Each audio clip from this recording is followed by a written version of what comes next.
Hello guys, hi Emma, hi Crazy Gamer. Welcome in, hope you guys are doing well today.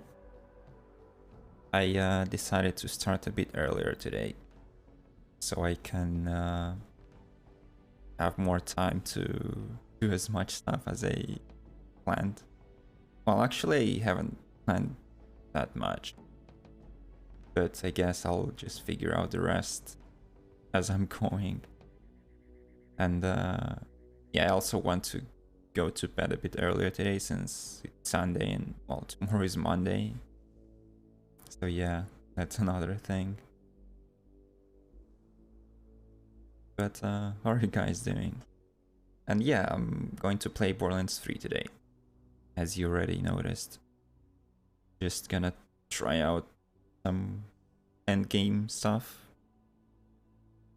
builds, testing, showing off builds, planning stuff, farming, early bed. Well, I have to. Well, it's not gonna be like early as for normal people. Probably gonna be after 12 a.m. anyway.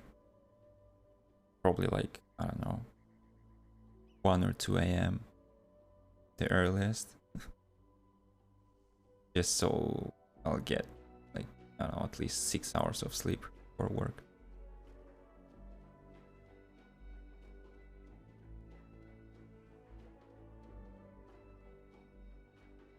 But anyway, let's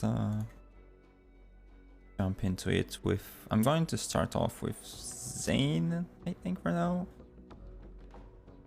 I have a build prepared for him. It's really nice.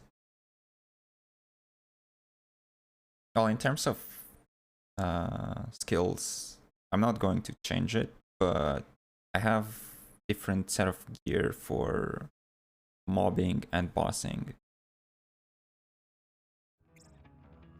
And they're both pretty insane. So normally I'm using just the light shows, but I wanted to try out the free radical a bit more on Zane since it's really good. As you can see, the base damage is really high, and I'm also using the revolter, which gives you 200% bonus shock damage on top of everything, plus 50% more fire rate on shield break. So also obviously got the on-action skill Tart anointment on it, just so I can activate the special effect of the shield on demand, basically, whenever I activate my action skill, which will be the Mantis Shoulder Cannon, since I can just basically spam it every few seconds. So basically, I tap F, I shoot the cannon, that counts as action skill start, and as you can see, the revolter special effect activated for 15 seconds. And also, as you can notice, the cooldown on the shoulder cannon is really short, so yeah, I can just keep spamming it and basically keep my revolter up all the time. Haven't booted up build 3 in ages. What was the last piece of content that they released when you last played? Because after Season Pass 1, the first 4 DLCs, they released 2 more in Season Pass 2. That cooldown is like a sneeze. Yeah, well, they added this action skill in the 4th skill tree with DLC 5, the Arms Race. So each Vault Hunter has now 4 kill trees instead of just 3. And for Zane, most of the skills in this skill tree are really strong. And some of the strongest would be, well, obviously the Razor, which I'll try to explain later how it works. But basically it's like the Boar skill of Zero in BL2. But it works a bit different. It has some more complex mechanics under the hood. so to say. And then there's this skill, Orman Flint, basically adding more 25% more bonus damage on ADS. And Tez automatically applies the status effect when Thane scores a critical hit. But that's not as important. What's most important is the 25% bonus damage when you shoot and the ADS. Last DLC you got was Bounty of Blood. I see. Yeah, that's been quite a long time ago. I think that was last spring. Well, around, I don't know, April, May last year. But yeah, last year they released 2 more DLCs. Wait, actually, I think DLC 6 was released this year, which included a new set of, like a quest line from Ava, and a raid boss, which is Hemovorus and Vermivorus together. Vermi from BL2, if you remember it, the giant Varkid.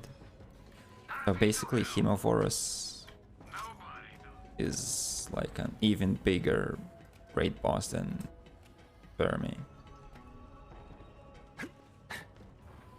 The Mega Mosquito, yeah. And they also added the Vault cards, which is basically like you have daily challenges to complete, weekly challenges.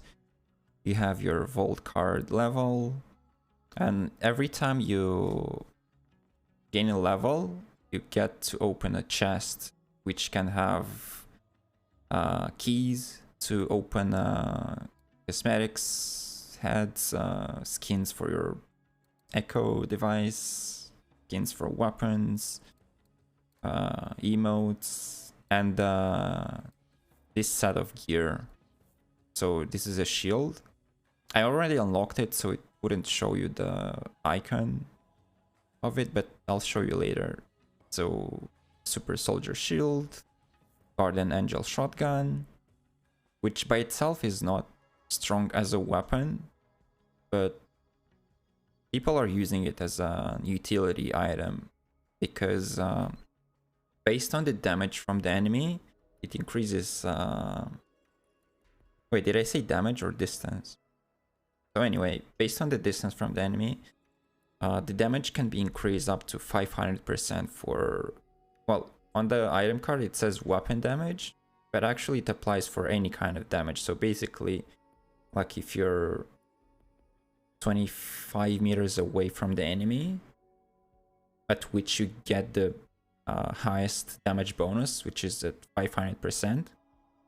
If you throw a grenade and that grenade hits the enemy, you will get 500% bonus damage on top of the damage of the grenade. And it also applies to action skill damage.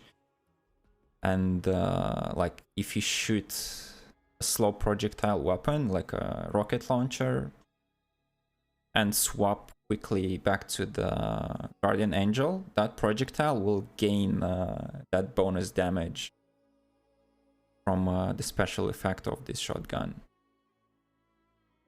Then there's the mechanic rocket launcher, which is not very good. It basically shoots wheels.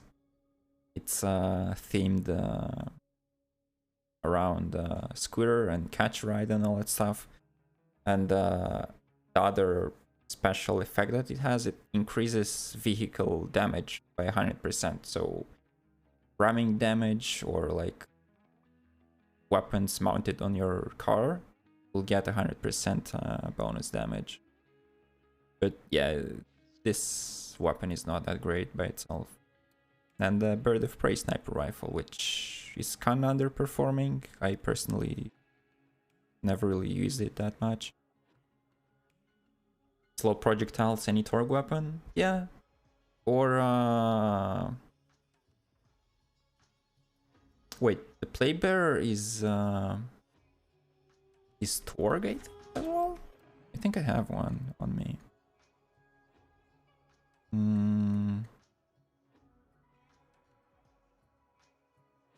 Oh, I have a Creamer and Globetrotter and Kick Charger. Kick Charger is another rocket launcher that they've added in DLC 5.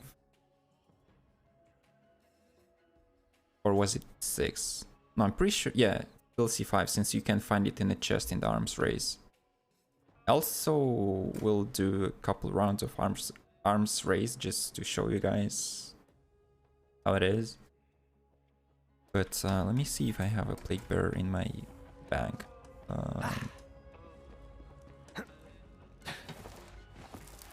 Also, let me swap to my Snowdrift, just so I can move around a bit faster.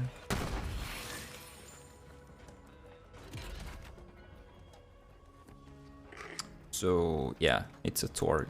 So Plague Bearer, and Gask, I guess, doesn't work that well with that. Yeah, here's the mechanic, by the way. This is how it looks. Just a COV launcher. It shoots wheels.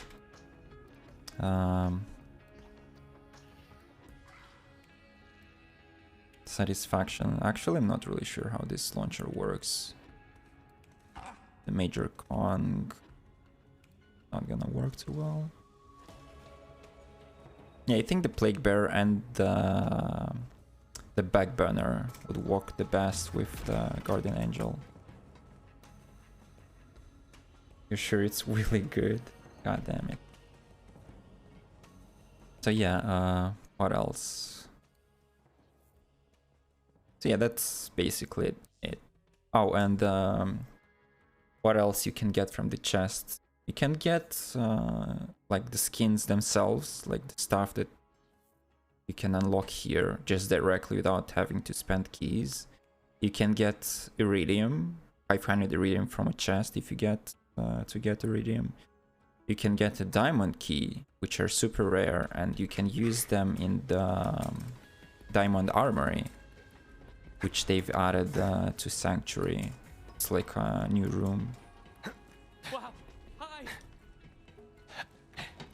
Wait, let me... Okay.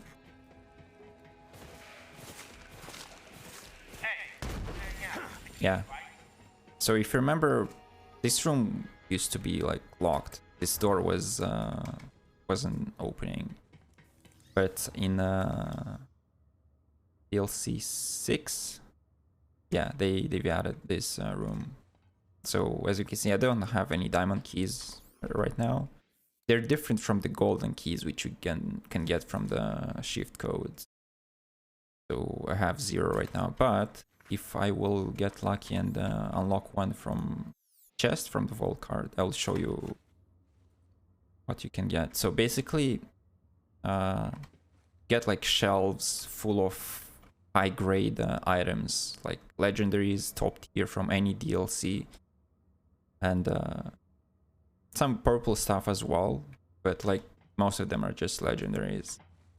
So like a full shelf of shields, and you can pick only one. Like you have 5 minutes to pick one of each type of items. So you pick a shield, then this thing closes, then you pick a weapon from whatever you get here, and a grenade mod, and then it closes, and then you get another legendary right here on top of the 3 that you've picked, which is random. So yeah, that's really cool as well. Your characters must be made of oil with that speedy slide. Well, I'm using the Snowdrift artifact, which increases my slide speed by 128% at level 72. So if you just spam slide, you can move around real fast, like that. And also if you activate your, I think it was called Violent Speed.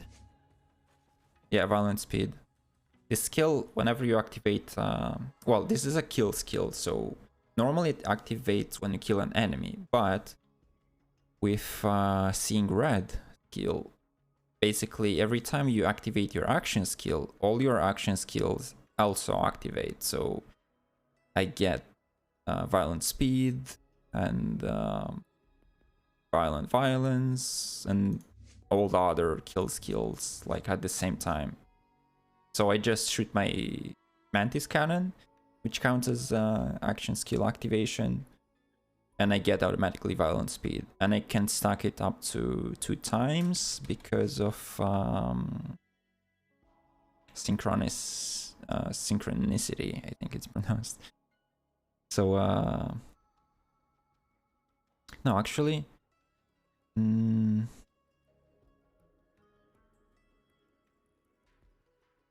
no, it's not this one. I forgot which skill would let you stack kill skills effects together based on how many action skills you have at the same time. But yeah, and because this artifact shoots like a snowball whenever you slide, you need to be careful around barrels, because if that snowball will hit a barrel and you'll be close enough, it'll instantly kill you. But yeah. But that only applies to the purple and legendary rarity snowdrift artifact. The green ones don't shoot this snow ball. And since Zane depends a lot on his movement speed because of this skill, Violent Momentum. So basically, the faster you move, the higher your damage. And it can stack up to 1500% more damage at highest speed. So like, for example, for bossing, if you have a rocket launcher equipped, you can slide like this, shoot it, and it will apply like the highest damage or the highest damage bonus possible from Violent Momentum to the projectile. So you slide, shoot, and the boss just dies instantly. But obviously there is more stuff to that. Now you want to boot up BL3? Yeah, I initially, when I got BL3, I wasn't really interested in it. Like, it felt so alien compared to Borderlands 2. So different and like not in the best way for me personally. And to be honest, back then the game wasn't in the best state in terms of balance and content. Obviously there wasn't much. So yeah, it took me a little while until I actually picked this game up and until it became interesting to me. And yeah, with time I realized how much potential this game has in terms of like content. There is a lot in terms of builds. Variety is quite large. Like, every Vault Hunter has at least 3 major builds that you can try. A lot of gimmicky builds as well. Like, there's a lot to do. Obviously there are some things that I don't like about this game. Like, I don't like the fact that a lot of the weapons depend on the anointments, which are these bonuses that you get on them. Basically they activate on a certain condition. So their action skill end anointment, action skill start, passive anointments, which just work on based on other stuff. For example, well, most of my anointments that I got are just on action skill start or end. since I'm using the Mantis Cannon to proc them as often as I can. So let me see if I have something different. Okay, so for example, this one, just for Zane, while Sentinel is active, gain 100% of damages cryo damage. So you just have to have your Sentinel equipped.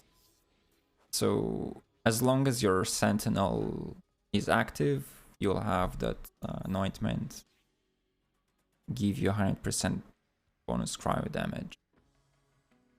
And there's also this one, while Barry is active, Serious effect chance is increased. Also about the anointments, before DLC 6, you weren't able to really change them, so whatever anointment you got, you just have to like, I guess, accept it and take it, or just keep farming until you'll get the anointment that you want.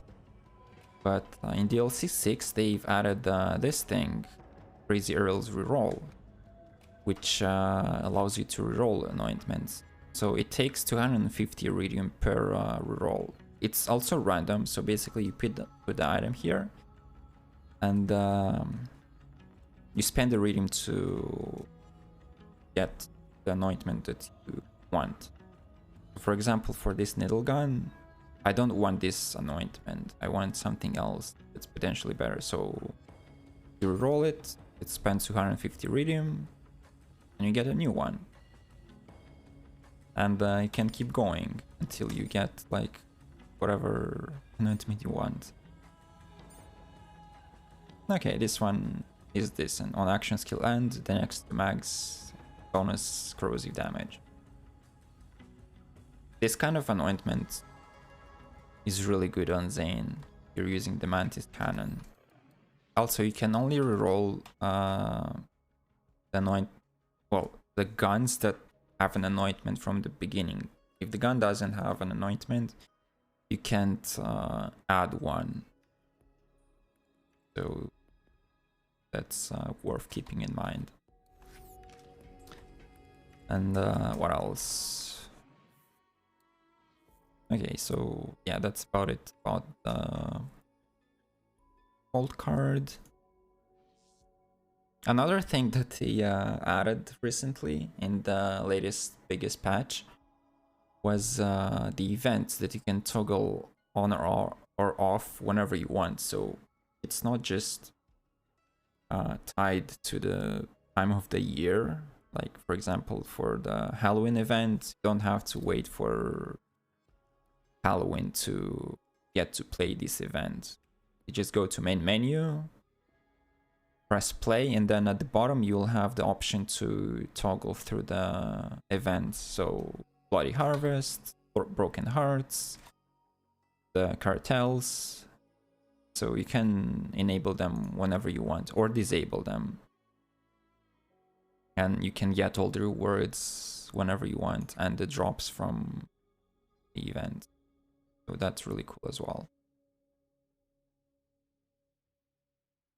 And well, since you've played, they also added Mayhem 11, which is exactly the same as Mayhem 10.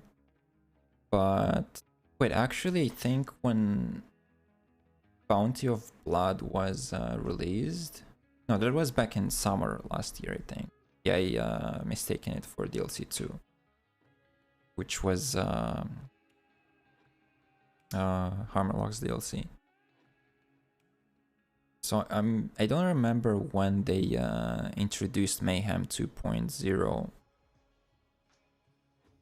but yeah, in any case, last year they added Mayhem 11, which, like I said, is exactly like Mayhem 10, but it removes all the modifiers. So for example, for Mayhem 10, you have 4 different modifiers for easy, medium, hard, very hard. You can reroll them to like get whichever modifier you want. But obviously when you reroll them, all of them get rerolled. So to get all 4 of them exactly the ones that you want, I've calculated it's 1 in 2 something thousand. So you have to roll over 2000 times to get the perfect set of the modifiers that you need. And for me personally, I find this to be the easiest. Well, you can actually change the very hard one to like post-mortem, or I don't even know. I guess post-mortem is the easiest one. Dazed and Infused is actually quite annoying because, yeah, as you can see, as enemies may be infused with a random element, infused enemies are immune to that type of damage, so you have to like swap elements constantly. But yeah, for Mayhem 11, you remove all the modifiers. It also says that the rewards are twice as smaller compared to Mayhem 10. But that's actually not true due to a bug, which they never fixed. And I don't think they ever will, since obviously nobody would complain about this. So they just kept it as this. So you actually will get 200% more XP, Iridium and money, and 2500% more drops. So yeah, it's basically exactly like Mega Attempt, but without the modifiers. So, okay, let's do some challenges, I guess. First one, I have to kill the Valkyries, which are the first boss in the Malwen takedown. Let's go to Midnight's Cairn, and it will be a perfect opportunity for me to show off my build for mobbing and stuff.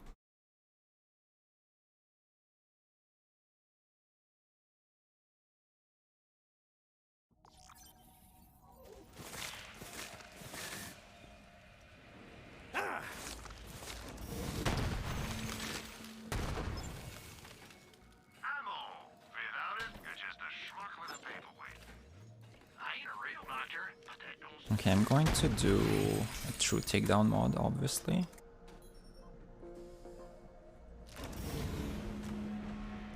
Intel says there's an elevator down to the lower levels. Make your way there and be ready Saturn. for some heavy resistance. Okay, I'm gonna use the barrier. The redistributor is really good for mobbing. And I'll explain you why in a second. Especially on Zane with the barrier. So the special effect of this SMG is that every 7th shot is amped. And amped shots also chain to nearby enemies. So because of that, it's really good for mobbing, as you can see. I can kill multiple enemies by just hurting one of them, if they're close enough together. Trigger finger's getting tired over here. And because I'm using the barrier and I'm using the all-rounder augment,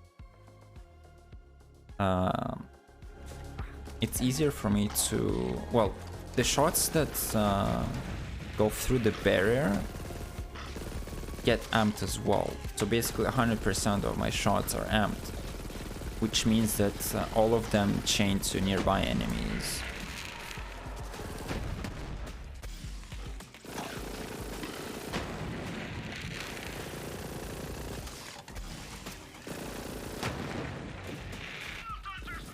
But personally I prefer to use the assault rifle, because it's insanely strong.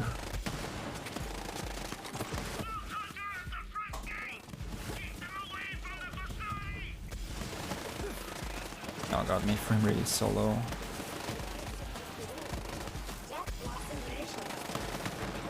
I found a fix for all of this stuttering, but sadly I can't stream with it enabled because it uses a lot of video memory, and yeah, I can't really use it for streaming because I constantly run out of VRAM.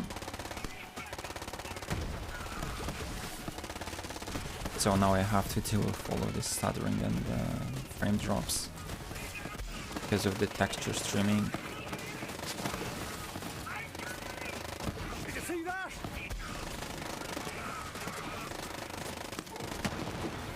Let's have us a Donnybrook.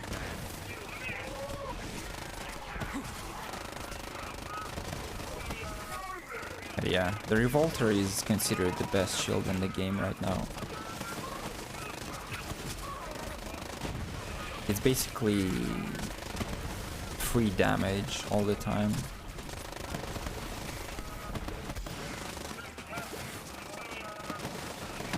And not only damage but also fire rate, which obviously increases your DPS.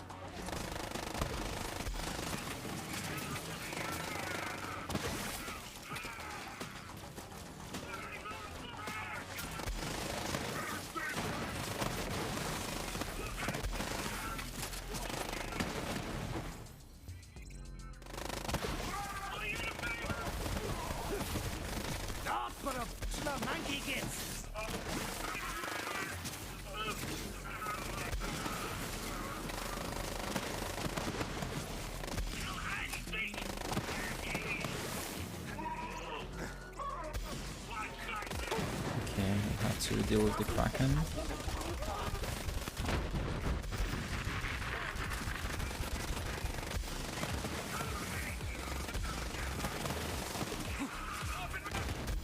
Oh, that's fine.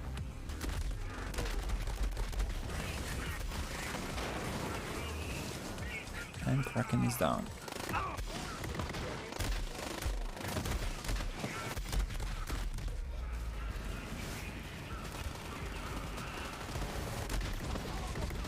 Zane in Fight for Life is really weak because he loses all of his kill skills, and that makes him lose basically all the damage.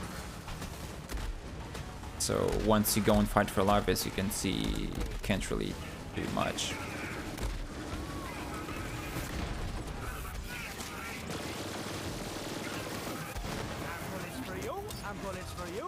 Unless you have like some really good weapons to help you. Death comes for us all, but you first.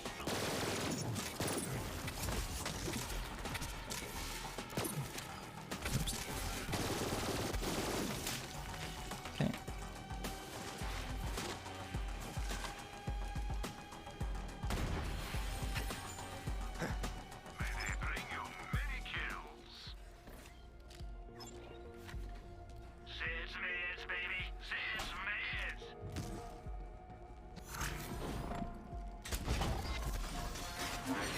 And time to deal with the Valkyries.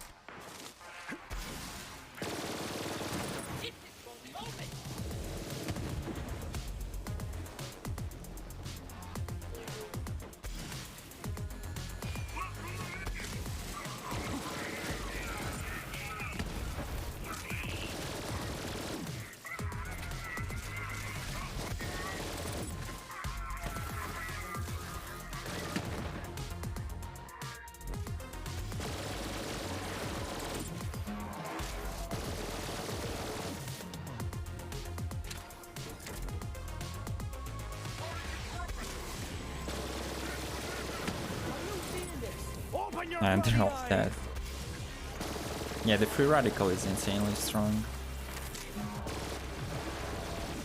It's basically a power creep health shock.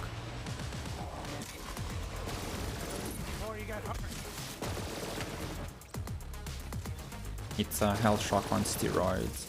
But sadly it's only locked to shock damage. Unlike the health shock, which also has fire.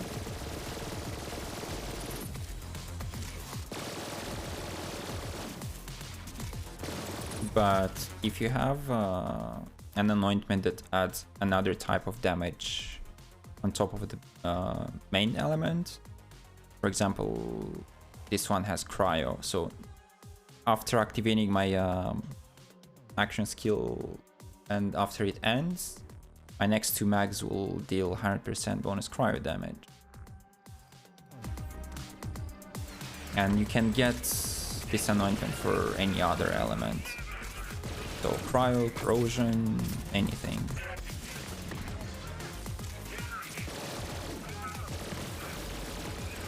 I was made for this!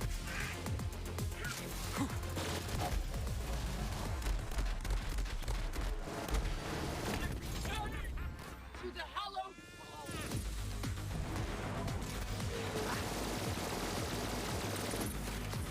hello! They do come to me. Back Okay, I'd love to stay, but I've got a job to do. that was it. Those are advanced mechs, but we're after something got? bigger. Keep going. Other blood. That's Nova Burner. Oh no, that's the frozen snowshoe. That's the recharger.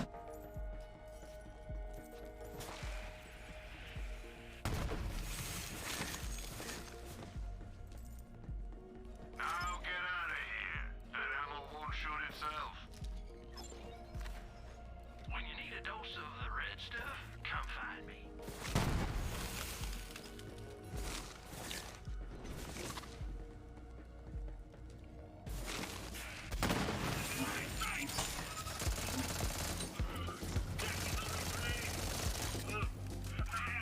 I hate the stealth commandos.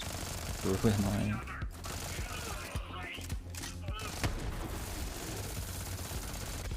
I live for this!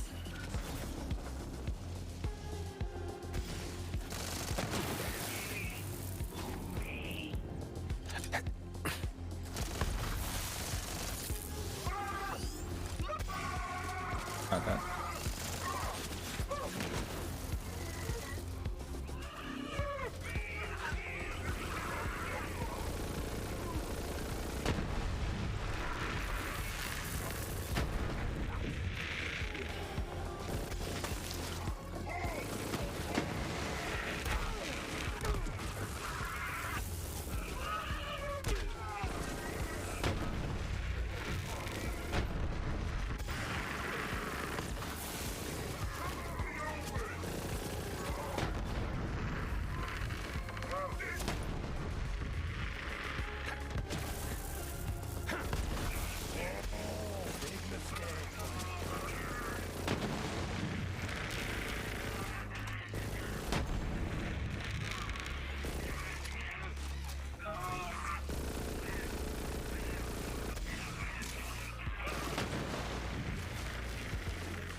Deathbringer is also my middle name.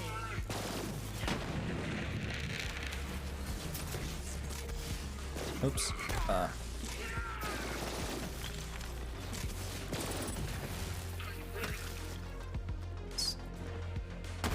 Could have just jumped over, but it's a bit risky. I don't want to die like that. Be careful with these barrels.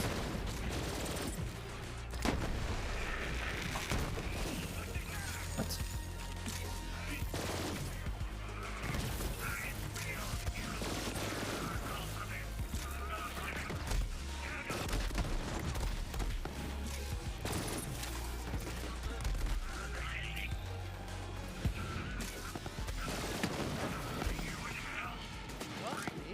And you're dead! Fancy that!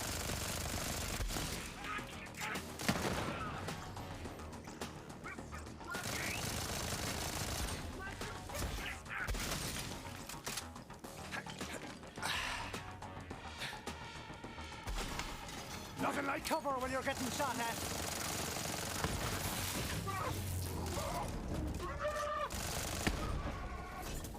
Ouch!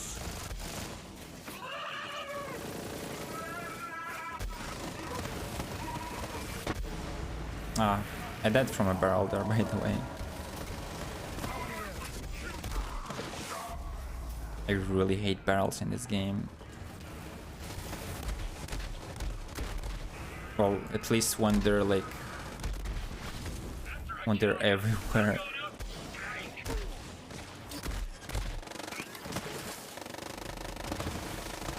This fucker... invisible.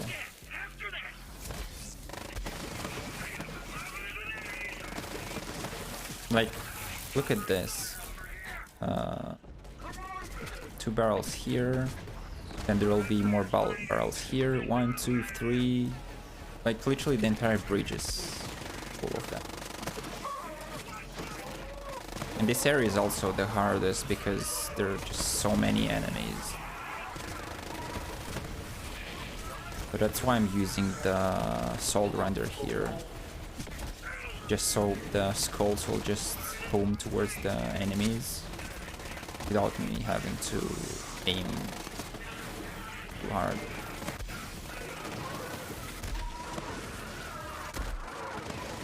And these skulls that randomly shoot, they deal 2000% of weapons base damage in splash. So you can imagine how good the soul render is on Moe's, for example. I really need my barrel. I mean my barrier. Christ.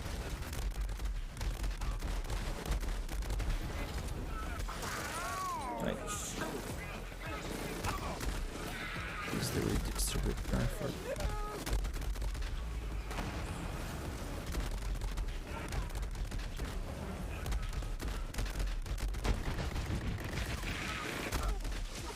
Jesus Christ.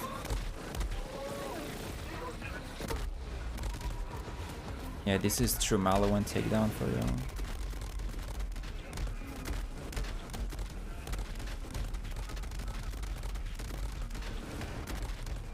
Oh, come on, dude. No. Well. I just died too many times. We're just lurking, finishing Far Cry Classic? No worries. All your memories before this moment are digital reconstructions. Well, at least there was a checkpoint here.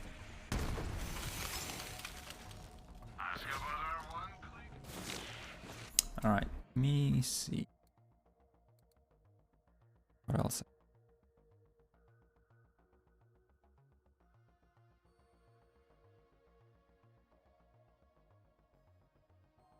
OPU or their own skull.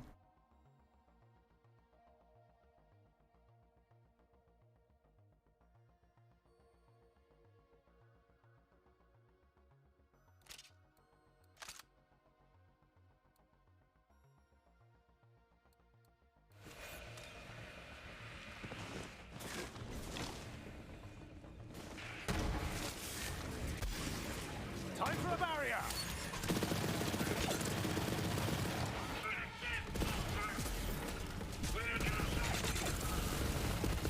Jesus Christ.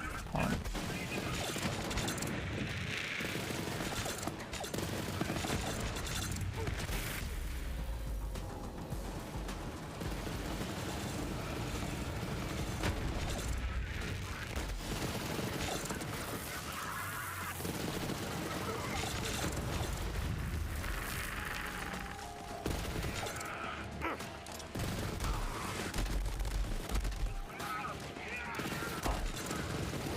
Yeah, one of the things I'm not a fan of in this game is the visual pollution. Like sometimes it gets to the point when you can't see anything. Like you're just shooting in a general direction of the enemy.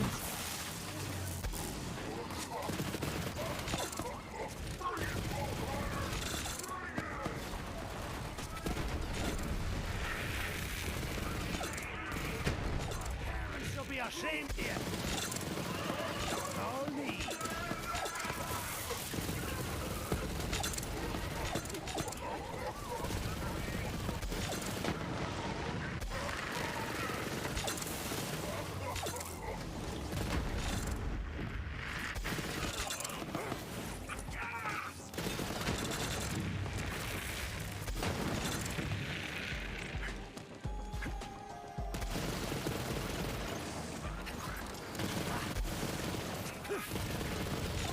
Or will you?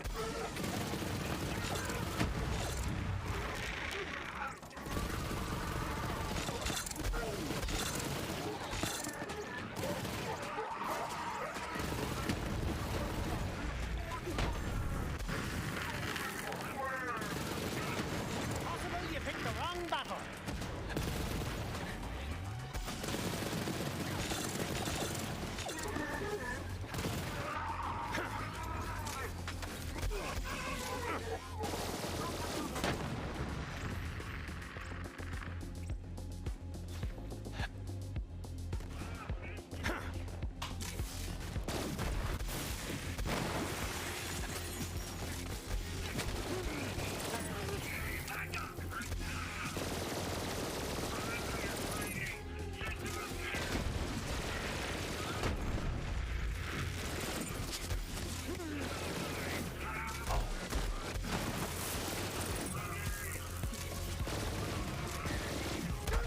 Whoa.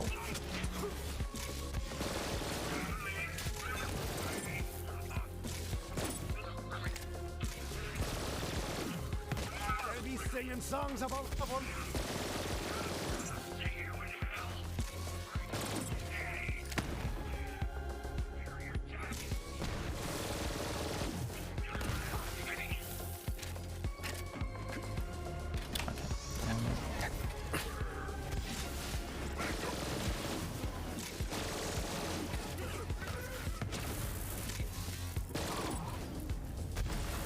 God damn it.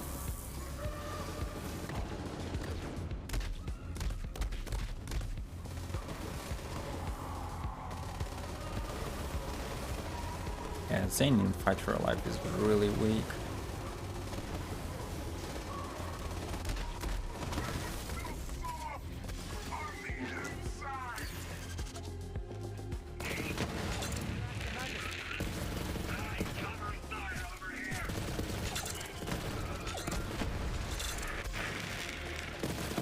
I'm on fire!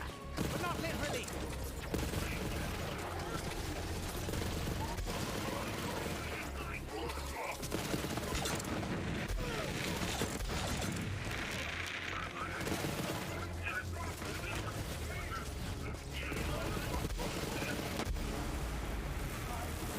Yep, that was a battle.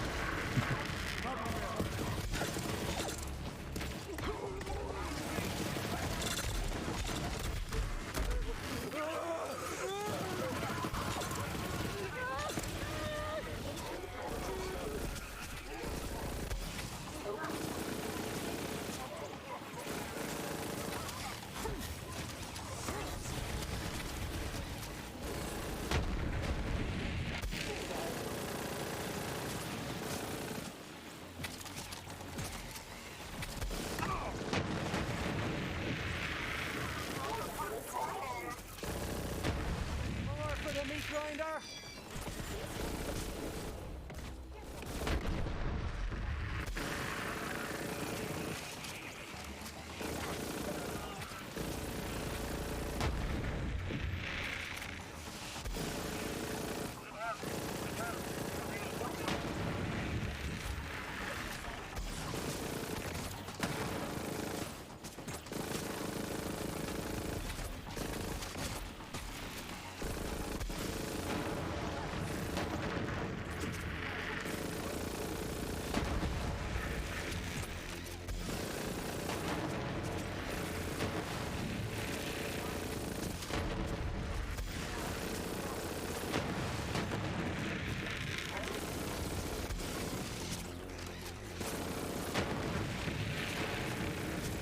Can anyone teach you how to fight? Most of the time I can't even see what I'm shooting at.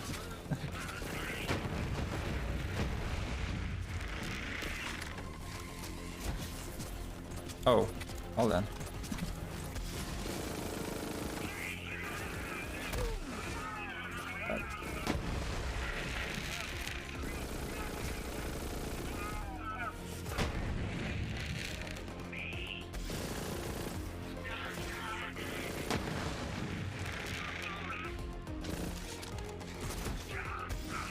You got a death wish?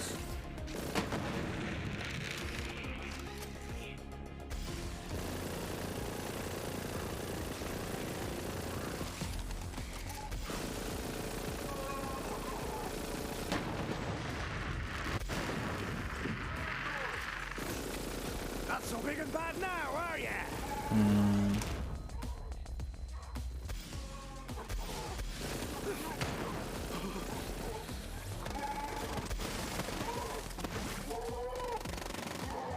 Come on.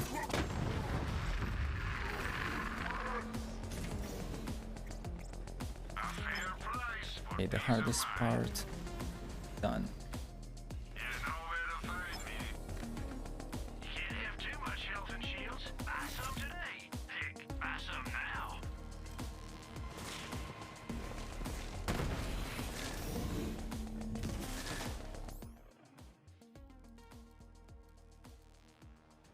Gotta swap some corrosive weapon.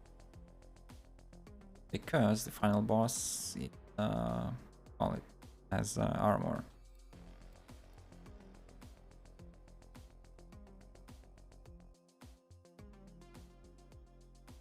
Okay, radical. And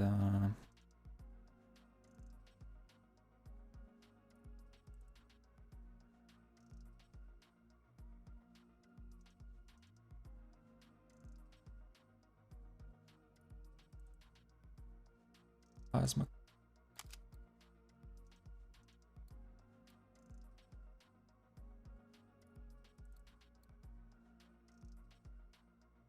And I'll put on the peril.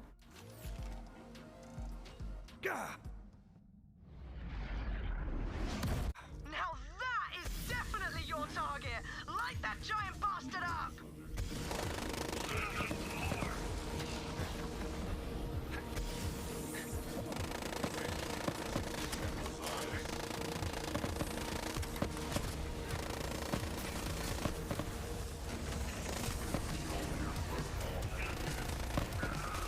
Okay. Not far away now.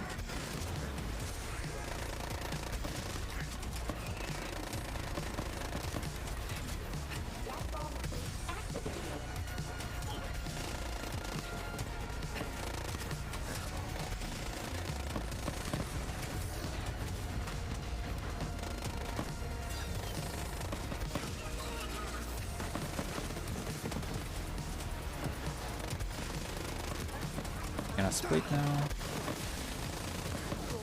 Okay, kill the top half first.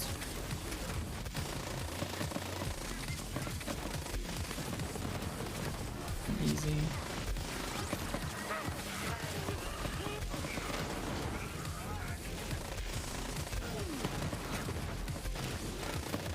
Stop for a bushel of monkey gits!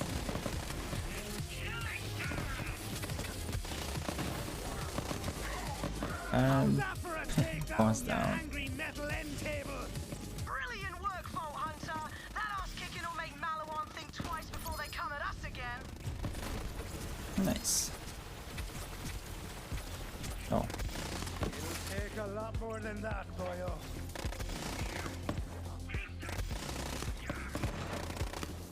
alright. See what we got. Let's and generator.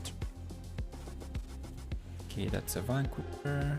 Don't need that vibrator.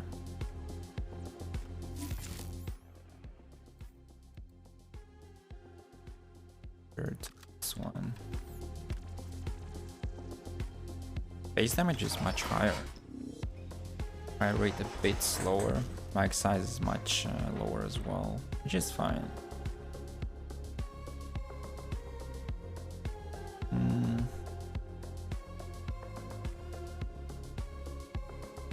Handling is kind of shitty though.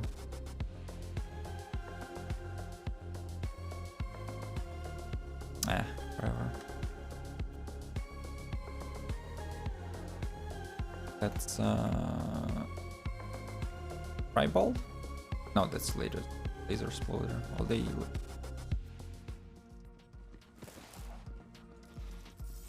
Okay, that's with Juju. Yes. That's the Raging Bear, huh? Many of the. But to be fair, I don't really use them.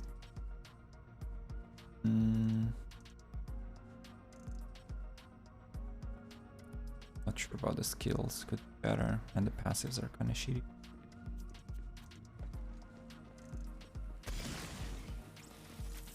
Oh, that's Rowan's call. Rock. You ride and point.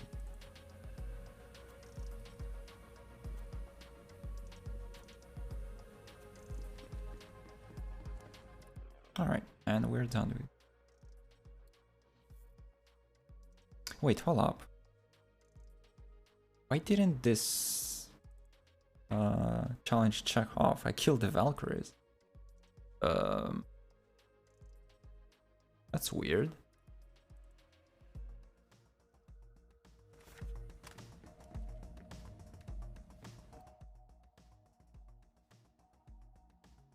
Do I really have to do? I mean, I could redo it in normal takedown mode.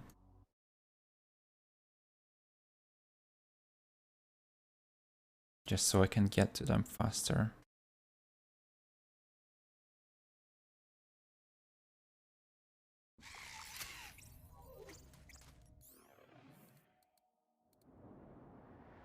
Oops.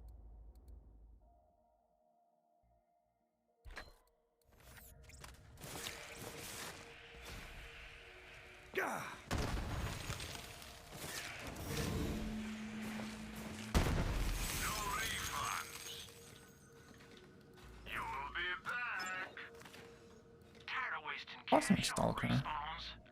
Passives are meh, and the skills are.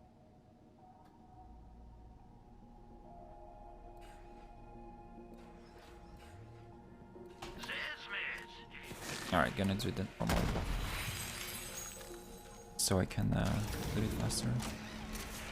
Intel says there's an elevator down to the lower level. The only difference between normal and true takedown mode is that there is more enemies in the true takedown mode. What? Magic wall! Ta-da!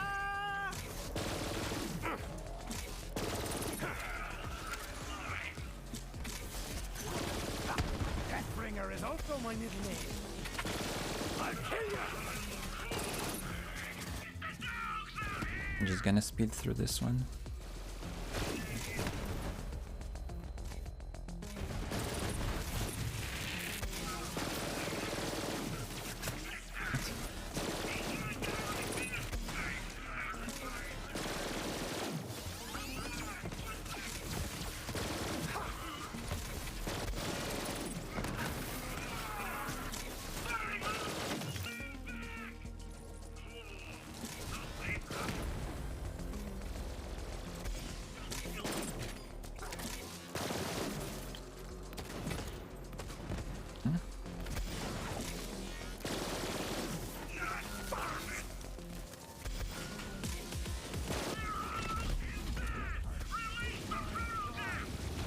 Damn, Free Radical is so strong.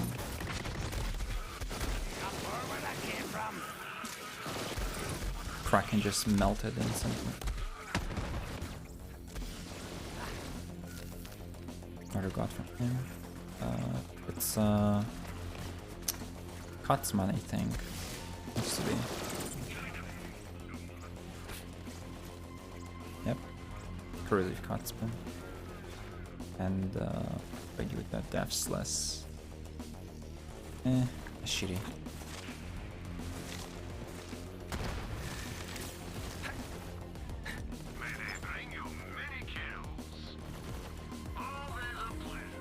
Hello there.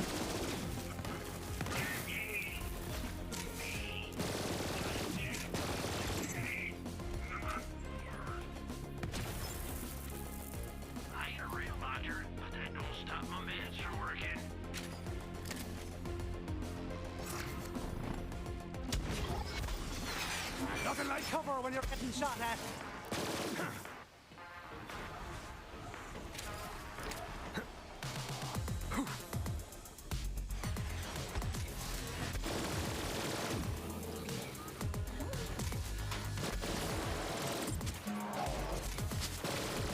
Back away.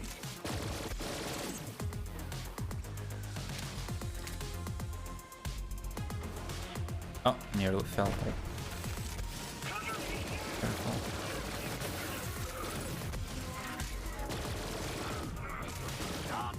morsel of monkey gets.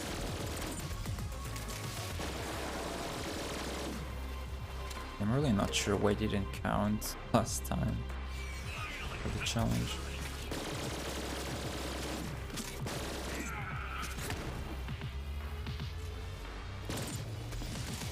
Right. You're unholy hard.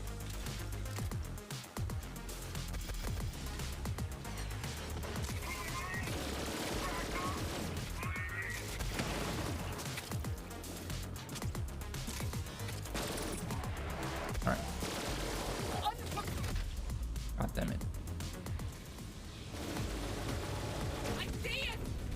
Well, heaven, my eyes. Sorry, ladies. Nice. I love Please tell me it but counted I've got this a time. job to do. Those are advanced mechs, but we're after something bigger. Why? Keep going. That's so weird. That challenge broken. Ouch!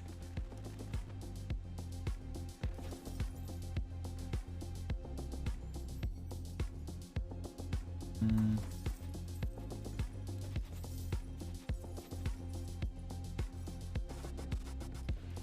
The challenge is bugged. Oh, that sucks.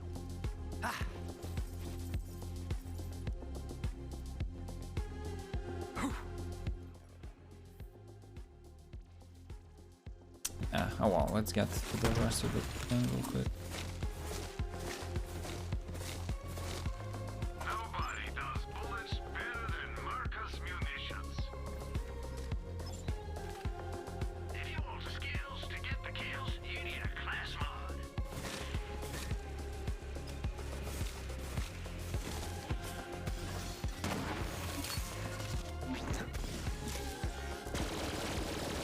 Let's have a chat, shall we?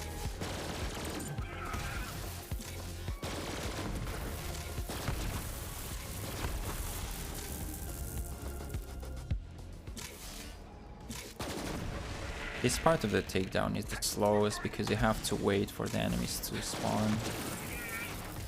If you kill them too fast,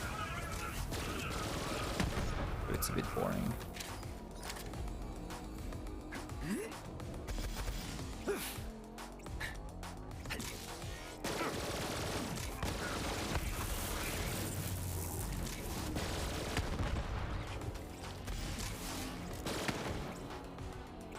Nice. Oops, that's not what I meant to.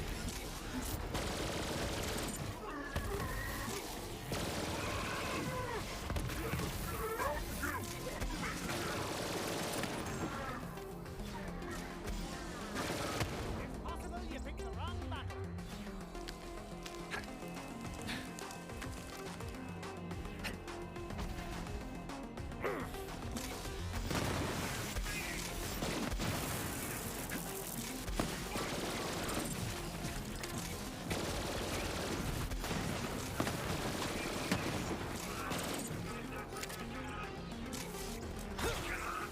I love ground breaker.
As you can see, there's so much less enemies now.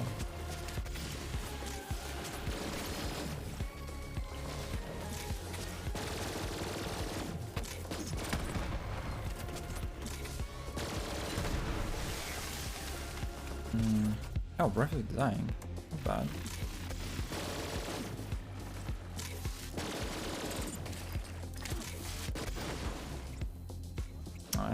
find enemies.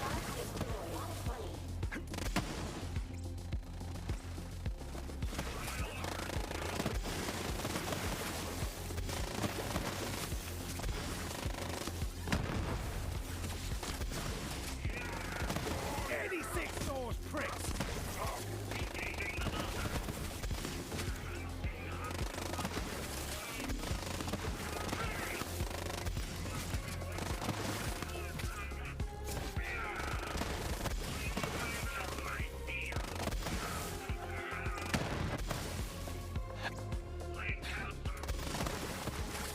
Where is this?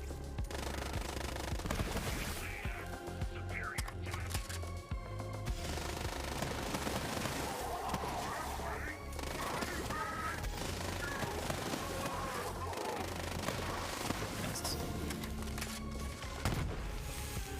I'll get out of here.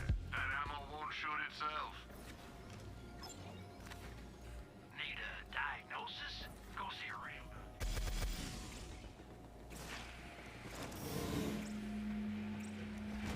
Come on.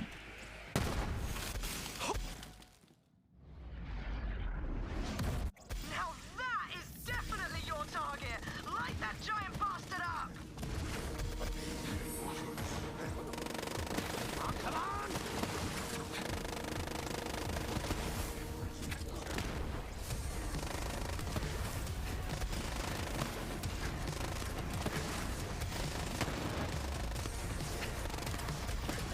Apparently Wotan also has less health in the normal take-on mode. Yeah, it's so much easier.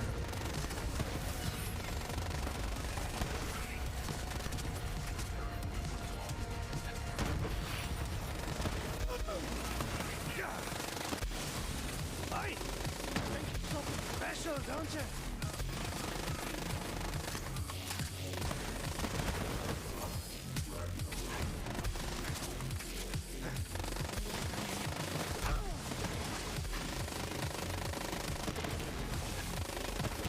I live for this! Got a bit messy, but nobody's Where's the paying me for a brain? clean Yeah. takedown. Brilliant work, Vault Hunter. That ass Oh, kicking will make EMP5. Malawan think twice before they come at us again. This SMG is not good as a weapon, but when you hold it in your hands, you walk and run 20% faster, so people just use it to move around faster. But the other effect of this gun is that when you jump and shoot while airborne, you get increased critical damage. I think it's... does it say? No, it doesn't say on the item card. But I think it's like 100% more crit damage while airborne. And the accuracy also increases. But I might be wrong. And here's another one. Gibbs Wharf. Oh, a health shock. Also, just to compare the damage of the health shock and the free radical. 30,000 times 2 is basically like 60 something thousand. Compared to 113,000 and a half. Yeah. That's Bearcat. Linoge, oh my god. And another key. Oh, that's carrier. And another key. Alright.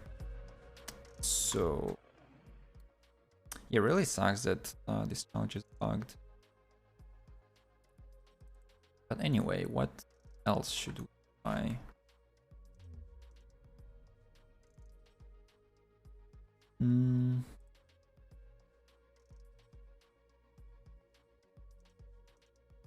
Could try to take on some bosses. Or maybe try a Guardian takedown, which I'm not a fan of. Or I can just go through the trials.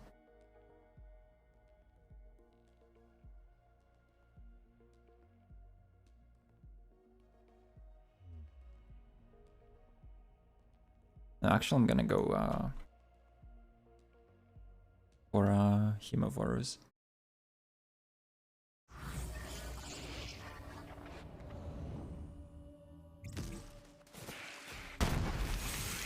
Many kills. Shoot more, Shop Marcus. Y'all take care now. Okay, so for Hemovorus, have a bossing build in terms of gear, but before I do that, I will show you how long it takes to kill him like normal gear, like the general purpose build with the Sing Dad class mod, the Revolter, the Victory Rush artifact, or whatever else. Actually, I think I'll use the Pearl of Ineffable Knowledge.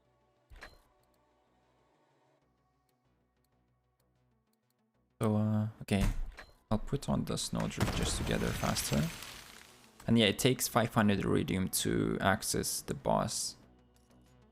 So it's kind of like in Borderlands 2, when you wanted to fight some of the raid bosses like Terramorphous or Chromerax, you had to pay, I think it was 8 Iridium or something.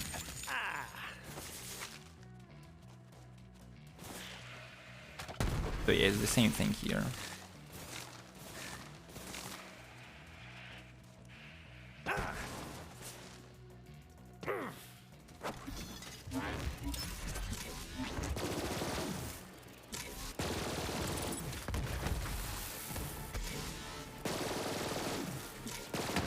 Death wish? That. Beg it for a burial.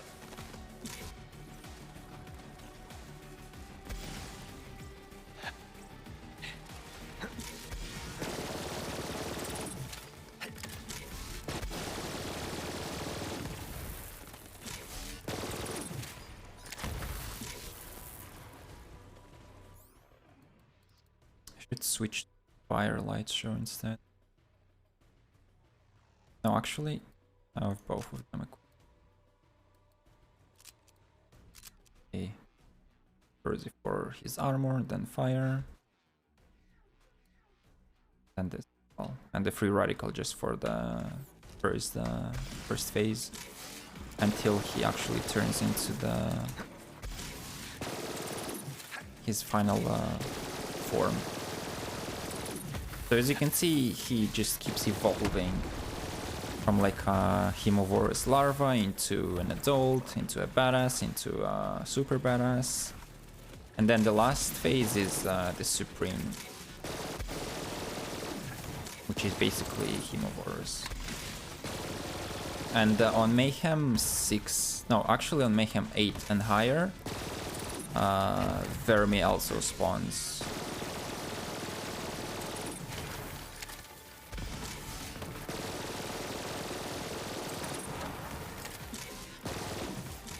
Okay.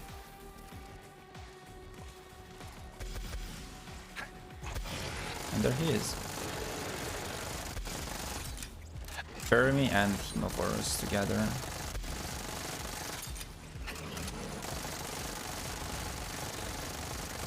So yeah, it takes a little while to kill him with this normal general purpose build, as you can see.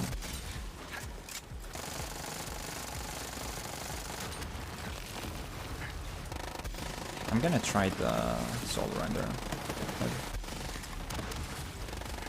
because these skulls are insane.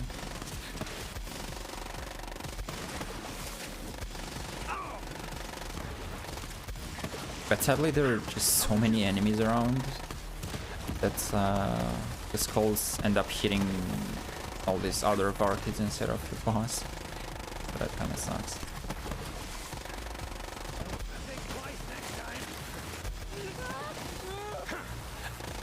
I'm gonna take out Vermi first.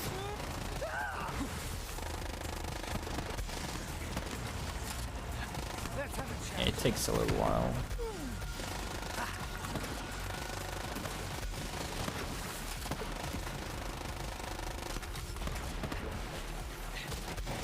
They have a shit ton of health. Like in the range of billions.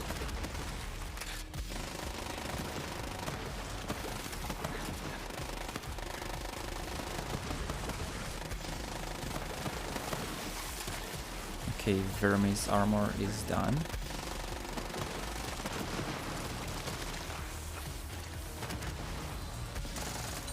Well.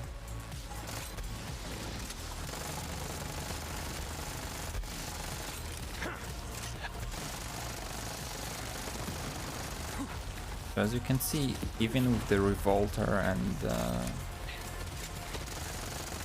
the Pearl, it's really long to kill them.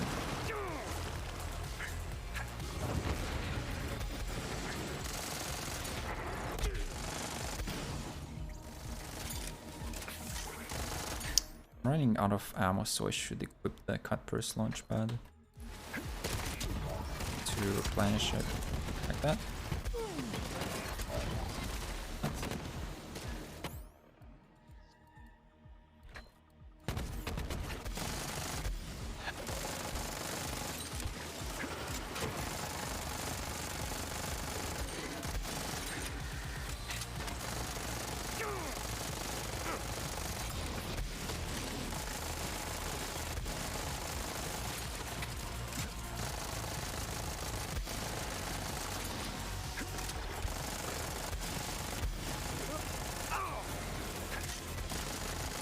Okay.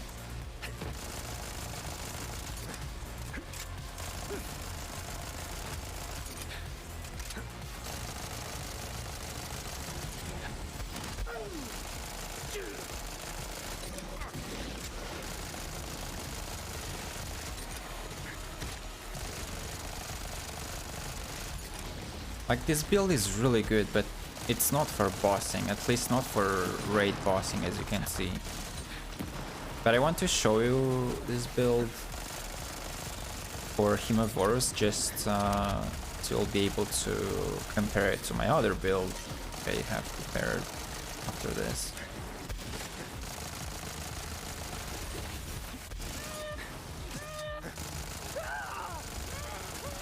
Okay, Verme is almost dead. And I'm almost out of ammo again. Better refill. Okay.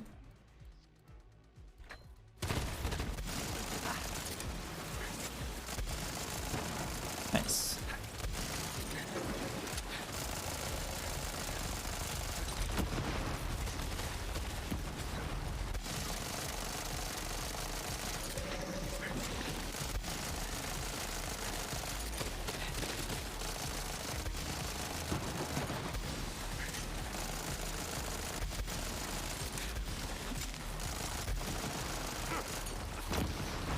Oh god. Gotta be careful.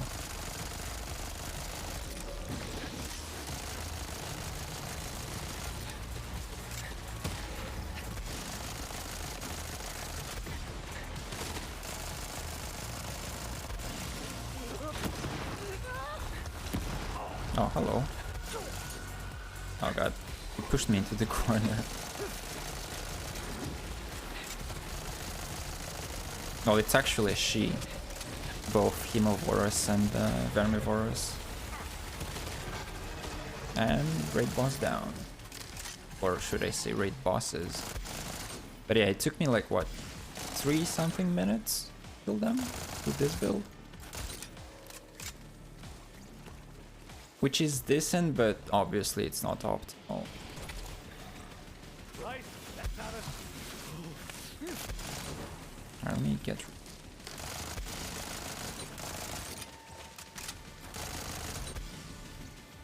And,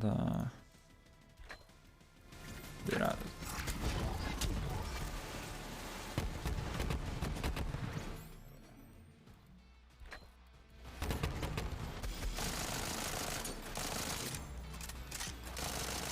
Okay, let's see what we got. So, Dull Company Man.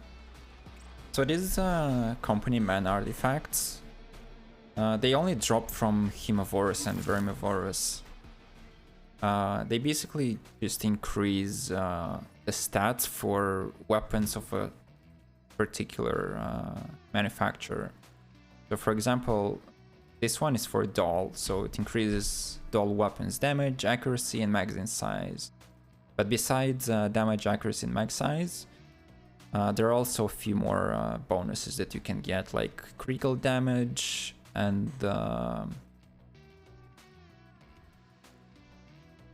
what was the other one?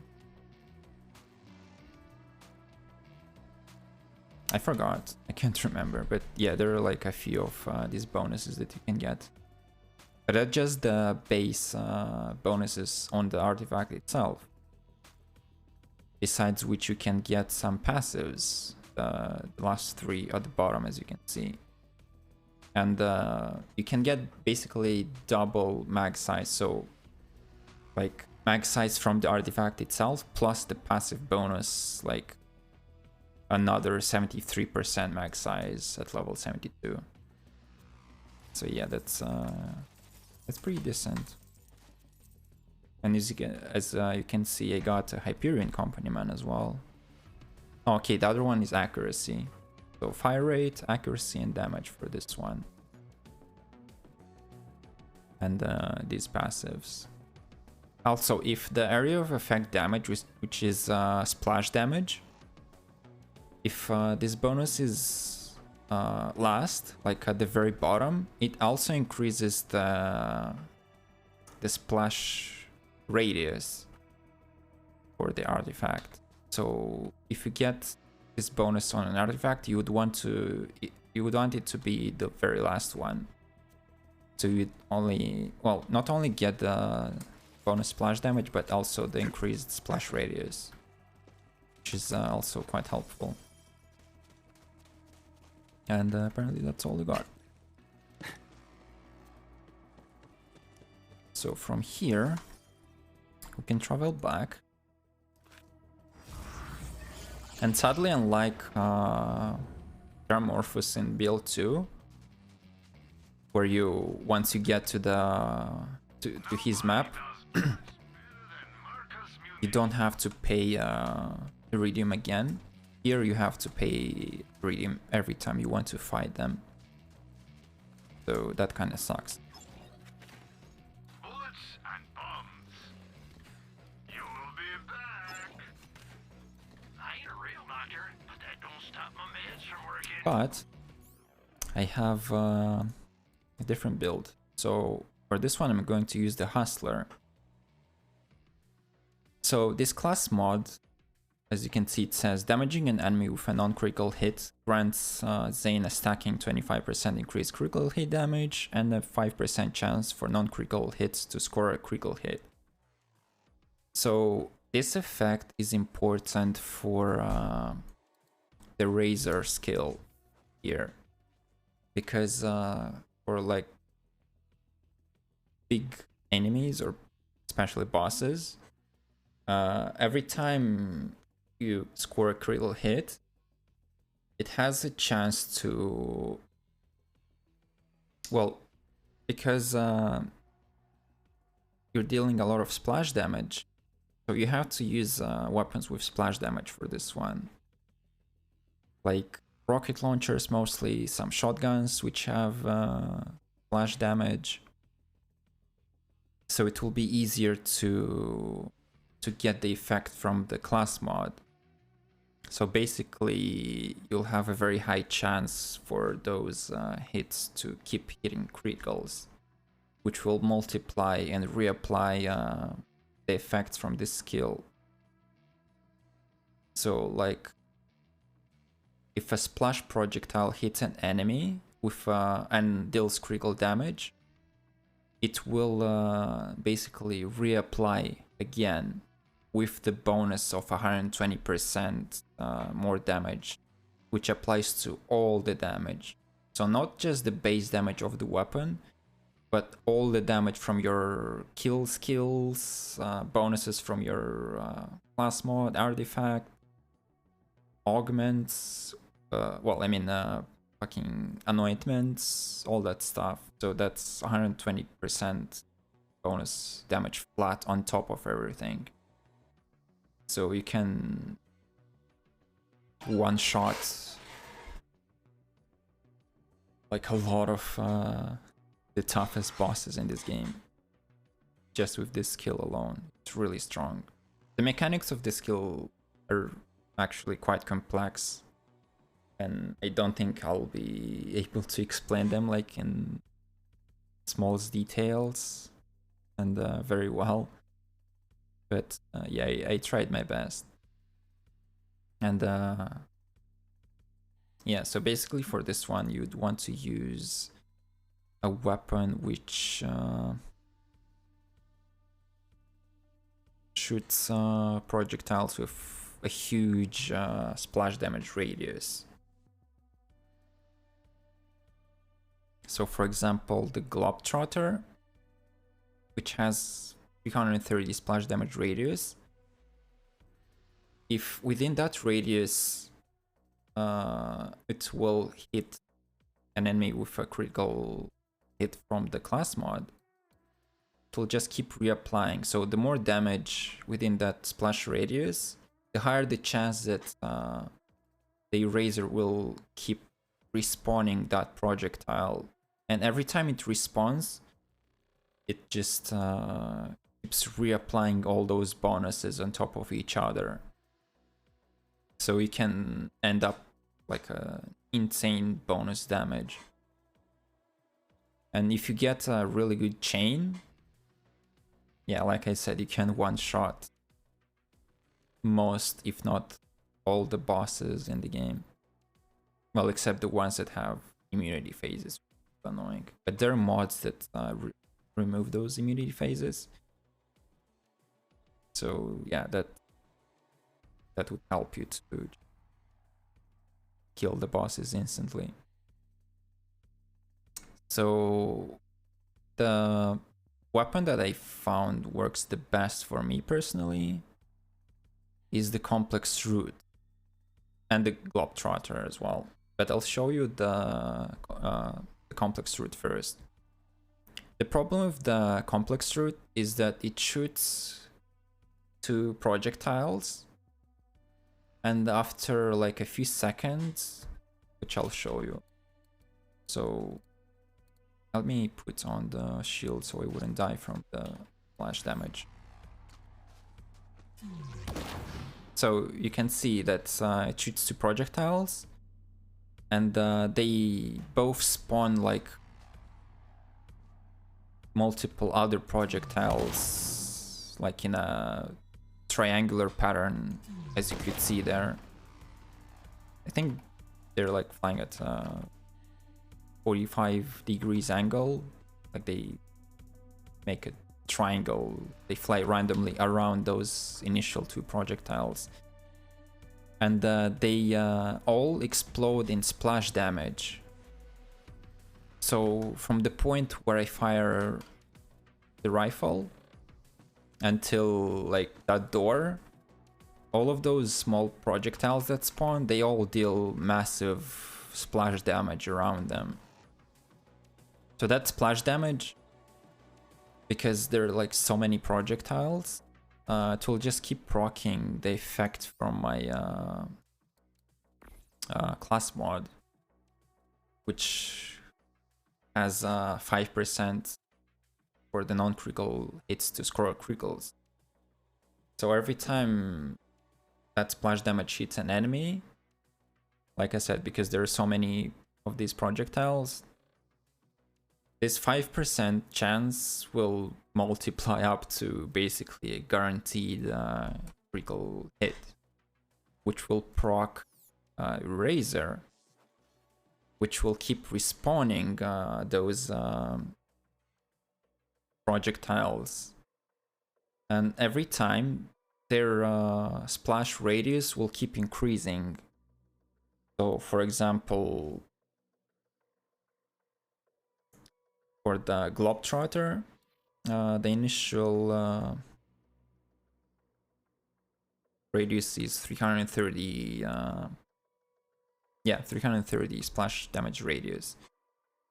So you add the 120% on top of that, you would get like, let me see how much is that exactly. Mm.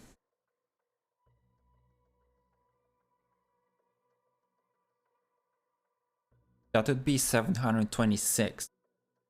And if that splash damage will score a critical hit, it will proc Eraser again. And it will add another 120%. Well, basically, it will keep doubling the splash damage radius and damage every time. So yeah, like I said, if you get a really good chain, the damage will just... the damage and the splash radius will keep increasing constantly. So yeah. But the thing with the complex route, as I was about to say, is that you can easily die from it, because that splash damage from the small projectiles that spawn around the initial 2 projectiles will, well, they will explode in splash damage and they will apply damage over time to you. So you can die very quickly from it. So you need a shield that would protect you. So I'm using a radiation complex route. Well, it has radiation and cryo, which you can switch between. And I'm using the red suit, which grants you 100% resistance against radiation. So that will prevent the rifle from applying that dot yourself. So yeah. Or if you're using cryo, then, well, obviously it will just freeze you, but cryo damage doesn't deal damage over time. So, like, you don't need a special shield that protects you from cryo specifically. You can use anything. What else? Well, since you will apply that dot to yourself, like, you can still apply damage over time to yourself, but you won't be taking any damage. But you can use the elemental projector artifact, which, as you can see, it says at the bottom, while suffering from an elemental effect, increase your damage with that same element. And the damage boost is 129%. So basically, while I'm suffering from the radiation dot, I will gain a free 129% bonus damage for radiation. And because I'm using the red suit, I won't be taking any damage from that dot. So you can also use the transformer shield, which grants you 100% immunity to shock damage, so you can use a shock complex route instead. But I found that overall the radiation one and cryo works better. So you'd want to use a radiation complex route and a red suit shield, so you wouldn't die from your own dot. And I also have a grenade mod with ASE 50% bonus radiation damage. The class mod itself doesn't matter, since, well, as Zane, if you're using 2 action skills, you can't really throw grenades. But the anointment on the grenade will still work. So on action skill end, I will get another 50% bonus radiation damage just from this grenade, just because they have it equipped. And I'm also gonna equip the elemental projector to get another 129% bonus damage while suffering from the radiation dot. And yeah, these 4 pieces of gear is all you need, plus the razor skill. That's like the core of the build. So I will show you how much damage I can deal with this compared to my general purpose build from earlier.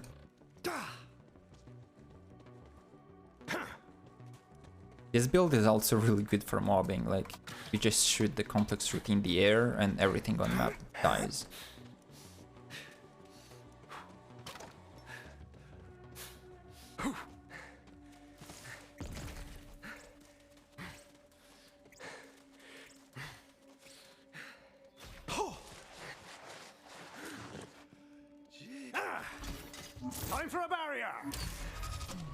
So you shoot it.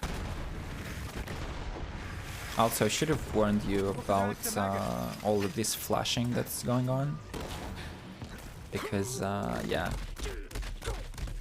That's what happens when you shoot the complex route. The whole screen just flashes from all the splash explosions that are going on. Yeah, as you saw, it only took one shot. It takes one shot per phase, basically. Come on!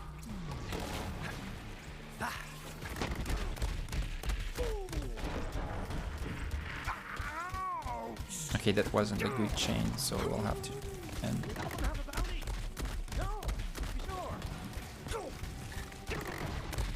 Yeah, there we go.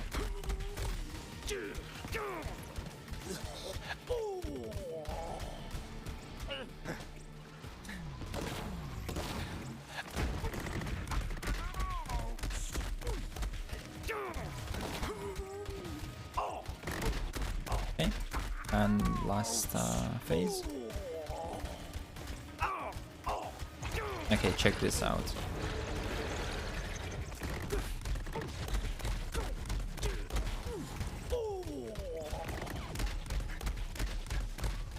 Just wait until I will get a good chain.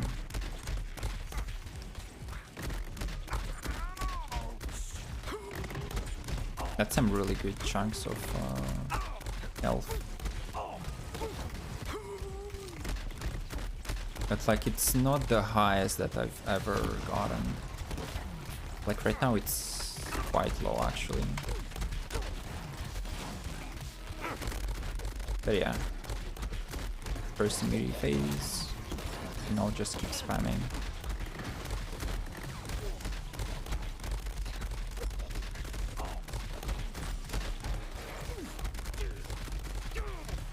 Fermi's dead by the way already.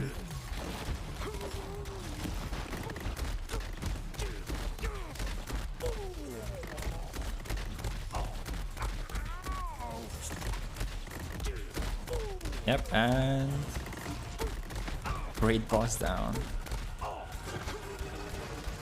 The fastest kill I got with this setup was 1.5 minutes. Free radical, by the way, with Urad.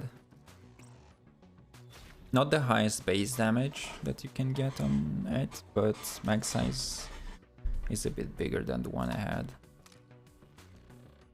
Yeah, 30 compared to 23, and a bit better accuracy.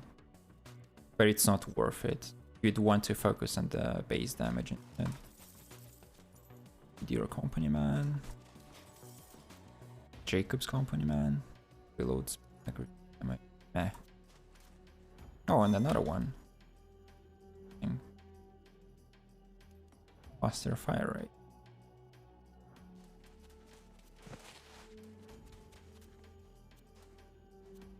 Okay, let me try again.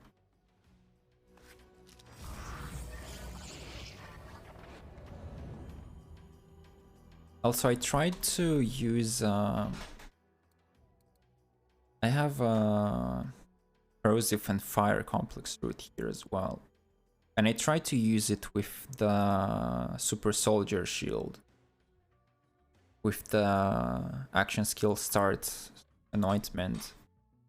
So it says on shield full, gain a protective barrier for 5 seconds. So this effect triggers every time when your shield charges up and it reaches its highest capacity or max capacity, this effect activates. And I can keep triggering it every time I activate my action skill because of the anointment. But sadly, I don't know if it's bugged or something, but like every time I activate my action skill, the effect interrupts, so that protective barrier just disappears. And I start taking damage from my complex route. Because, well, it grants you like protection for 5 seconds, but damage over time obviously lasts for longer than that, so you have to keep reapplying it to yourself.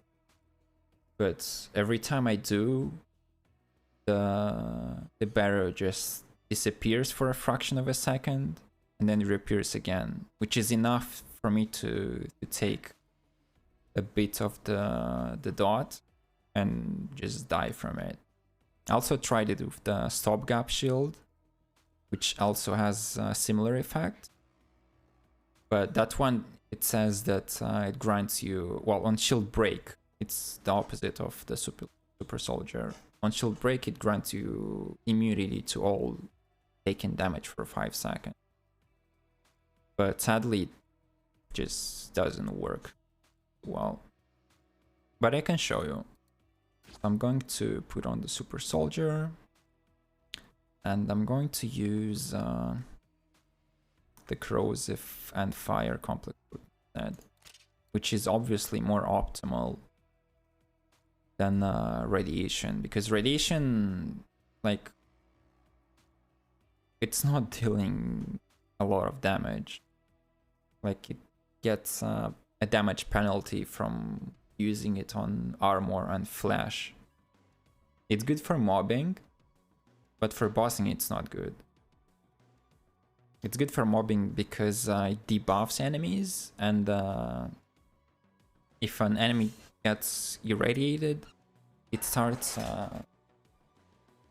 dealing damage to all the nearby enemies as well. And then when you kill an irradiated enemy, then it just explodes with a nova, potentially killing the nearby enemy. So radiation element is not good for boss. But that's like the only one I can use without killing myself constantly, because I can use the red suit shield that grants me 100% immunity to radiation. But as a workaround for other elements, I tried to use the super soldier, which, like I said, gives me this protective barrier for 5 seconds. But yeah, it's kind of bugged and doesn't work as I was expecting. Now get out of here. And we'll see.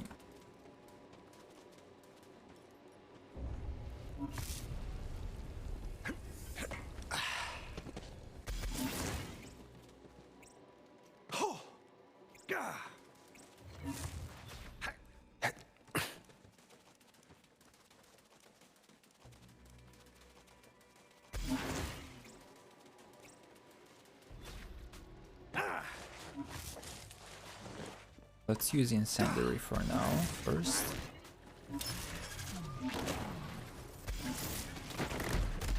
Yeah, see, it just doesn't work. It was supposed to give me that barrier that would protect me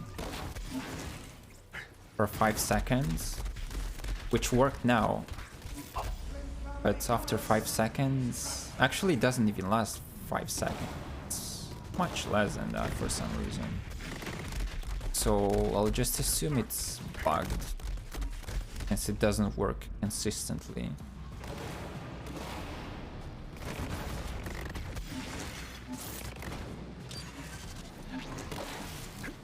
So I reapply it, it works for a few seconds, which this time actually worked as intended.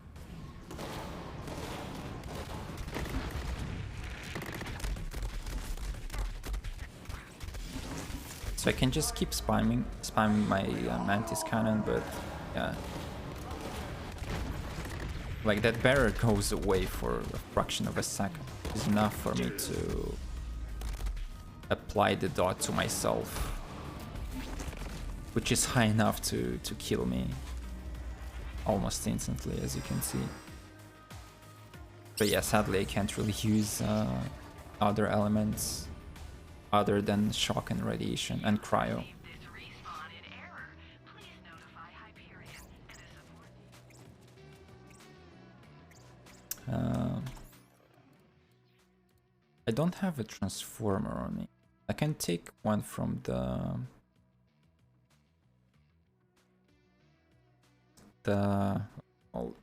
bank, so I can use some shock flash damage weapons. Okay, let me show you the Globetrotter now, which also works pretty well. This build. Rough night. Let's have another one.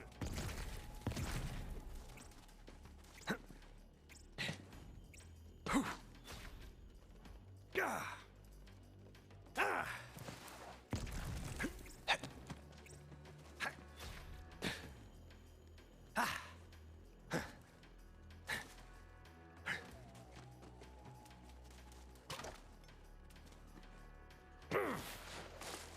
Globetrotter is a launcher that you can get from Scourge, which is the final boss of the Guardian takedown. And sadly, that's the only place where you can get one. And it shoots these soul blades that upon hitting an enemy, they jump upwards and they explode with splash damage. And because it has such a high splash damage radius, it has a chance to hit multiple enemies at once and keep reapplying the eraser effects and the effect from the class mod, which helps the eraser kill. But yeah, it's a bit tricky to hit flying enemies. But yeah, as you can see, once it starts chaining, the splash damage is basically the entire map, the radius of the splash damage.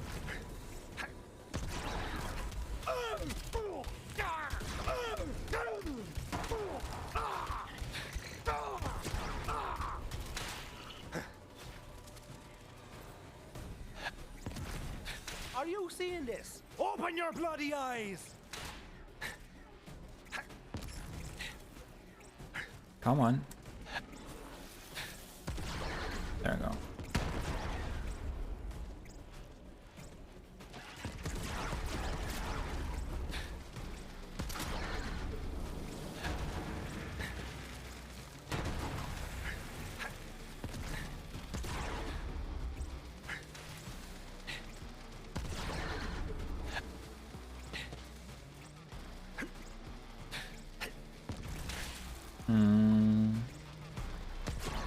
Chain stopped there.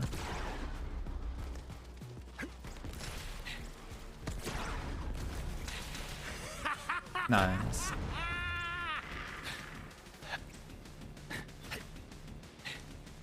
Need a charge. And now time to just spam away.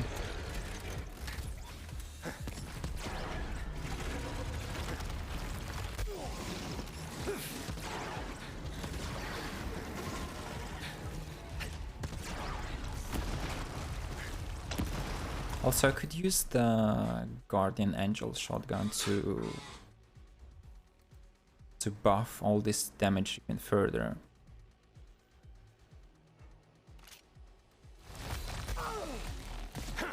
So basically, I just shoot the rocket launcher and then I equip the Guardian Angel. Yeah, much higher damage, as you can see.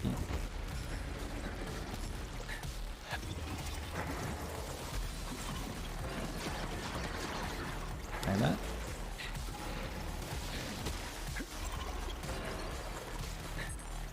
And they didn't get a good chain there because Vermi was immune.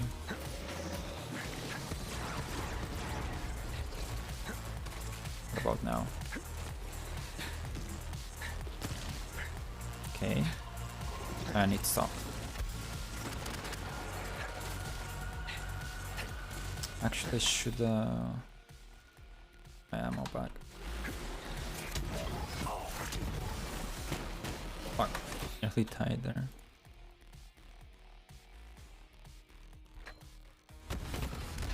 Fuck.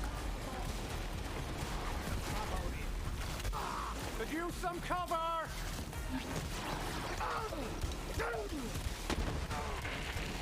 Wonder, doesn't it? 86 Okay, Vermi died. bricks. Almost instantly. His health bar just disappeared.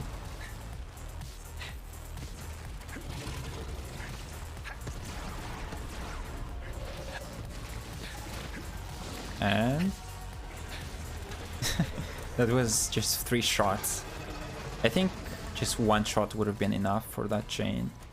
But yeah, this setup is really fun.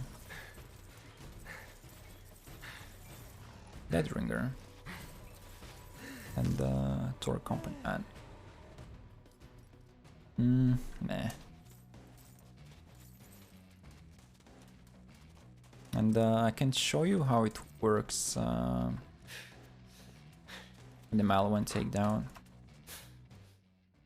So let's do another Maliwan takedown, I guess.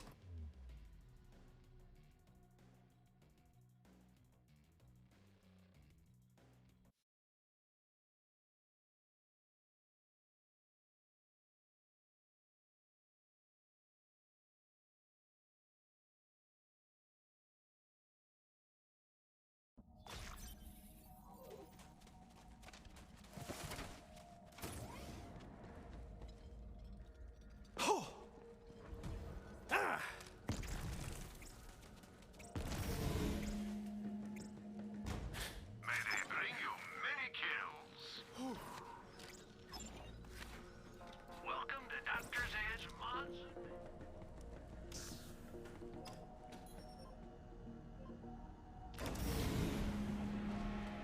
Intel says there's an elevator down to the lower levels. Make your way there and be ready for some heavy resistance. I'm counting on you, Vault Hunter. Throw them out here!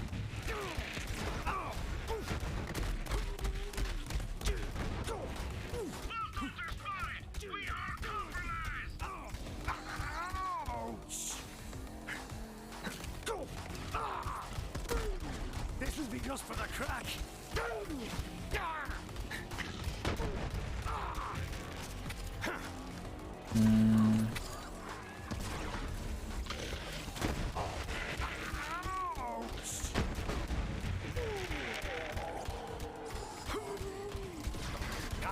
I'm waiting to get a good chain. Let's see. I want to think twice next time.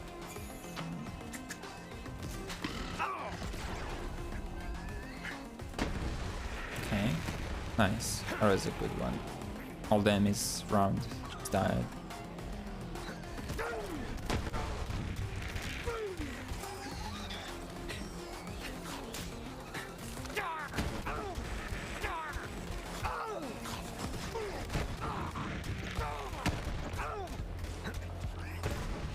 Didn't anyone teach you how to fight?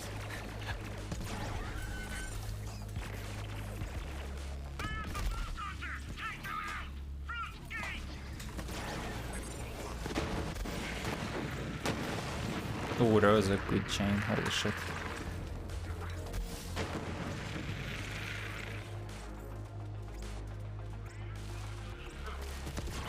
God damn it.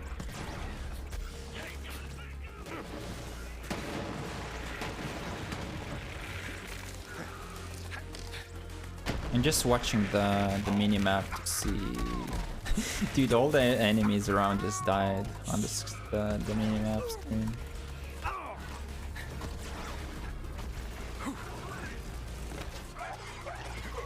Because the splash damage radius kept increasing together with the damage. Yep.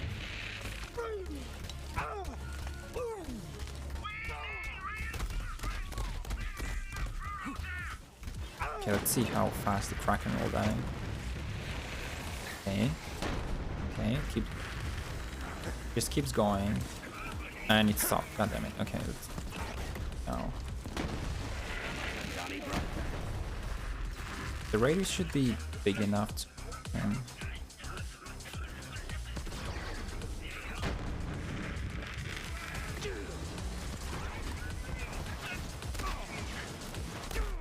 yeah, at least the 5% crit hit damage from the class mod is not really enough. Nice. Okay, Kraken down. And that's a form. Epicenter. And that's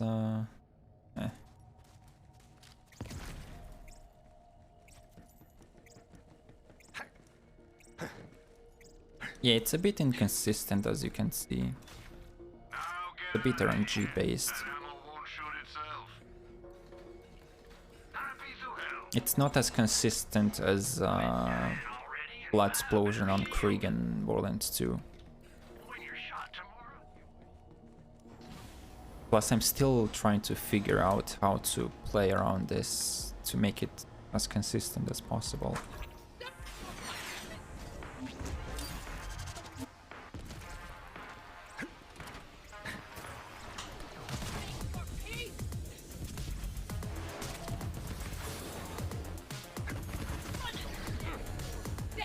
Okay, the Valkyries should be quite easy. Got any more for the meat grinder?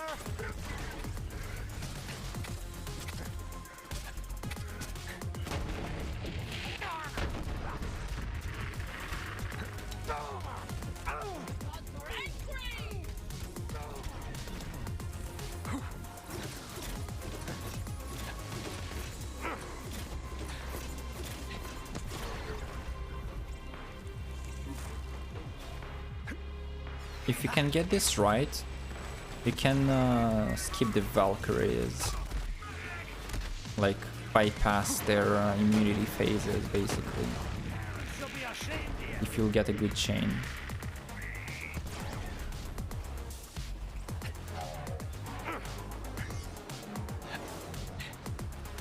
Like, they would take damage through their immunity barriers.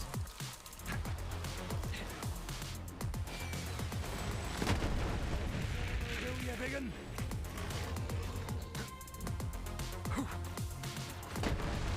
Just kept going.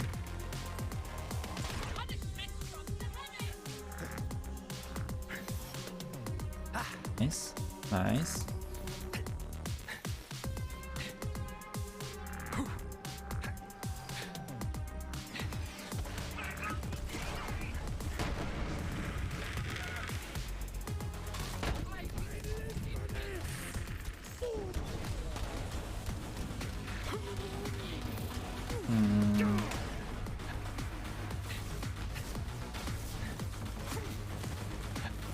Glorious fleeting on her face! I'm on guard. I return! Wish I could There say we go. that was the first time this week 3 angry ladies tried to throw me out. Those were advanced mechs, but we're after something bigger. If I just kept spamming away the Globetrotter, I think it would have taken me much less time to kill them. Also, stopgap. Corrosive, interesting. Let me see if it counted.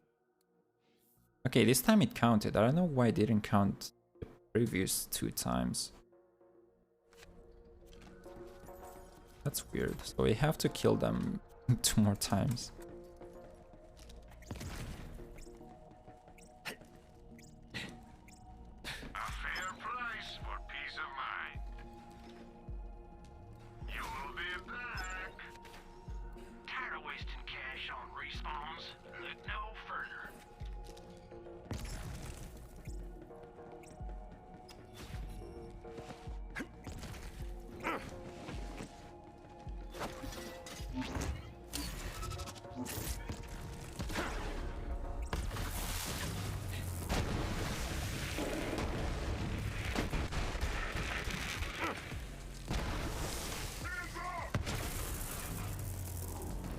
Damn, that was a good chain.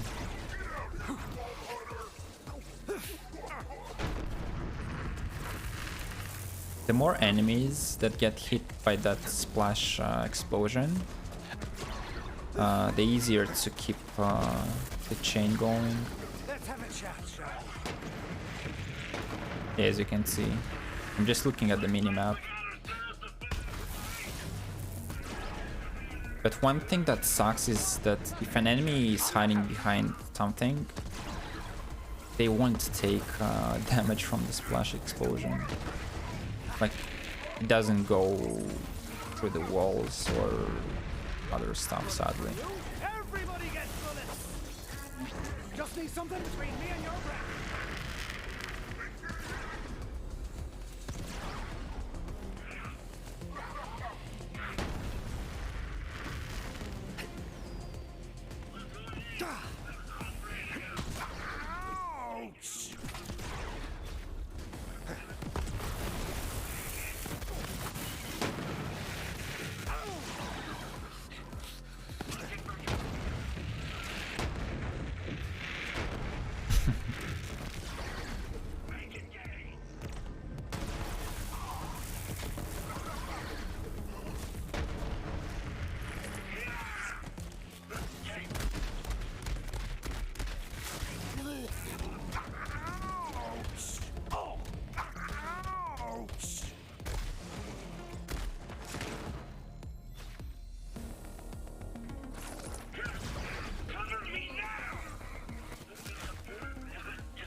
248 million I just saw there.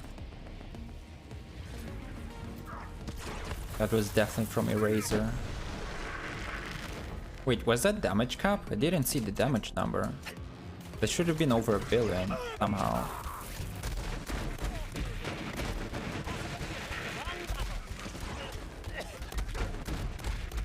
The breach should be really easy with this.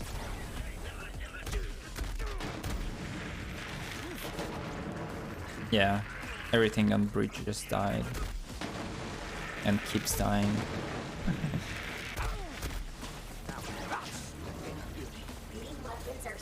Okay.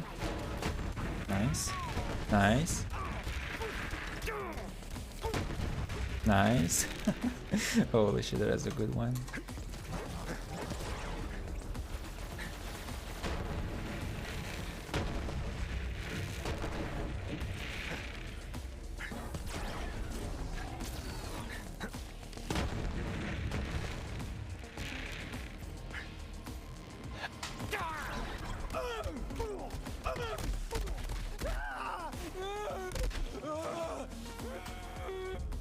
Ah, crap. I might actually die there. Hold up.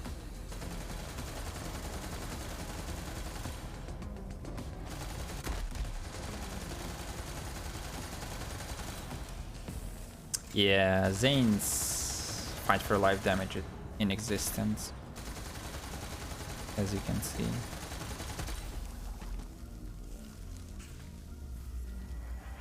I just wasn't careful enough there.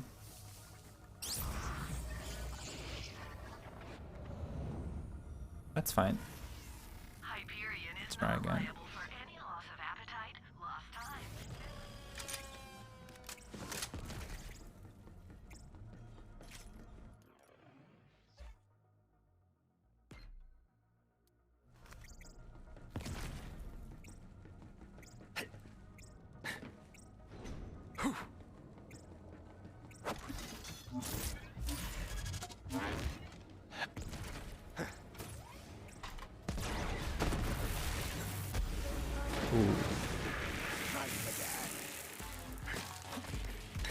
Trigger finger's getting tired over here.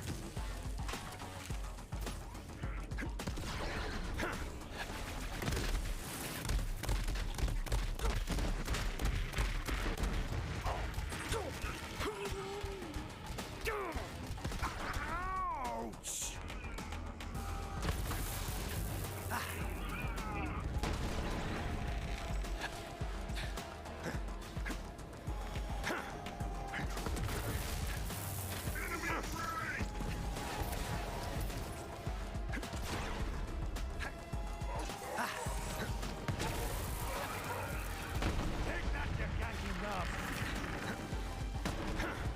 Ooh, I didn't see how much damage that was.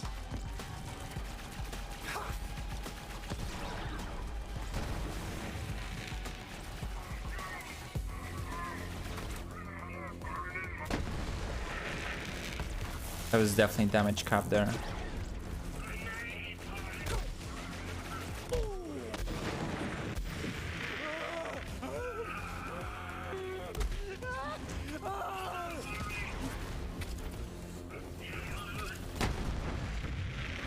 $700 something million on that guy.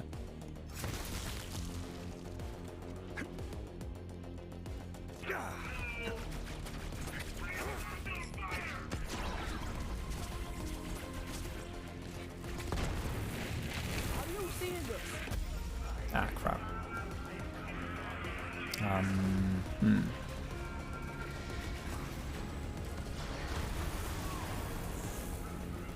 Come on.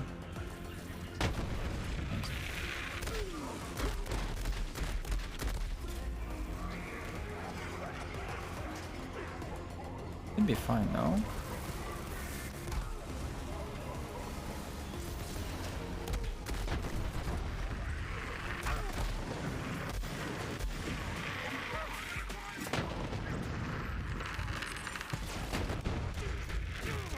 Alright.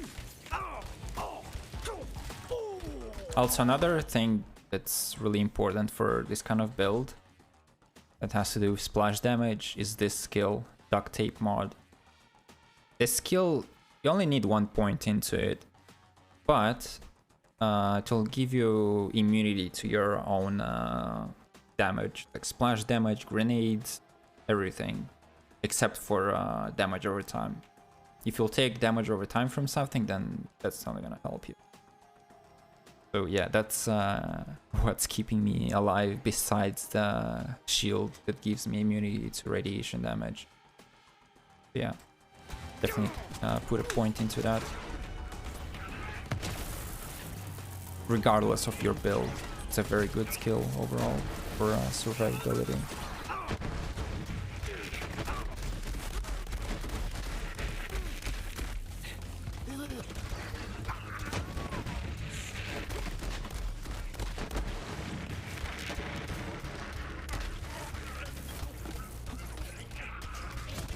Ooh, Groundbreaker.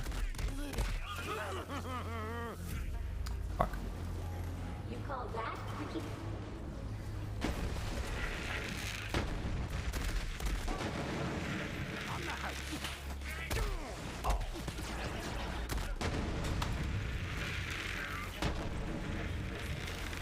Okay, nice.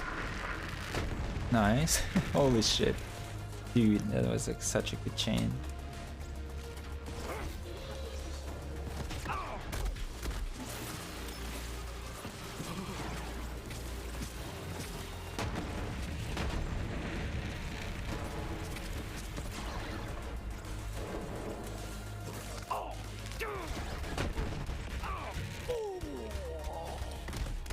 Every time one of these saw blades score a critical hit on an enemy, because of Eraser, it will just spawn even more of these blades.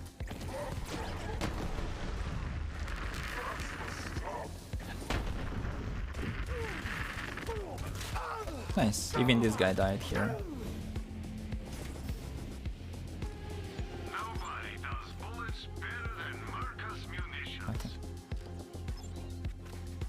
Too much money, not enough blood. You're at the right place. Okay, let's see how it will work against Wotan.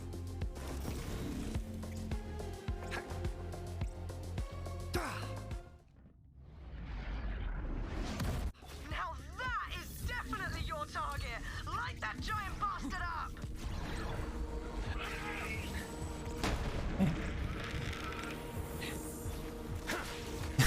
It keeps going, and it stopped because of his barrier.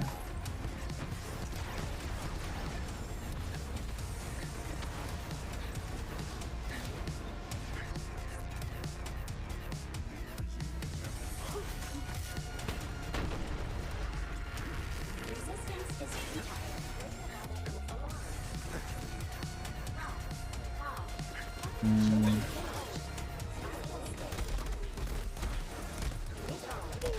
Come on.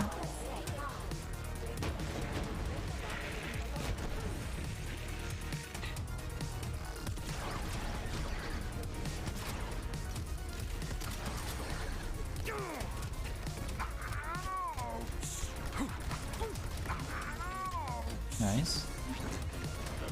Nice. Didn't even have to worry about his barrier. Oh, wow, look at the state here. Come on. Oh, the chain stopped.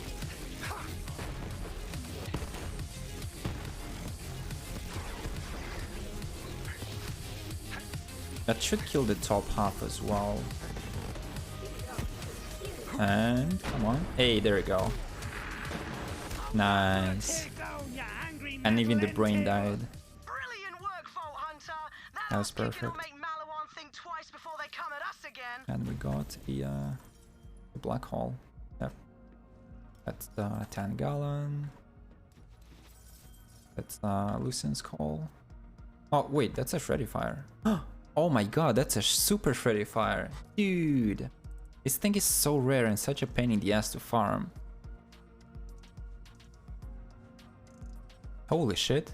And it's fire. Hell yeah, dude. Bearcats. That's a pump welder? No, that's a recharger. I never really use it. Redistributor, takes boom.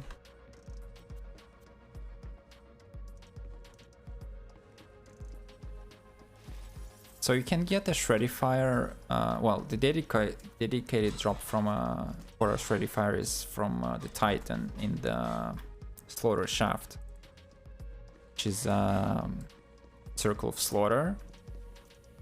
And well, since he's the final boss, you need to play through all 5 rounds of the Slaughter, and he's not even guaranteed to drop one. And even if you get one, obviously it's not guaranteed to get the right part for it, to get the Super Shreddifier variant. Because I think it's... let's see, how many parts?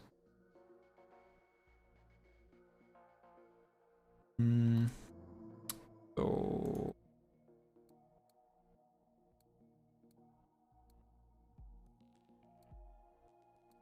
Right. I think it's the barrel, yeah. So plus 120% more damage just because you get this second barrel. That's what makes the Shreddifier a Super Shreddifier. Just like what makes a sickle assault rifle a boom sickle. You need to get a specific part, which can be like one out of, I don't know, a few other parts that you can get instead. I'm not sure what other parts you can get instead of this one, but yeah, this thing is super rare. And if you get a Super Shreddifier, consider yourself super lucky.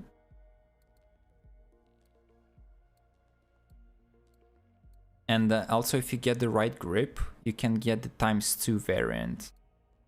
So that's twice the damage. It would consume 2 ammo per shot, but on Mo's, especially if you have what's that skill called in the green tree that regenerates your ammo. Actually, she has 2 skills: the Forge, which is the capstone for the green tree, and the one that was in the middle that gives you ammo on critical hits. So yeah, if you have the mag size bonus from your artifact or class mod and those 2 skills, then you'll never run out of ammo. You won't have to reload. So yeah, definitely get the Super Shreddifier and the ×2 variant. So basically the grip would look kind of like this, but without the stock. So just like this part without stock.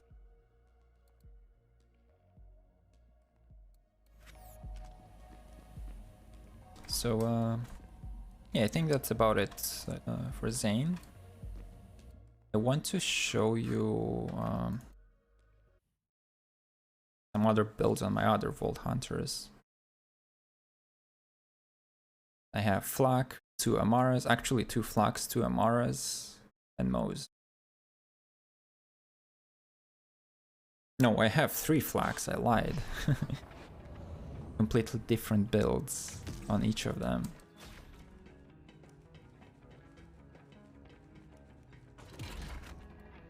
So let's put Shreddifier into the tank.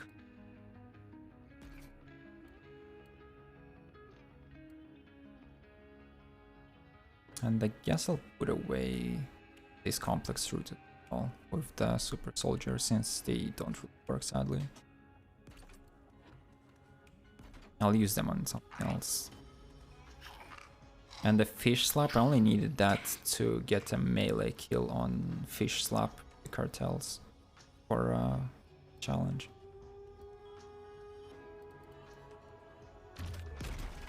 But yeah, that's about it for now for Zane.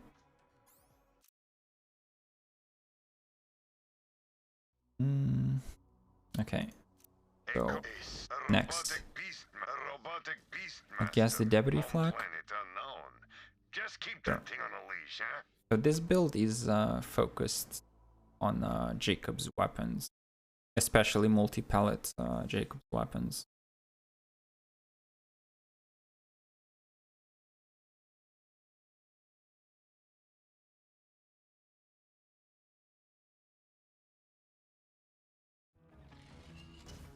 So let's see what I have. Also, recently I discovered how good the Queens and Kings Call pistols are. They're insanely good. As long as you're hitting crits with them, they can shred anything.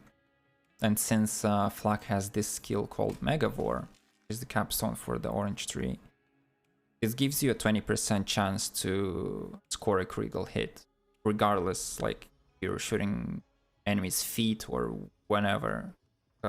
Whatever. There's a 20% chance to score a crit, which will trigger the special effects of the weapon. And the effects for the Jacob's weapons is that when you score a critical hit, it will shoot projectiles towards the nearby enemies. So, for example, the Hellwalker. No, actually, it doesn't say here. But yeah, for example, the Unseen Threat. Critical hits ricochet 3 bullets at nearby enemies. But this actually applies to most Jacob's weapons, if not all of them. Well, at least all the legendary ones. So, yeah, these two pistols, which you can get from Tyrene, the final boss of the base game. It's really good. So Queen's Call is locked to 3 elements, I think, which is corrosion, shock, cryo. Actually, let me check, because I don't remember on top of my head.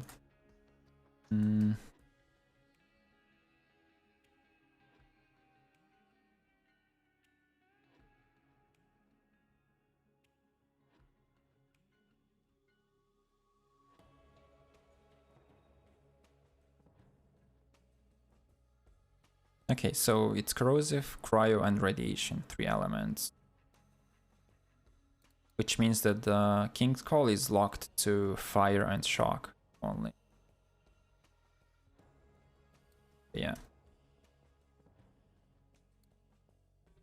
And, well, I'm using the Cosmic Stalker, which is like the best overall class mod for mobbing. For bossing, I recommend to use the Bounty Hunter or the Stack Bot. You're using Fadeaway and the Gorillas in the Mist. Because every time, well, with Fadeaway, every hit is guaranteed to be a critical hit.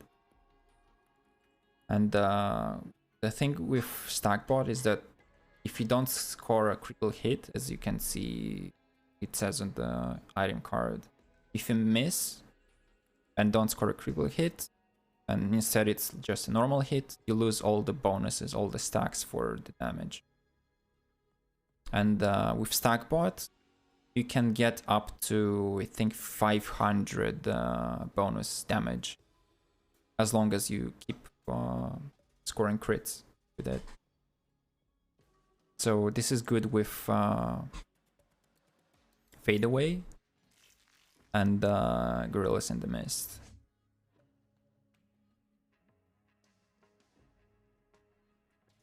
Without Gorillas in the Mist, you have only 3 shots. Like, it lasts longer. Like, I'm going to unequip it. It lasts 15 seconds. No, hold up. It doesn't actually say.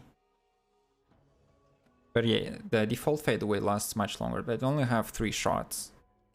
But with Gorillas in the Mist, you can shoot away as long as you want.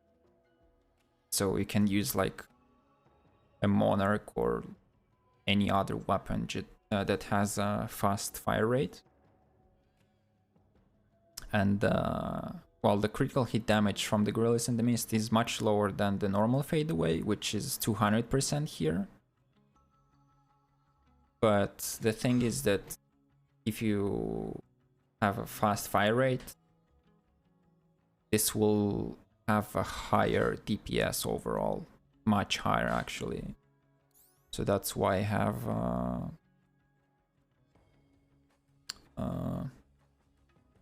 their own skulls, and I used to have Monarchs, but since this build, well, I want it to be around Jacob's weapons mostly, and the Monarchs are Vladov, I had to use their own skulls instead, which are automatic assault rifles from Jacobs.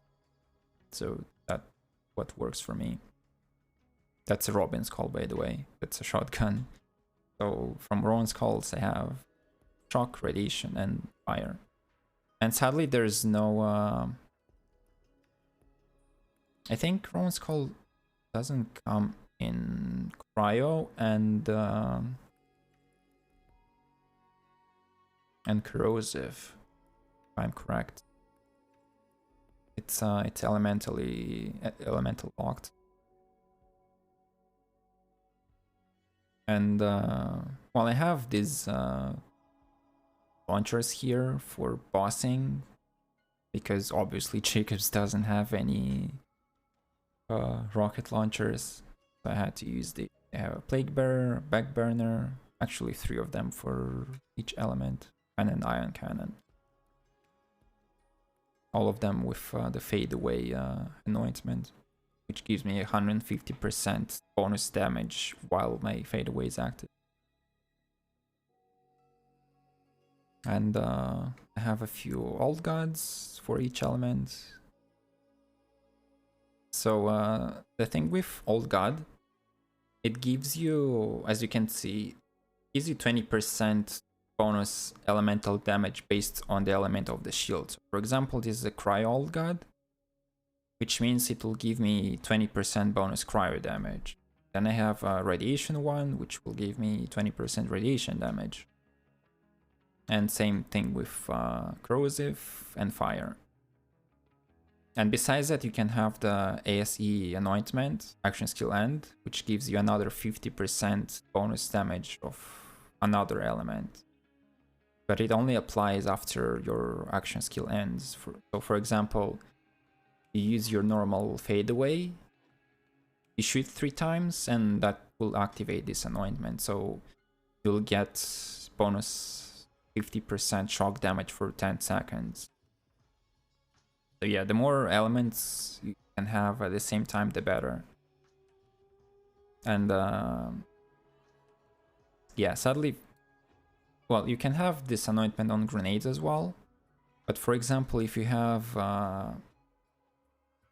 the same anointment on your grenade and on your shield, for example, 50% bonus incendiary damage on your shield and the grenade, that won't stack.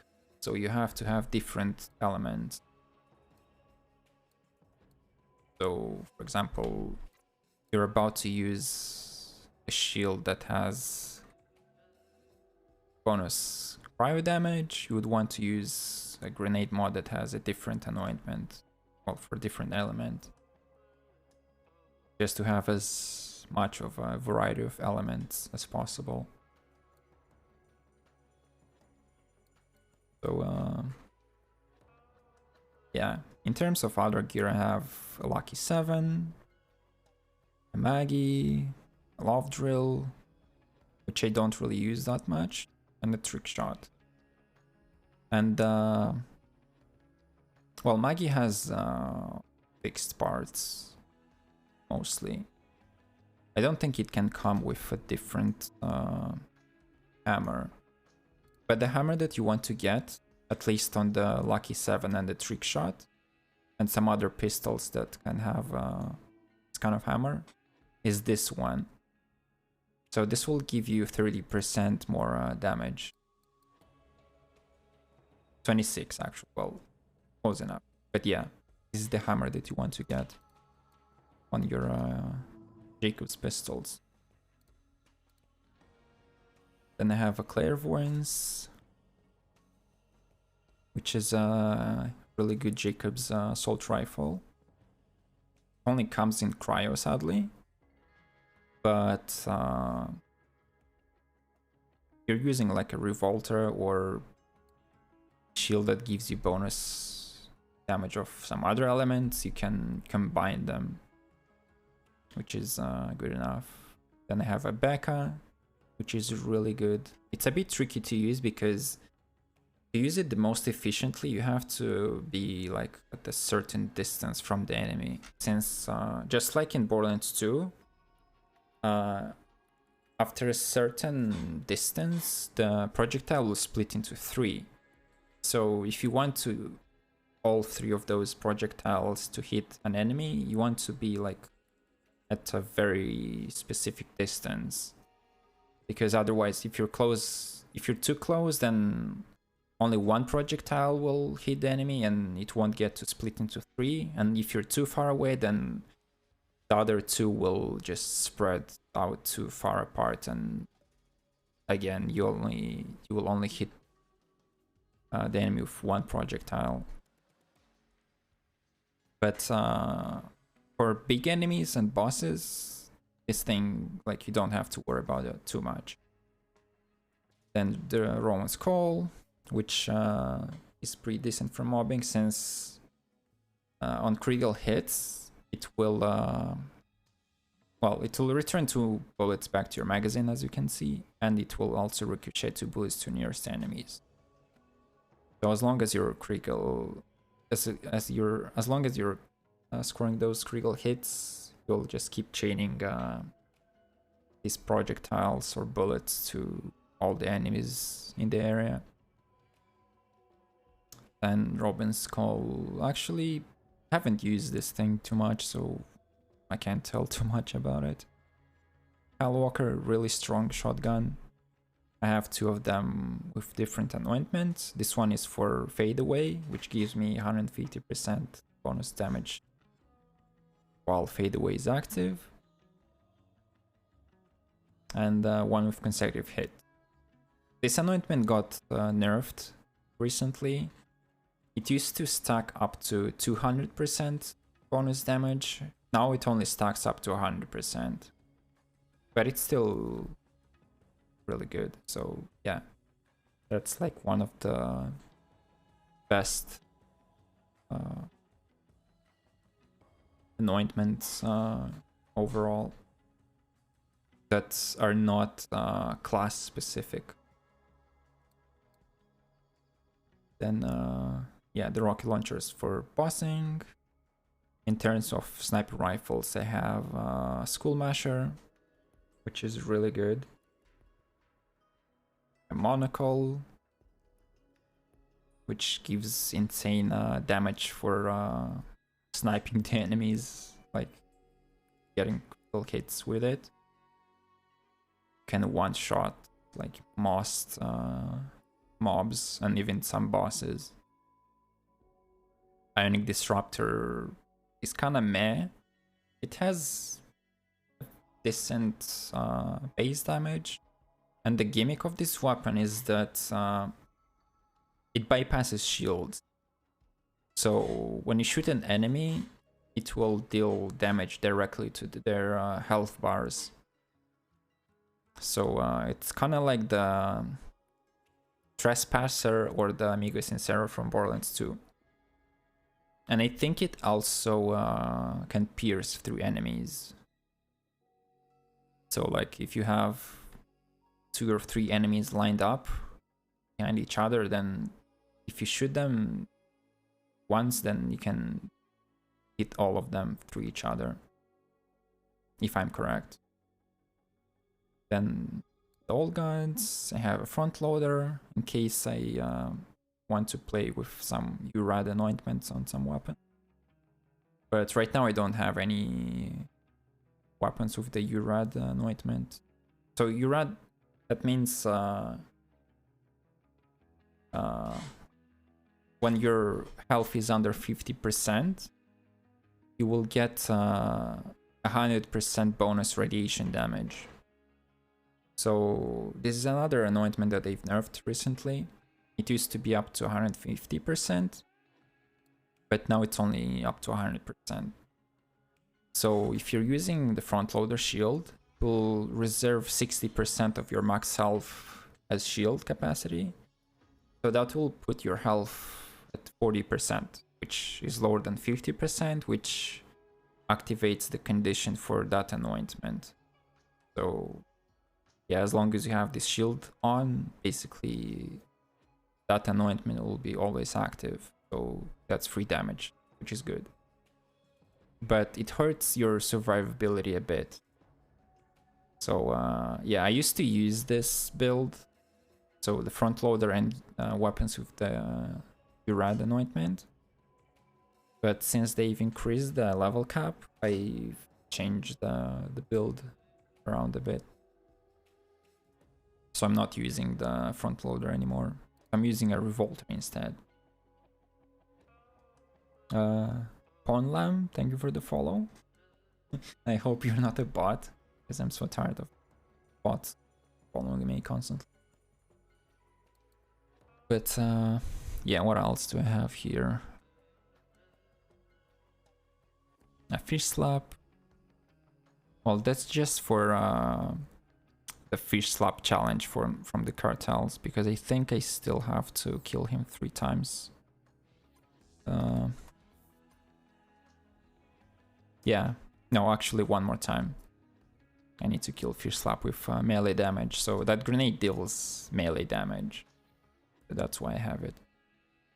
But other than that, I'm using Hunter Seeker, which when you throw it, it actually shoots bullets. And it's a homing type grenade. So you throw it, it splits into 3 because of the mitosis prefix, which has 2 divider behavior modifiers. Yes, they're called, yeah. So basically that makes it split into 3. And each of those grenades will shoot bullets at enemies. And because they have Megavore, they can also hit critical hits. And because they have head count, this will have a chance to reduce my cooldown. So that's another reason why you should focus more on multi-pellet weapons.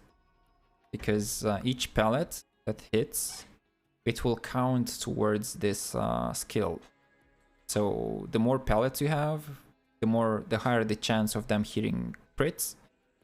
And obviously the higher the chance for this skill to proc, which will reduce your cooldown, so you can get your cooldown back or your action skill back real fast. So you use your fade away or whatever other action skill you want to use. You chuck your grenade, shoot away enemies, get crits, and your cooldown will get up real fast. And then what else? I have a bunch of other Cosmic Stalkers. Red Fang for a potential Gamma Burst build, which I still have to try out. But yeah, I need to get some other stuff first for it. Then Bounty Hunter for bossing. Stagbot as well for bossing. Pet Purse Launchpad for getting ammo back. So when you slam like this, it will shoot out rockets, and when those rockets hit enemies, it will replenish your ammo for whatever weapon or ammo type weapon you hold in your hands at that moment. So that's more of a utility artifact. In case you're running out of ammo and don't have a vendor nearby, you slap on this artifact, you slam a few times, and yeah, you get all of your ammo back.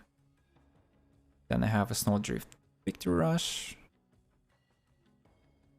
for moving around fast and for bonus damage after killing badass enemies. The Peril, obviously, one of the best artifacts overall for basically free damage up to 105%. So it says that it can stack up to 15 times with 1% bonus damage per stack, and at max stacks you get additional 90%, so that's 105% bonus damage for free. And it's really easy to get to max stacks. Then yeah, that's about it. So I guess let's go to Malvern Takedown. That's like the best place to show off this build.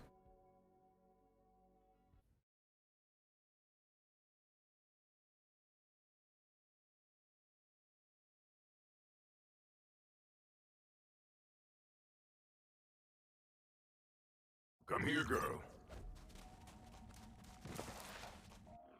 Okay, let me put on the Snowdrift. Oh, and I have a Jacob's Company Man, which I forgot to mention. I got a really good roll on this one. So 50, 50, 40. So 50% crit damage, 50% Jacob's damage, and 40% mag size. Plus another 73% mag size as a passive bonus. Splash damage and action skill cooldown. That's like a god roll for this artifact, basically.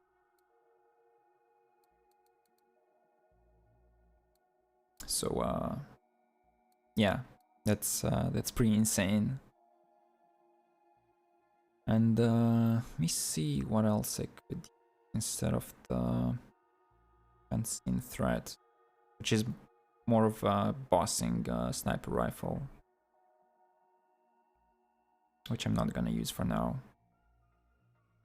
I guess I could use the Skull Masher.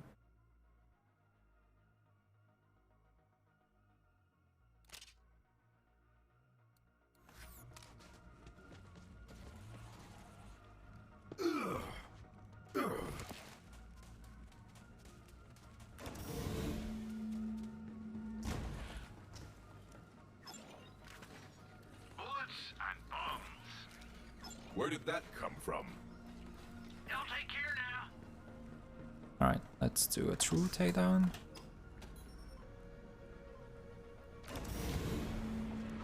I think for now I'm going to use just the normal fade away. I'm not gonna use Gorillas in the Mist. Do that. So you can either use Until You're Dead or Gorillas in the Mist and just change them. But you always want to have your Not My Circus augment on. Because after your fade away ends, your pet will haunt the enemies, which will attract enemies' attention on your pet instead, so this will help you with survivability. Plus your pet will gain 80% damage reduction. So you have 6 seconds of basically enemies not shooting at you, which is really good. Intel says there's an elevator down to the lower levels. Make your way there and be ready for some heavy resistance. I'm counting on you, Vault Hunter. Yeah, as you can see, it's really strong.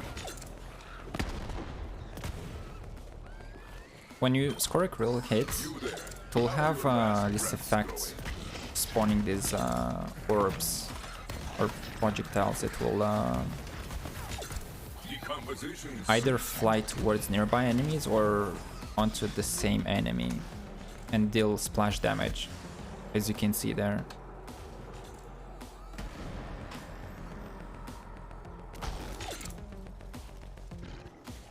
Oh, they missed apparently.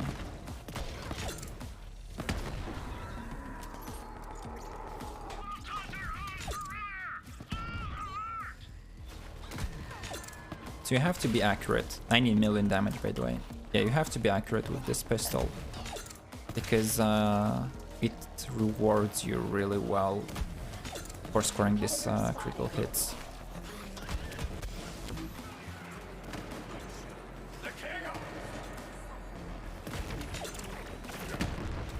Yep.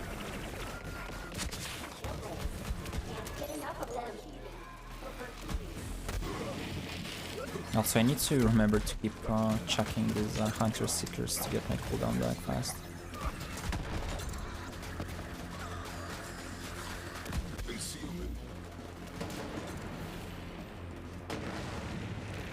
Ah, goddammit, I missed.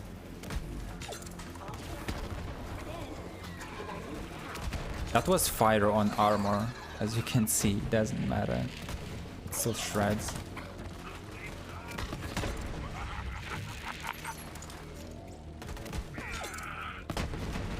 Yep, 84 million.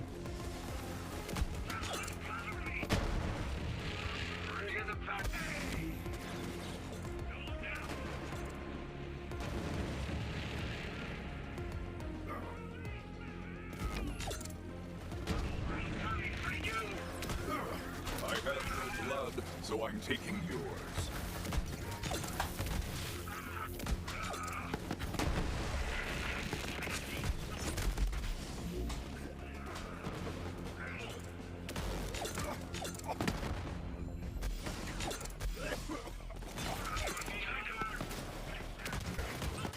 Oops.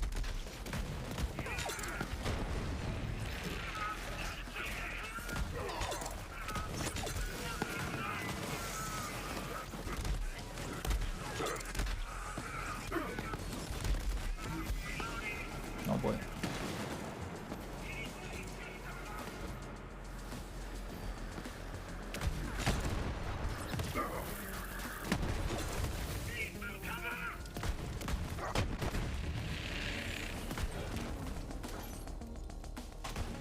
think it's perfect time now to switch to the corrosive one.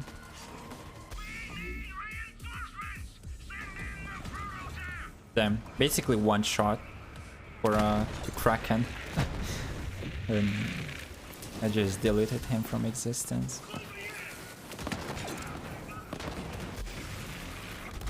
Slaughter to remember. Hey, level up for the Vault card.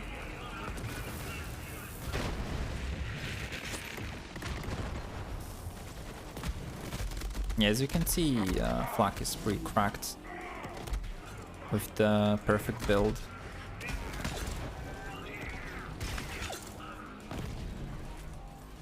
He's really strong for mobbing, bossing.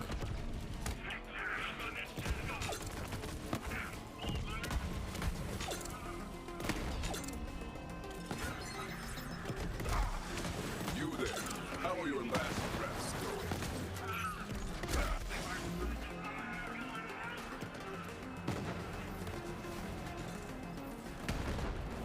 But yeah, as you can see in Fade Away, you don't have to worry about where you're aiming. It's still gonna be a guaranteed crit hit.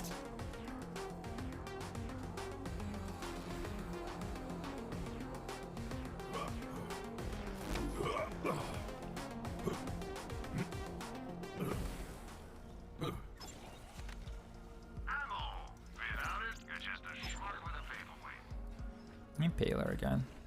As long as you got a pulse and a...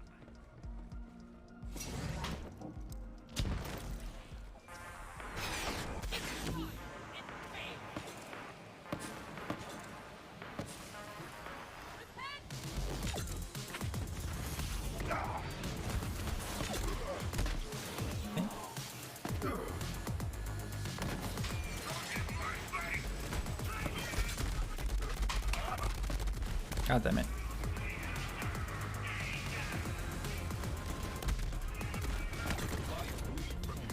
Yes.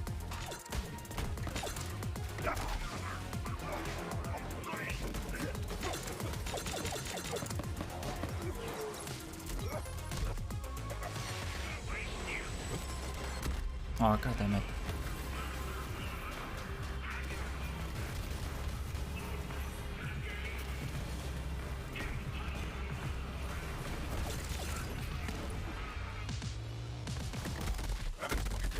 Oh god.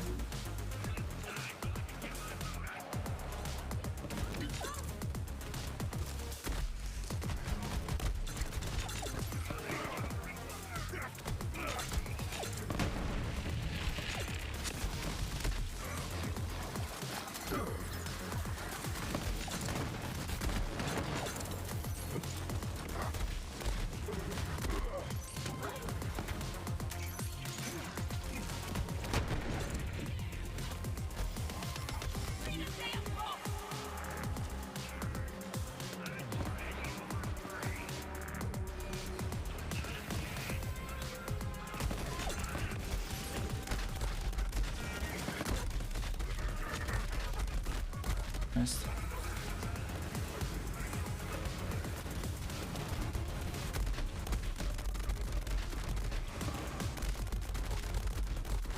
Hey, where is my pet? He was trying to revive me, but there's so many enemies around. There we go. Right.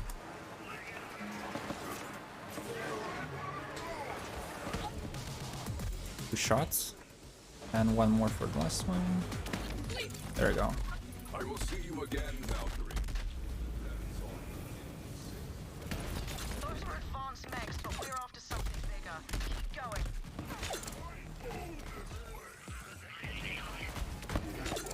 Wait.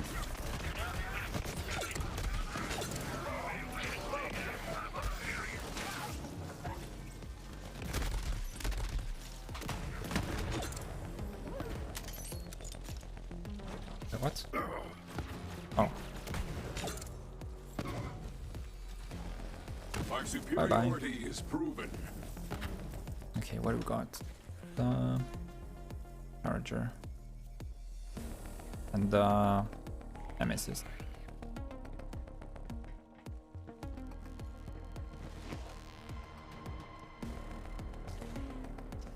Now get out of here. That ammo won't shoot itself. Tired of wasting cash on respawns? Look no further.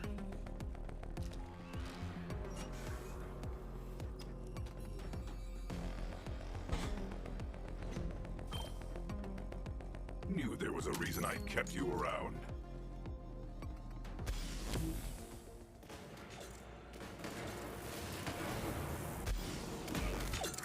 Ah.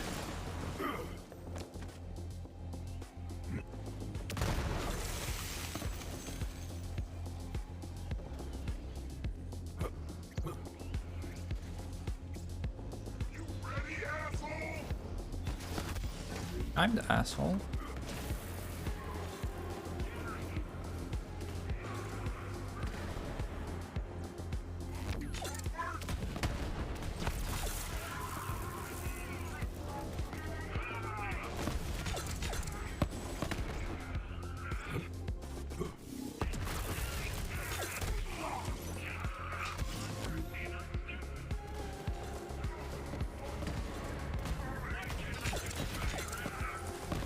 I want to see what your guts look like.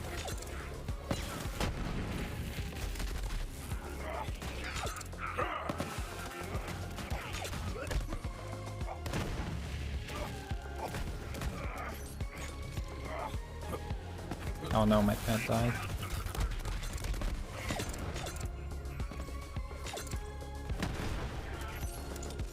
Come back. We are stronger together. Glad to see the life back in you.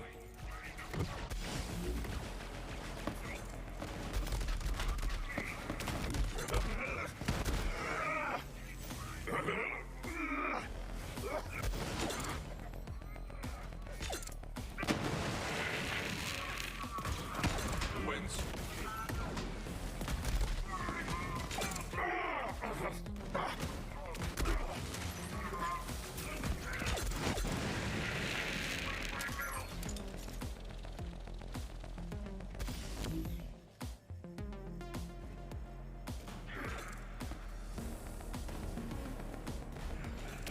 Oh, I wasted all of my fadeaway shots on that guy because they kept missing.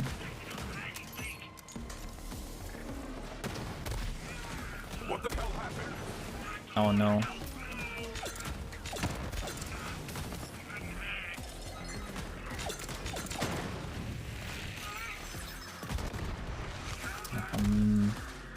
Where's my pet? Oh. I've got you, girl. Nice. They'll never see me coming. It's fucker. Oh my god.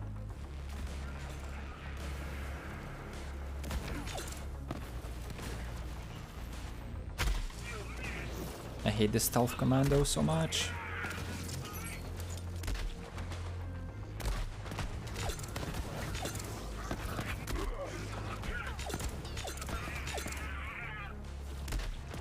Get trapped.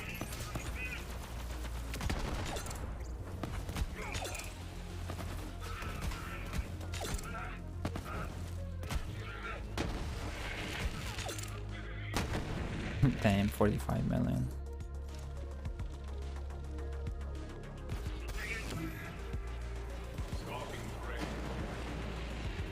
Oh, I fell. God damn.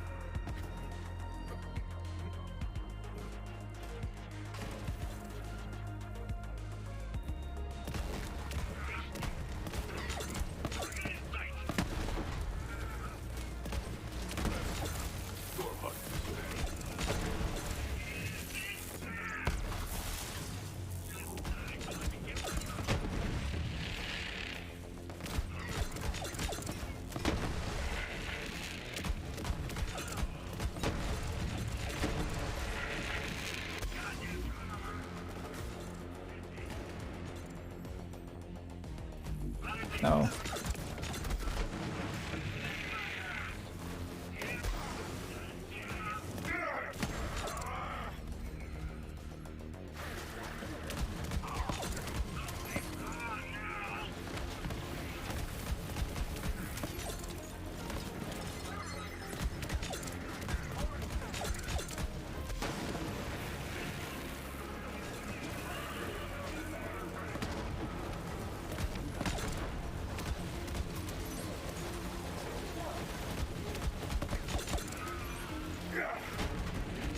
Fine gift for death.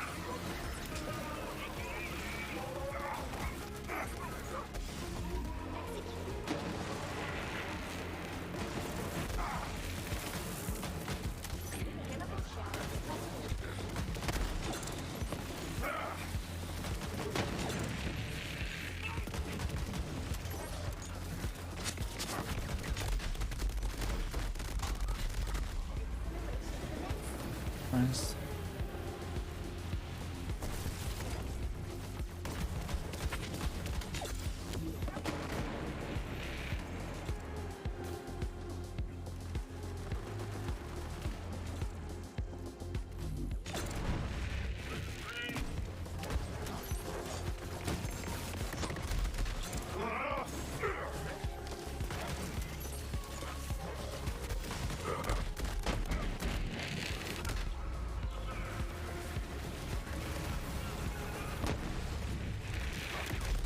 Ready to pounce.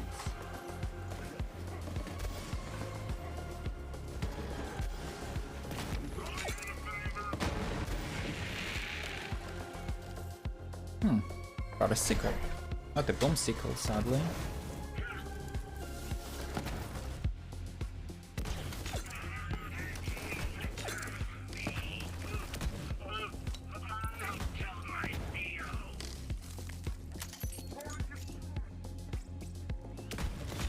Oops. Guy's immune to fire damage.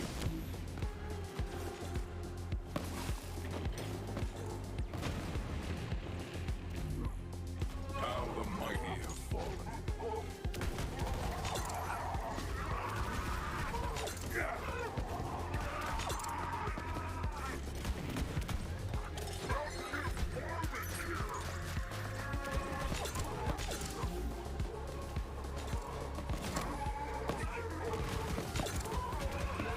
Come on, dude.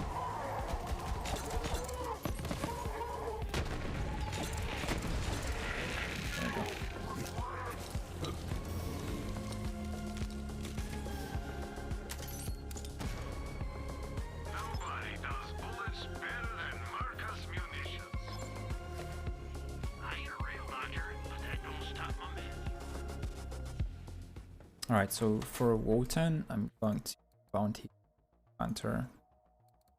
Because, well, first of all, it treats bosses as normal enemies.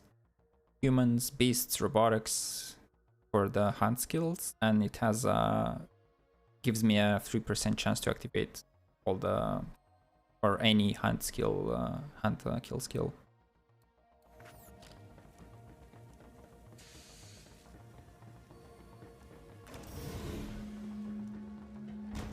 So that will give me the bonuses from this skill, Hunter's Eye. So gives me different bonuses, like will hit damage against humans, armor damage against robots, which Wotan is. So basically that's free 42% armor damage bonus. And damage reduction against beasts.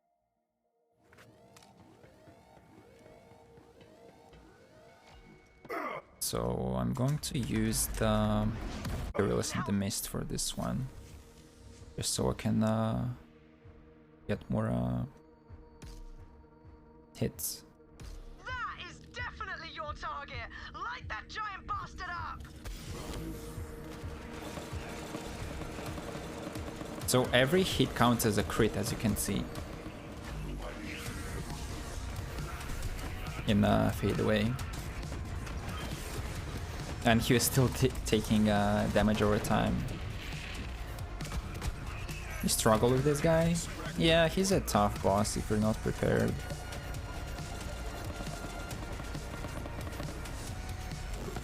Hey, man.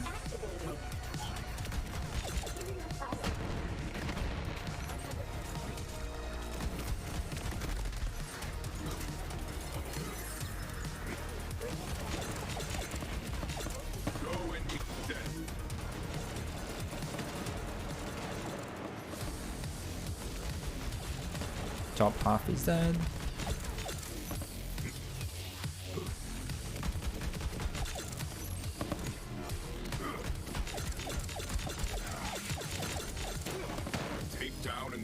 And we're done. That was true takedown, by the way. That ass kicking will make Malawan think twice before they come at us again. Come on, there we go. And we got a Moonfire. That's Flacker, interesting. Rubius Wrath. Already have. Okay, let's check this file. How are you doing, Matt? Keeps worth. That's the bitch. That's another keeps worth. And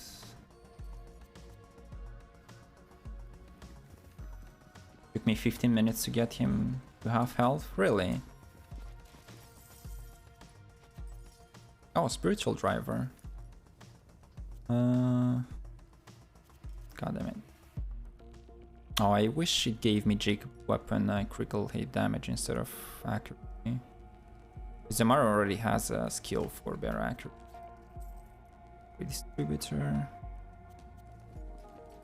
Not bad. Yeah, this build is really good. Specifically these two pistols, the Queen's and King's Call. And with the Bounty Hunter class mod. And the Jacob's Company Man. And obviously the Revolter, which is the best shield in the game. Basically like the B shield of build 3. And I'll try to take on Hemophorus, I guess. And I could do a couple Guardian takedowns. B shield, yeah. It's like the B shield but better. And instead of it proccing on while the shield is full, it procs when the shield breaks. But it only works for 15 seconds. Come here, girl. But sadly it's only locked to shock damage, so it will be pretty much useless against enemies that resist shock or let alone immune to shock damage. but it also gives you 50% fire rate, Just sit here, selling shields, which you can use like, pieces well, of brains to too, if you're buying. increase your DPS I anyway. wondered where that went. The shield go burr, yeah. Well, the revolver also goes burr. Like on Zane, you can get such a high fire rate, like you already saw earlier. Okay, just made sure I have the right stuff equipped.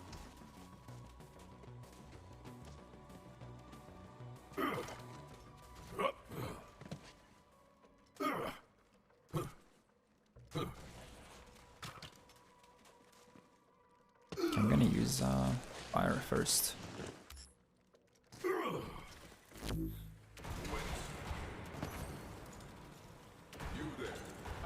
Let's see how much it will take me, or how long each time.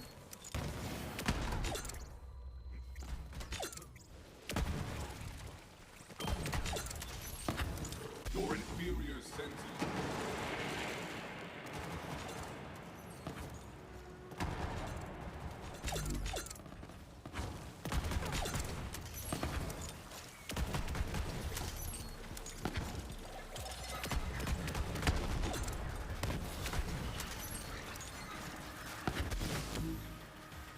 I use corrosive for this one.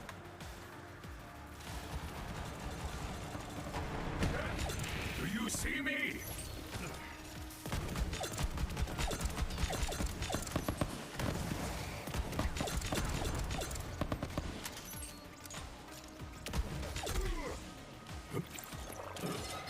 And no, not yet.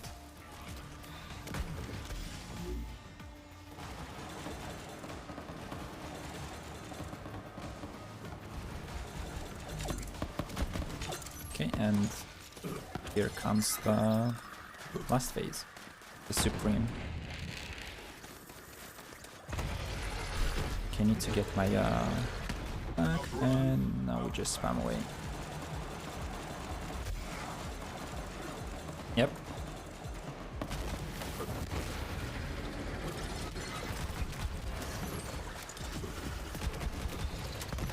Could have used the stack bot, but I think this build overall works better from my testing. Oh god. Almost there.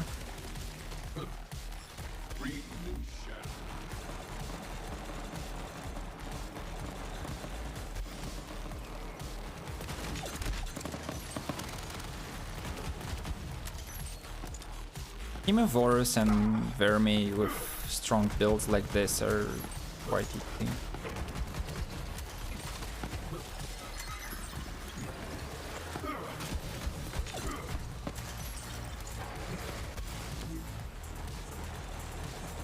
Okay, now I can use the fire one.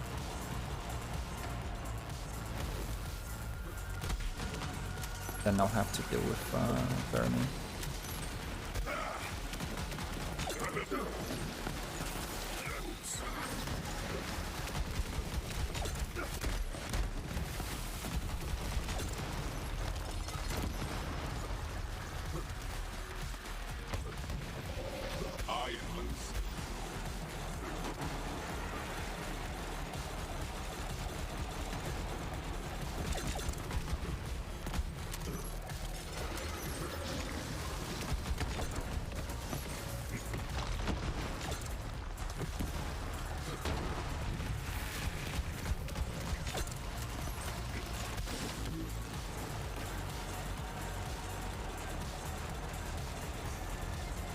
Almost there. Okay, Emo is dead. And okay, back to Vermi.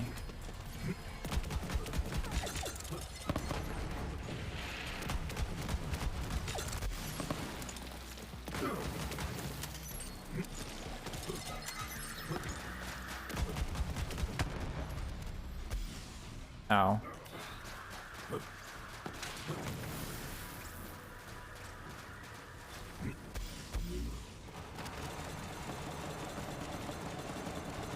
They have about the same amount of health, I think.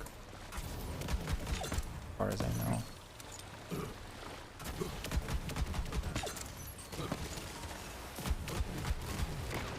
Oh my god.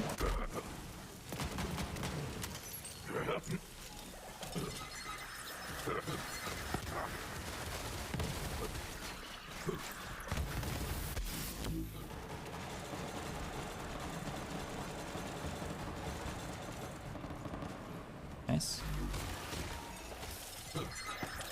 Spam some hunter seekers to get my action back with head count.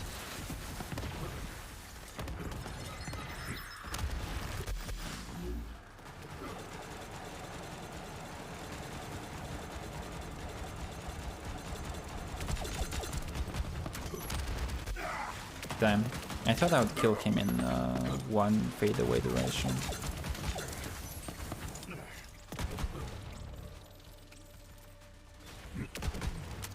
Actually took me much longer than last time for some reason. Oh, raid boss down. Well, raid bosses. Awesome. If I rate hit per per shot and damage. Melee damage and more max time. Eh. These invincibles are breaking my balls. Same. And Vic just casually destroys them. His health is just nosediving. Yeah. That's not even like the highest damage.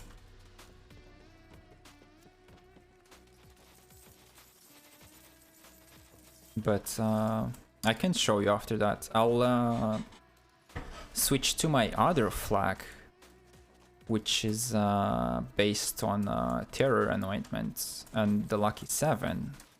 That build is just fucking insane. Oh, and the stack bot.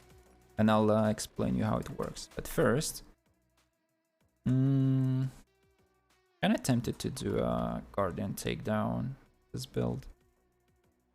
Yeah, but then for the Guardians, I would need a shock weapon. But I want to keep using these King and Queen's calls.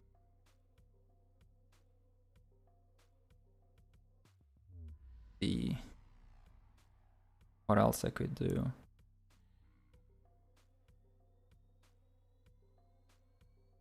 Hidden 6. Okay, let's try Grave Ward. Oops, wrong map.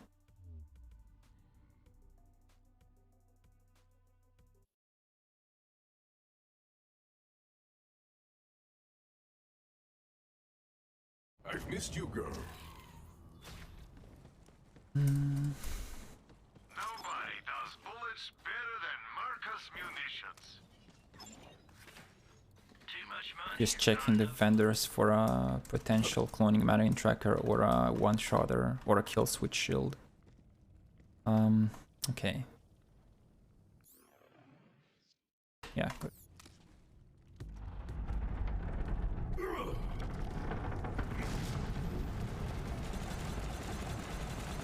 I like your enthusiasm. The composition suits you. I wanna compare it to the Hellwalker now. I'm gonna use the fade away one. This one. With 150% bonus damage while fade away is active. Just to see if I can kill Grave Ward faster than with the King's Call.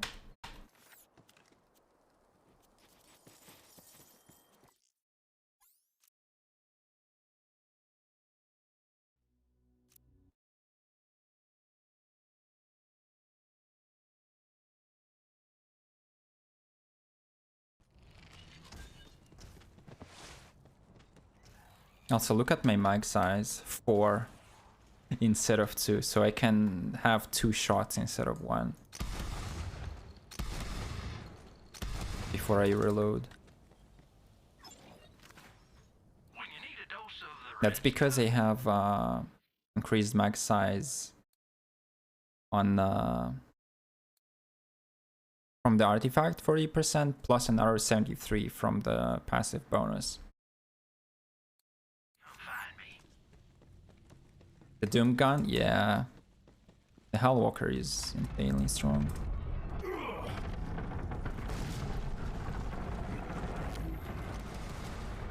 Oh, I fell. And I killed him before I fell. Mid-air.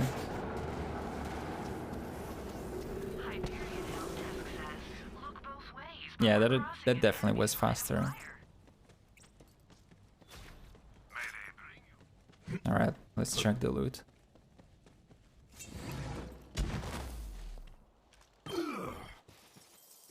A hex. Electric slide launchpad. Meh. And I have this.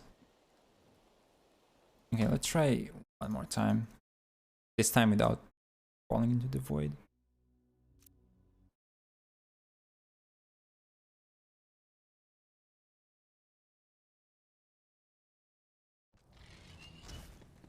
I have need of you, beast. Ammo. Without it, you're just a Wait, schmuck what with was a that? paperweight. Oh. Happy to help. Most archers got a degree to Oh, damn. but Shield with 2 power charge modifiers. If it had 3 power charge modifiers, it would have been a kill switch shield. Which is really good on Amara. Up to 300% bonus, more damage. If you collect all the power charge thingies at once. I think you can have like what? 10?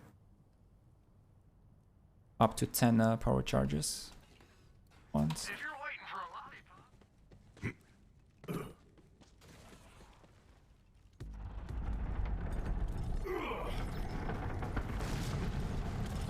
Your inferior senses betray.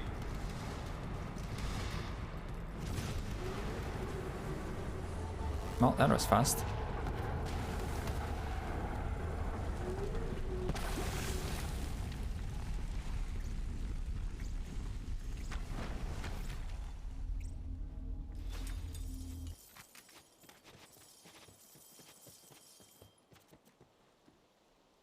Yeah, let's try the...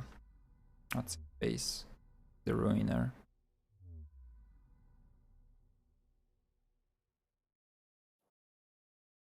Should be even easier. I think I'll be able to kill him while airborne.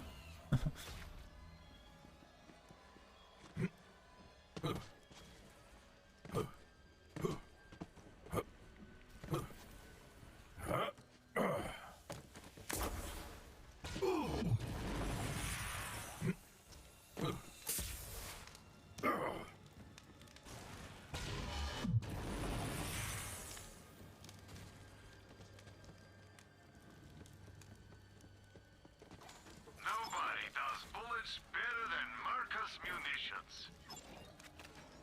Welcome to Doctor's Oh, Bird Trooper. Mods and Meds. Weapon damage, grenade damage. Eh. The red card. Come back soon. If you're still. Ah, okay. I see what was the problem.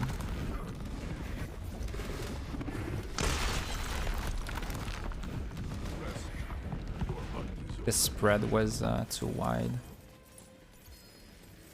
And I kept missing a lot of shots. But it's fine.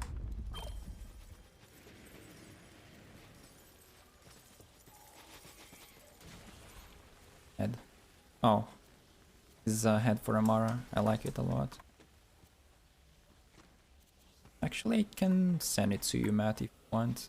I sent you some other stuff. I don't know if you checked your mail. Also, I forgot to redeem this.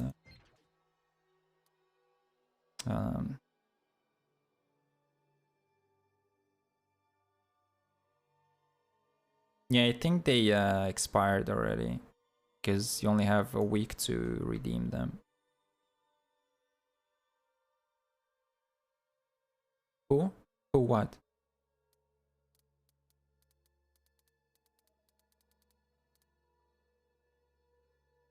There. You have been on build 3 for weeks? Oh, that's fine.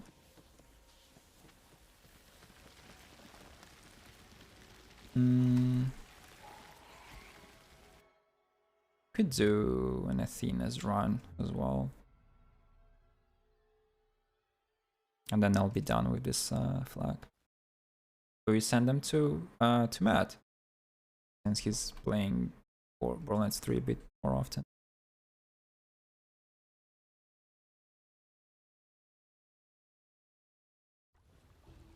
But I don't know what time happens to the items if they expire. Bullets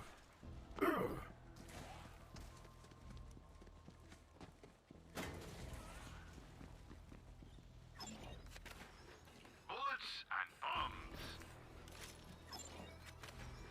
Dr. Zed here, selling shields, mods, and peace of mind. Pieces of brain.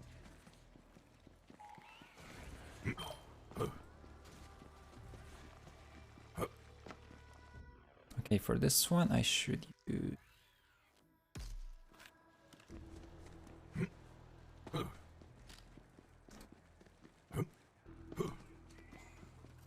Oh, and before I forget, my Cosmic Walker. One.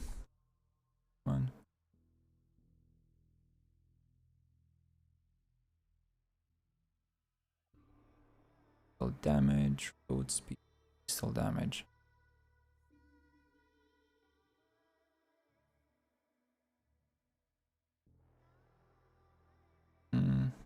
Guess this.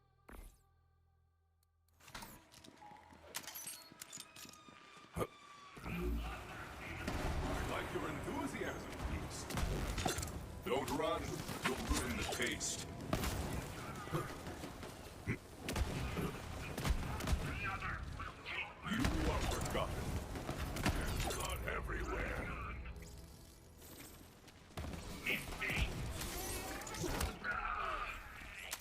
Ah, come on.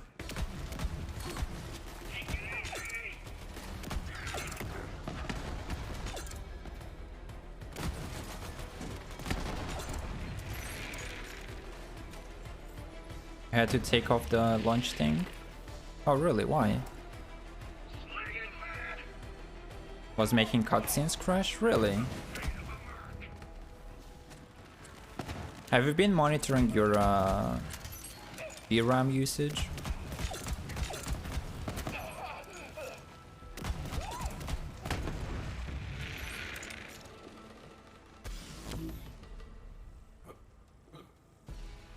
Because I'm curious to see if it would use, like, well, if it's the case when you have the more VRAM, if you use more RAM as well.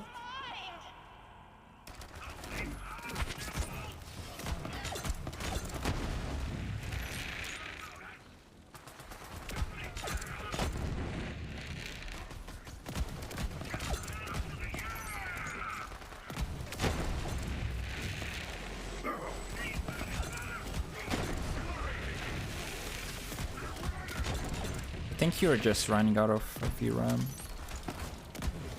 That's the issue that I've been having too. And I had to take it off for streaming too.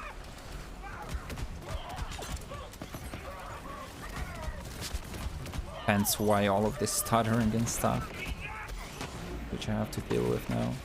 Keep them busy.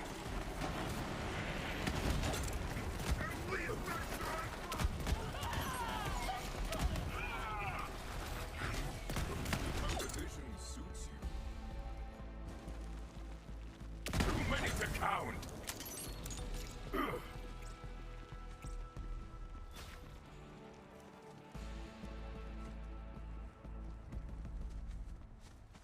You can try to lower your settings down to medium, since there's honestly not much difference visually and the game looks cleaner on a bit lower settings.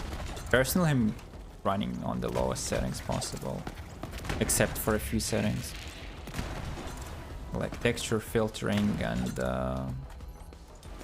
I'm running ambient occlusion on medium.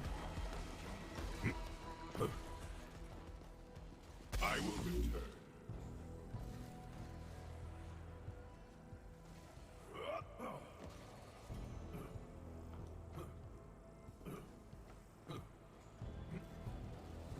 No refunds. I've got bullets with your name on them.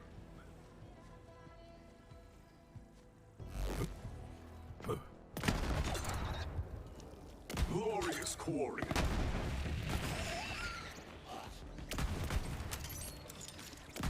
Do you see me?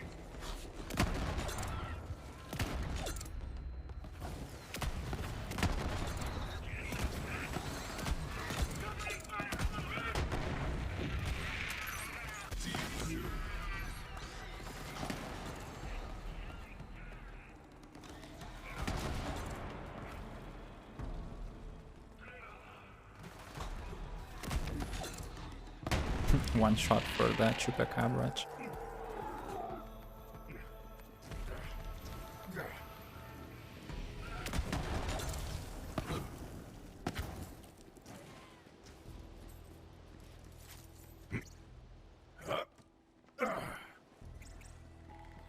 With texture streaming disabled, it's running really smooth for me. Like, there's barely any stuttering at all. But it's using almost all of my VRAM. And like, if one location is using a bit more VRAM than the previous one, then it will make the game crash while it's loading. It never crashed during cutscenes though.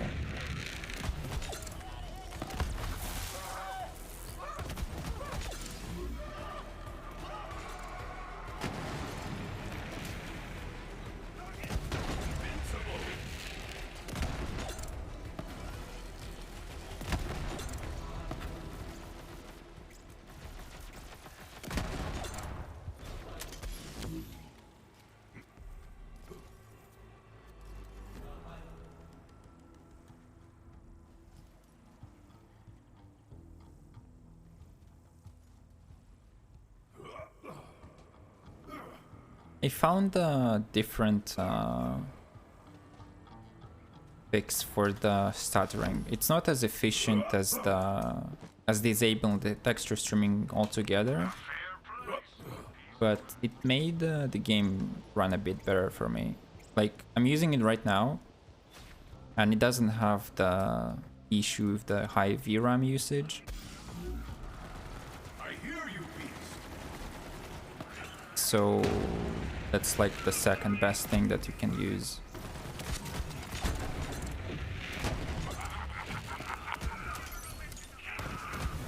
And I'll maybe explain it to you after stream.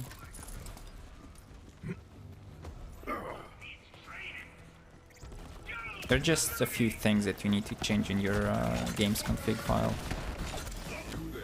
How's your vast rest going?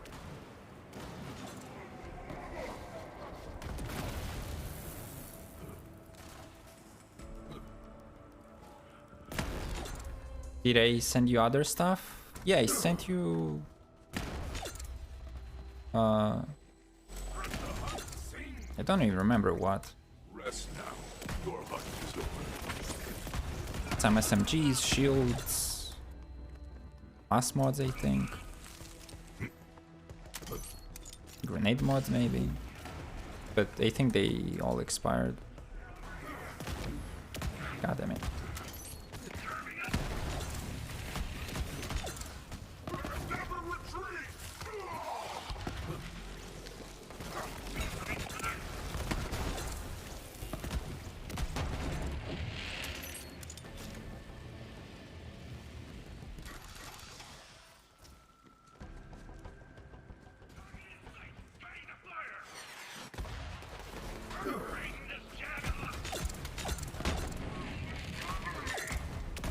Yeah, they expire after a week. And it's been like 3 weeks or so since I've sent you the first item. And the most recent one before the ad cosmetic, Won't shoot itself. I think it was, I don't know, 2 weeks ago or something. Always a pleasure. Okay, so Tront is resistant to fire, so I'm gonna use corrosive. Your inferior senses betray you. Yep. That was fast. Executor. Meh.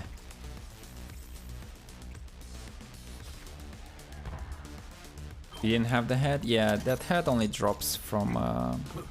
well, you can get it as a world drop from like any enemy in DLC 3. But it's more likely to get it from Ruiner. And I got it from him like 3 or 4 times already. Yeah, that's it for this flag build. So let's move on to the next one.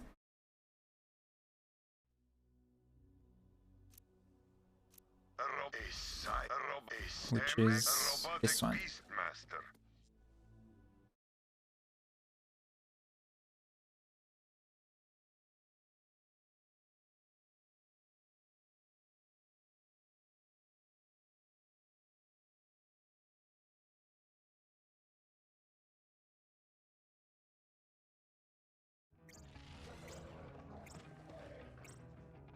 So the idea of this build is that I'm only using the Lucky 7 pistol and the stack bot and the shield and a grenade mod that have 2 specific terror anointments.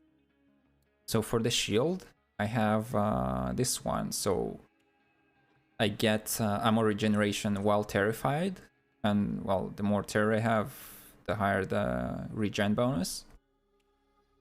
And the one on the grenade is that it applies terror to myself every time my action skill ends. And it lasts for 18 seconds, as you can see there. So I apply terror to myself with this anointment every time every time my action skill ends. And with this anointment, I get my ammo back.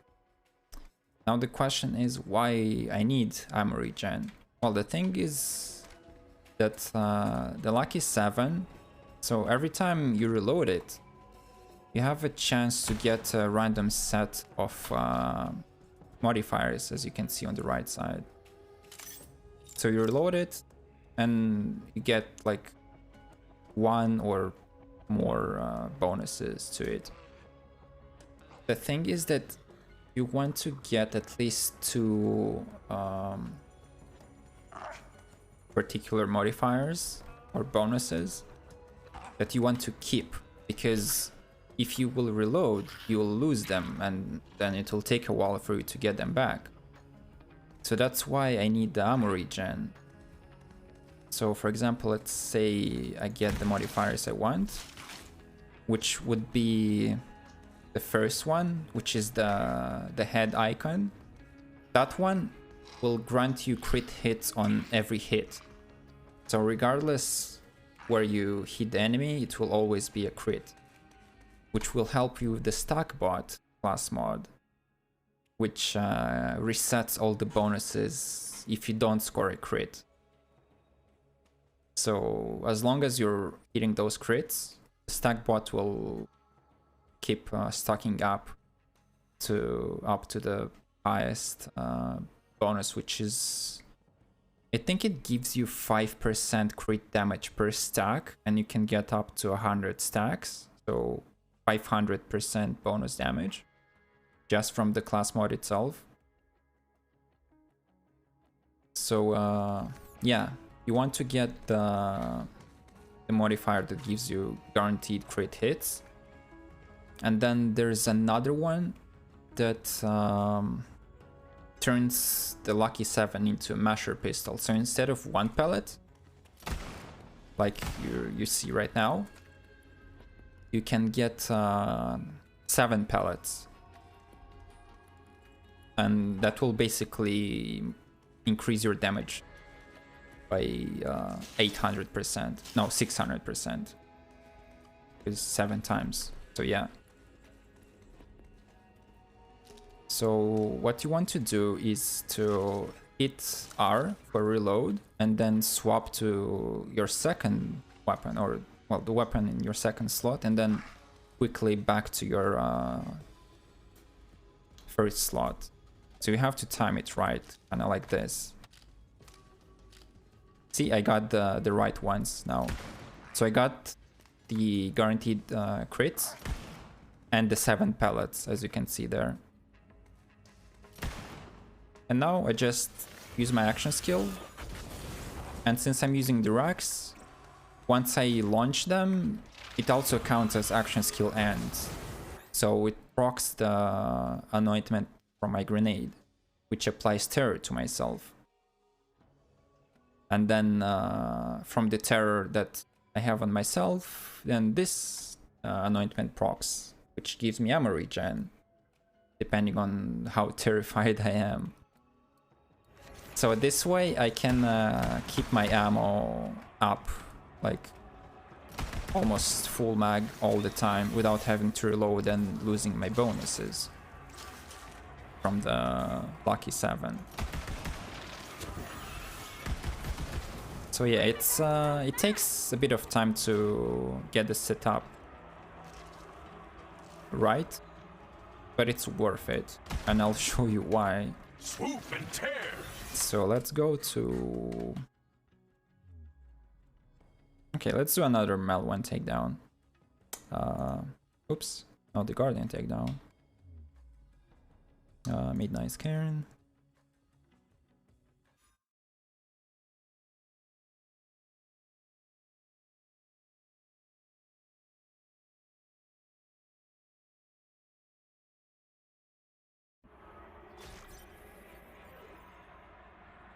So I have a bunch of lucky 7s for an anointment for each element. So this one I have for next to max corrosive damage.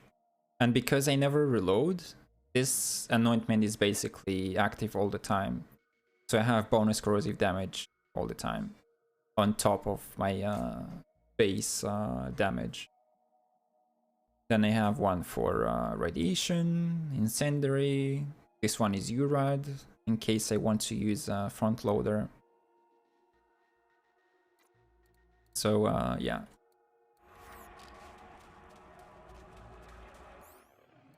Let's use the Snowdrift so I can run around a bit faster.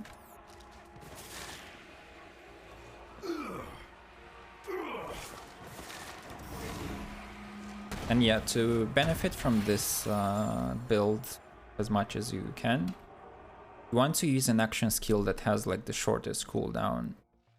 The action skill itself doesn't really matter, but it happens that the shortest cooldown is for the rack attack.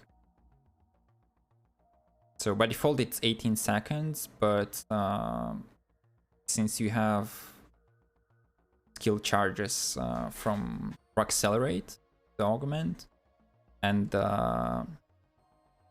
cooldown from your wait, actually, hold up. I think I had oh no, actually I don't have anything to reduce my cooldown.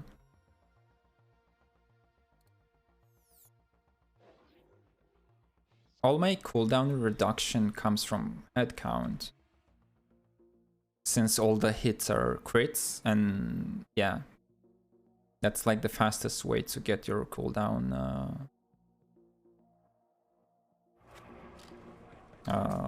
up as quickly as possible.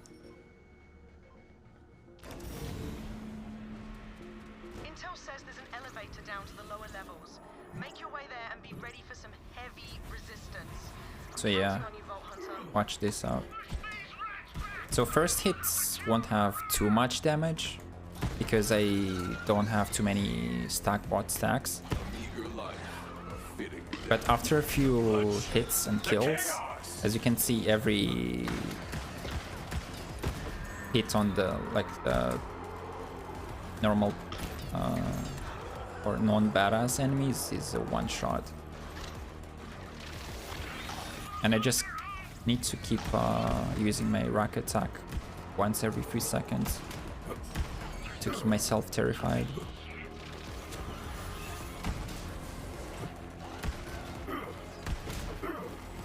And the one thing you need to remember is to never press R to reload, otherwise you will lose your bonuses from Lucky 7 and then you'll have to try to get them again.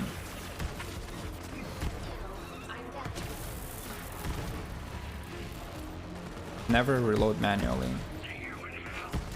And just never reload at all. But yeah, as you can see, the damage is pretty insane.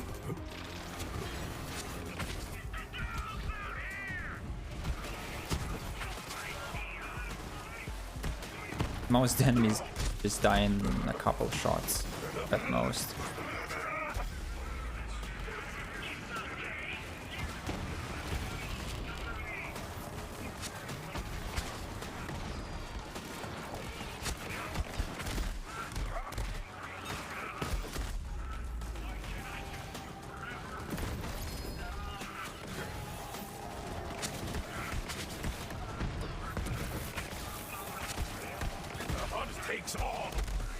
And since the Lucky 7 is Jacob's pistol, on critical hits, the bullets ricochet to nearby enemies.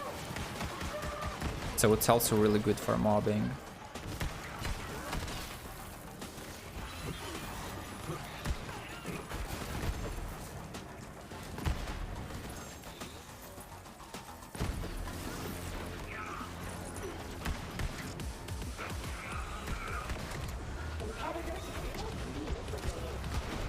Kraken just died in 3 hits. How are your last breaths going?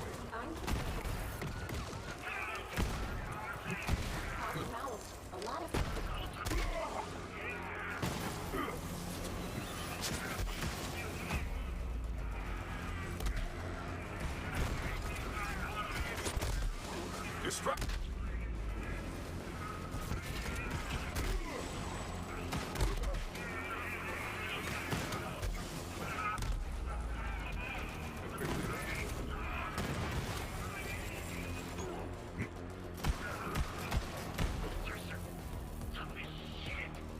What did I get? Bangarang.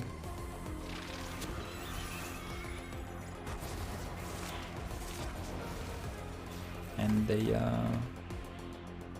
Walker. The bonuses are kind of shitty.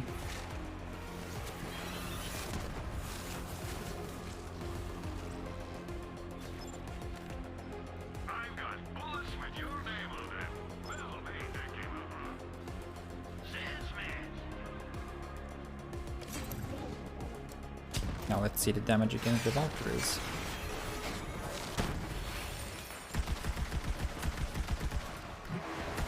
Break it then!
And Valkyries are dead, just like that. When the death song begins to sing.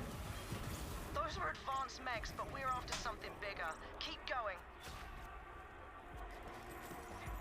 Oh, something fell into the void. Well, not really, but yeah, that happened.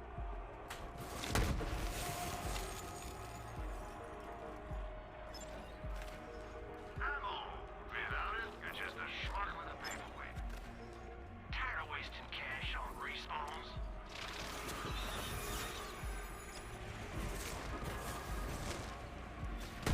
Gotta get rid of these barrels. Fuck them.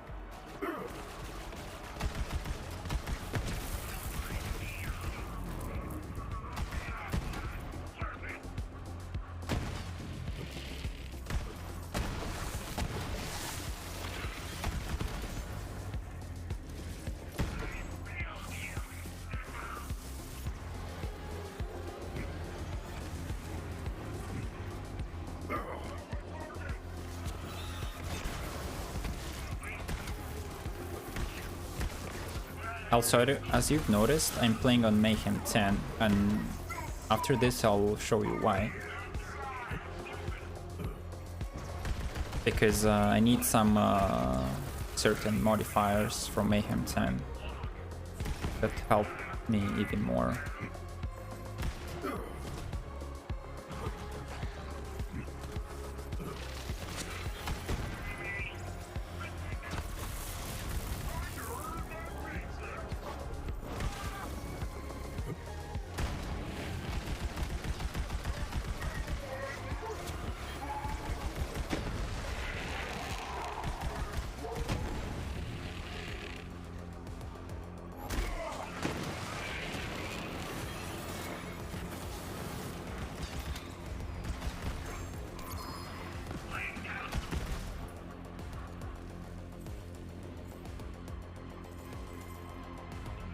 A sickle. Private sickle. Not a boom sickle though, sadly.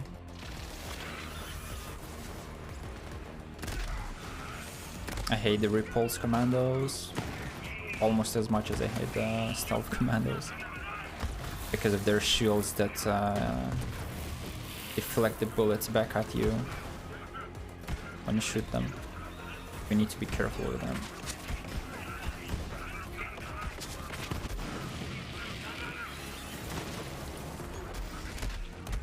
My game is stuttering so much, but sadly I can't use the fix. I can't disable the texture streaming, otherwise I'm gonna be running out of RAM. All is not yet forgiven.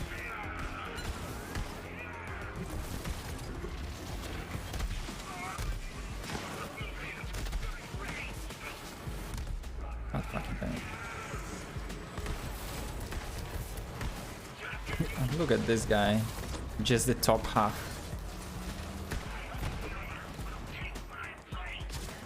Wait, oh. Jesus Christ. Yeah, Flak is very squishy. He doesn't have a lot of survivability.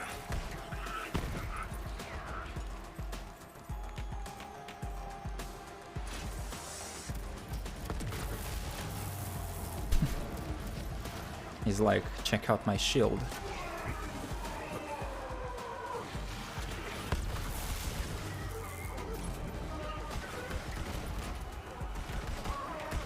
Now imagine if I had a Revolter shield,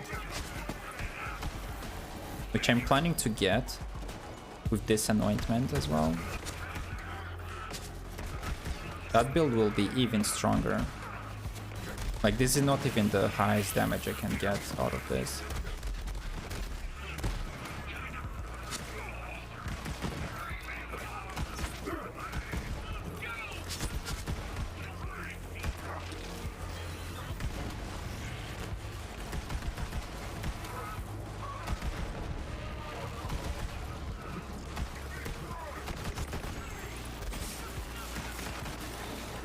Holy shit. Oh.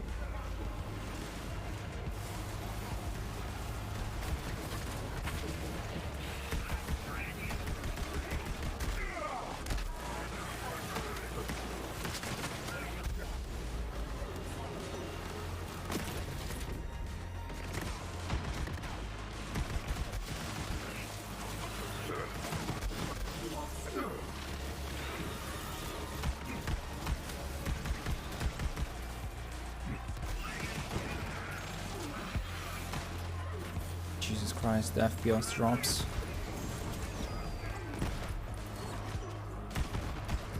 And all of that is because of the fucking texture streaming, which is buggy in this game.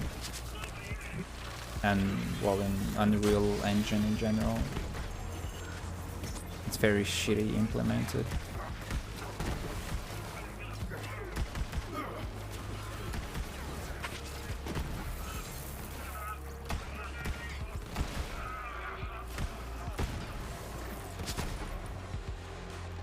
What's this?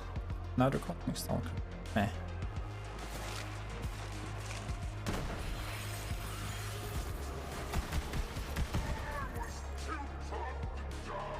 Remove cost rate limit. Thanks for the follow, yes. Although I'm pretty sure you're a bot.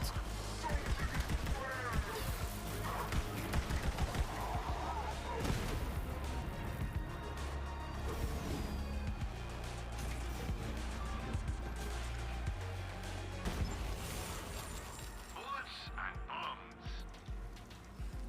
Not a piece of hell. Buy yourself a mod for the merc with class.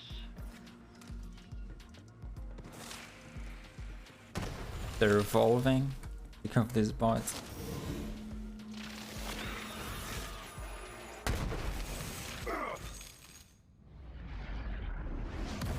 Now that is definitely your target. Light that giant bastard up.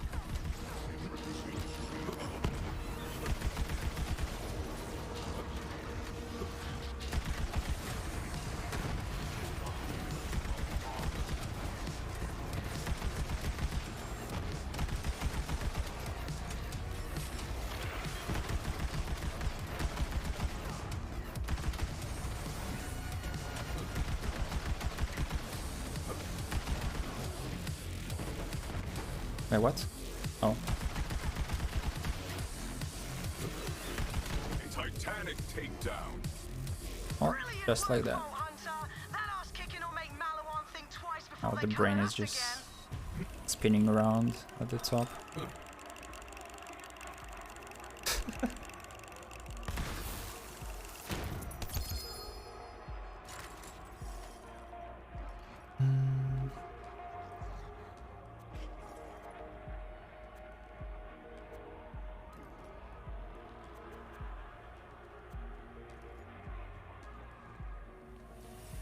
Ah, god damn it.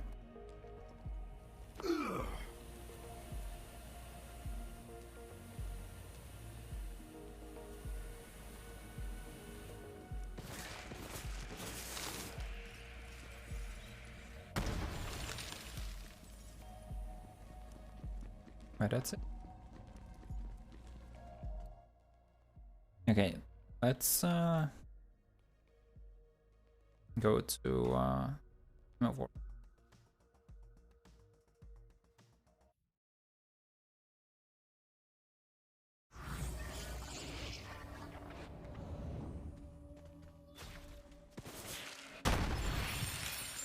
You've got enemies and I've got ammo.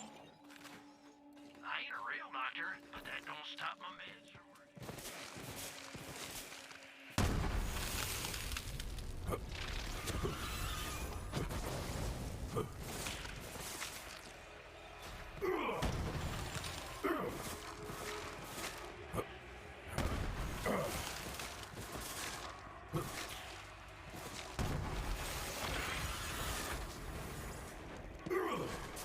Okay, let me swap to the Pearl instead. For even more damage. Swarm.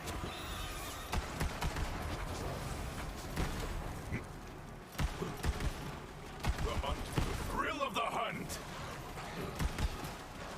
And yeah, I'll explain you the modifiers from Mayhem in a bit as well.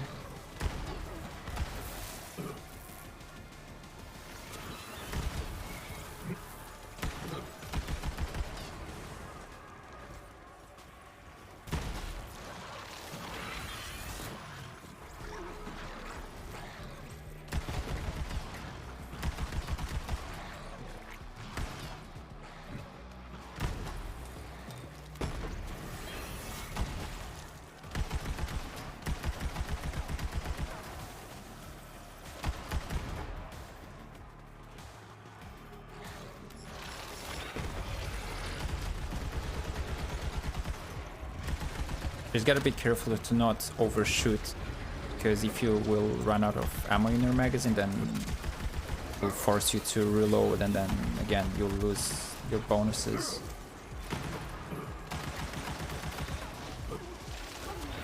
So you gotta be careful with how much you're spamming.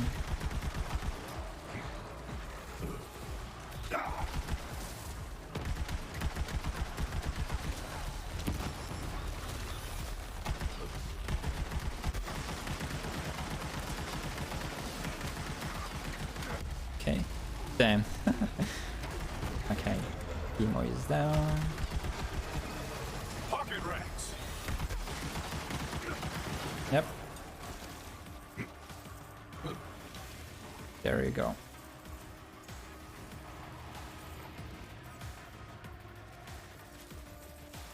Barely got anything, only 3 legendaries.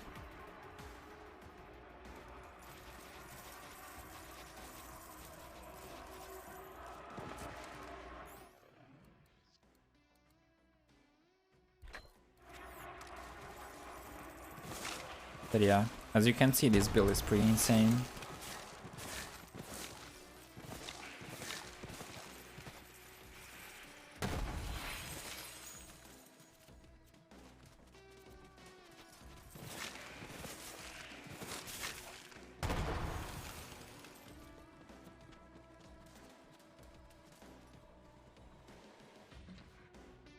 Okay, next one I want to show off is another flag build, which is based around the Peregrine class mod.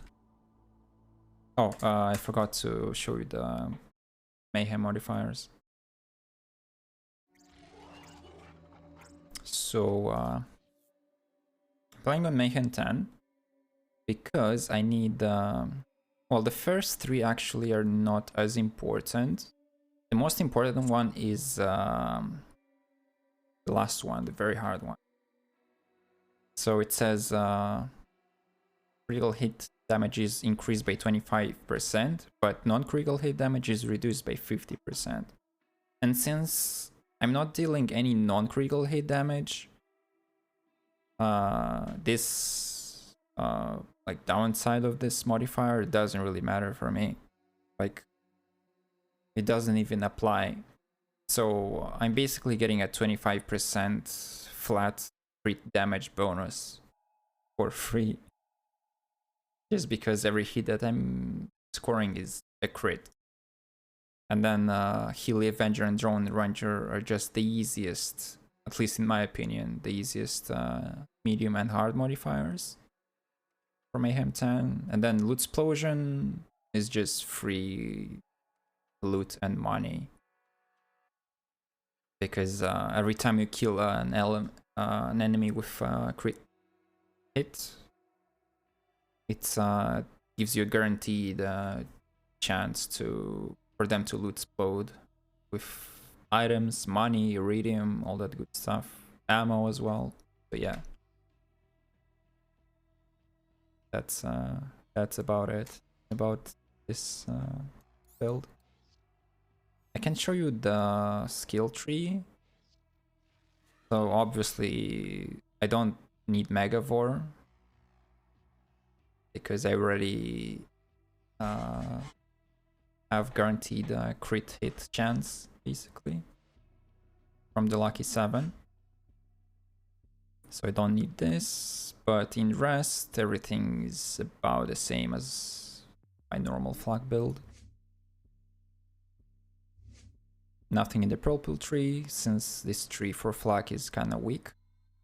It's mostly focused on your pet damage and stuff. Also this augment, yeah, the icon, I'm not gonna even talk about it, what it looks like. You tell me. But yeah.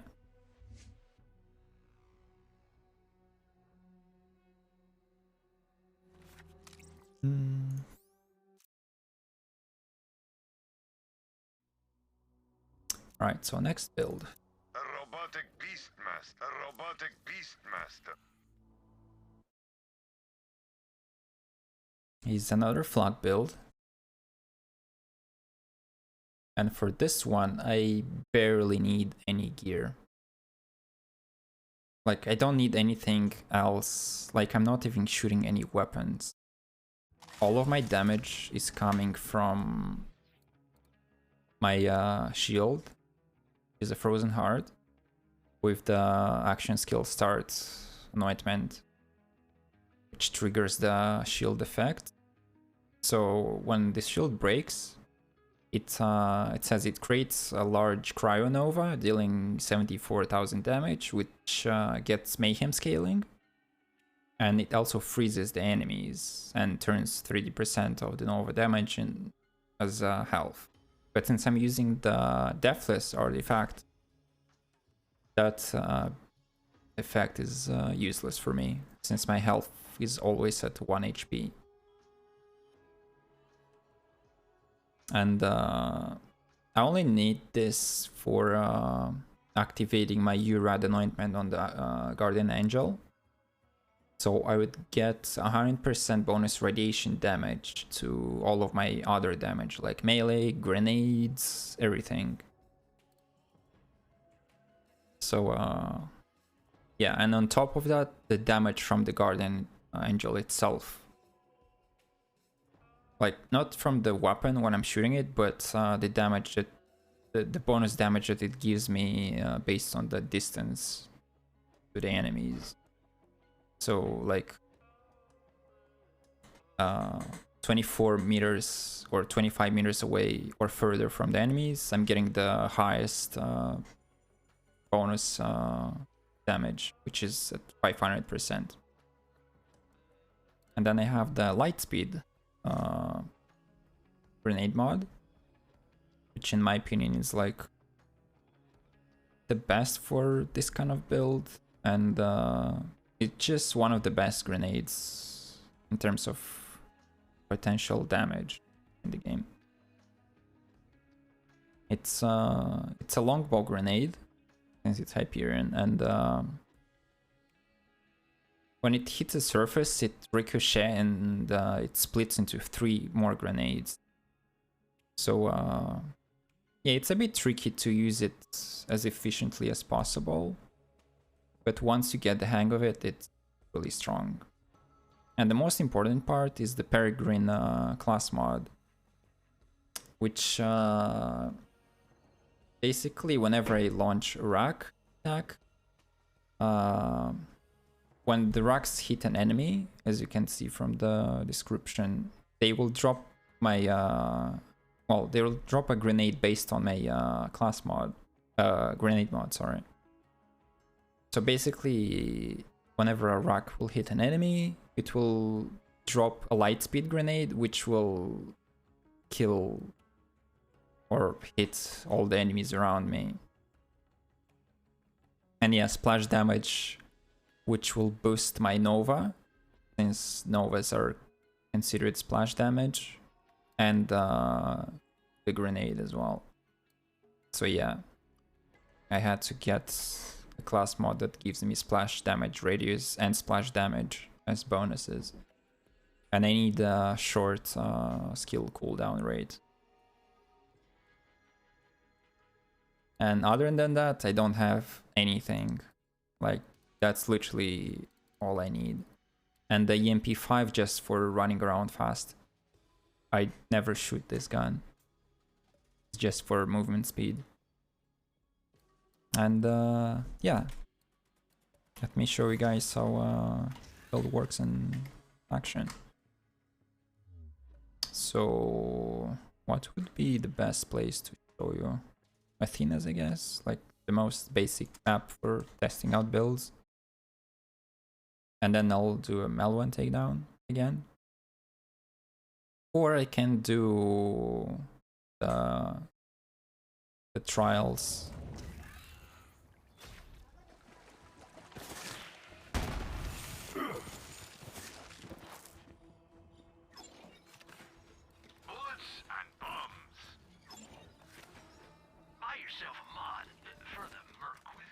So yeah, basically I activate my action skill And it instantly activates my shield effect because of this anointment, which triggers the shield effects that occur on a shield break or fill. And for this particular shield, like I said, it releases Cryo Nova around me, which deals insane damage, which is further boosted by these bonuses for splash. And yeah.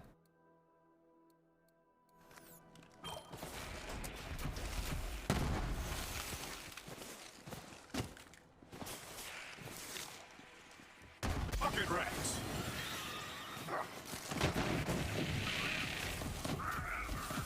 Don't hold back. So this knock took damage from the Nova, and then he became frozen, and then he died from the racks. And if he doesn't die from the racks, then he'll certainly die from the grenade that my racks will drop. Survivability is really shitty with this build, for obvious reasons, since I'm using the Deathless artifact. Thank you. But yeah, you can see the damage numbers, pretty insane.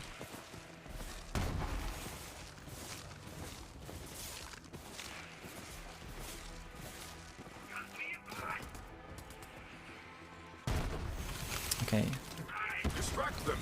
I was about to say why those guys are not spawning.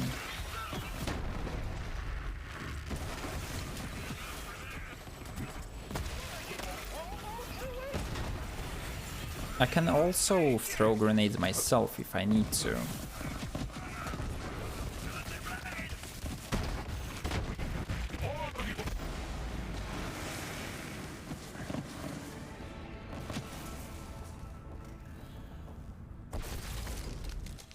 And I can show you how the grenade mod itself works. So you throw it, it bounces off a surface, and then it splits into 4 grenades. I said 3 earlier, but it's 4. But yeah, and then they just keep bouncing.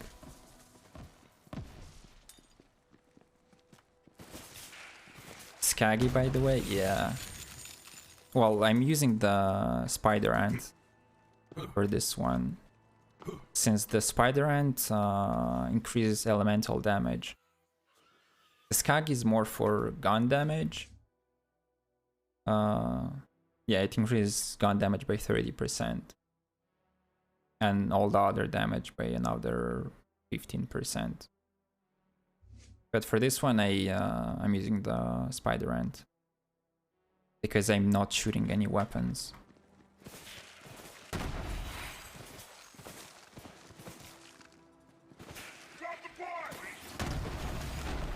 Distract them. The charge is not yet complete. They await our return.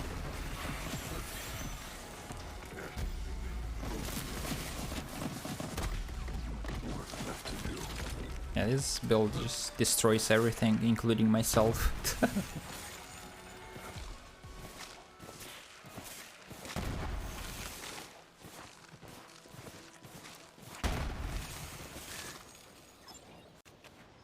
Ammo. Without it, you're just a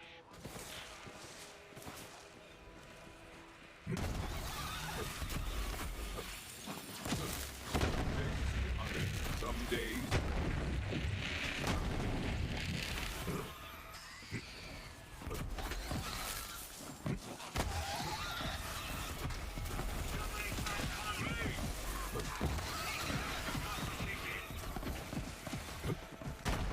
Over the eyes.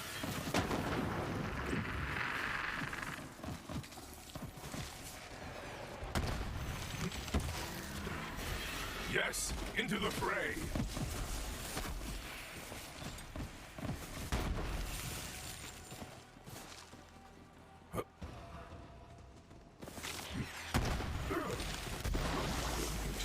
I just exploded that barrel that killed me.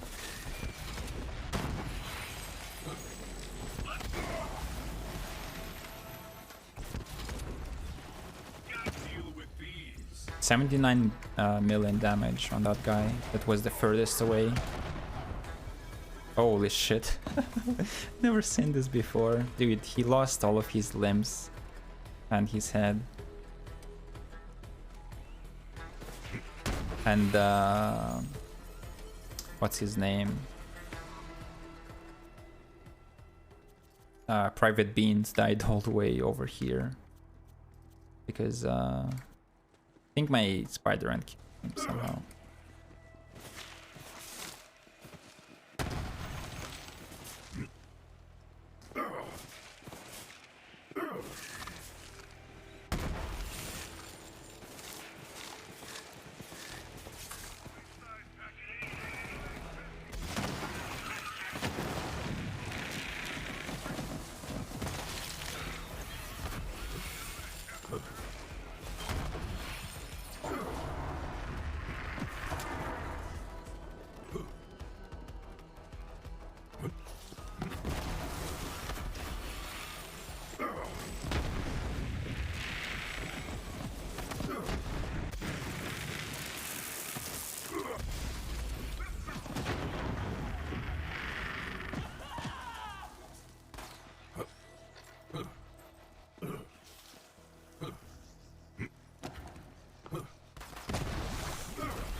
Rest now.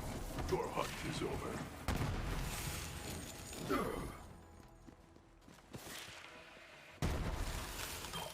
get out of here. That ammo won't shoot itself.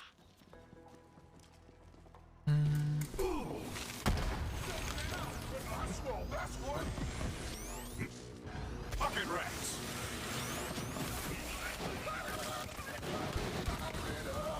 And there we go.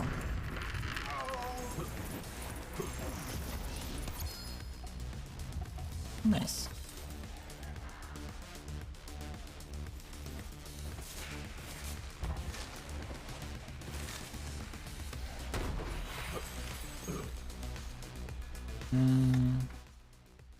Okay, let's do some trials, I guess. Trial of Cunning first.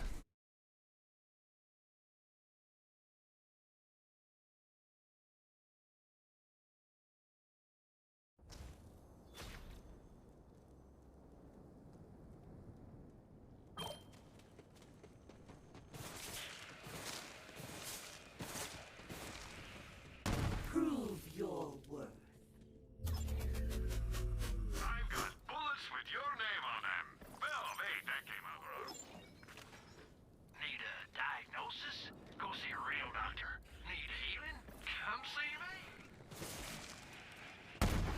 Look at your busted But you're... Ah, goddammit.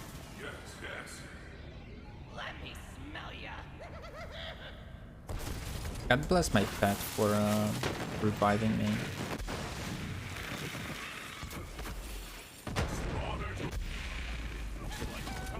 Without me. Distract them.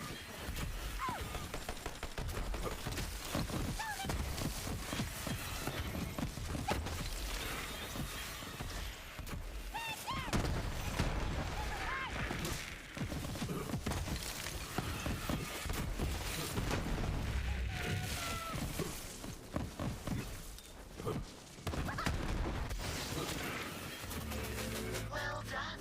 But have they taken note? That is what I wonder.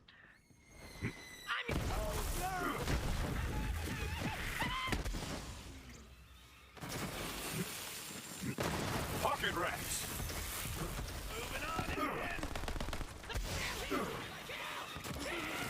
Run from me!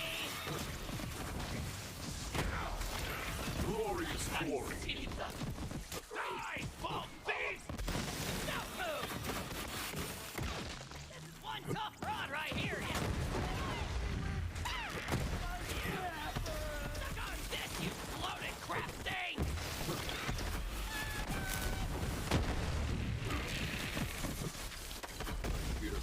Ow.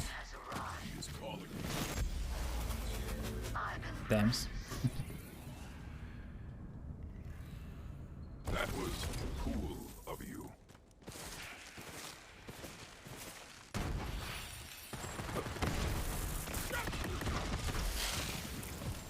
Overwhelm them!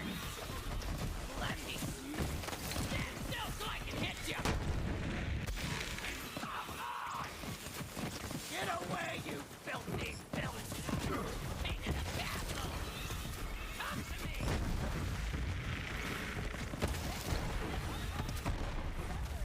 A handy trick.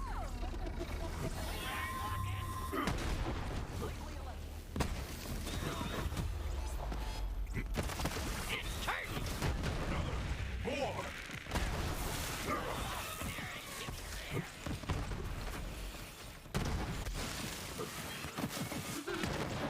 Are you prepared? And final boss. It begins.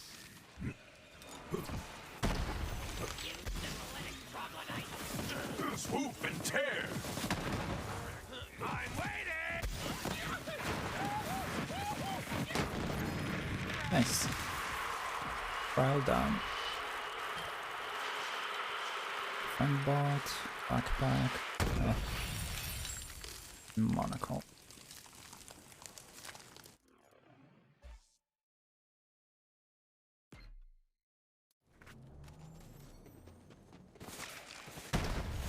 Very well. You may continue. If you complete the trial with all the optional objectives done, you'll get this chest full of legendaries. Or a skin, like in this case, which counts as a unique item. But yeah, normally you get only uniques and legendaries. Okay, let's do the next one.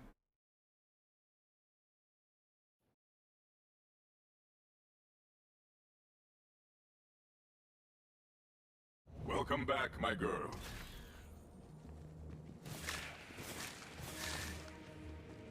Back for more, are we? Without it, you're just a schmuck with a paperweight. Dines for suckers and psychos. Thanks. Try doctors.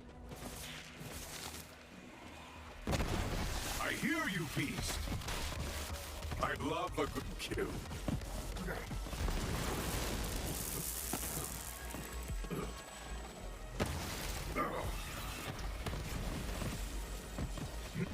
Go for the eyes.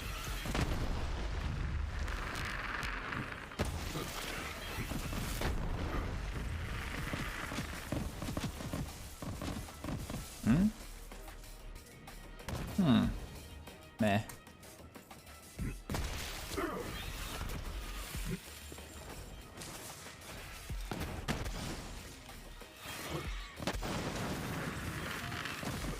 I send you all to death.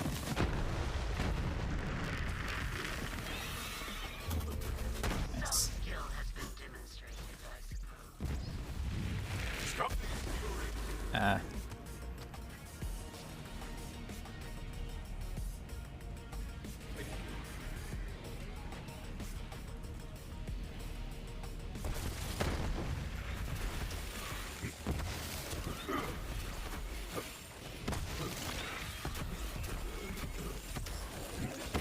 The hunt will continue without me. Exhilarating!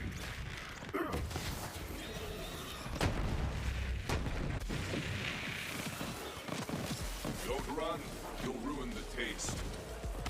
Pocket rats!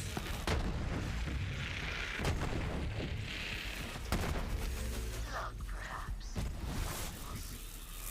A new challenger. Another fallen silent. Oh, fucking barrels. Heroic.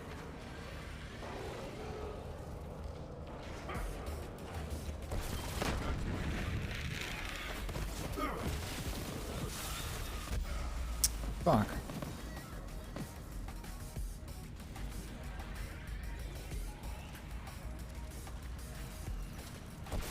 Go now!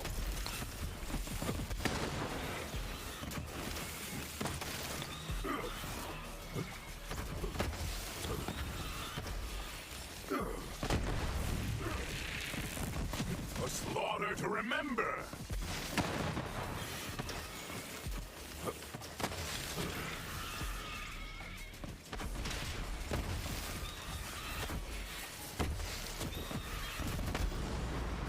Jesus Christ. Oh my god. Help. I like how she's just crawling around.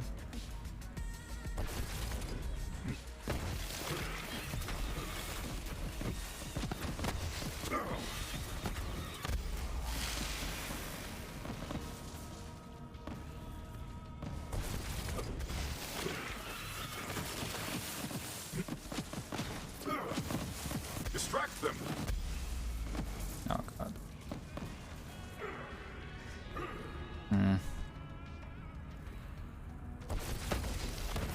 Okay, that should be all of them. Do you have more to prove? It ends now. God fucking damn it.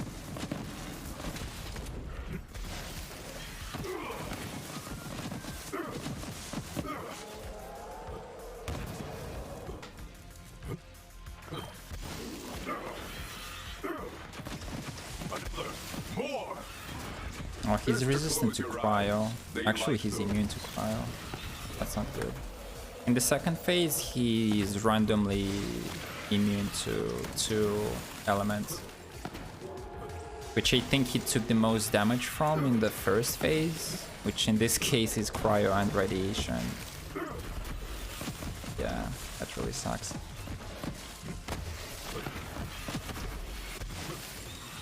But I can still kill him. Pocket rats!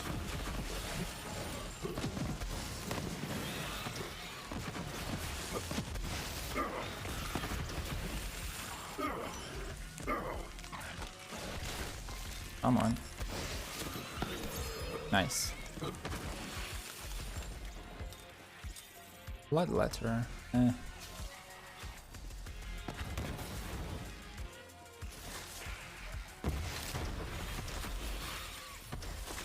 You do have some skills, I suppose. Ah, you found a chest. Yeah, there's a good example. All the legendaries. Cosmic Stalker, flash damage, weapon fire, knife drain pullout method. A weak. Okay, next.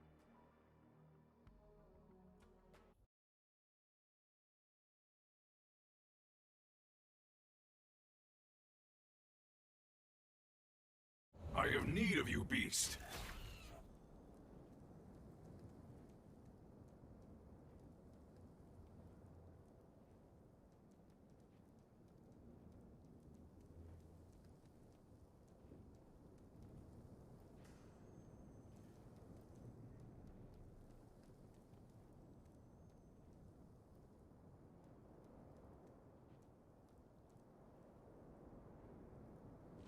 Sorry about that.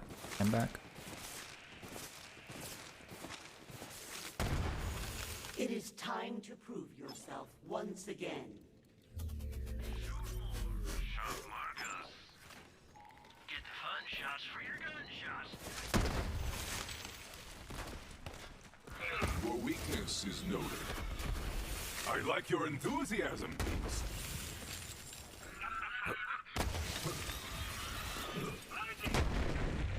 Too many to count.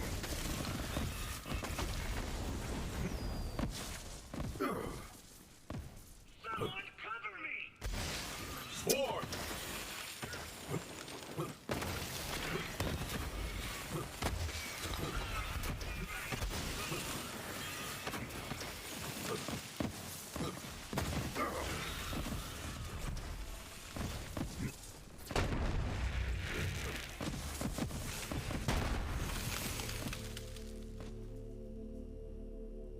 Come on. Always takes a while for this one to open. Even after I kill all the enemies. I don't know why.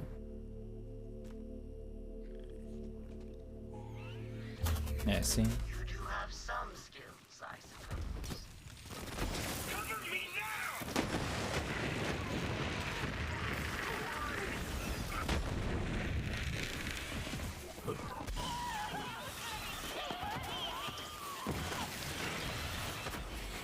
This is my purpose. Page.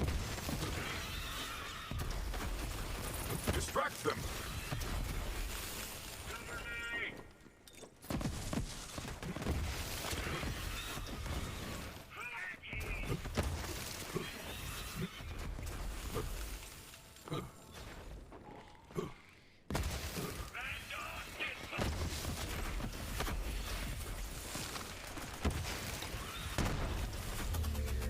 Luck, perhaps.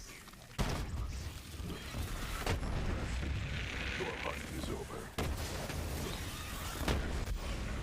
Fuck. It's time to fight.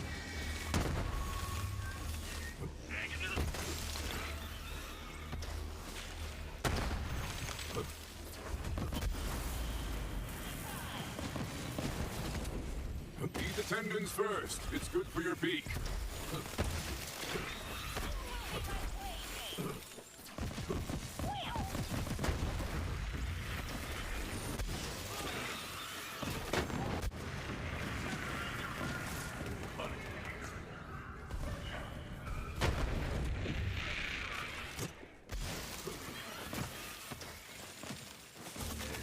Are you prepared? It begins.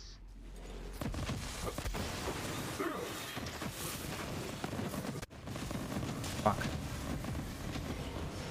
Need to be careful with my own grenades as well. Let the hunt take you. Nice.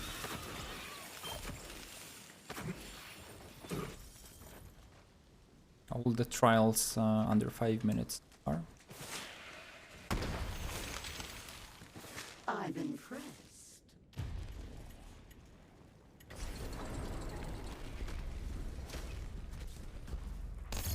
Oh, another Cosmic Stalker. Damn. Bonuses are meh.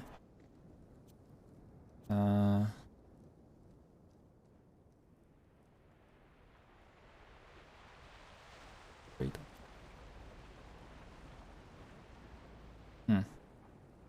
Right. Next one I think is Fervor. Oh no, that's Supremacy. Right. The fifth one is Trial of Fervor, which is the longest one. Glad to have you back. Are you worthy? Now get out of here. That ammo won't shoot itself. Get the fun shots for your gunshots. The doctor's is. Ready to fire! Let the hunt. So much work left to do. Could I ever have finished my hunt? Was it ever real? Don't wait. I wanted more. Run! Run, you weaklings!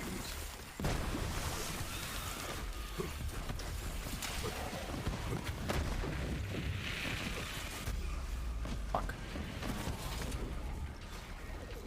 Best to close your eyes. And Like those. damn. I think that was the fastest clearing time for the first area. Half a minute only. That's pretty decent.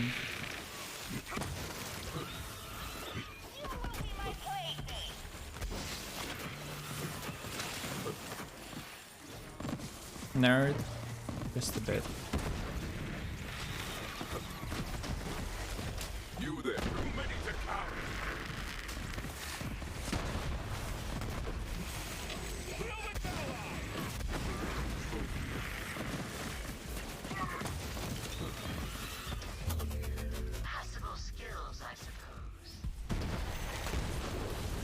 Distract them.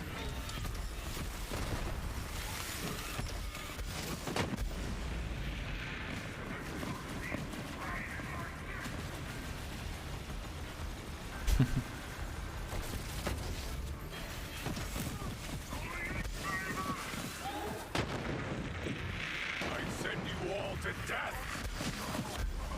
Ah. Jesus Christ. A new challenger. Distract them.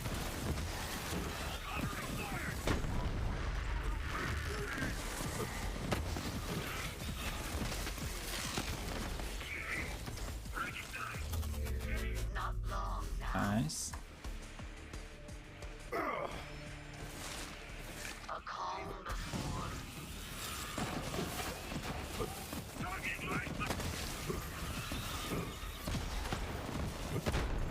Easy. Wait, this one took me under 3 minutes. That was really fast. Not bad. Not bad. It was almost perfect. But yeah, this is one of the best ways to farm artifacts and class mods. And since class mods and artifacts don't have a Mayhem level, you can just turn it down to Mayhem 1 and go through the entire trial like in a minute or two and just get the chest. That's how I usually farm for artifacts and class mod. Very easy way.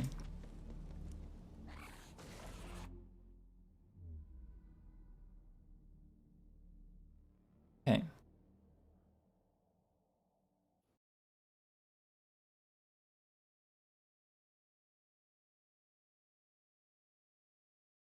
Ready to go? Back from home. Ask about our one-click buying plan. When your trigger goes click, it's time to buy. That pet's get. Pocket rats. This trial is the longest and the most difficult.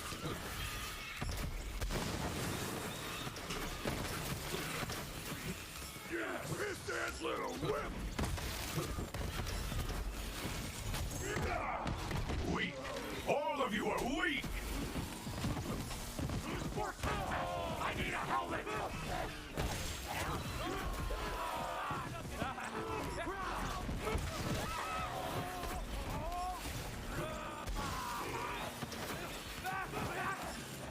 A meager life. Fitting death.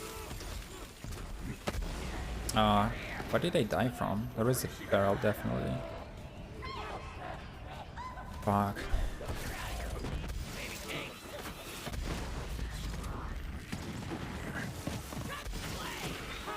Distract them.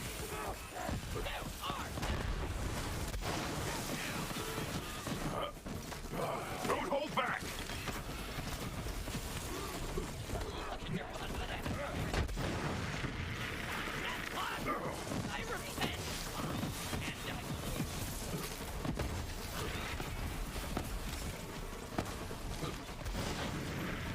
The bloodshed.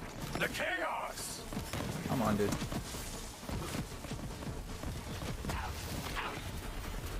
Nice. Some skill has been demonstrated.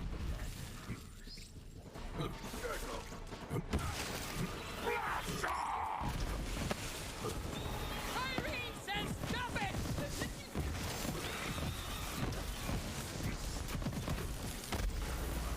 No.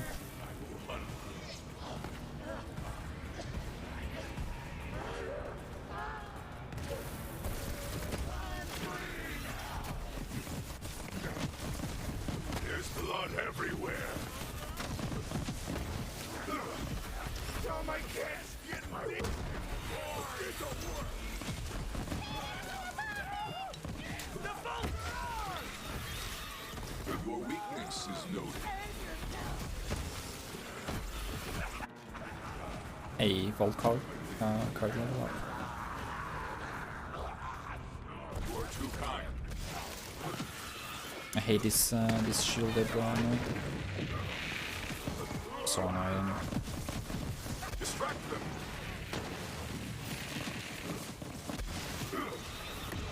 You there. How are your last breaths going? Passable skills, I suppose.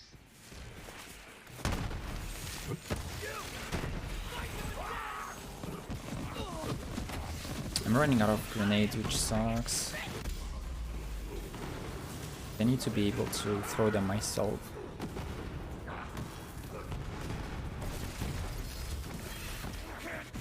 Oh my god.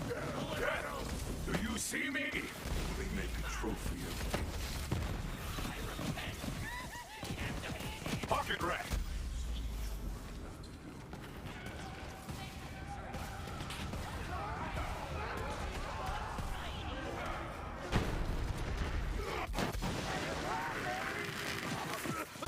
No. Jesus Christ.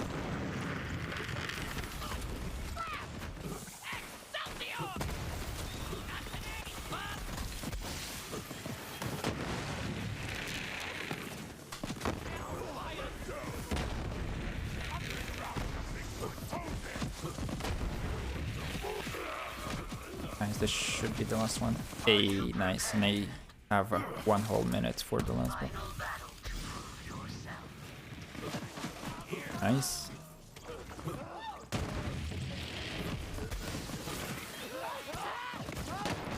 Hell yeah.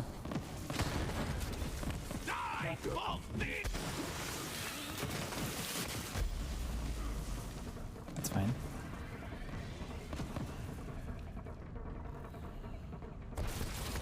Okay, let's see what we got. Berserker. That's the dedicated drop source for the Berserker class mod for Amara, by the way. So weapon crit damage, weapon handling, Jacob weapon damage. It's meh, and the skills are pretty bad.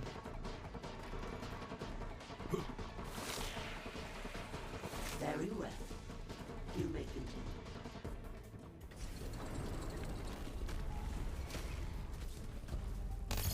Another Cosmic Stalker. G damage. Huh. Radiation stone loaded dice.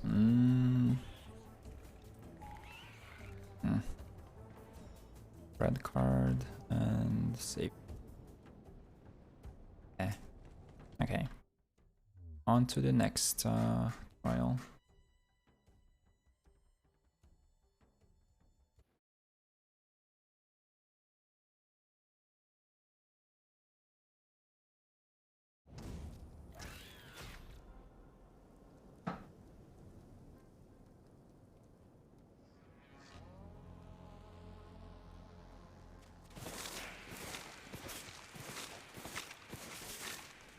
Prove your worth. Ask about our one-click buying plan. When your trigger goes click, it's time to buy.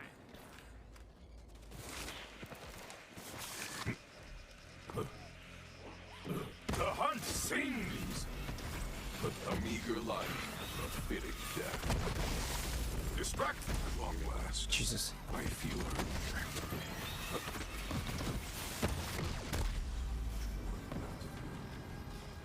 Oh no, my pet died as well. Yeah, that's definitely a rip. Fuck.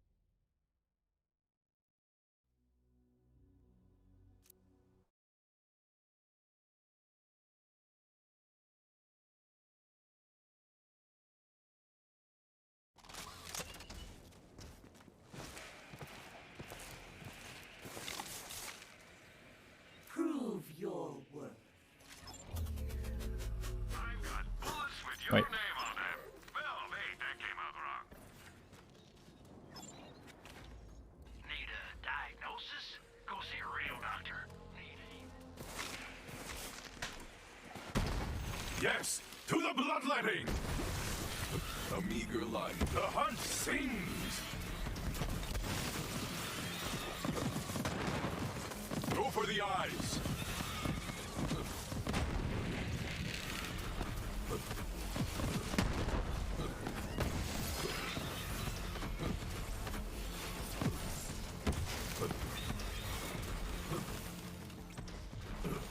That's Transformer. God. Wait, I didn't see what. Sky's fury.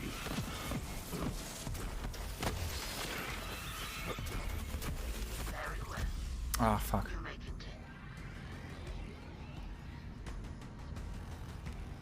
What's this?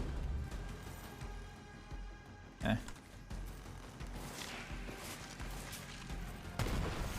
I'll check the other drops later.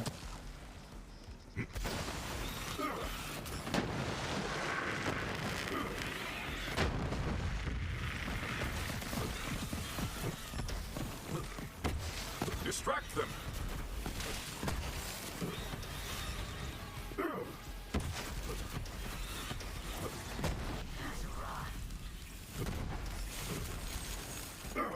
He died as he spawned.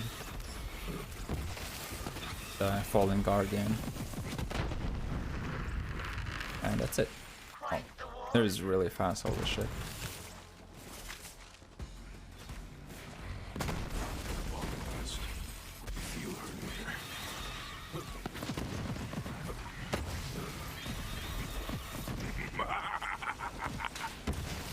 Eat the tendons first. It's good for your beak.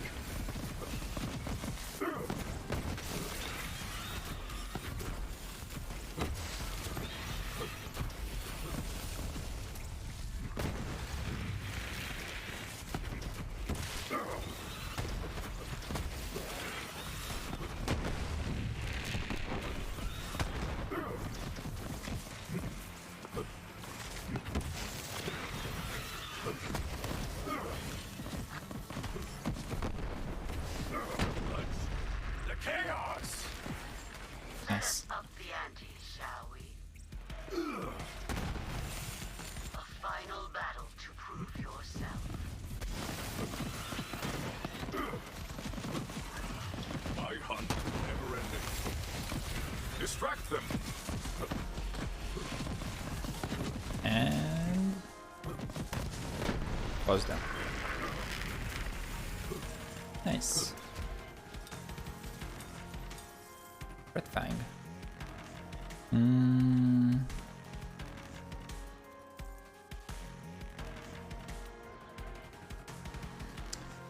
The skills are not great. I hear you, beast. Passable skills, I suppose. And that was all the proving grounds.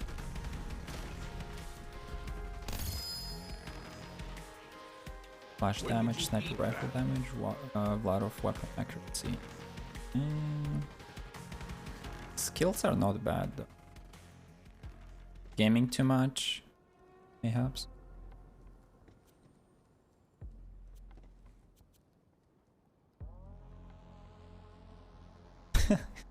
Dude, oh my god. I love this artifact so much. So it's a deathless artifact, which, well, as you all know, reserves all but 1 health. Basically, you have 1 health all the time, just like the one I have here.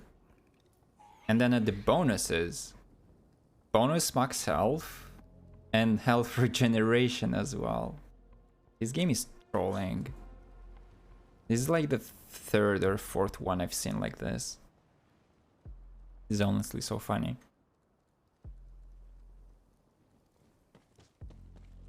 Yeah.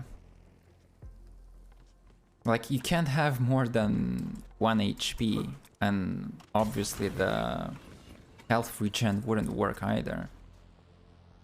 Yeah. That's quite funny. Well, yes, that would be it for this build. So, let me show you. Okay, I still have 2 more Amaras and Modes. So let's start off with, I guess, melee Amara.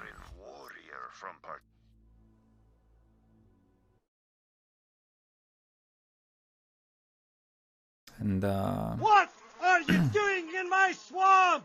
hey, thank you for the host. I don't know who it was, but I appreciate it. Actually, I think I can. No, I don't think it would show.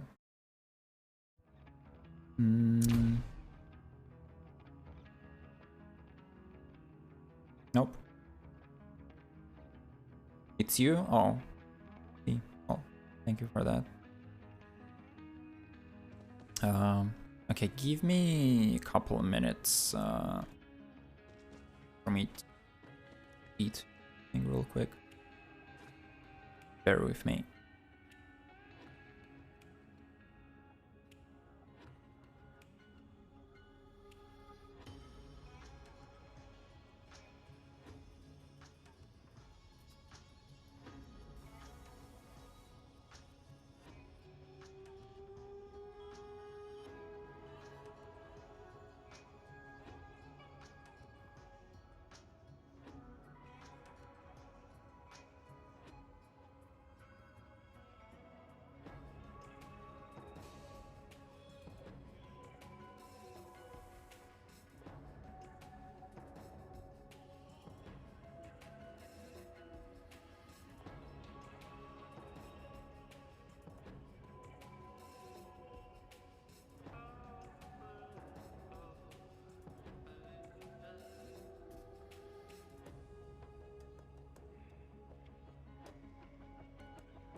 Okay, I'm back.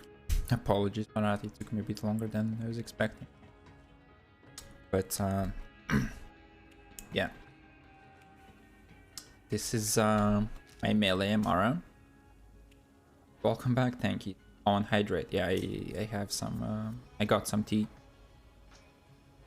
So since I've played last time on stream, I modified my build a bit. Since I got access to the purple tree, which has a bunch of really good skills. Okay, let's see the most important ones. Well, for melee, obviously, no mistakes in nature, which just flat out just increases my melee damage. After I inflict a status effect on an enemy, which basically happens all the time with like all the elements that I'm playing with, then projectile speed and splash damage. Well, this one is nice for when I'm using the face puncher. So projectile speed doesn't really matter that much, but splash damage is really nice to have, since I'm dealing a lot of splash damage with my well, the face puncher and my grenade mod, which is fish slap, and I'll show you in a bit. So yeah, plus when I kill an enemy with melee damage, the skill gives me a chance to reset the cooldown of my action skill. It has a 20% chance. And considering that I'm basically only killing enemies with melee damage, having my action skill cooldown reset like once in a while, which is actually quite often, is really nice to have. Then this skill, after activating Amara's action skill, gains increased melee damage for 12 seconds, and that bonus is 70%, which is quite significant.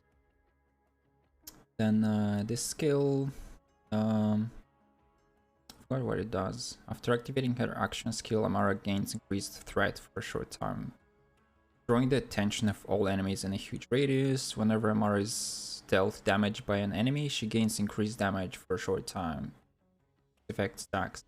Okay, so this is just flat damage increase based on enemies attacking me, and can stack up to 15 times.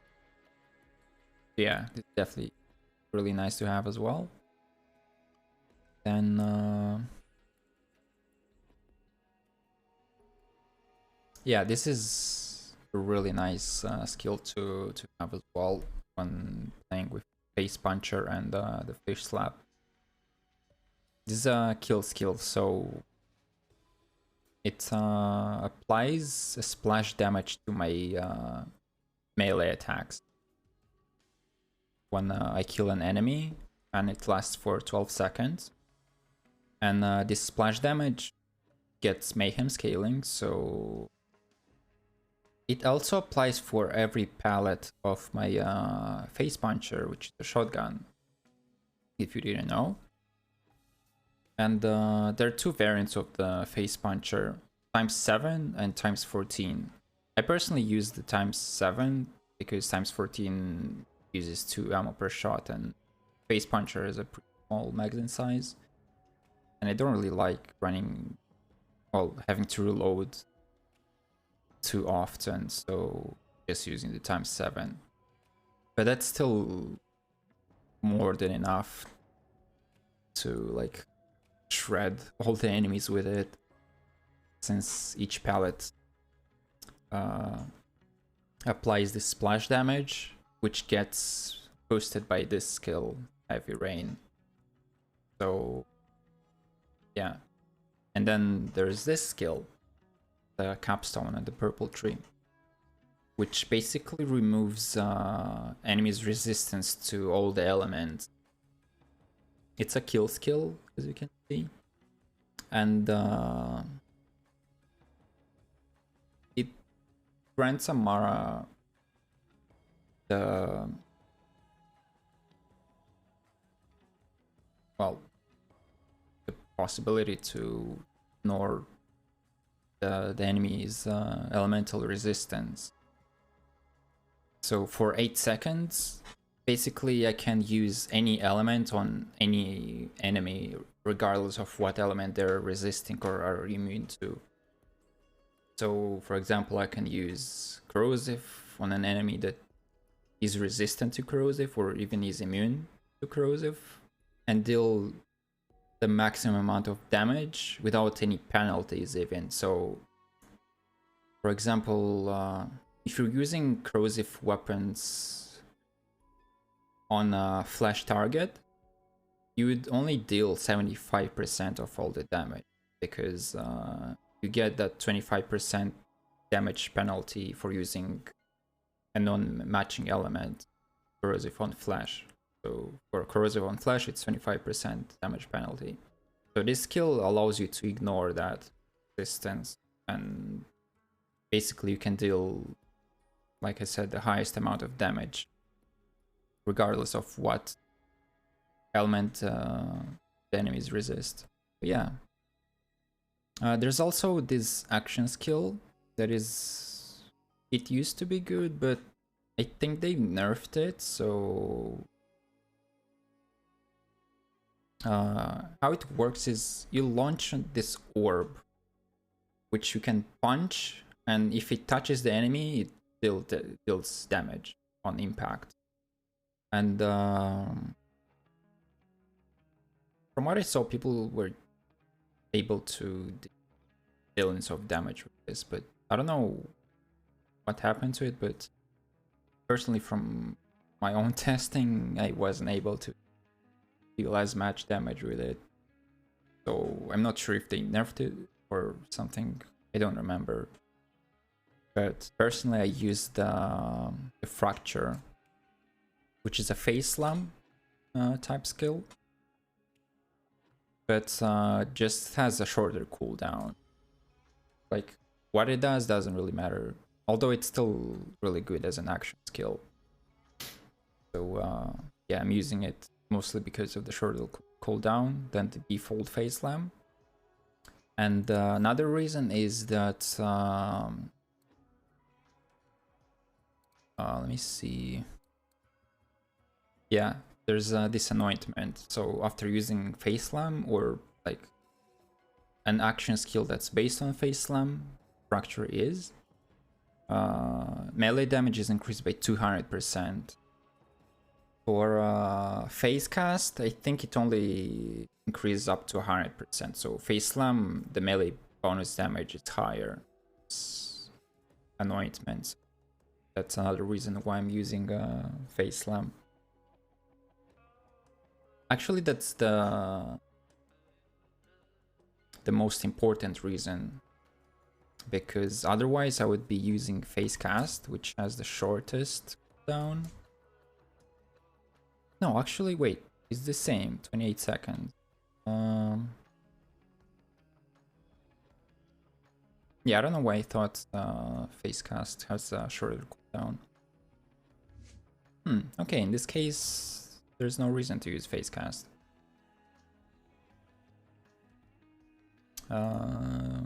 Yeah, where else? So I'm using a Psycho Stabber with the Urad anointment. Since I'm using a front loader, so that gives me 100% bonus radiation damage all the time, since my health is always under 50%. Hey Prince Vamp, thank you for the follow. Welcome in. Hi there. And well, obviously I'm using Fish Slap, which deals melee damage. And for bosses, I'm using Unleash the Dragon. But for general mobbing, I'm using the Static Charge. Because whenever you melee an enemy with Static Charge, it creates... well, it links enemies and basically deals damage to all the nearby enemies through this link thingy. Or, well, it says melee attacks do 50% shock damage that chains to nearby enemies. That's what it does. You kinda need help? What kind of help do you need?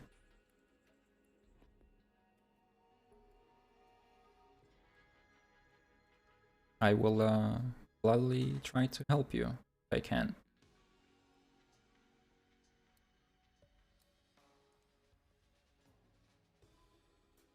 So yeah, I have some other Psycho Stabbers with just different anointments, action skill and bonus melee damage.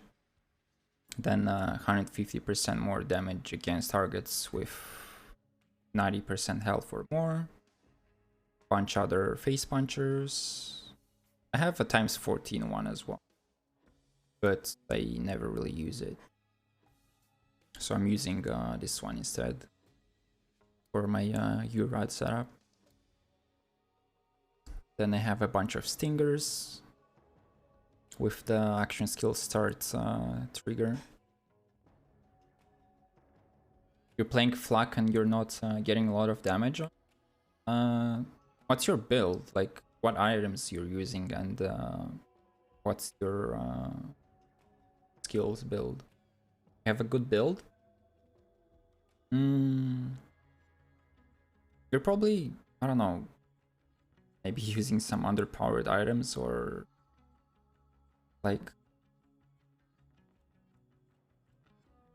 if you don't have much experience with this game, like it might seem that your build is decent, but there are just so many hidden mechanics behind a lot of the skills and action skills and just this game's mechanics in general that it might not seem that obvious at first. So if you're using a build that you in from somewhere else, like from I don't know, a big Borderlands content creator like Jolt or K6 or Moxie, or there's so many great content creators that put out some great builds on their YouTube channels, then I don't know, maybe you're not using like the best stuff that's available. And some builds are like not that straightforward to use. Like there's some setup to do, there are some actions that you need to do to increase the efficiency and maximize the damage. Using a fadeaway build, and like what's your gear? What kind of items? And I'll assume you're playing at level 72 Mayhem 10 or 11.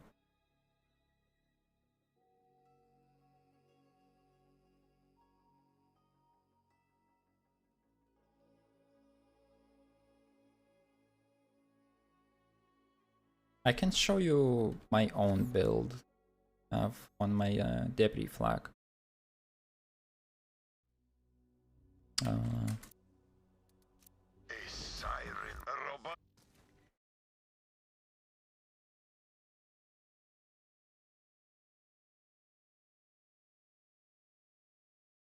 And I'm also using fadeaway for this one. Glad to have you And back. okay.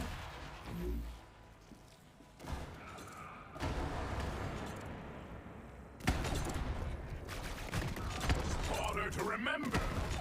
Just kill these enemies so they wouldn't bother me. That's the problem. You're having problems playing on Mayhem 10 because of your gear and damage problems. Yeah, that's what I've been dealing with in the beginning too, when I didn't know this game too well. I started off playing Zane, and my build that seemed decent to me personally, it was so heavily underperforming that I was like, damn, Zane sucks so hard in this game.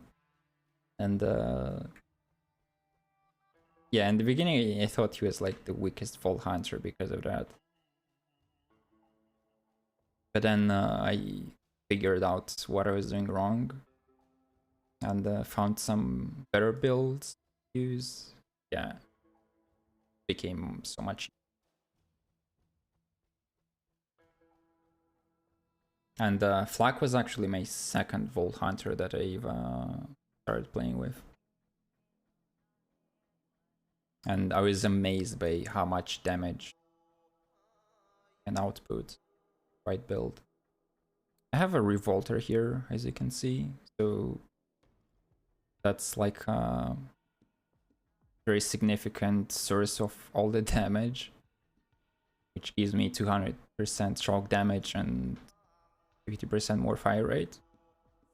I have Queen's and King's Call, which are some really strong pistols. I have a Hellwalker, Full Masher, a Lucky 7 that I don't use too often, a Maggie that's really good, a Trick Shot, Clairvoyance with the Masher variant ×4, which is really important to like get your cooldown back as fast as possible, thanks to head count. Then I have a Becca, which I use from time to time. Some Rowan's calls for different elements, which are pretty good for mobbing, and they all have like pretty high damage. What else I'm using? Unseen Threat for some of the bosses. The Monocle, which is well, if you got your hands on an Unseen Threat, there's not much point in using the Monocle. I just still have it in my inventories for collection. And a few old gods to boost my elemental damage for, like, well, depending on what element I need. I have one for cryo, corrosive, radiation, fire, front loader for a URAD setup. Your first flak was oh, your first was flak too, but you're not too sure on the best gear for flak. So from what I've found to work the best on him, it's the Jacob's weapons, because, well, most of them have multiple pellets except for these two pistols. But as you've noticed, most of my other stuff has multiple pellets. So the Hellwalker is ×10, ×5 for the Skull Masher, the Maggie ×6, Trick Shot is only 1 pellet. The Lucky 7 can be up to ×7 if you get the right bonus at the end. The Becca can be up to 3 pellets if you're like at the right distance from the enemy. The projectile splits into 3. Then the Masher Clairvoyance, which I've mentioned earlier. So yeah, just try to focus on the Jacob's weapons. Although Flak can get some other weapons to work decently, but for me personally, Jacob's weapons work the best, like in terms of damage per shot. Although you can totally use like a Monarch, Fade Away, and Stack Bot for bosses. Just slap on Fade Away with Gorillas in the Mist, and just spam away your Monarch for 5 seconds and get like all of your Stack Bot stacks and just melt every boss.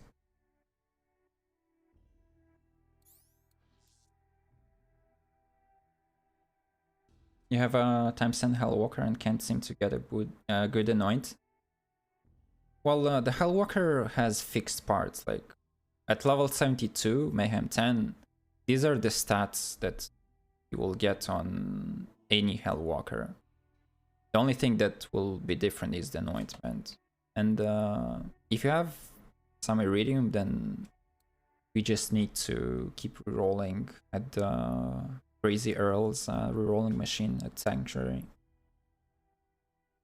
But if you don't have too much Iridium for that, since it costs 250 Iridium per reroll, you can just farm Red Dog in I think it was in, what was that location called? Devil's Razor. There you go. So he spawns okay,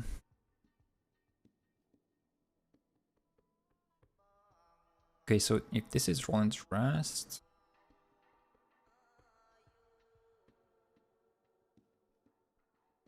then I think, wait, let me see.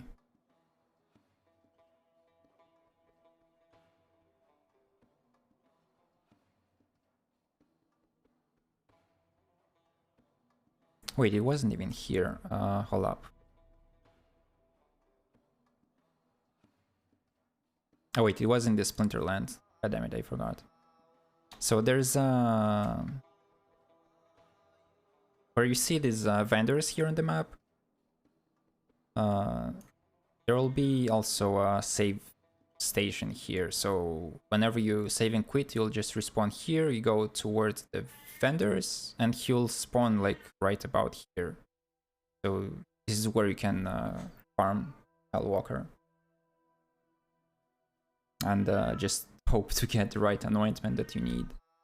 The best ones that work for me personally is, well, obviously consecutive hits, which can go up to 100% bonus damage, and Fade Away, which I'm currently using. So while Fade Away is active, weapon damage is increased by 150%. I think they've nerfed this one. It used to be 250%. I might be wrong. But yeah.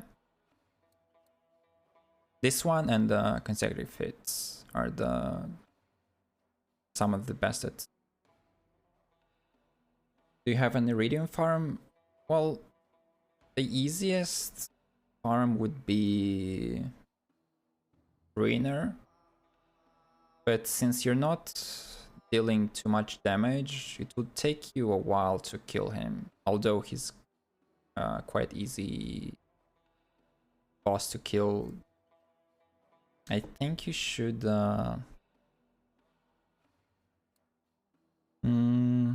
okay, I think I know a spot where you could farm a lot of Iridium. So you should go to Vorashu's Canopy on Eden 6. Right here. And there will be like a spot where you find the dead claptrap right here. So there will be a save station either on this side or here. And you just respawn here. You go over here, jump down the cave, and at the bottom you'll have a bunch of Iridium piles to smash. Yeah, this is a base game. You don't need a DLC for this. One thing that I would recommend you to use for this, if you have a static charge artifact, that would double your Iridium. So just find the static charge artifact, slap it on, and whenever you smash an Iridium pile, it will count as 2 hits for some reason. I'm not sure why, but that's just how it works. And you just get basically double the Iridium from one pile. Also, apparently my sounds are bugged. So as you spawn at the beginning, you just walk forward and then take a left turn. Right.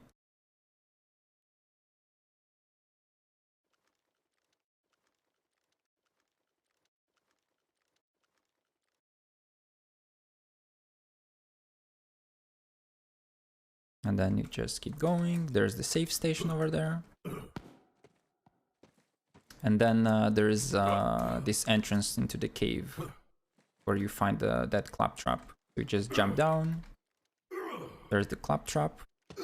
And at the bottom, well, this time I only got one iridium pile, but there are also some hidden ones, which they've added in DLC 6. As you can see, I have the melee prompt. So you smash it, and there it is.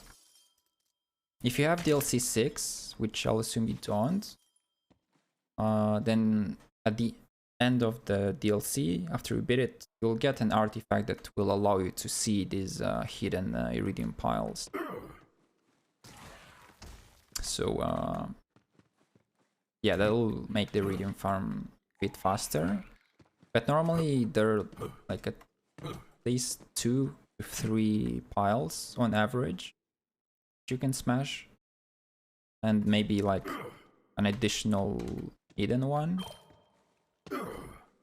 So yeah, that's like one of the fastest iridium farms. Then you can also do the cartels. Just destroy all the iridium dust piles on the entire map. Like on per run, you can get like I think 600 iridium, from 400 to 600, if I'm correct. But obviously that one can be a bit more difficult since there are a lot of enemies and badasses and some cartel underbosses to deal with, so that one can be a bit difficult. Another one would be let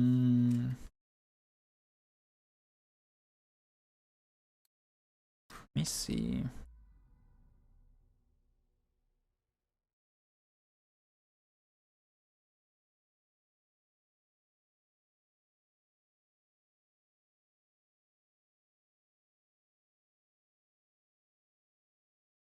There's one in the Black Barrel cellars as well, but there'll be a bunch of these hidden iridium piles that you would need that artifact to see them. So I guess that's not an option, because there's this cave here to the left of the entrance towards Grave Ward. So we go here and there'll be a bunch of piles, but most of them are invisible. So yeah, it's a bit more difficult to find them.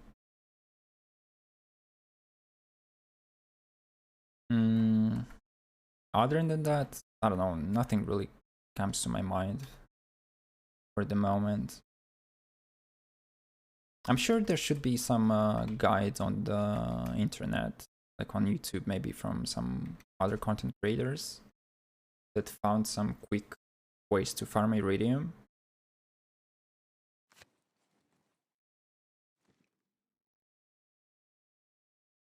What is the gear I'm running on my flak?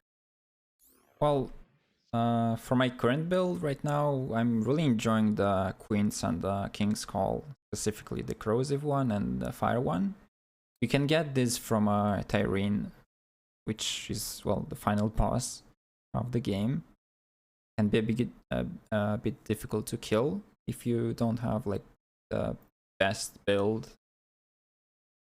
But if you get lucky, then I think the drop rate for one is 10%. And she can also drop some other stuff. So I think she has like 3 dedicated drops. So it would be 1 in 30 to get either of these. You have that weapon? Okay, then that's like one of the best items or weapons that you can use, and you basically don't really need anything else. And in terms of shields, what could you use? You could use a front loader and do a URAD build. So basically you use the front loader, it brings your health down to under 50%, which activates the Urad anointment on your weapons if you get it. It has the action skill and anointment. You mean your pistol that you got? That's a pretty decent one. I mean, I have the consecutive hits on my fire one and the fade away on my corrosive one. But yeah, you can get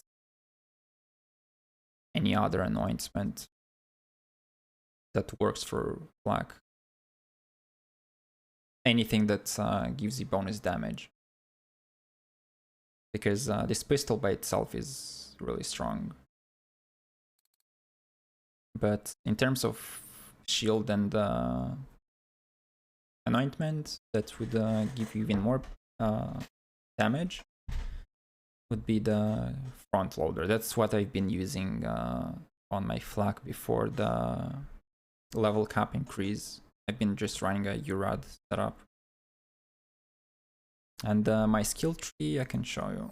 So 5 points into self-repairing system, 5 into furious attack.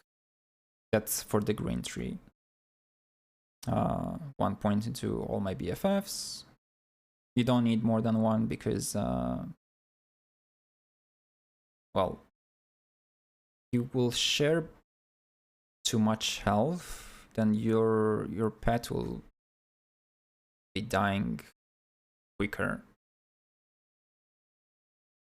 No, actually, wait. I've mistaken this skill for a different one. This is just this one shares health regen. But yeah, you don't really need more than 1 point. You just need enough to go down to the Fast and the Furious. So get the Lick the Wounds for your pet to pick you up from Fight for Your Life if you go down. Then turn tail and run. This one, I'm mostly using this one for more damage. When I'm standing still, it gives me 25% gun damage. Which is the opposite of how Zane works, since you need, well, the higher your movement speed on Zane, the higher the damage. But for Flak, with this skill, it's opposite. And then this one just increases your gun damage as long as your health is above 50%. But if you'll be using Urad, then don't spec into this. Just, I don't know, I just spec into Hidden Machine, or just don't spend these 3 skill points to get this low into this skill tree. Just stop it, turn tail and run. And then nothing for the purple tree, obviously, since it's quite bad. And the skill tree that's most focused on damage is the orange tree. So I have 5 points into Interplanetary Stalker. Leave No Trace, 3 points. Hunter's Eye. Head count for a faster cooldown, as long as you're hitting those crits. So this is why it's important to have multi-pellet weapons, because each pellet has a chance to crit thanks to Megavore, and well, the more pellets your weapon has, the higher this chance is. So like with multi-pelleted weapons, it's really easy to get your cooldown back this skill. Plus, if you have like a Hunter Seeker grenade, which shoots bullets when you throw it, that will also help you. Then there's 3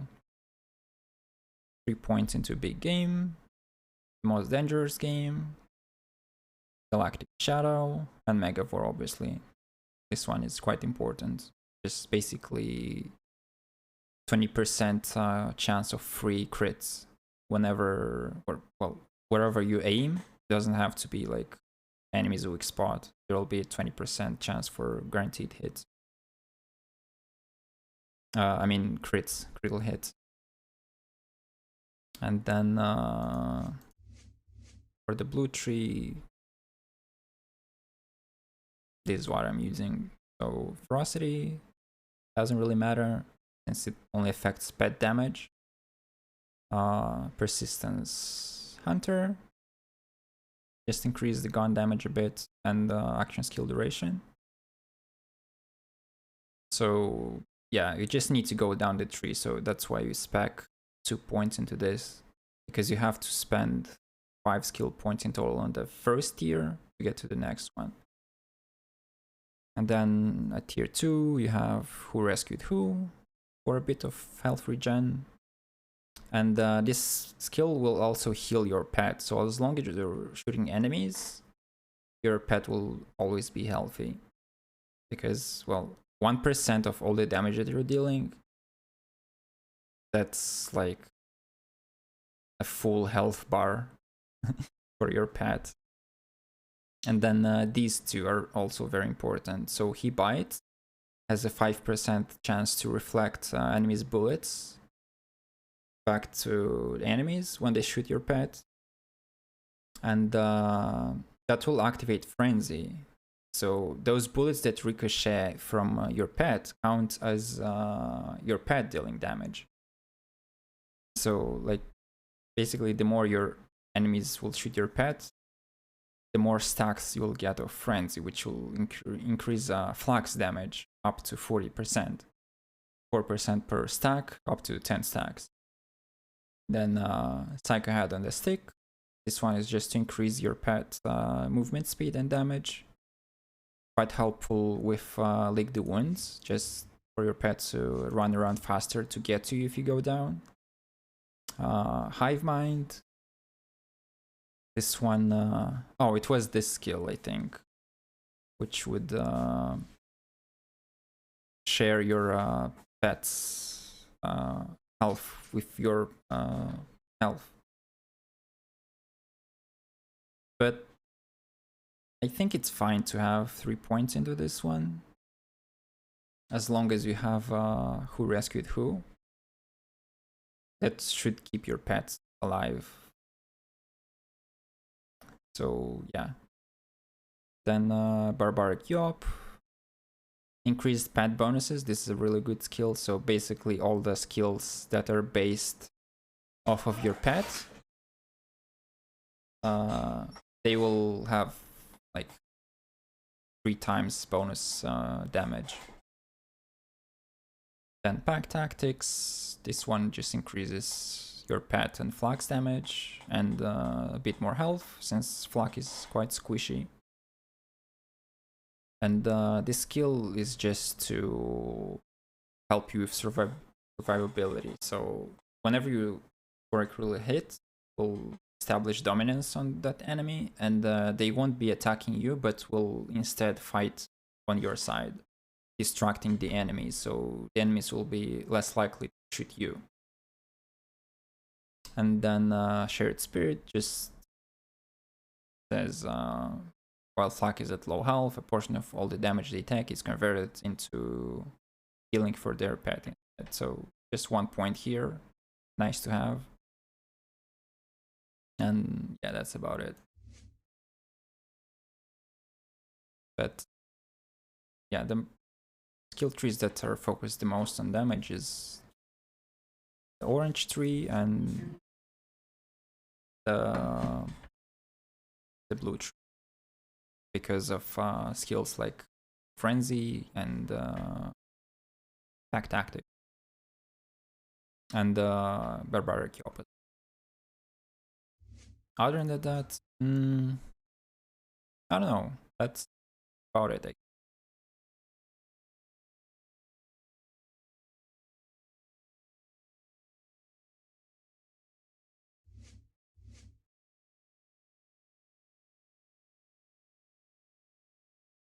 So yeah, if you, well, you can just rewatch the VOD and pause it to just copy the skill tree for yourself And yeah, just try it out and see how it works for you. And well, since I'm playing at Mayhem 11, I don't have any modifiers. This is my Guardian rank. Is there no the power inside? Wait, what do you mean?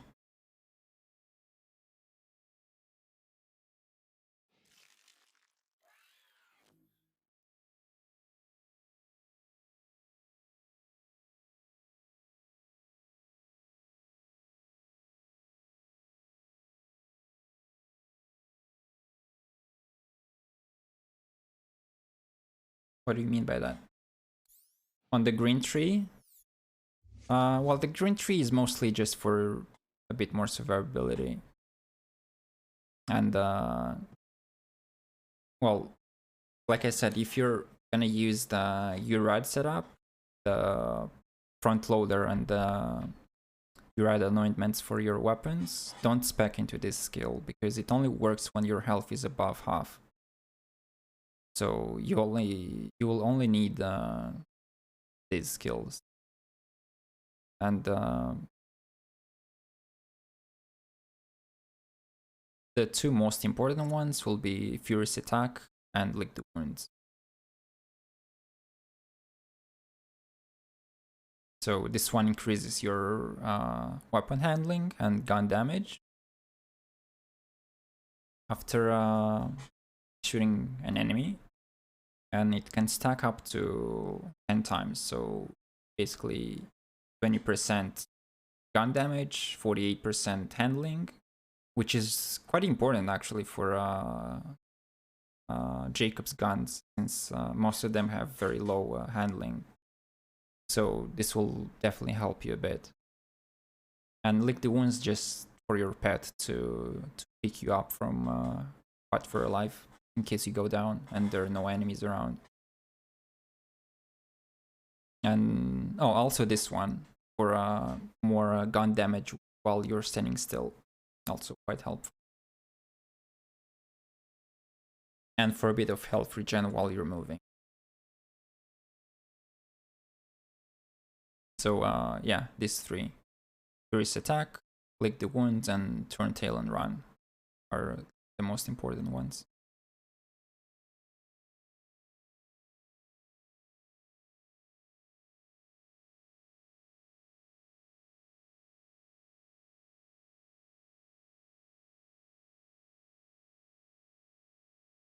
And well, in terms of augments for Fade Away, always use Not My Circus, which will make your pet taunt the enemies after your Fade Away ends. So that will, well, again, make the enemies less likely to target you for 6 seconds, and your pet will also gain 80% damage reduction. And then for the Fade Away itself, either use Gorillas in the Mist or Until You're Dead. So this one for can use it for like shooting away weapons like assault rifles, SMGs, like Monarch, and just equip this and shoot away for 5 seconds as much as you want, instead of being limited to only shots with the normal Fade Away. So is there a gear farm resort too? You mean where to farm the gear?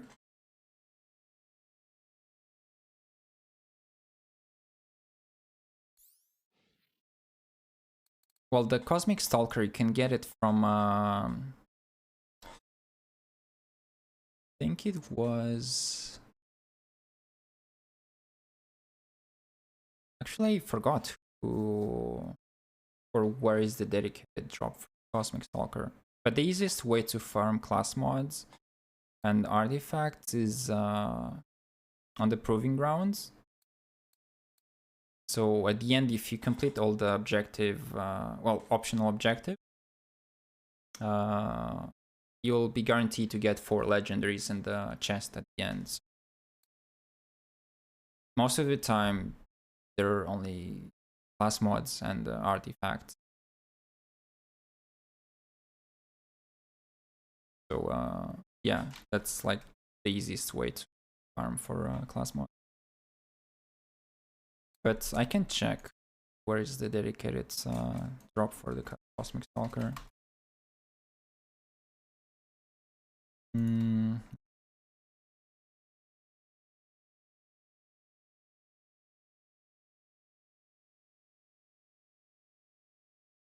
Oh, okay, yeah. So I was thinking about one of the trials. So it drops from the Tyrant of Instinct. That's the final proving ground, which is hold up. This one here, Wayward Tether. So the final boss, basically, is the dedicated source for the Cosmic Stalker. Plus, you'll have a chance to get it from the chest. Then for the rest of the gear, the front loader is dropped by private beans in Athena's.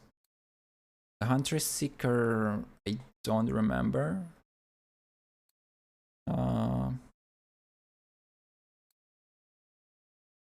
Then you will also need the Bounty Hunter class mod for bossing.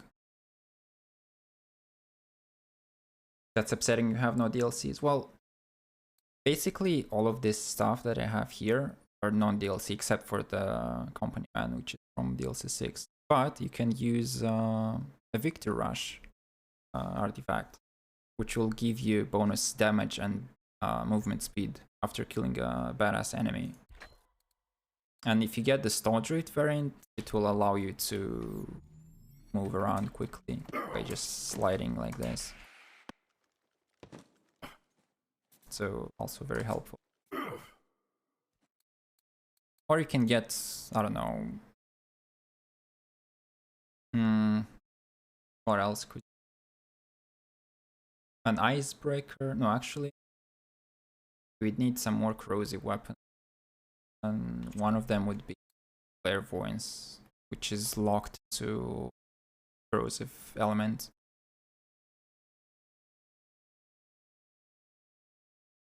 But it kind of sucks that you don't have access to the Pearl of Knowledge, which drops from, well, you can get it from DLC too.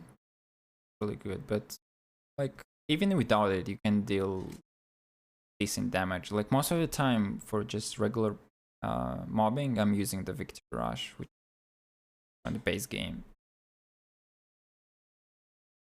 That's like one of the best overall artifacts.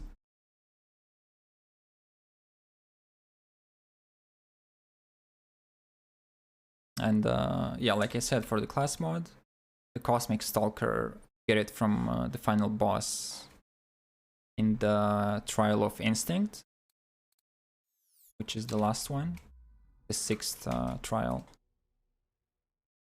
This one, Wayward Tether.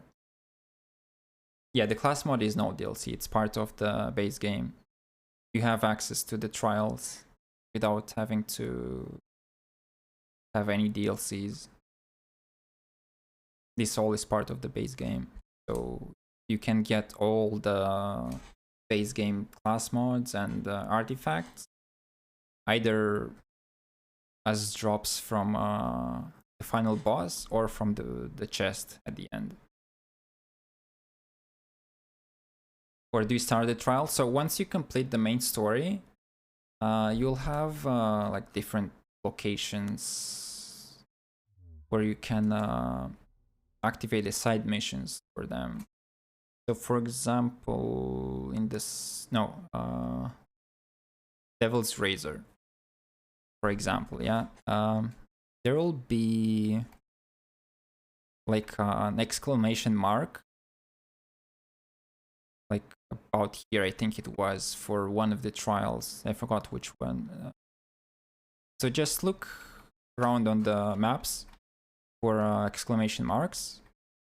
And if it says discover trial of something, then just go there, activate the side mission, go back to Sanctuary, travel to that place, and it'll be unlocked. So I think there are 2 of them on Pandora. I don't remember which maps exactly.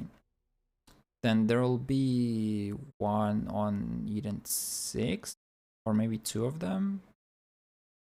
1 on Nectar Trofeo, and 1 on Promethea.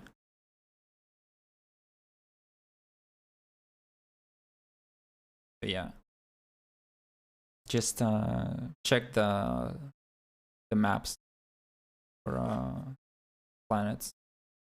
So Pandora, Nectar Trofeo, Eden 6, and Promethea. That's where you can find all the proving grounds. Sadly, I can't tell you exactly which one was where, but yeah.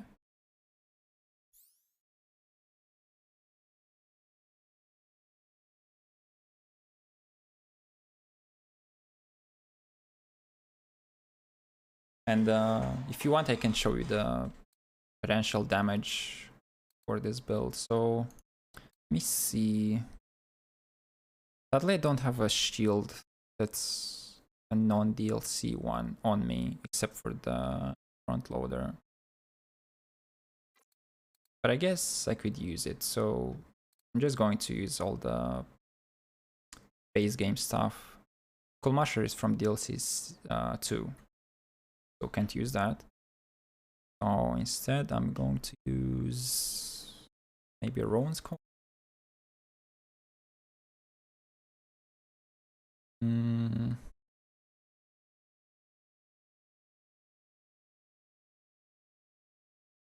I don't remember if the Unseen Threat is base game sniper rifles. I don't think it is. I think it's from DLC 3.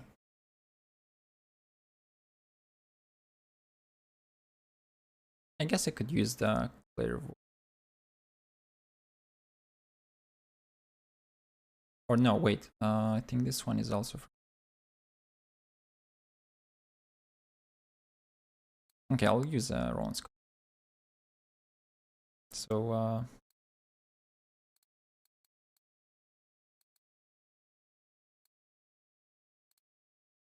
let's go to...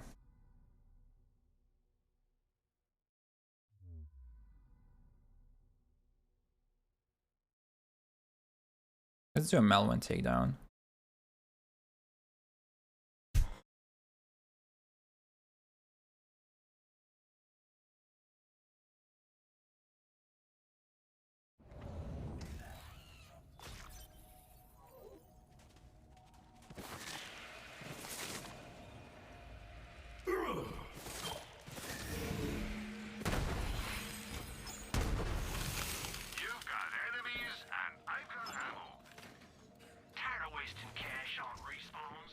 And let's do a true takedown.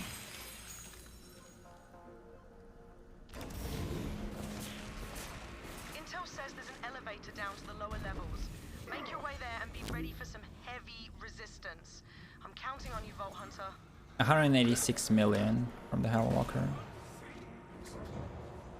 Glorious quarter. Yeah. I think I should be actually using the consecutive one.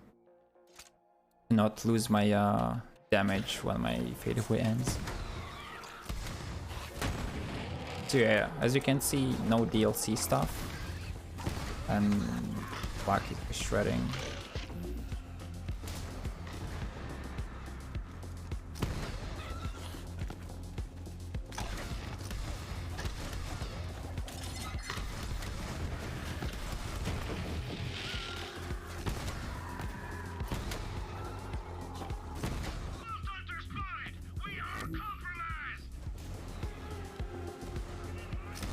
Oh.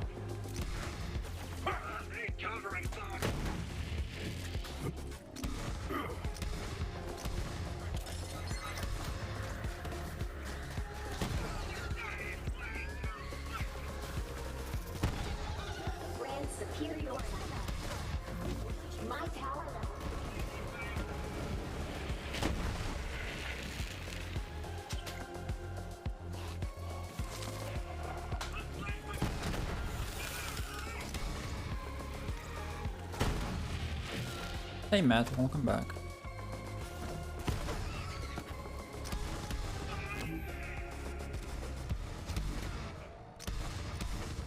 Same.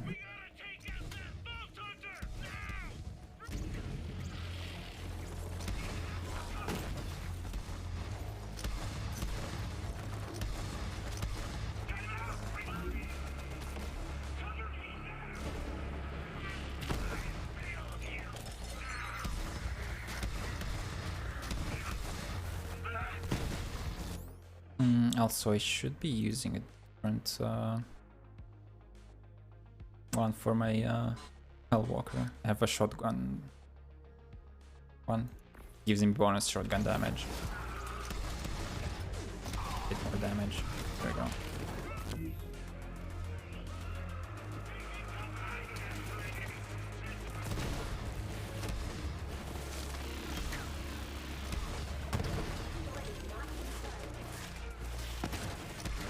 A slaughter to remember.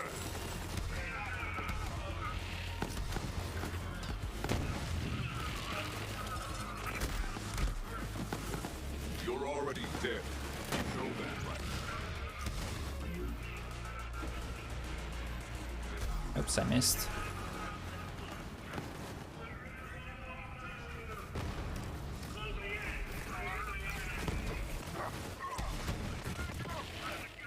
Holy shit, there are a lot of enemies around.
Nice.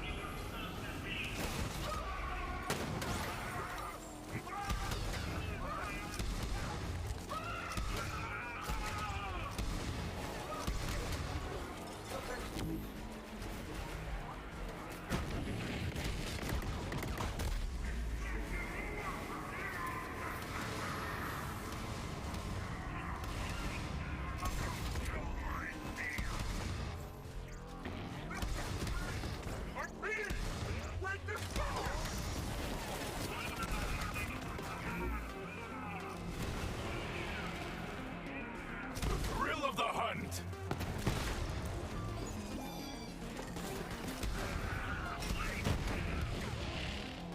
You wish there was a way I could help you with the legendary farm? Well, you can look up the places and dedicated sources for each piece of gear that you want to farm. There is a website called lootlemon.com, and just go to Borderlands 3 section and just search for the item that you need, and it will tell you where to farm it. And yeah, a lot of the items you'll just get as wall drops as you're playing.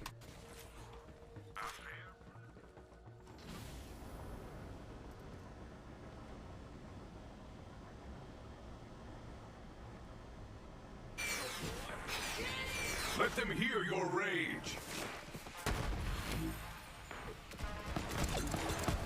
You there. How are your last breaths? Show me your true self! Repent!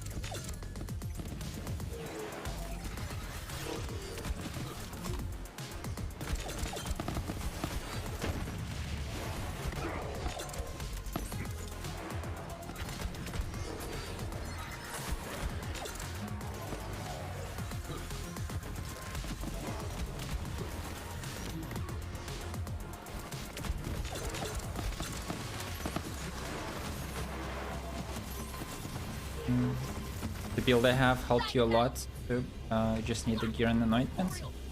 Yeah, you'll get them eventually. Don't worry about that.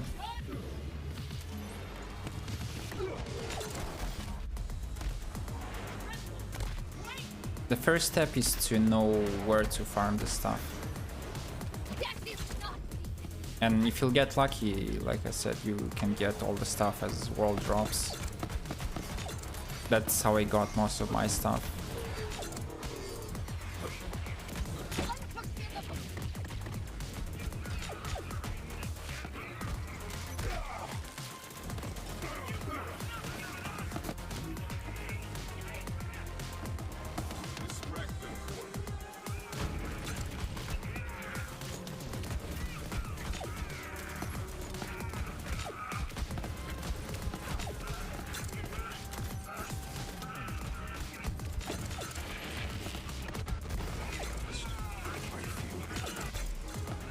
Thanks.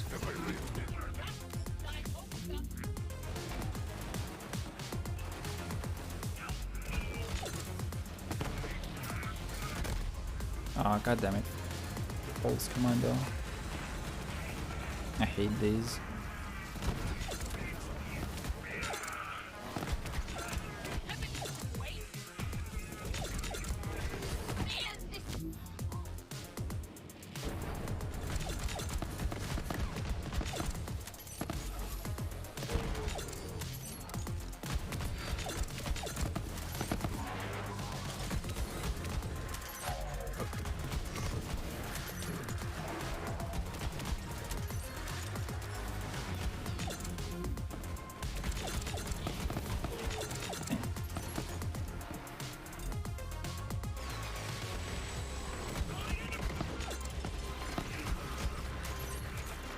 Actually, let me swap.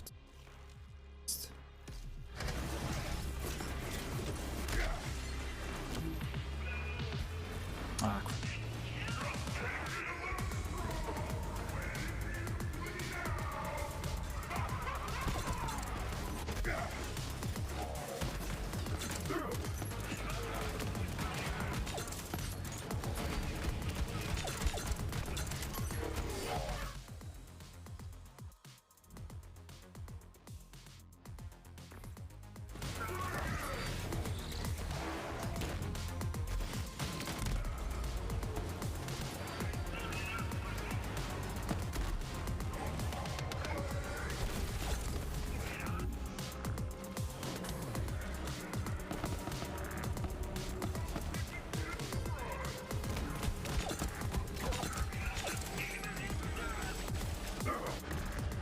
See if my knife fits in your stone.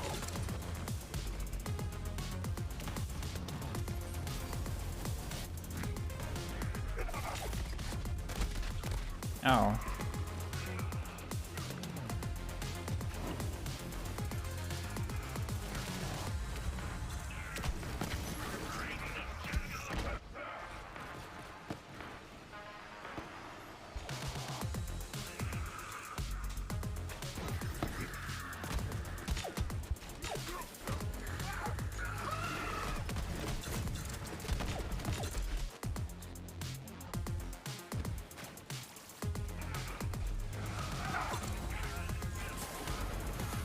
This is the will of the heavens!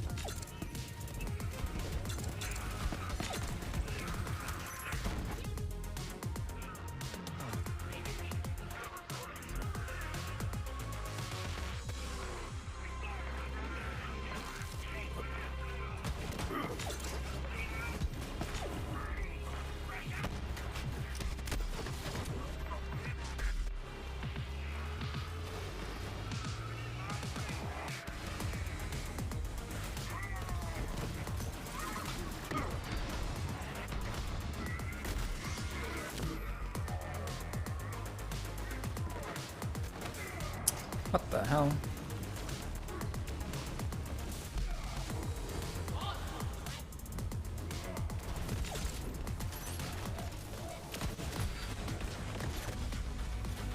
There are too many enemies here.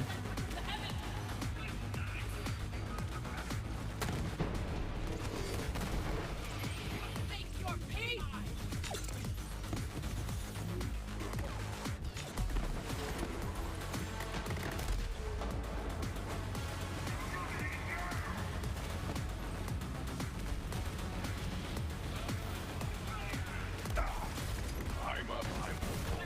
Finally. All Valkyries Even as down. a flock, the Valkyries couldn't end my Took hunt. me so long, Those are surprisingly. advanced mechs, but we're after something bigger. Keep going.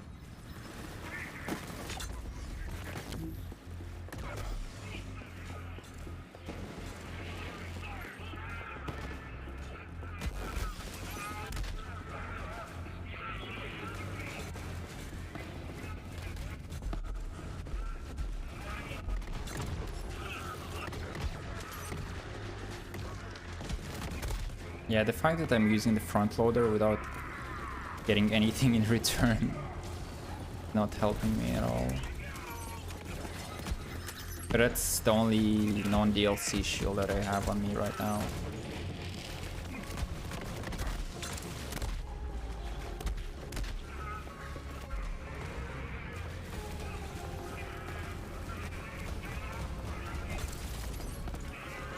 Is the King's Call an ideal weapon for the Maluan takedown? Well, it's a really good pistol overall. And yeah, that's just what works for me the best so far.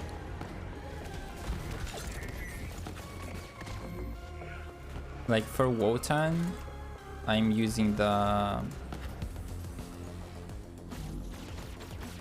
King's Call, and it has the Fade Away anointment. And yeah, I'm just using Gorillas in the Mist, and he just melts. But yeah, it's pretty good.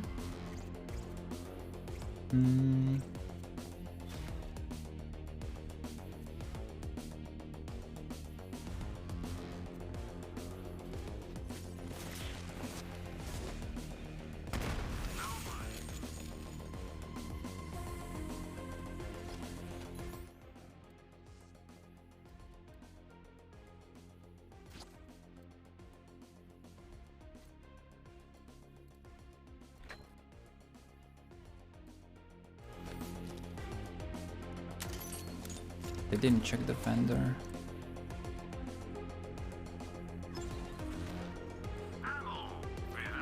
Or did I?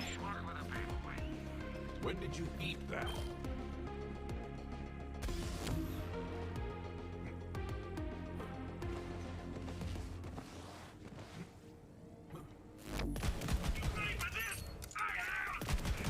Death welcomes you. Into the fray.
Is there a good Jacob's AR? Yeah. There is the Rowan's Call. There is the Clairvoyance, which you should get with the Masher variant.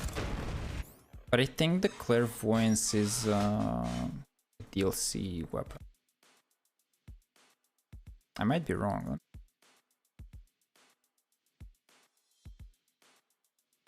Yeah, it's from DLC 2, so you can't really get that. There's the Becca, but for this one you would have to kill all the Hammerlock's legendary hunts. And then he'll give you this at the end in the mail. And then, yeah, there's the Ron's Call. What else? There's also the lead sprinkler, but actually I'm not sure how good it is. The Gatling gun.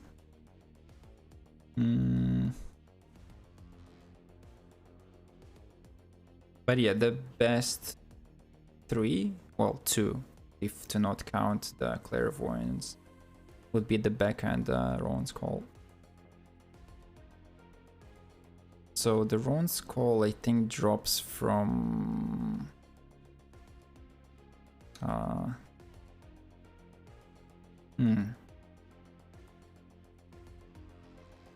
I forgot what's the dedicated drop from for the Ron's Call. Because they got a bunch of them as just world drops.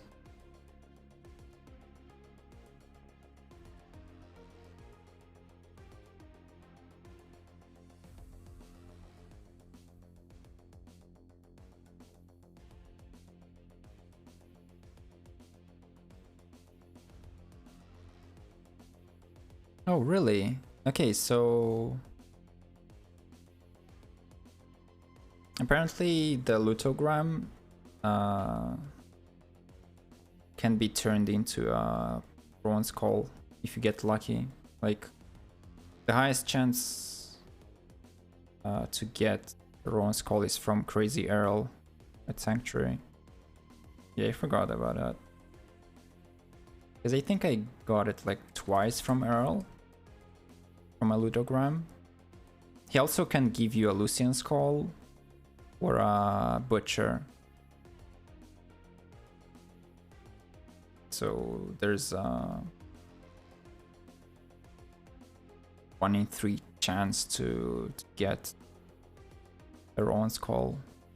And he can also just give you a white rarity weapon instead. Because, well, it's not guaranteed for him to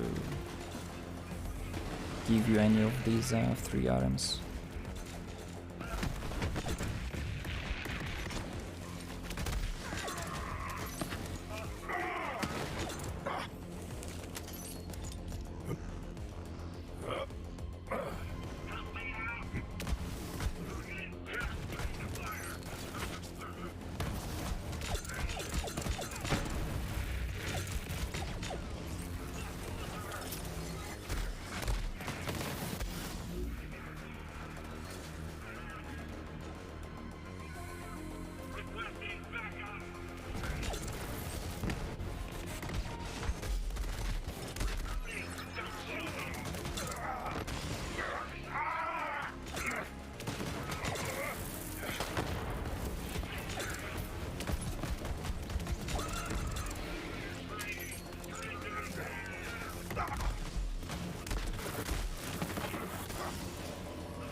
We'll handle this ourselves.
what? Hiding. Oh.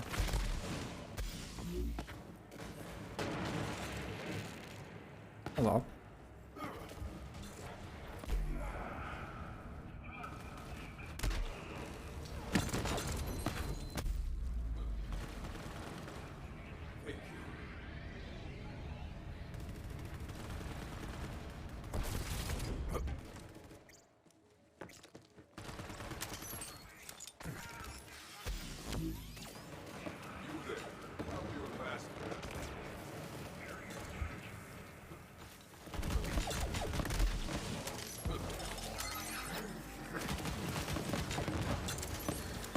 Run!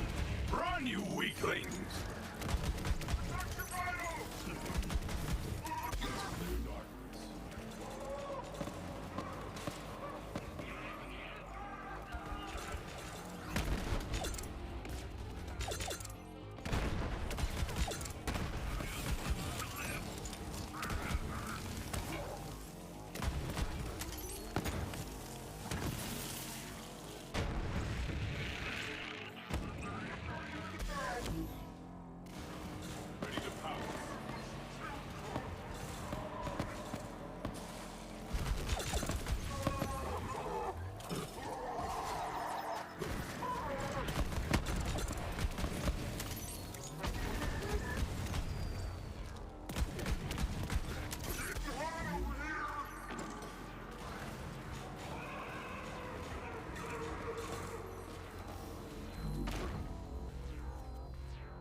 Ready fire.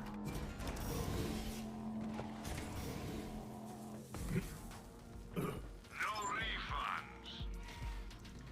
Shoot more, shop markers. Leaving already?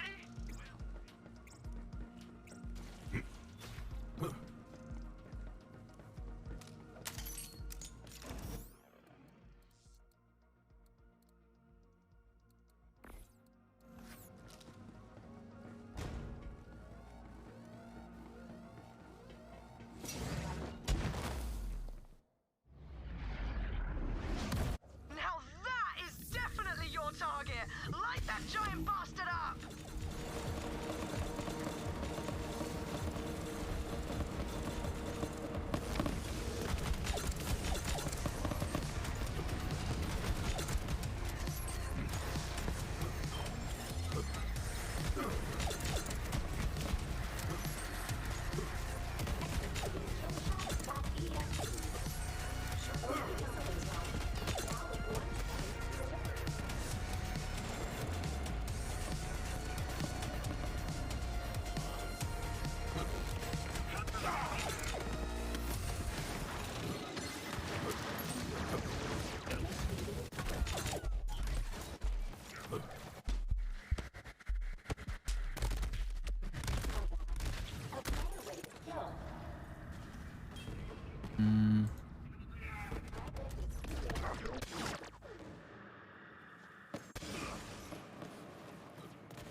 Brilliant work, Vault Nice. Hunter! That ass kicking will make Malawan think twice before they come at us again.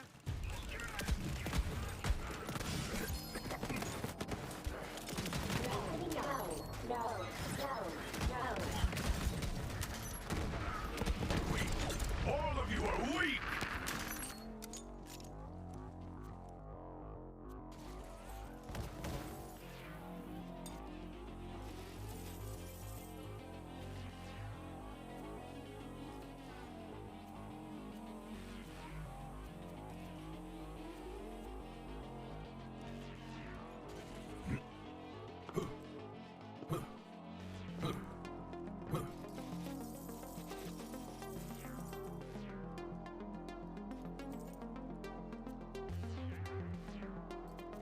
I'll really get anything.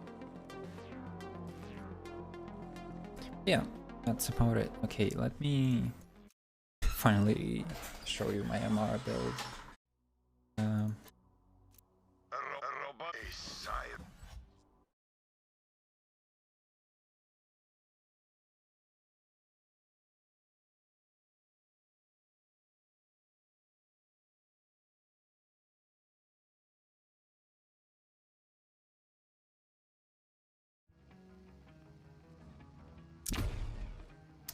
so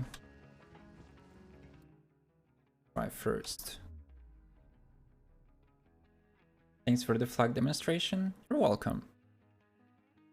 Well, if you want, you can watch some other parts of the VOD, since I've explained some other builds. Not like in too much details, but I'll try my best. I'm kind of terrible at explaining stuff, but yeah, I showed Zane. I showed a couple other flag builds, and now I want to show melee Amara. But sadly, this build is yeah, has a lot of DLC stuff in it.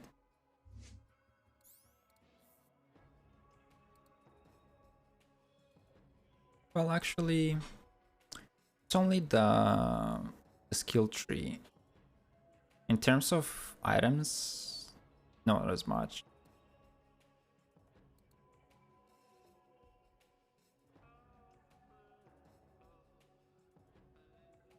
Except for this class mod, which you can only get from DLC 4, for example.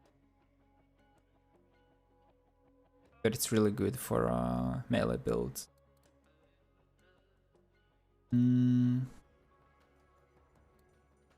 Oh, I also have the Guardian Angel from the Gold card, which is part of the... Oh shit, I got a diamond key. Hell yeah. Let's open. Alright. Can we go to the diamond armory now?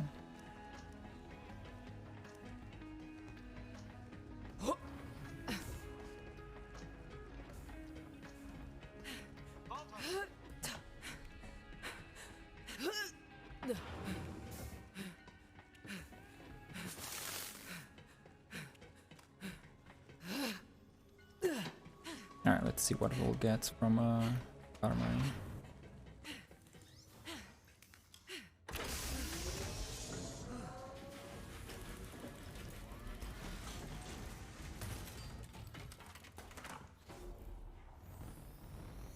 And alright, let's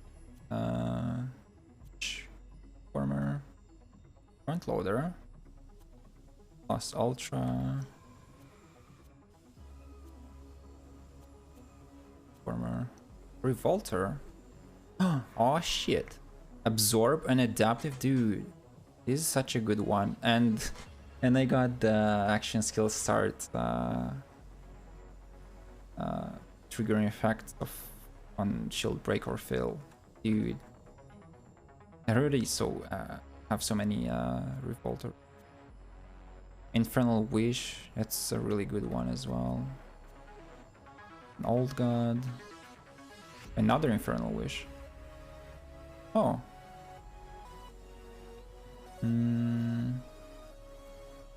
Another Old God, another front load.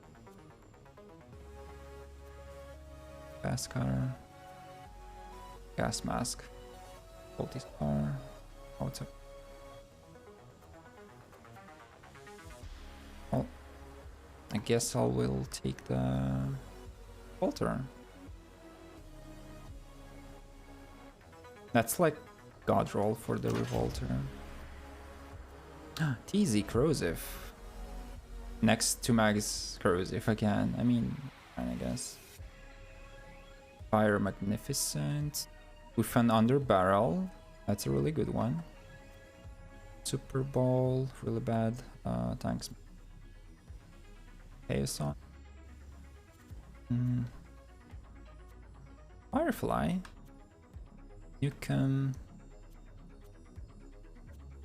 Or some.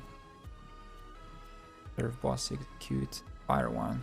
Okay. Well, this pistol is only good for debuffing enemies. Major Kong. Little Edie.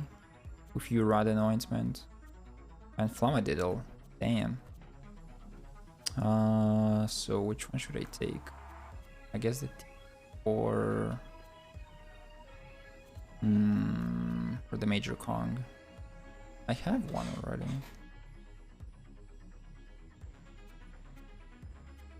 I guess it's easy. Okay, and for grenade mods, for queen, upper, another red queen, Nagara, another Nagara, cloning hex. That's a decent one.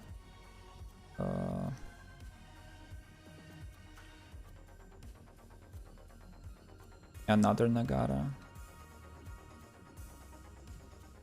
Firestorm. Merv Widowmaker. Quasar. Awesome pair. Another one. Bringer. Hunter Seeker. Just a regular one. And Quasar.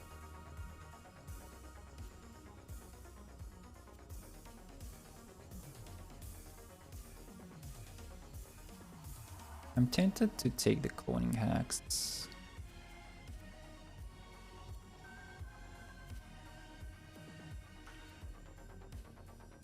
Or the Widowmaker.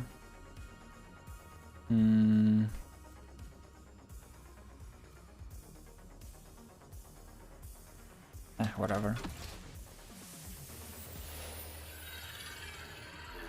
And for the last one we got Tanksman Shield. Meh.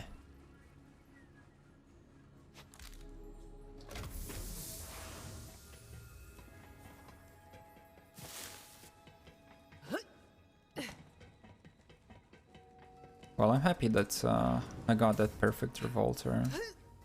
Really good roll for the parts and the anointment. I won't have to reroll it. So put it away. And the Tankman's shield as well. Yeah, the Vault card is part of DLC 6. So you get to do daily challenges, weekly challenges for which you get XP which go towards your Vault card level. And with each level, every time you level up your Vault card, you get a chest that you can open, from which you can get either Vault card keys, which you can use to open these rewards. Can be like heads, skins for your Echo device, emotes, trinkets, more heads, skins for your Vault Hunters. Or you can get the rewards directly from the chest. You can get Iridium as well, up to 500. You can get diamond keys, like the one I got earlier. What else can you get? And I think that's about it. And you can also use these keys to unlock these things. So there's a Super Soldier Shield, Guardian Angel, which I have right here. This is how it looks. For me, it doesn't show the icons of the items because I already got each of them. So it gives you the possibility to get another one with different parts. And for a weird reason, the first item that you get is not anointed. So each of these 4 items were not anointed at the beginning. So I had to get them again for an anointment, except for the mechanic. And I think I skipped Bird of Prey too, because these 2 are quite bad.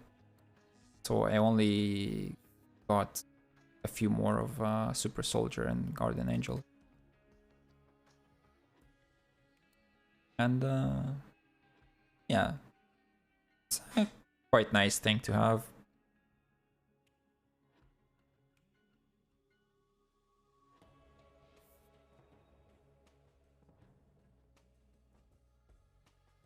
And also, I don't know if you know, but the events, the seasonal events, are available permanently now. So you can toggle them on from the main menu. Like all 3 of them, the Cartels, the Bloody Harvest, the Broken Hearts, can enable them whenever you want, or as long as you want. So you can get some neat stuff from the events too.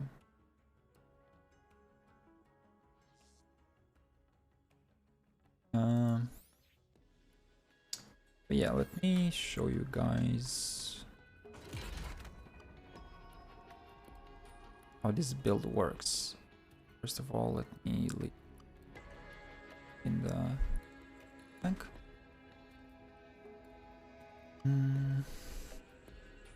You've already done the cartels, but you don't know what to look for from the Bloody Harvest.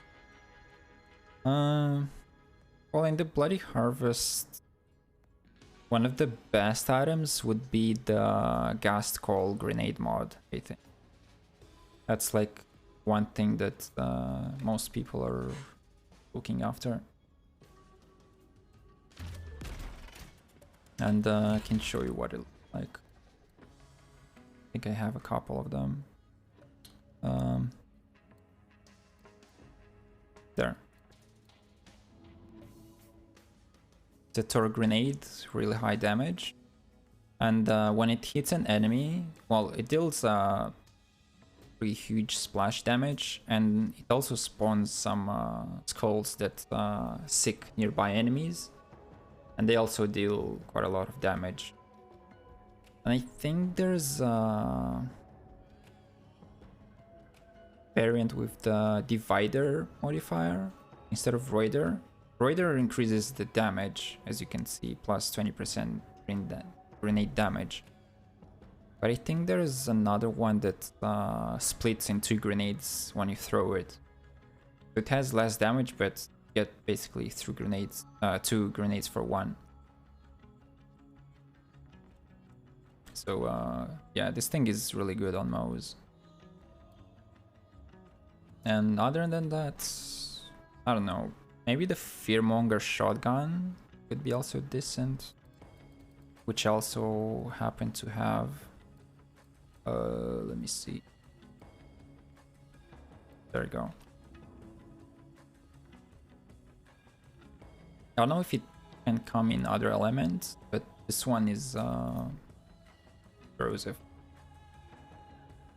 Damage is pretty high. Other stats, pretty decent. Accuracy, handling, reload time is not very long. Fire rate is a bit on the slower side, but I guess that's fine. And yeah, it looks pretty cool. It's an alien barrel shotgun, which is basically like an E-Tech if you played Borderlands 2. That's the equivalent of an E-Tech weapon in Borderlands 3. And besides the Fearmonger, I'm not sure how good is the Stalker, the sniper rifle that you can get from Bloody Harvest. This one. Sadly, it's only locked to cryo damage. You can't get it in any other elements, sadly. And I haven't really played with it much. Damage doesn't seem to be too bad, but haven't really heard people recommend this gun too much, so I didn't really bother with it. And what else? There is this shield called where was it? Scream of Terror. Yeah, there we go. Sadly, okay, so the shield and the grenade mod can't come with an anointment. So that's the part that kind of sucks. But, well, the grenade mod by itself is pretty good, so it doesn't really need an anointment. It just sucks that you can't use the anointment for, like, to help your other weapons and gear. How did I boost my levels for my characters? Well, I was just playing. Like, I didn't do really anything special to level up super fast or anything.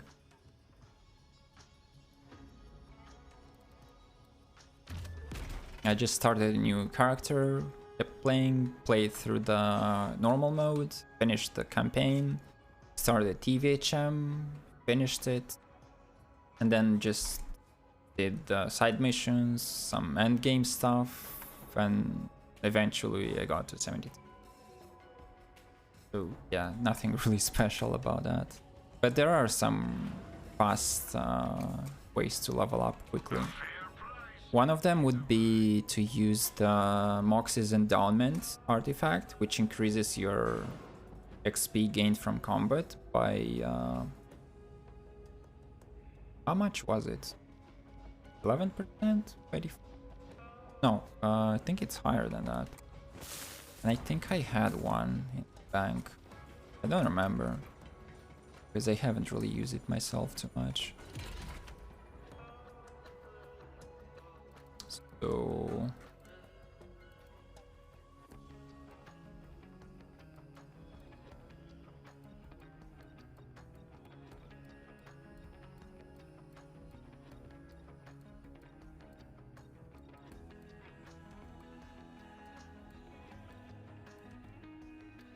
ah, do I not have one? It looks like I don't have a Mox Endowments. But I can check it on Loot Lemon.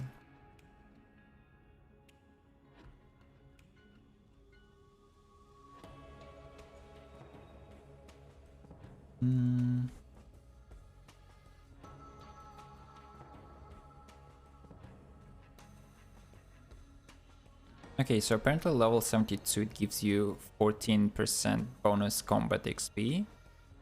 And you can also roll it with passive bonus of even more XP.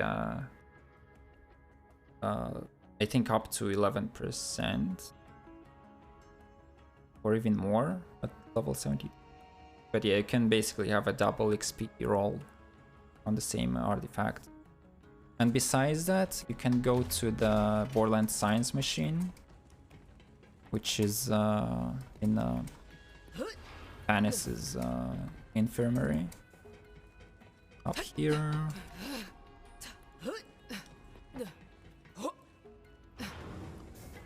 And you can buy the XP booster for 1,000 points. No, 500. So 25% more XP for 2 hours.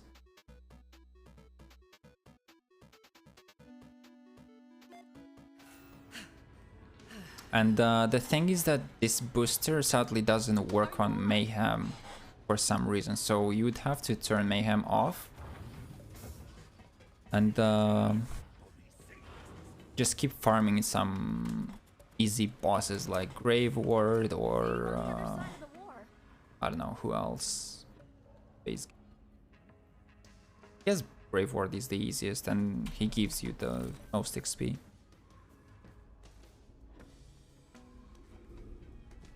It's a really easy and quick farm. Just slap on the Mox's Endowment and I can show you where to get it from. So the enemy that drops it is in Pandora, Carnivora, Gods of Carnivora, and he was here. So where is this green writing here? Like almost towards the end, right before you go up to the where you fight Agonizer 9000. There will be this room with the reading writing like in the back. So that enemy will spawn like right about here. I forgot what's the name, but I think it's a goon type of enemy. Can you split screen farm? Yeah, I think you can, but I'm not sure if you can do that on PC. But it's possible on console, for sure. And in fact, that's like one of the fastest way of farming for some stuff. But sadly, I don't know the details of how to do it properly. But there should be some information on YouTube or some, I don't know, guides on internet.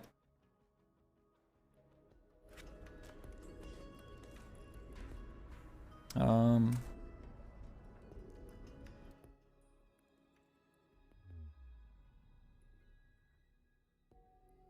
guess, I don't know, let's do an Athena's run. Show you this build in action.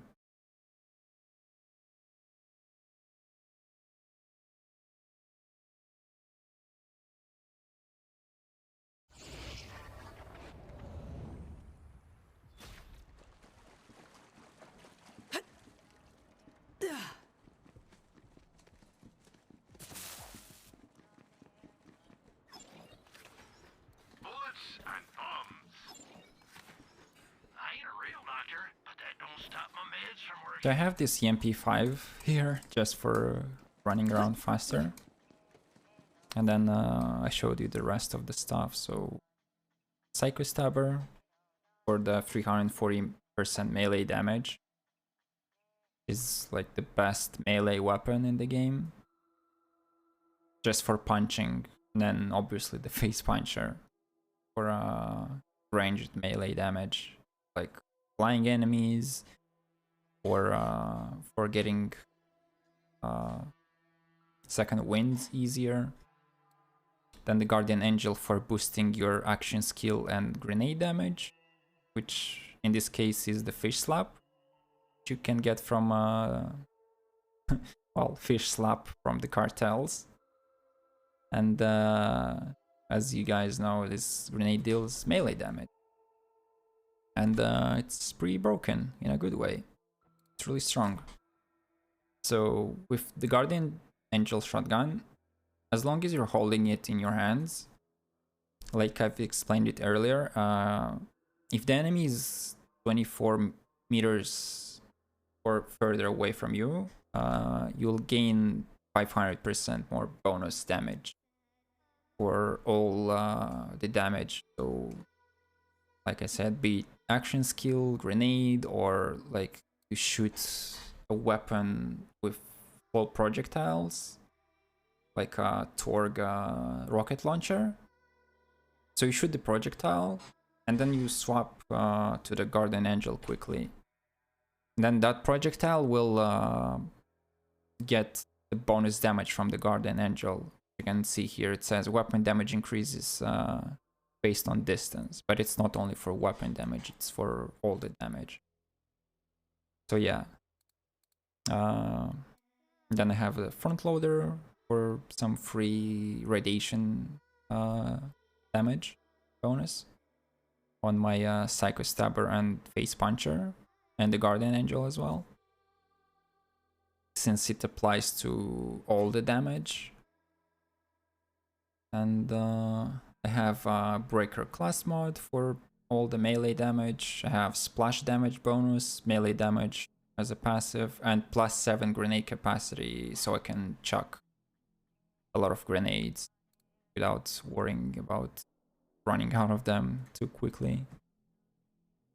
And I have a bunch other fish slaps for different elements and different bonuses, rolls on them.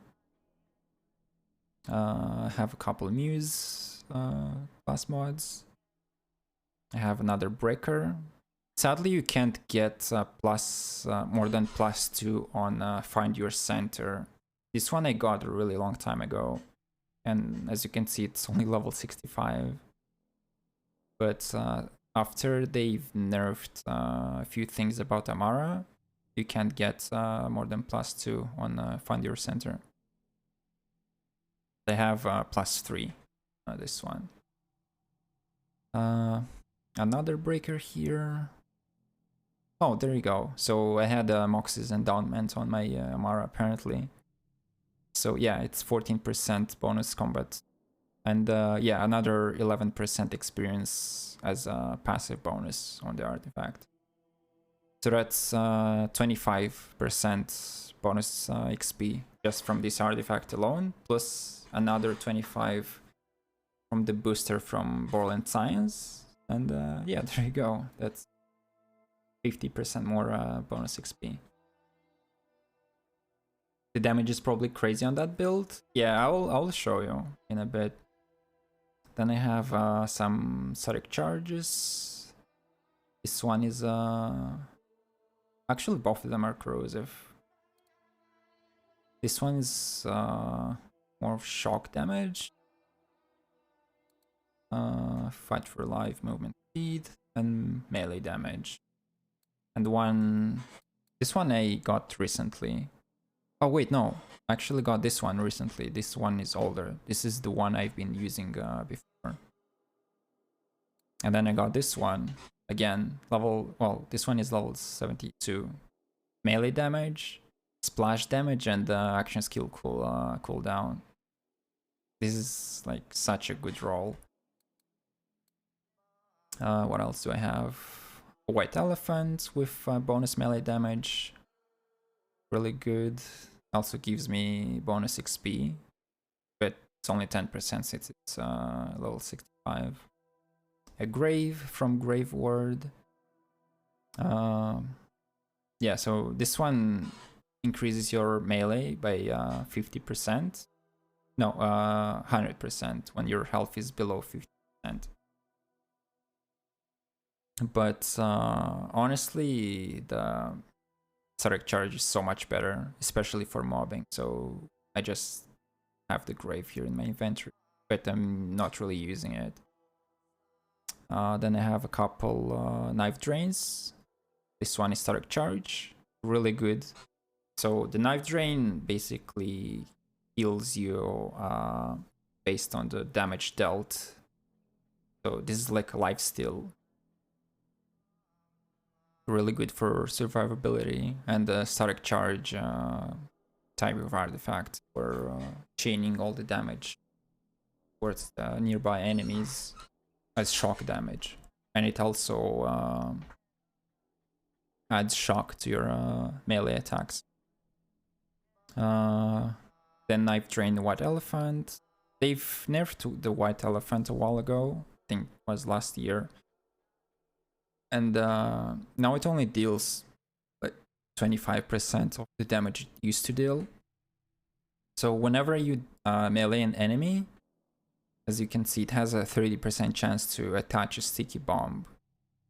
So for example, if you're using a face puncher, which deals melee damage, you can proc the white elephant and just keep shooting enemies, and you'll have a pretty high chance to attach stickies to the enemies, and they'll just keep exploding. But sadly, the damage is a bit underwhelming now.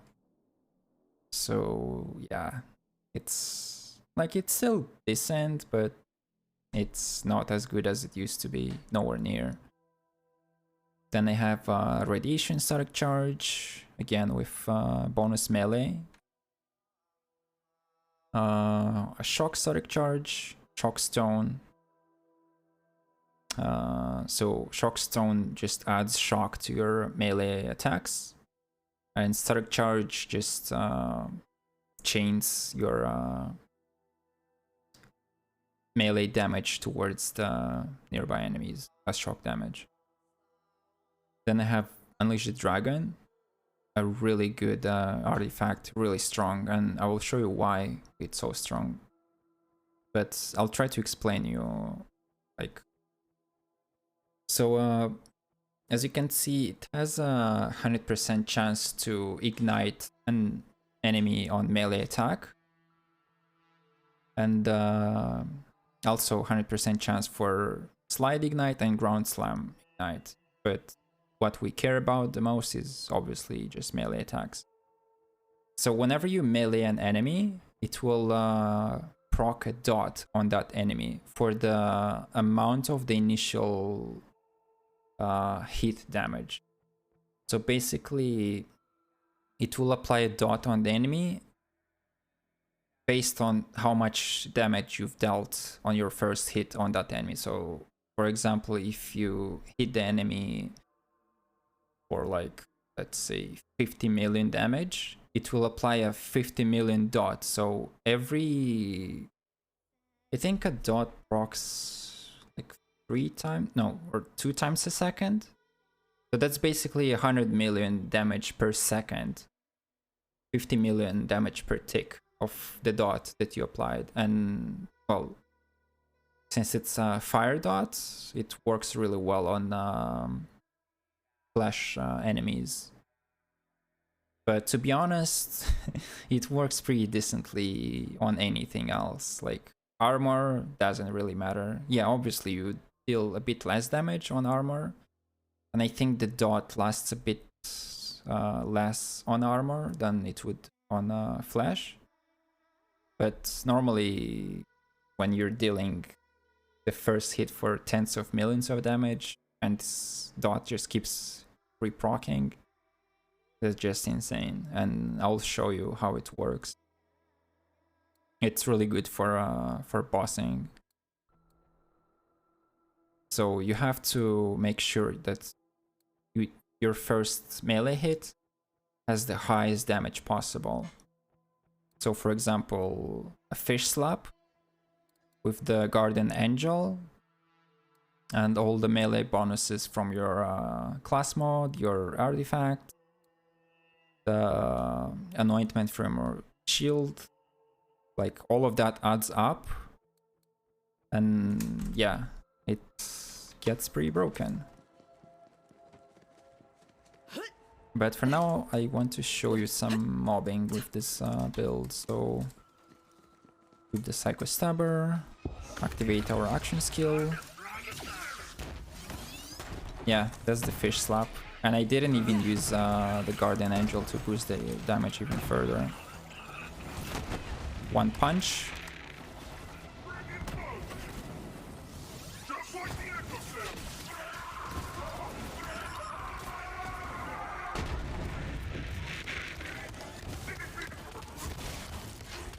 I don't even know how much damage that was.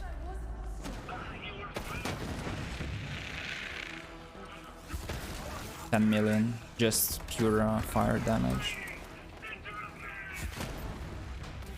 Yep. Come on, I want a damn challenge. That was like almost 20 million damage of different elements. So 4 million corrosive, 6 million shock, then I saw cryo and something else. Yeah. So basically you want to combine as many elements as possible. So fire damage from your soul fire, then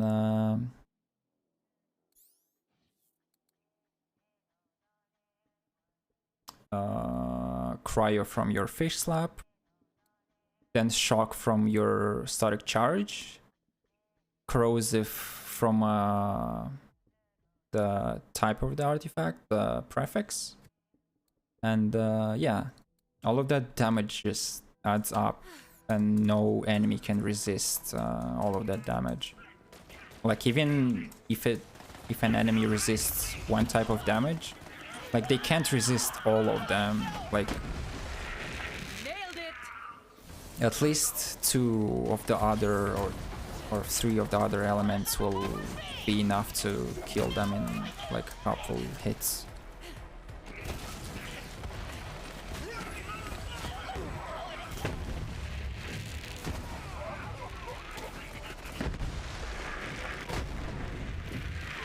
Back off.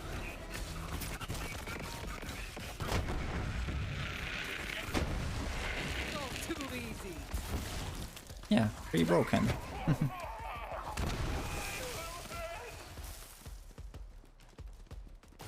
Amari squishy though? She's not as squishy as Flak or Were you even trying? even Zane. Because she has skills that increase her health and damage resistance. So Root to Rise just straight up increases her max health by 40%. Then Helping Hands, after using an action skill, she gains 40% damage reduction for 15 seconds. And then she has One with Nature, so even more max health and elemental damage reduction. So yeah. And then she has Guardian Angel, which when she goes down, every 2 minutes, she can get herself out of fight for your life automatically. And then after that, it will have a 2 minutes cooldown before it can activate again. So like if you go down and there are no enemies around, and you have your guardian angel ready, you'll get up.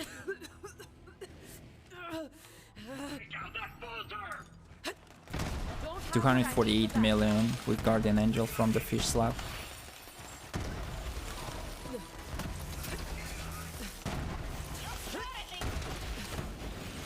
Yep. Oh, I missed.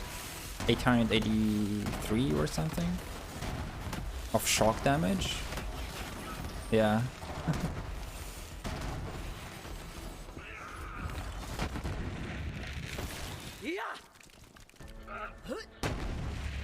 $242 million there. Hold them off for me.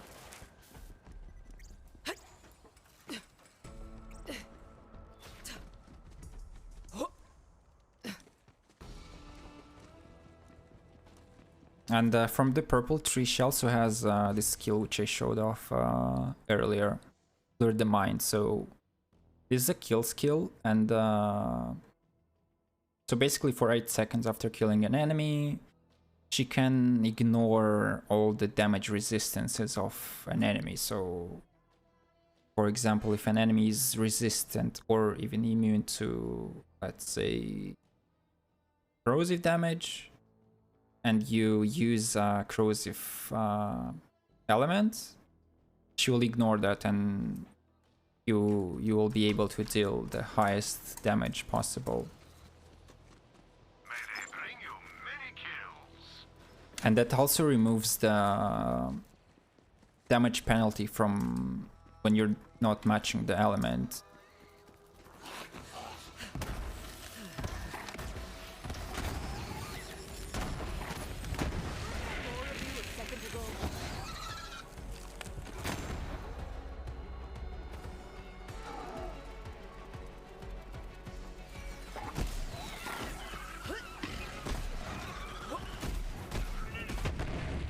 Yeah, that's the face puncher for you as well, just so you can see how stupid it is.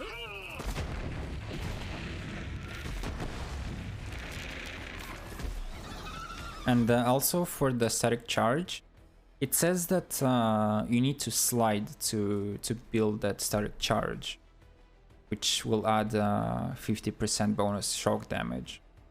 But actually you don't have to slide, because for some reason this bonus 50% shock damage works all the time. And yeah, I'm sure it's not intended to work like this, but it's been like this for quite a while and they haven't fixed it yet. So yeah, obviously people weren't complaining about it, because, well, who would complain about just having some free damage all the time without having to slide constantly like this to build up the damage? So if you will get this artifact, just don't worry about having to slide. You don't have to. A fight for me?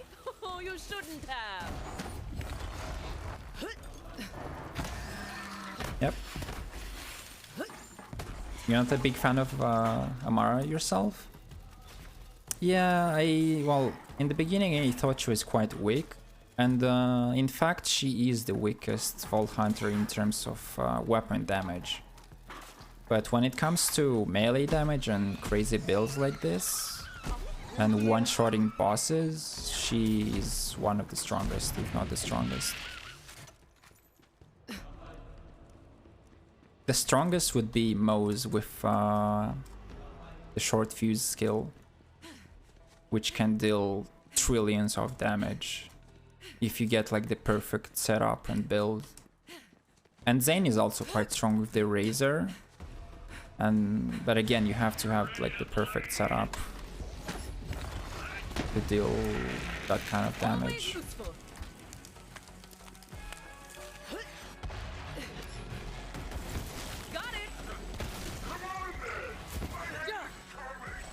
I personally find Amara real fun to play as. And I also have a build for weapon Amara, which is on a separate character, which I'll show off a bit later.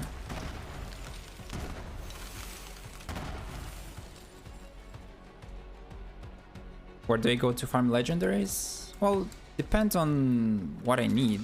Normally I go to the dedicated sources. Or if I just get lucky, I get them as world drops and I just use them.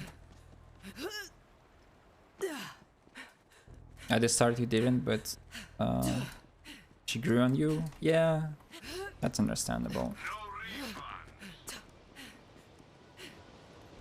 She's a very complex character in terms of skills and her powers and how to make her work the best, because her skills, like it's not as they're not as straightforward. Like it's harder to figure out how those skills actually work and what they work the best with. Like what you have to combine them with to take the most advantage of them. And it's hard to understand what skills are actually worth the time and which ones are not.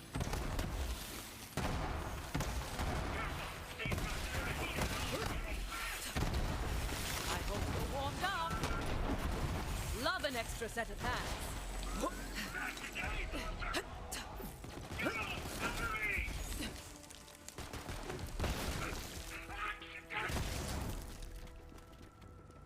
You'll want to play Moze, but don't feel like playing the story again? Really?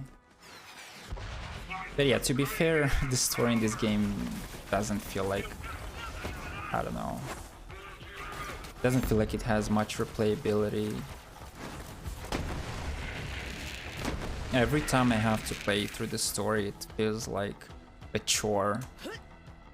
And yeah, compared to Borderlands 2, where it was actually fun to play through. In this game, the story is definitely like the weakest part of the game. And personally, well, it wasn't terrible, like some people say. There were some really bad aspects of it, but overall, it was just, I don't know. I don't even know how to describe it. But yeah, let's just say it wasn't as good as the one in Borderlands 2. One shot, by the way. But I would say Moze is really fun to play as. When I was playing Moze for the first time, I actually had fun playing through the story again.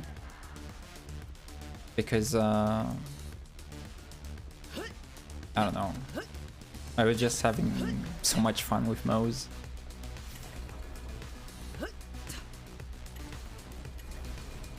So, well, you'll have to see for yourself if you will decide to play through the story. At least give a try to every Vault Hunter.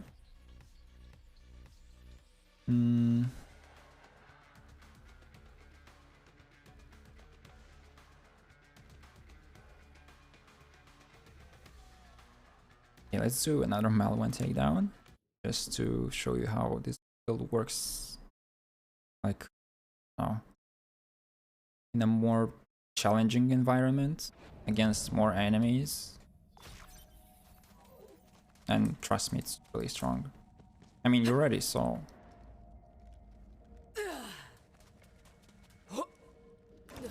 And then after that, I will show you how to one-shot bosses with it.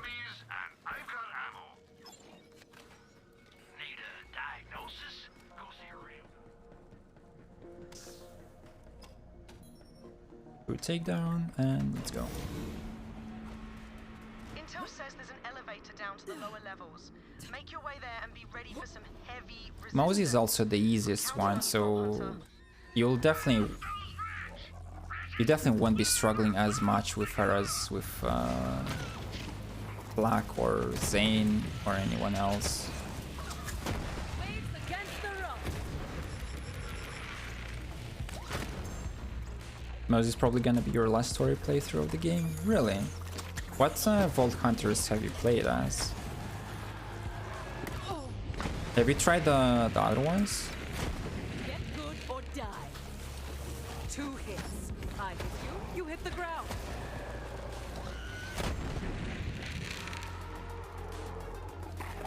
Helping hand. Personally, I don't think I would mind to do like a fresh story playthrough or like challenge playthrough or something.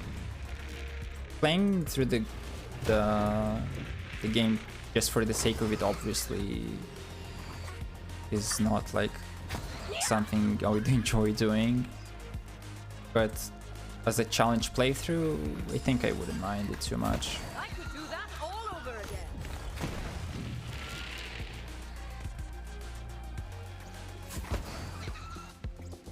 What we got here? Front loader, right? Yes. Spiking 40 white chance. Eh. What the hell? Those hunters? How'd they find us? Wait, what did it miss?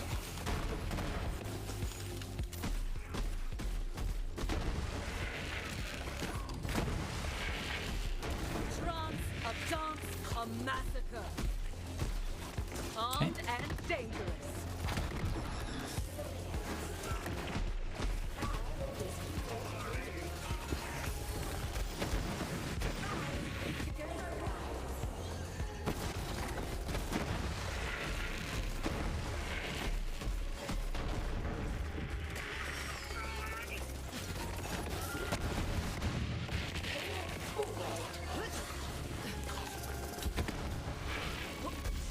Oh, god damn it.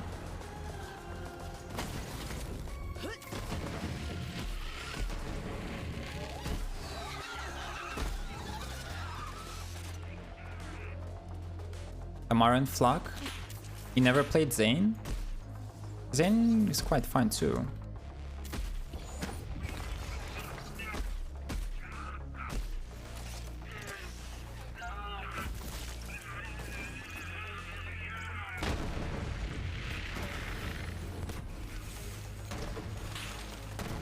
Weak.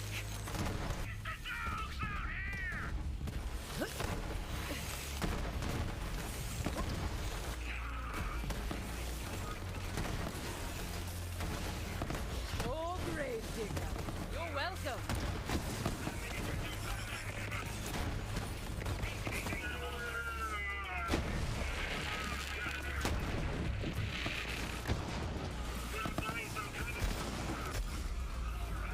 Thanks. Ooh, needed the break. Yeah, you can see how the damage just changes towards the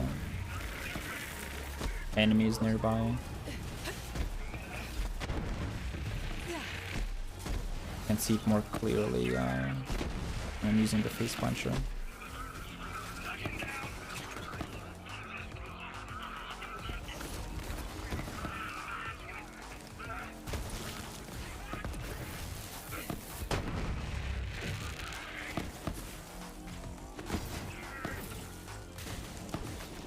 Hold up.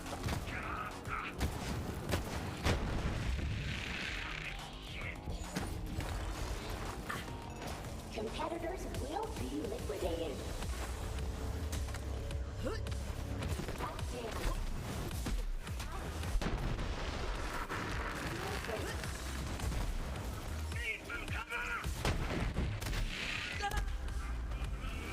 Wait, I thought Kraken died. Yeah, he didn't. Fine.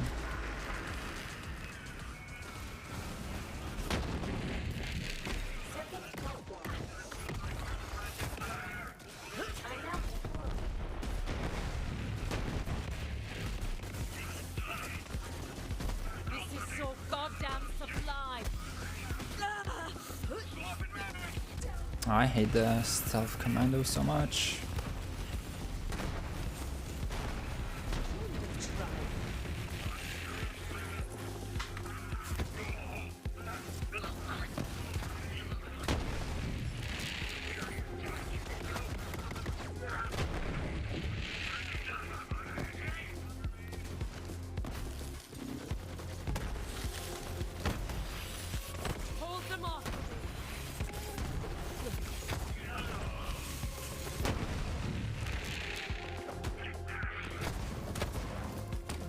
Come on. Finally.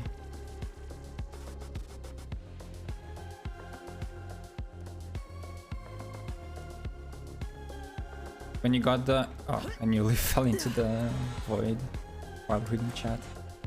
When you got the farm, you thought Zane would be like Salvador from Borderlands 2? So you didn't play? Wait, you didn't like Salvador? Bullets and bombs. Happy to help. Too much money and not enough blood? You're at the right. I get it that maybe not everyone likes Salvador's playstyle, but he's quite strong as a Vault Hunter.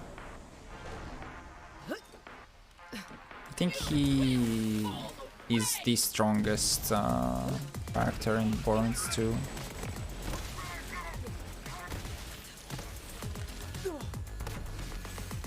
Heal thyself! This is all too easy.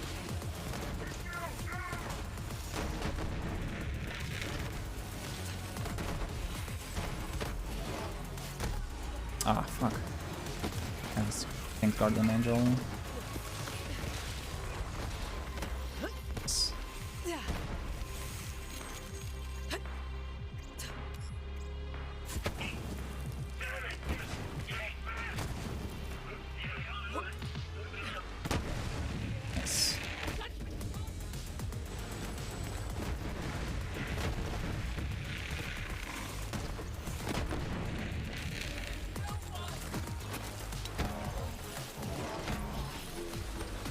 Wait, where's the last one?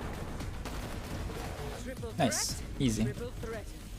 Those are advanced mechs, but we're after something bigger. That's Keep going. oh, another fire one. Charger X. Elemental projector. Melee damage, shock damage.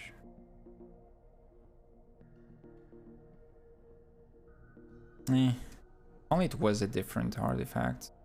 I'm like, nice. Kind of pointless.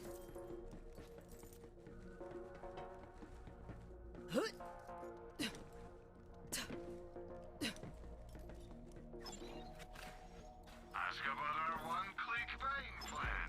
When your trigger goes Wanna- back, it's time to buy. Come back soon.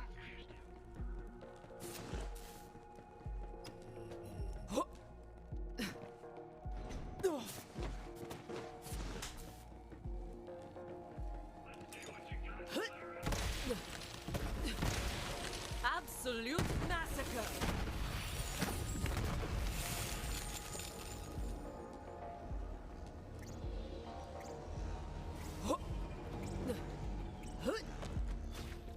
And now we just wait.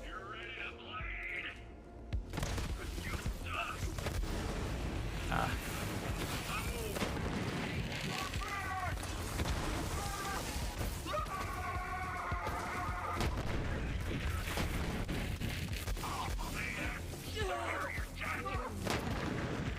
We just didn't play Salvador either, so just didn't bother. Well, to be honest, Salvador was the last Vault Hunter that I played in Borderlands 2. And I was actually surprised how good he was. I've been avoiding him for the longest time because I just felt like I wouldn't like playing him based on what I saw and how I imagined him. But he was actually quite fun to play. He's still like not my favorite Vault Hunter, but he's pretty good. Also, I will die here because I can't make it to... Yeah, that's fine. I would say to give Salvador a try and look up some builds for him. He has a few really good ones. But personally, for me, the most fun one is the Deputy Salvador. At this price, you can afford to not And then buy. there's the Hoarder build. And Things are the two that I know. Always a pleasure, Vault Hunter. Tired of wasting You enjoyed cash playing on Zero a lot? respawn. Yeah, Zero is my favorite too. Go on now, get. And he's still my main.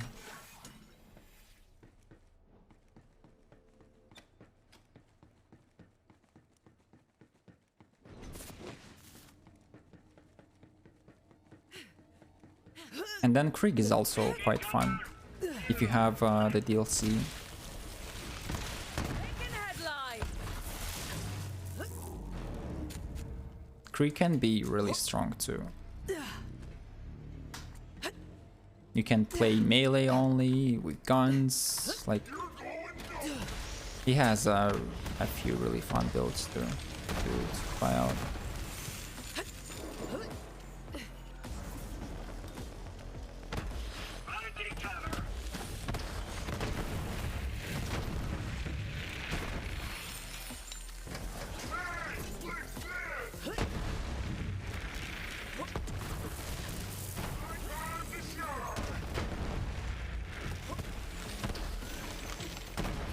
Oh, you just made a Accent was weird, but you still played? Yeah, I think Accent was my least favorite besides Gage. It just, I don't know, felt a bit bland to me personally.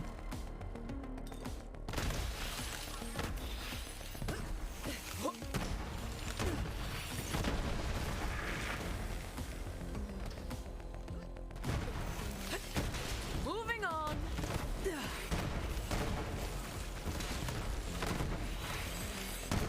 Like, I have over 1,000 hours in Borderlands 2, but I never got to max out Axton and Krieg.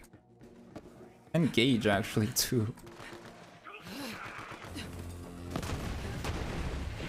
Although I want to get, like, the ultimate build on my Krieg. Gage only has one build, basically. It's just Anarchy, and that's it. The only viable build that works at OP levels, sadly.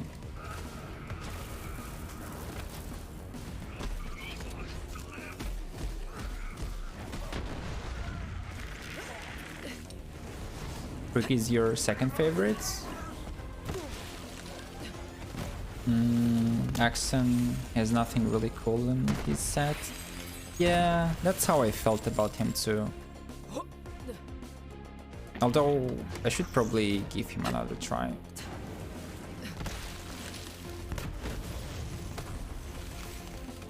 I think my top 3 favorites in build 2 would be Zero, Maya, and Krieg. And Salvador would be 5th. Axton... wait, I meant to say 4th. Axton would be 5th and Gage 6th.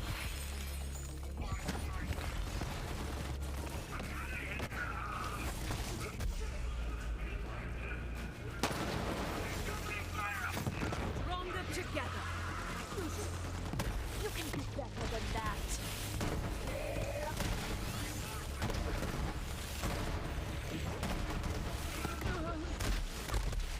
Oh, come on.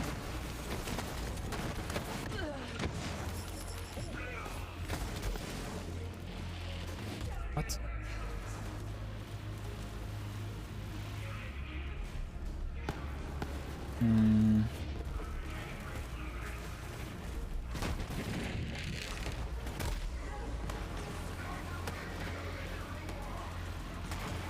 Oh no.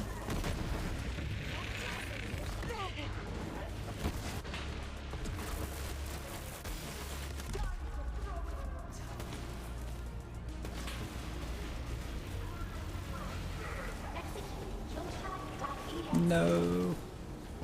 Fuck. You enjoyed playing Gage more than Axton? Yeah, well, she has quite a wide variety of builds in UVHM, in UVHM not as much, and then in OP levels she, like I said, only has the Anarchy build. But yeah, I can see why you found her more fun than Axton.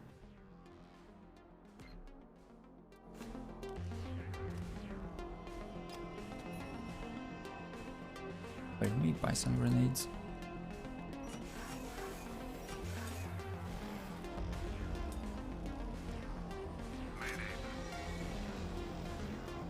Maybe I should be using the Stinger instead of the front loader.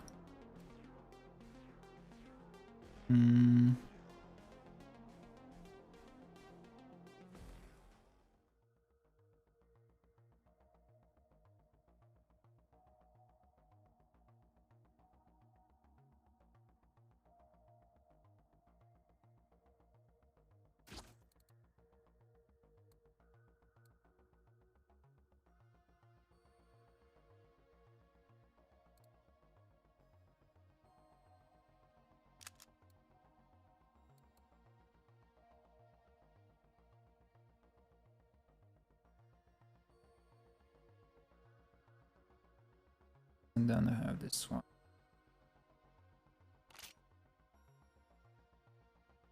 Gauge OP? She can be strong, yeah, but I wouldn't say she's OP. And then she has this annoying thing that you lose all of your Anarchy stacks if you save and quit or die, have to restock again. And if you have a build with like 600 stacks or more, then yeah, that's not fun. Like once you die, you lose all of your damage, and that sucks.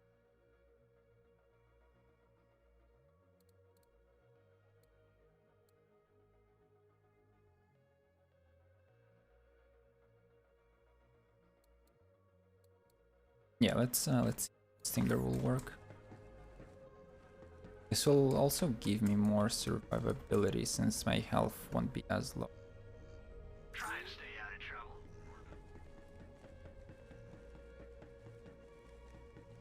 A lot of people said Claptrap was bad in pre-sequel. Well, I played as Claptrap in the pre-sequel, and I would say he's actually quite fun. And I haven't really heard anyone say that he's bad.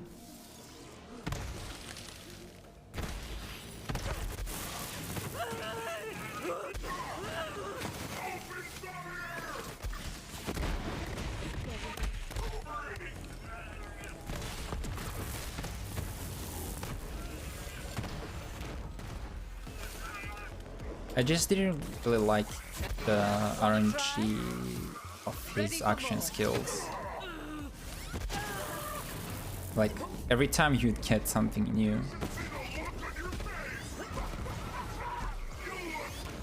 But it was quite fun.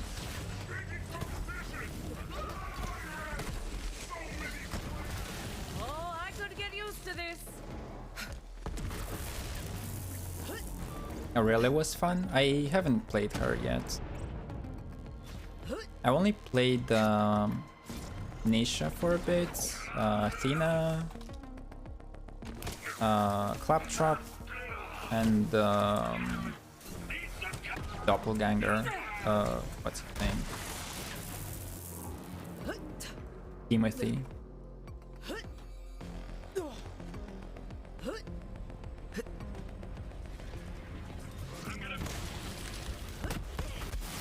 Oh no.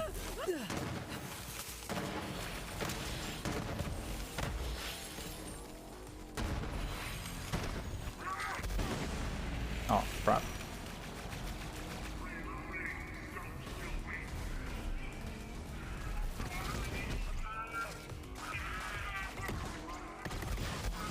Feels so right. Damn, even that guy over there died somehow.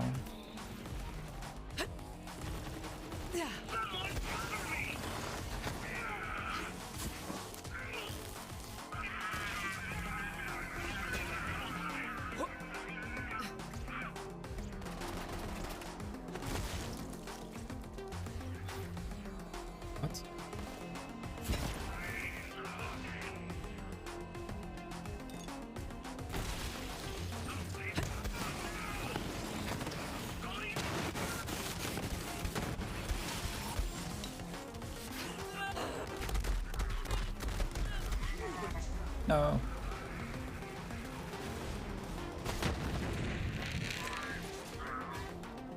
All characters in that game were fun. Yeah, I agree.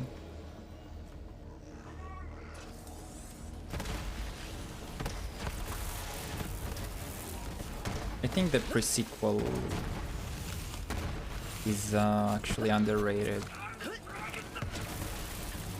I really wish that game would get more support after the launch.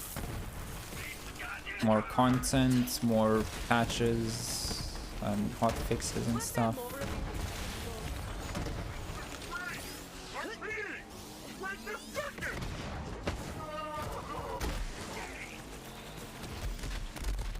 Like endgame for that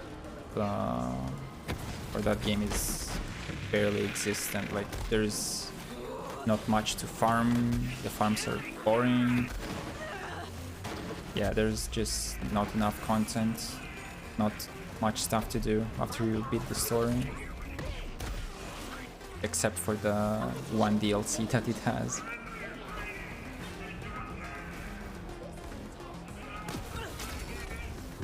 You enjoying the show?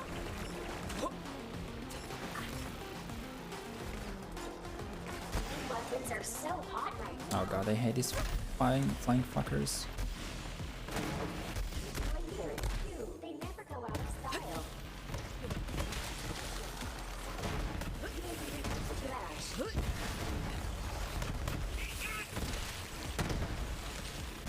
Barely worth the sweat.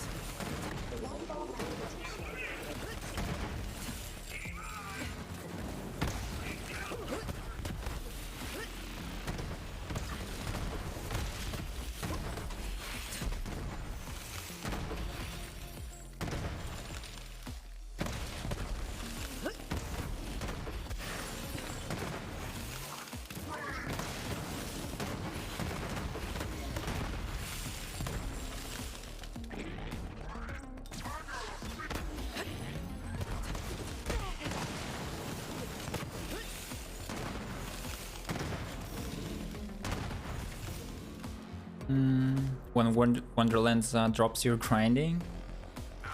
Yeah, I'm excited to see at least some gameplay, which they promised to release soon, like some gameplay trailer. They said they will release it this summer. So maybe hopefully this month. At least to have an idea how the gameplay is, how similar it is to Borderlands. But honestly, regardless of the direction they will take with the gameplay, I'll still probably get the game. Maybe not like right on release, but actually it might be that they won't even release it on Steam right away like they did with Borderlands 3. They might release it on Epic for like first half a year. So yeah, we'll have to see about that.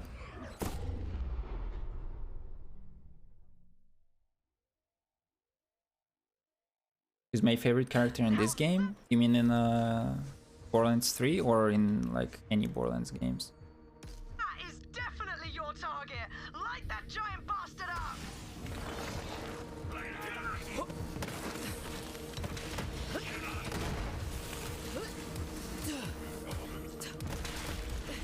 Right.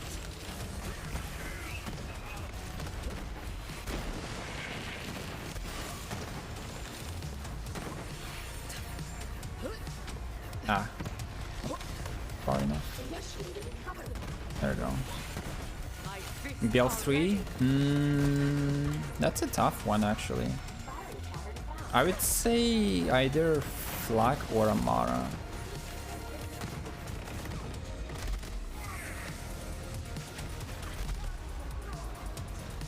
But I don't know.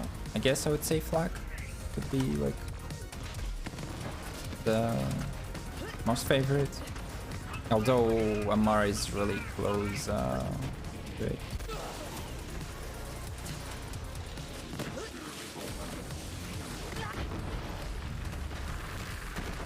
Ah, I missed. Come on.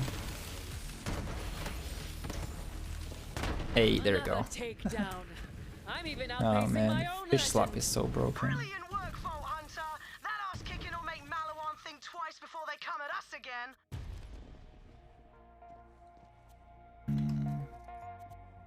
States of eruption. This game, fuck, this gun is not good as a gun itself, but it's good as a debuff item because during the reload animation, it shoots some beams of, I don't know, stuff that touch the enemy, and when enemies get touched by those beams, they get, I think, 20% debuff. So they basically take more damage. And I think it can debuff up to 5 enemies at once.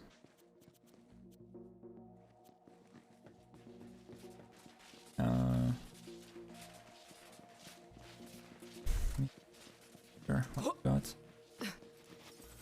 Another Tig's Boom and Moonfire. That's it.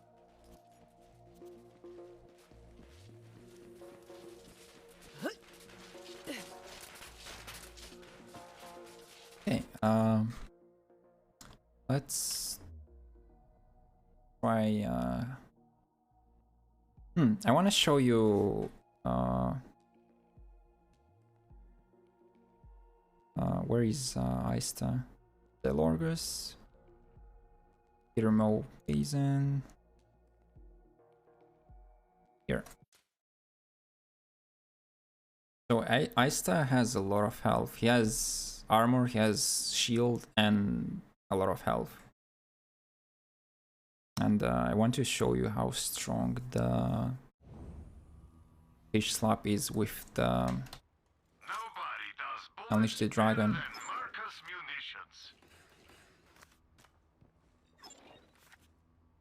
a diagnosis? Go see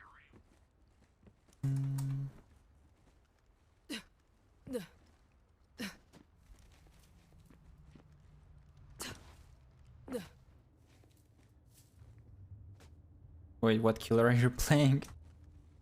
IG. Okay, let me equip the Unleash the Dragon and the front load for max damage. Take advantage of the Urad on the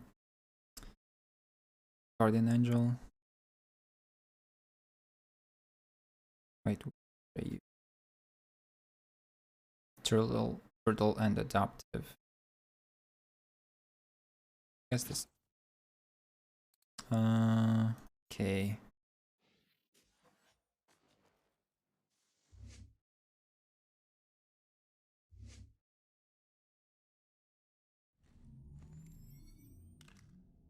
We must slash again! A good slash! And dude, literally one shot. I wasn't expecting that. Well done. And my sounds are bugged again. Is this Death Slinger? No. Don't you dare offend my character like that. As much as DBD sucks, we should play it together sometime again. Yeah. Honestly, I haven't even touched DBD at all during the double blood points event. I missed out on... This is the 3rd day. Yeah. But I'll see. I don't know, maybe on Tuesday? I think Tuesday is the last day.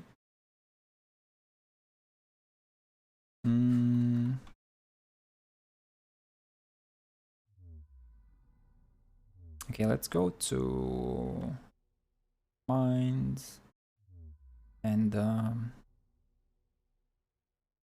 with the Psycho River. You thought it was 4 days? I think it's actually 5 days. I might be wrong. Yeah, I'm probably wrong.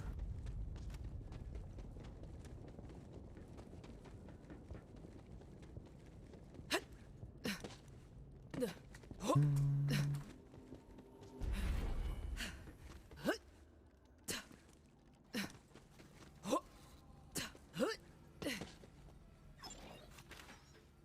about our one-click buying plan. Doesn't matter, you're not touching it. Oh, Time to buy. Leaving already? Well, alright. So, let me switch to fire. Do that. Do that. Okay, one grenade for the first phase.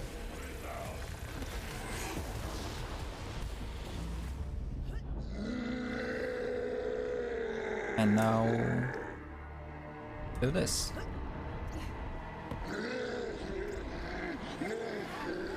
And bows down. Hell yeah. Oh, god damn it.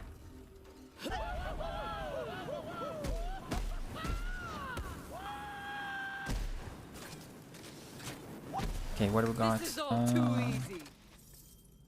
Wait. Oh, the rebound. Hell yeah. And the faulty star and the Psycho River Masket trophy. Okay. I think it's time to take on Hemovorus. Boy came in saying killers were sweating their balls off. Yeah.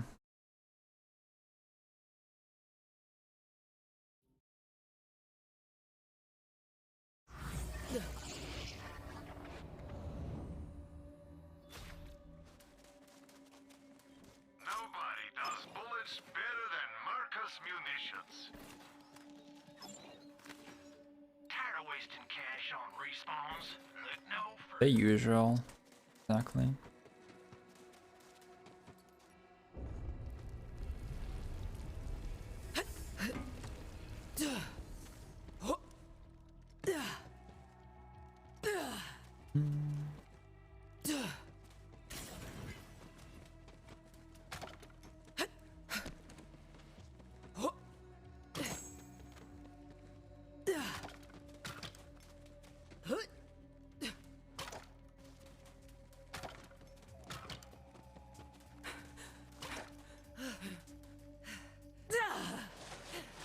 How do you fight Hemovorus?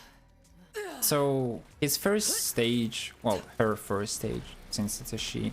So there is this mysterious looking Varkid egg. This is where she spawns.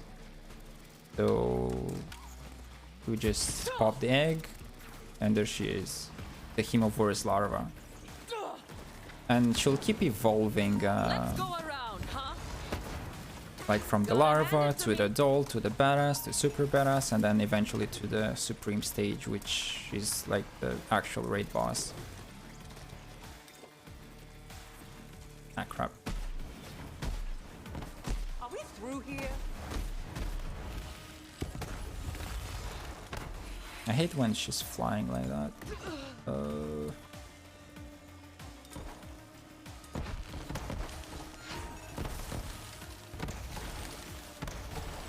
God damn it, come on. Hey, there we go.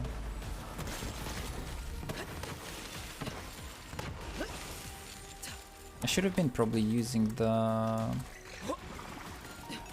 static charge first.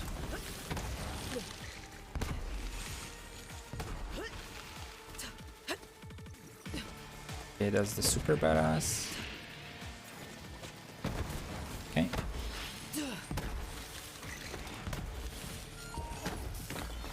What? And that's the supreme. And there she is. Hemovorus and Vermivorus together. That was one grenade, and it went through 2 immunity phases already. And fuck. Run away. Okay. 3 grenades. And now Vermivorus.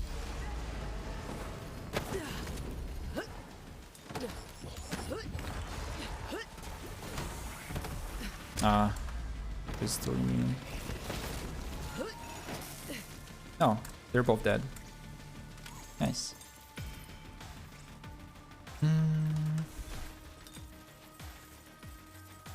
Yeah, that's like the easiest and fastest skill from all the builds of all the Vault Hunters. Is Zamara with a fish slap and Guardian Angel and Unleash the Dragon. Pretty insane.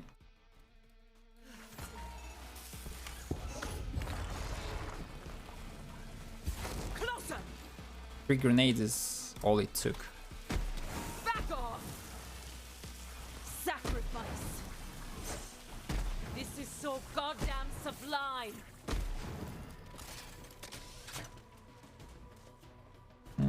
Okay, let's try again.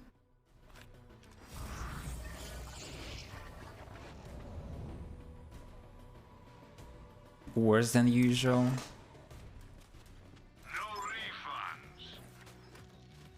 refunds. And yeah, for each fight you have to pay 500 Iridium. So if you remember for Terramorphous, when you would get first time to his lair, you'd just pay once 8 Iridium, I think it was. You would just travel to that map and you could just save and quit however many times wanted without having to pay over and over. But here, even if you like didn't quit to the main menu and just teleported back to the fast travel station at the beginning of the map, you have to pay again to fight him. Well, them.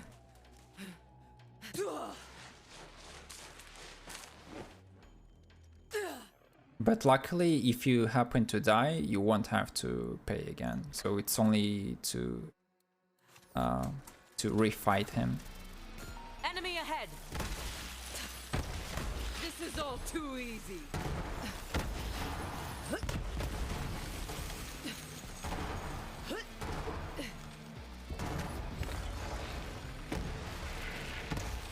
Ah.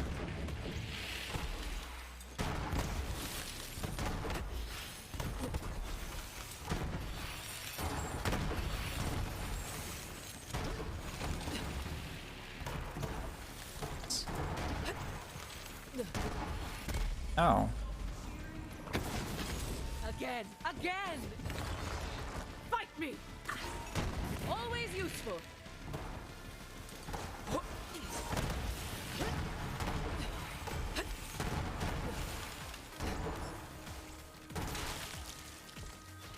Okay, now swap to the Unleash the Dragon again. Anyone else want to try? Chuck 1 grenade. Nice. That hit both of them.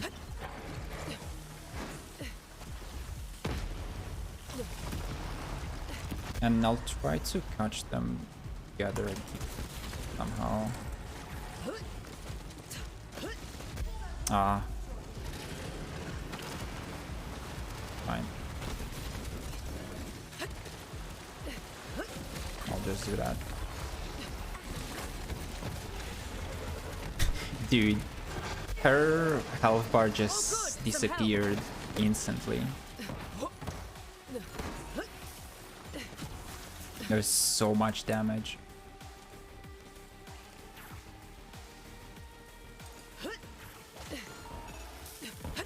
Boom.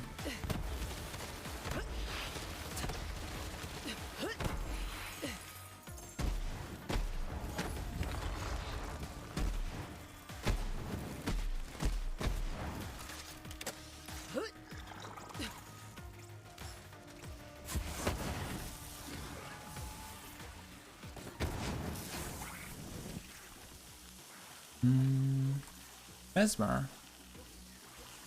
I have a bunch of them already. Atlas Company Man. 50% damage, accuracy. Atlas Replay, that's a really good pistol.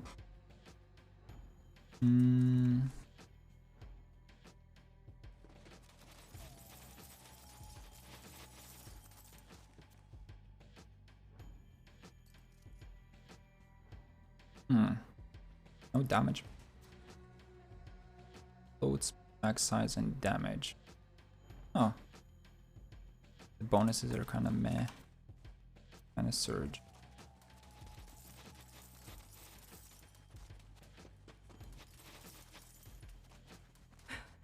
Also, it's quite late. Holy shit. How long have I been streaming today? Almost 8 hours. Jesus Christ. Alright, let me show you real fast. I guess moves, maybe? Or weapon Amara? A robotic beastmaster, a siren warrior from Partali, fierce, a mech soldier. Yes, that might. I guess I'll go with mouse for now, and then next time I'll show you Amara.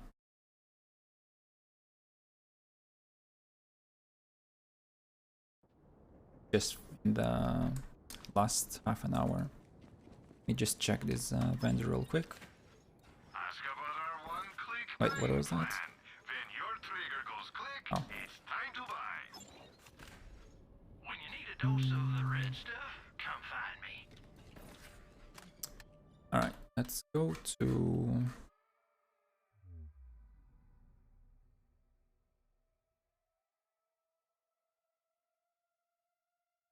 Let's do another Alvin takedown.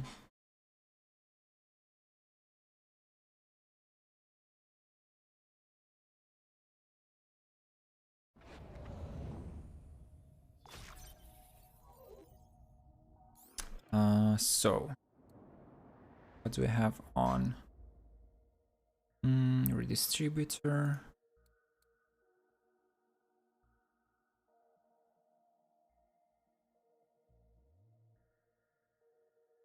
Guess I'll use radical head.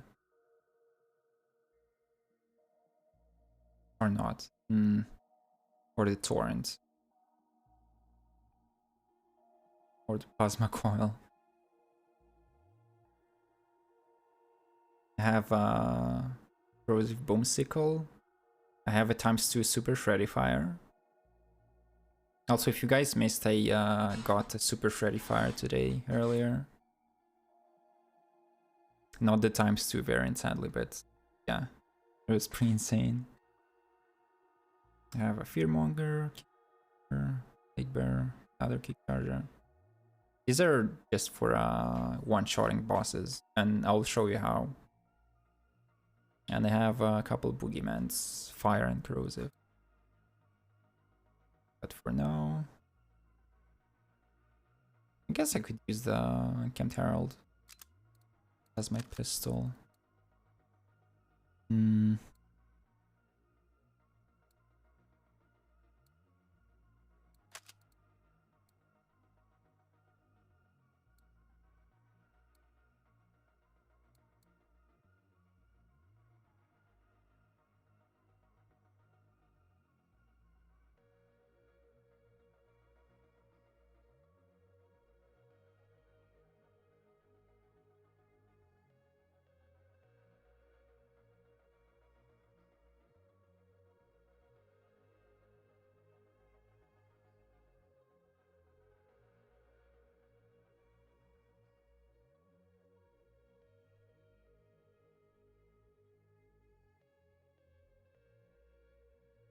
Guess I'll use the Mallow and Company man for the flippers.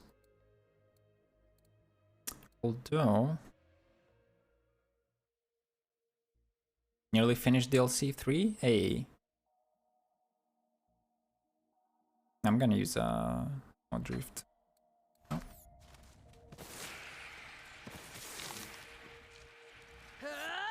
At the end now? Hell yeah. What do you think of it so far?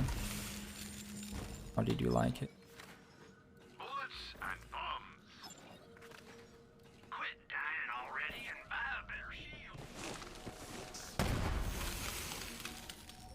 You like it? That's Intel good. says there's an elevator down to the lower levels. Make your way there and be ready for some heavy resistance. I'm counting on you, Vault Hunter.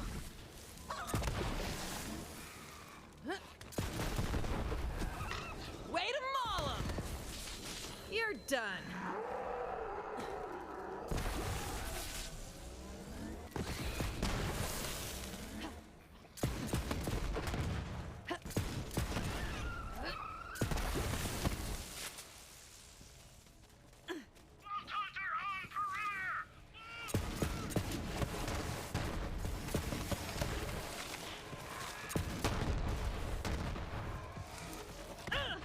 Oh look, dead meat.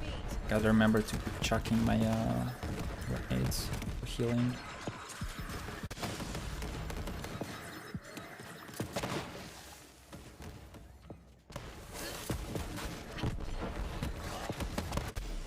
Fuck.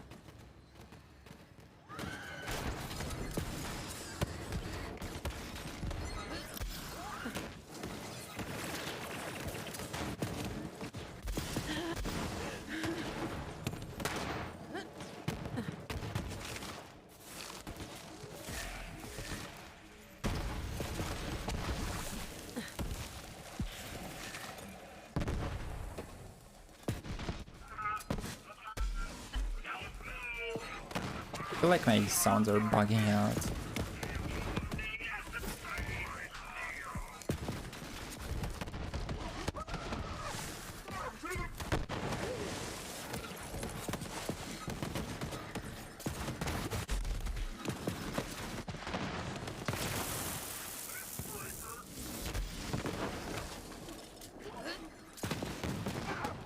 Yeah, Dan can hurl thing. And they buffed it recently. Although they didn't have to, but holy shit. I'm so glad they did.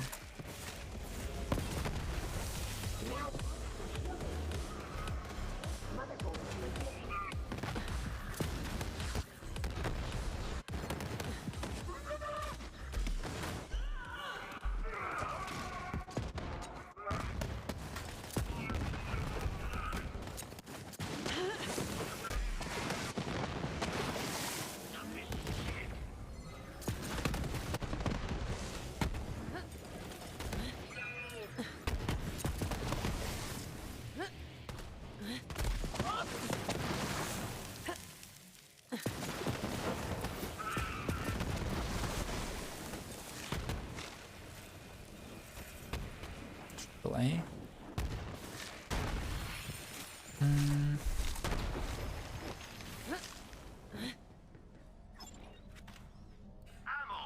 Without it, you're just a schmuck with a paperweight. Tired of wasting cash on respawns? Look, no.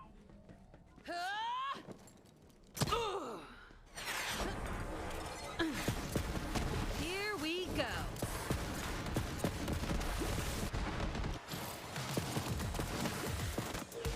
No.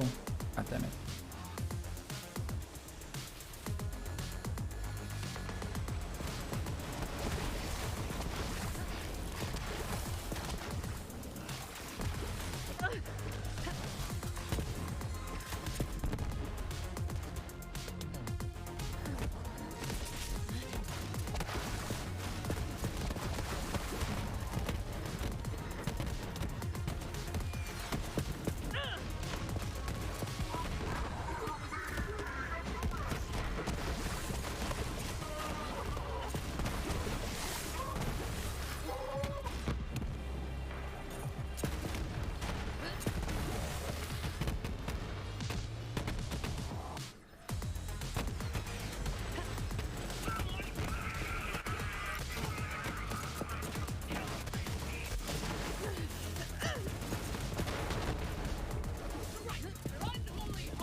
Nice. Nice and easy. Frozen snowshoe. Oh, and one of the items fell in the void again. Unlucky.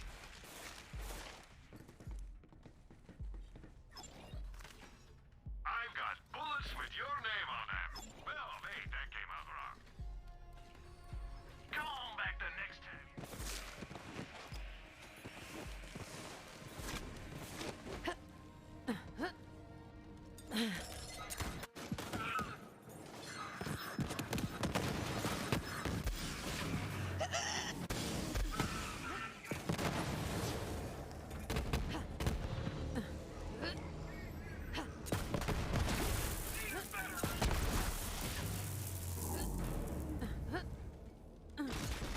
Oh, you're gonna die.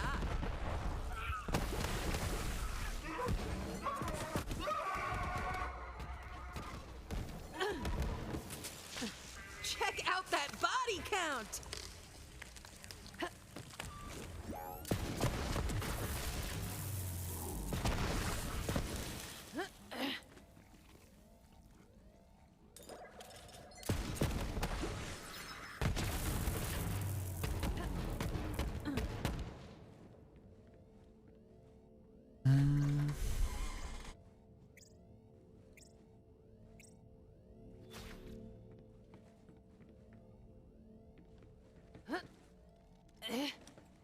Competition gets crushed.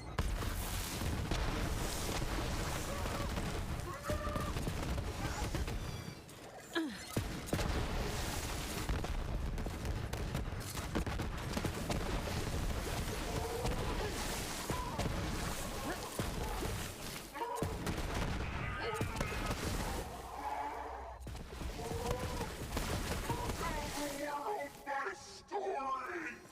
It's chaos. Right?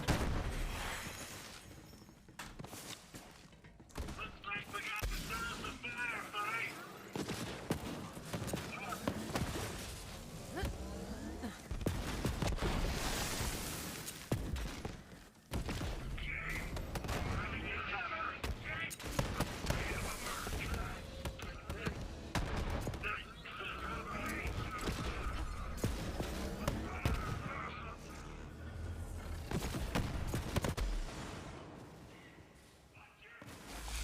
Laying down some.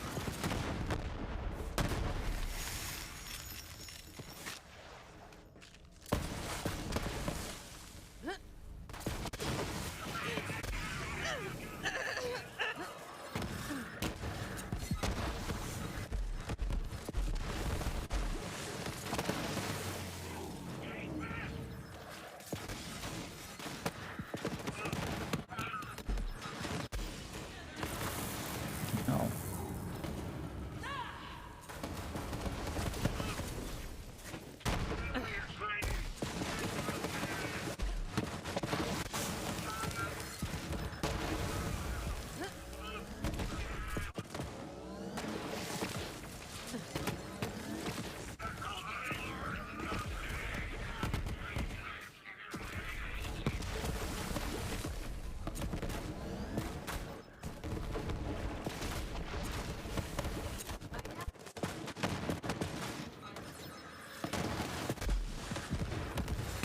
Battle mode activated.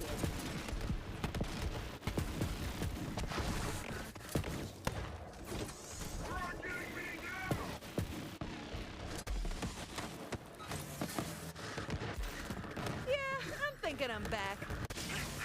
Uh-oh.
Jesus Christ. Enemies.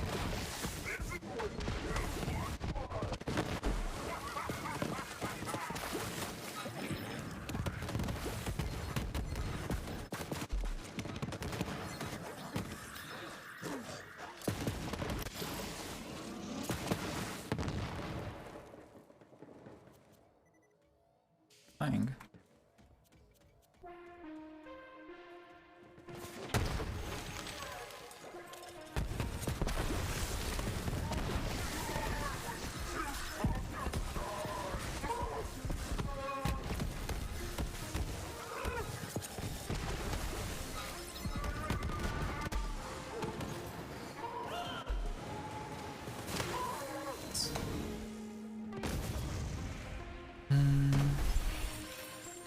You've got enemies, and I've got ammo.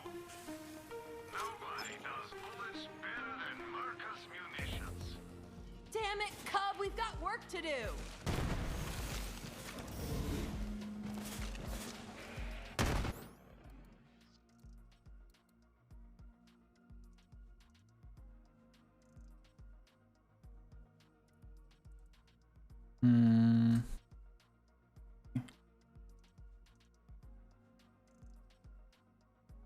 Could use the melee one.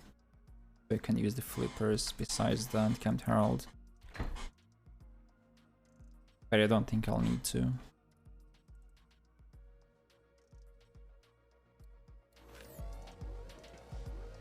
Now that is definitely your target. Light that giant bastard up.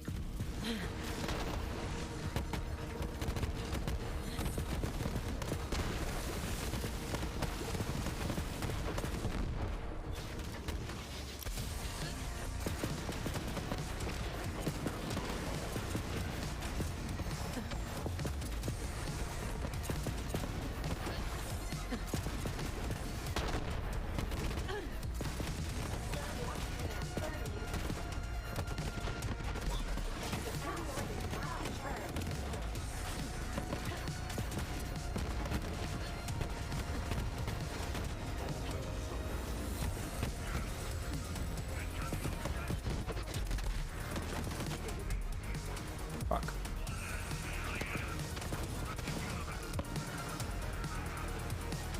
Another one down.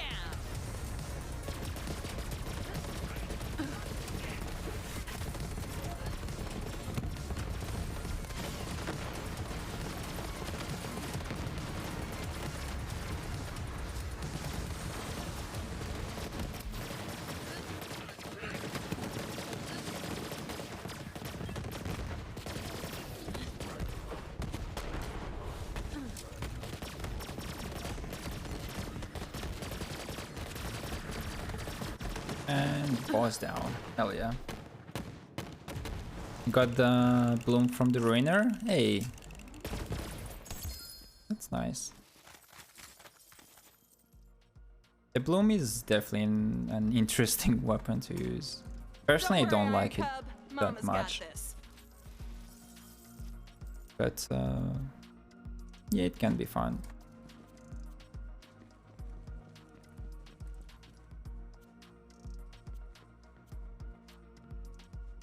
Every time I kill the ruiner, I get the bloom like 9 out of 10 times or something like that. A star helix. Ah, that. Infinity U. One shot. Speaking of one shot, okay, I'll pick up this star helix.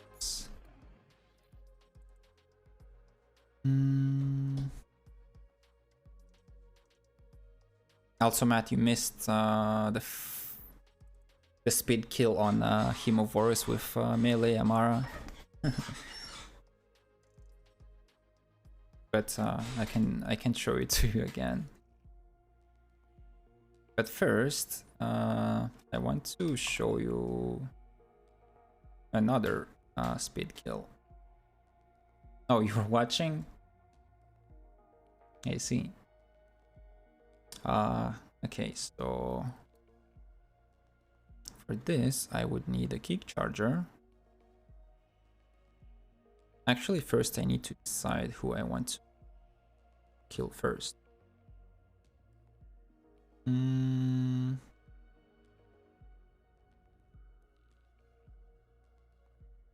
Just let's try Aista.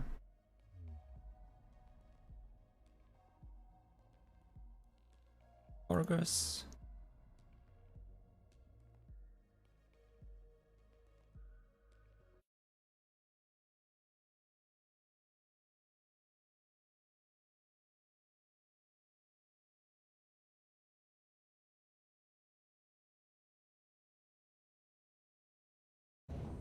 And I'll try to explain you the core mechanics of one-shotting bosses with Moze. Fun shots for your gunshots at Doctor's Edge Portable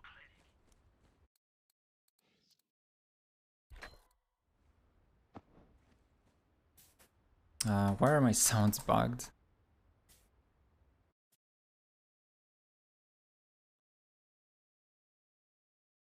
Alright, so first setup.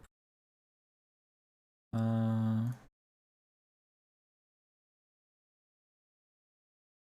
don't think the shield really matters. Has a bayonet on it? That's bad? No, it doesn't really matter. I think the parts on the bloom are fixed. Besides, parts on weapons in Borderlands 3 don't matter as much. Except for maybe like... for weapons like the Shreddifier. So this is not just a Shreddifier, it's a super Shreddifier. And what makes it super is this part here. The additional barrel.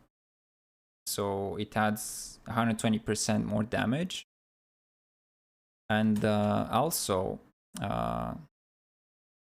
it's ×2. So to get it ×2, you need to get a specific grip. This one, without the stock.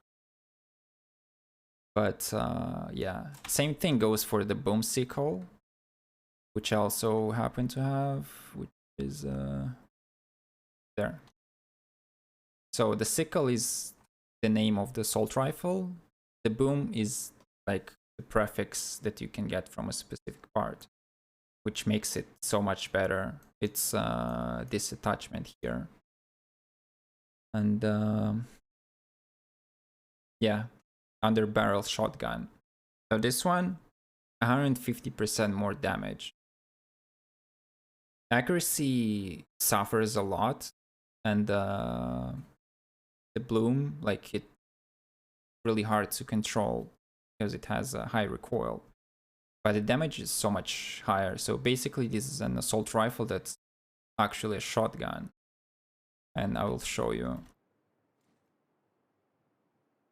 This is how it shoots. Also, I'm not sure what's wrong with my sounds. Game. So okay, it did kind of fix. So let me switch back to headphone.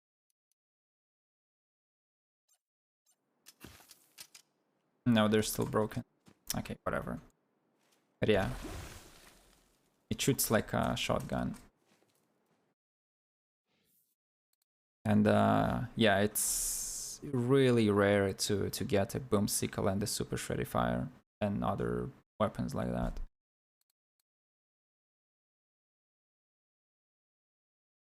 Okay, let's use a corrosive kick charger for this. Player class mod. Toboggan artifact. I think that's all. So let me explain you the skill that gives you the most damage first. Actually, I should restart the game or save and quit. And I'll explain you why I had to do that.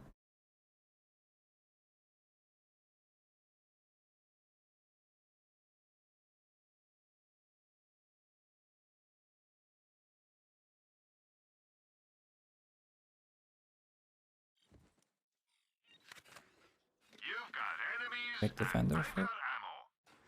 Happy to help. You can't have too much health and shields. Buy some Alright. today.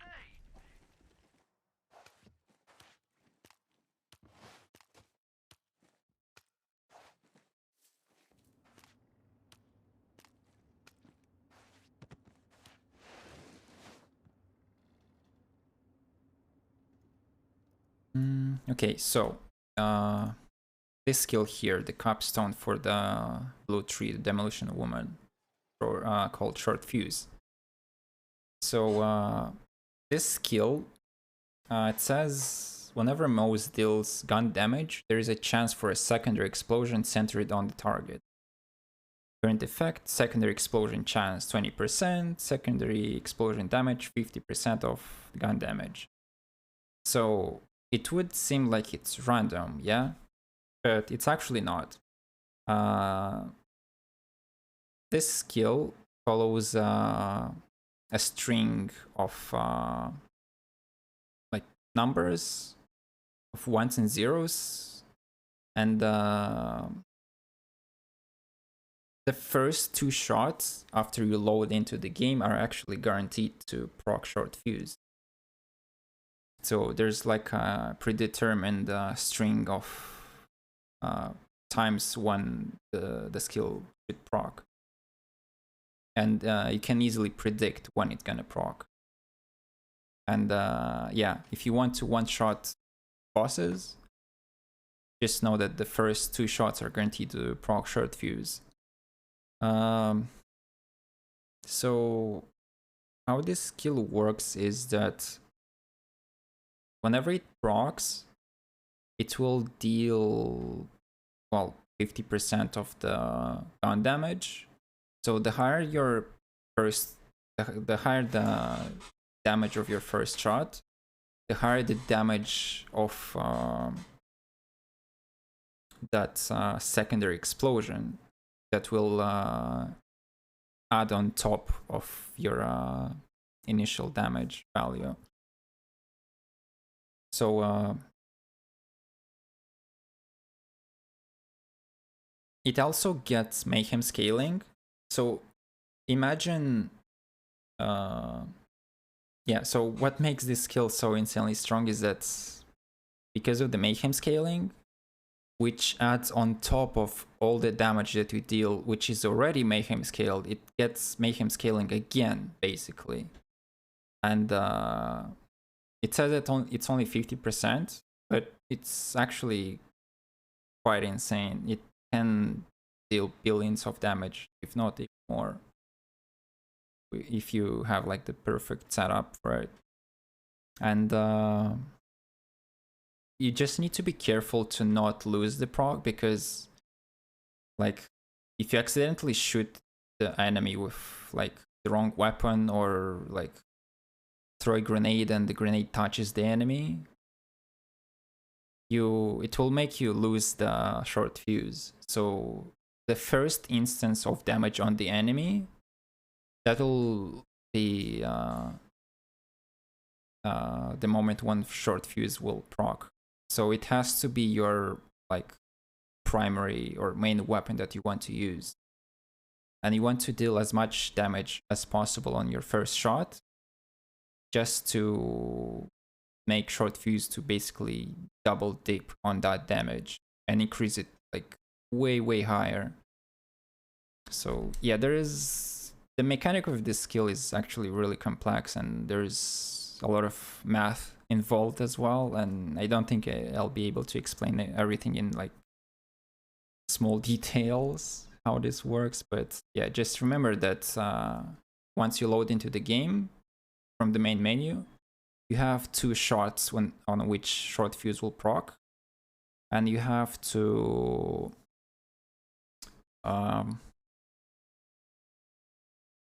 to deal as much damage on your first shot as possible, on your first and second shot. You have two shots. Kill your boss or whatever you want to kill. So for this, I will use a kick charger, which is a launcher from DLC 5 from Arms Race.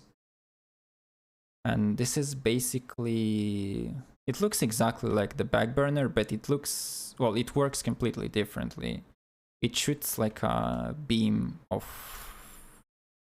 I don't know, energy, which is very similar to the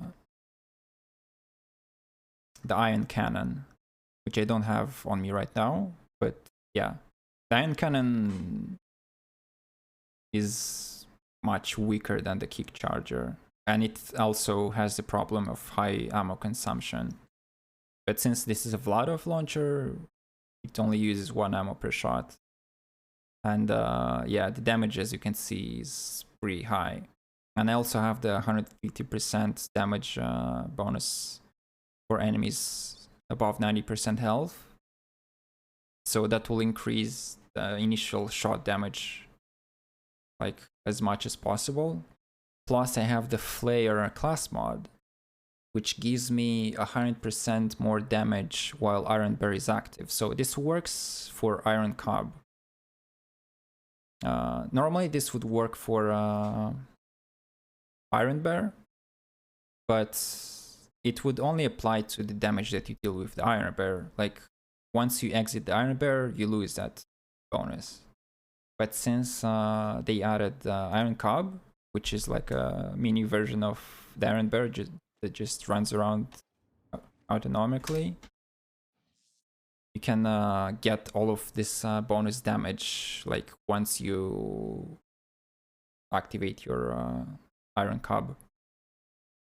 So sadly there is like a small glitch that doesn't let you get all 100% bonus damage, because the bar of your Iron Cob actually drops down to 75% for some reason at the very beginning. So instead of 100%, you would only get like about 75%. Hopefully they'll fix it at some point, but for now, yeah. And the most important thing is that this 100% damage won't apply just on top of your weapon damage. It will take into account like all the damage bonuses from everything. So this is not an additive bonus, but it's multiplicative. So it's 100% multiplicative damage bonus on top of everything. So yeah, plus the toboggan, which gives you another 100% damage for well, when you slide with it, it creates this protective bubble, which gets consumed when you shoot the weapon.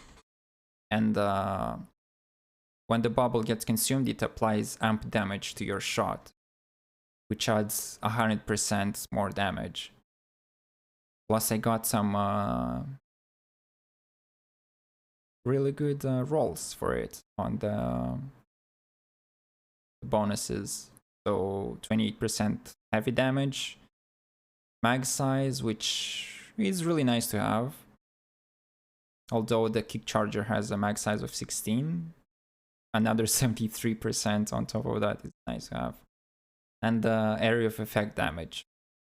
And like I've mentioned earlier in the stream today, if the area of effect damage, which is basically splash damage, is the very last bonus on the item card, it will also increase your splash radius by the same amount, I think. So yeah, that's a pretty good roll on this toboggan. So what else should I explain? Well, I have the revolter, which will add another 200% damage as shock, and 50% fire rate, which doesn't matter. But what matters is the 200% damage bonus from the special effect of the shield, which I can proc by activating my action skill from this anointment. So by activating my action skill, it will trigger the effects that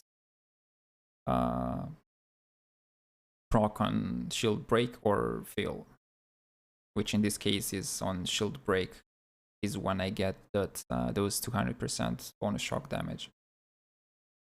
And another 25% from my grenade when I throw it, which works for 6 seconds. I just need to be careful to not let the grenades touch the boss or the enemy, because that will make me lose the short fuse. So I need to just throw it, and before it gets to touch the enemy, I need to shoot the enemy to get the highest damage possible. So this is just to proc this anointment for additional 25% damage. And yeah, that's about it. So the thing is that you need to... Oh, also another thing. So if you're Iron Cub, if you don't use the Bare Fist, which is basically a melee weapon for your Iron Cub will shoot the boss, and that will make you lose the short fuse again. So you have to prevent your Iron Cub for as long as possible from damaging the enemy. So just equipping this augment, it will make your Iron Cub to just well, you'll just delay it from touching the enemy, so you'll have more time to actually shoot the boss by yourself. Hi Brendan, I'm just trying to explain how to one-shot bosses as Moes in Borderlands 3 and all these mechanics. He's got 5 legendaries from 4 chests as a reward at the end. Oh.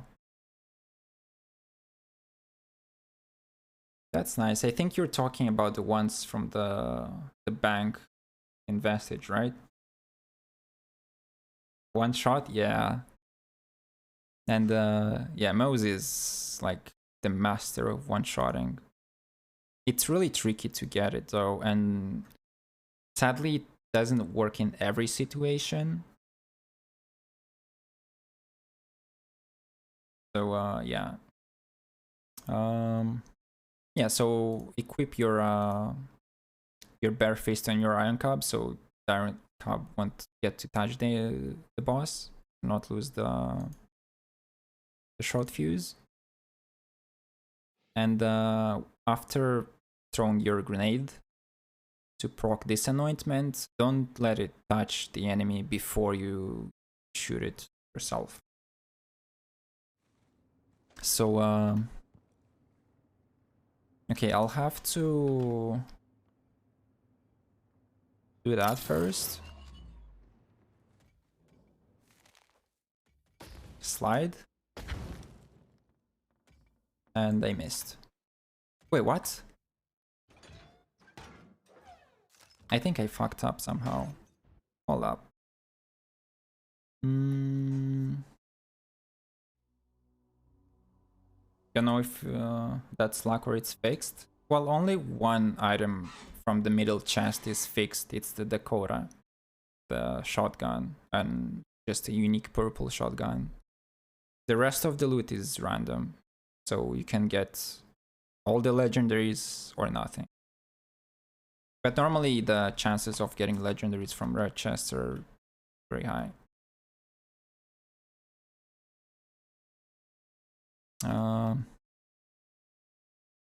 Wait, let me see. Check my loadout.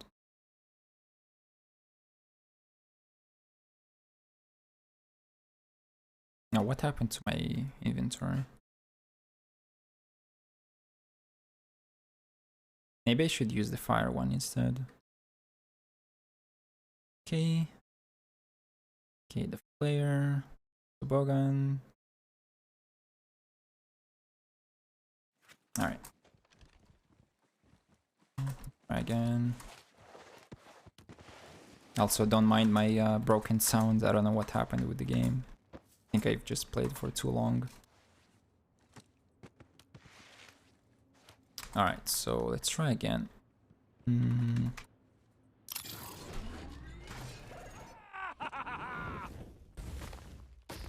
Hey, one shot. There you go. There was almost 1 billion damage. And I got... No, actually... I got over 1 billion damage on my initial shot. Because the short fuse was almost 800 million on Heista. So yeah, there we go. And I'll show you in a bit how it works on some other bosses.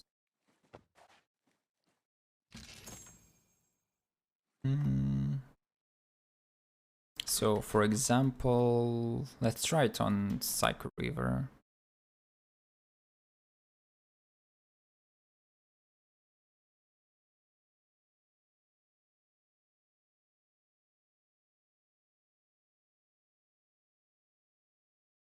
The thing is that even if you travel to a different map, it won't reset that string for proccing short fuse. Like I would have to actually restart my game now. Well, quit to the main menu to get the first 2 shots be guaranteed to proc short fuse. You can see yourself out, I'm sure. Okay, so back to main menu.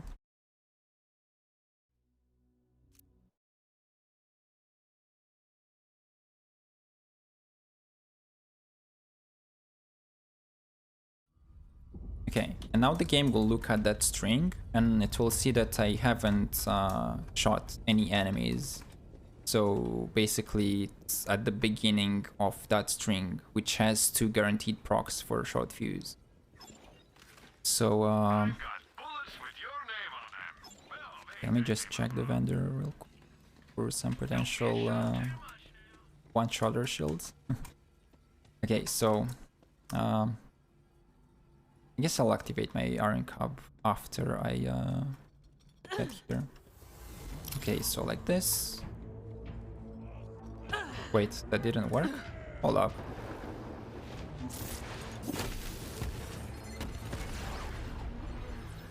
God damn it.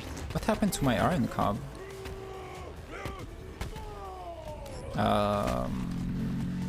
Seems like it's bugged. Wait a minute. Yeah, I'm not sure what happened there. I swear it wasn't me. The Iron Cup was supposed to appear.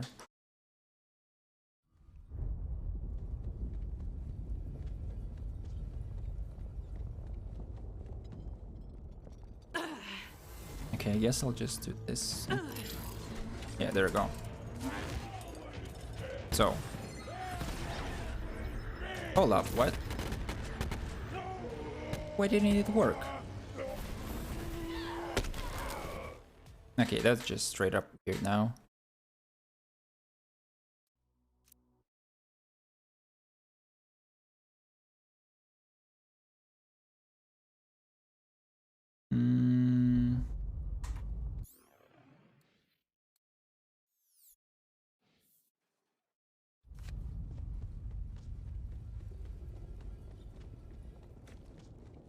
Where did I mess up?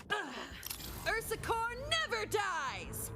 Okay, so if I release it here, it bugs out apparently. Huh.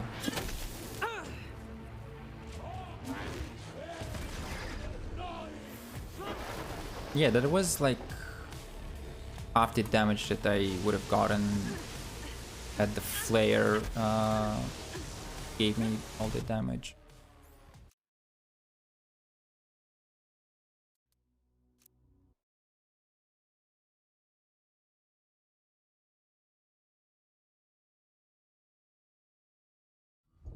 Okay, I think I know what's wrong.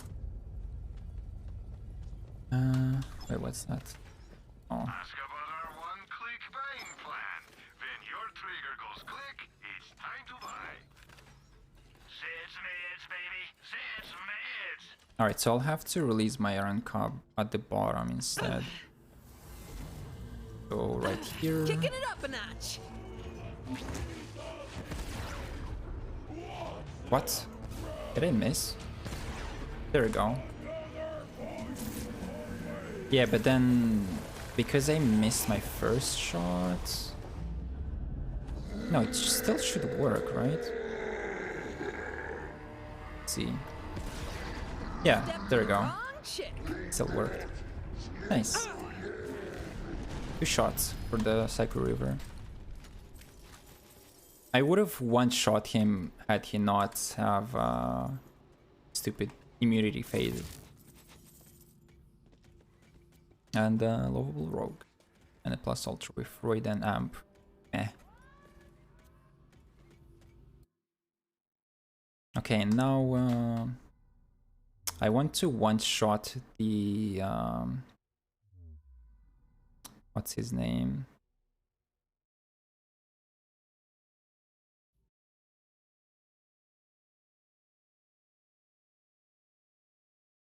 The Wendigo.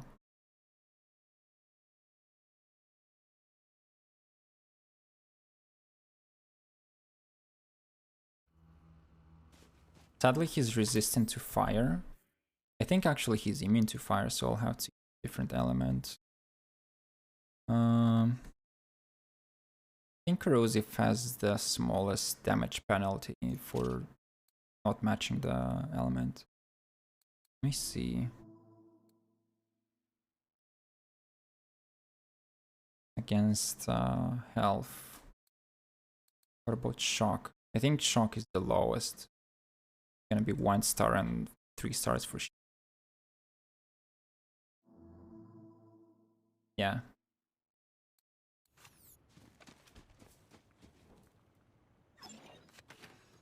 Bullets and bombs. I ain't a real doctor, but that don't stop my meds from... Alright. What sucks is that the Wendigo is at the very end of this entire area, so I'll have to go this way, then this way. No, actually like this, and then all the way around here, and then he'll be like... No, this is the where he will be. So yeah, basically I'll have to go around the entire map just to get almost to where I started from. But sadly I can't just go there from here. Wait. This way.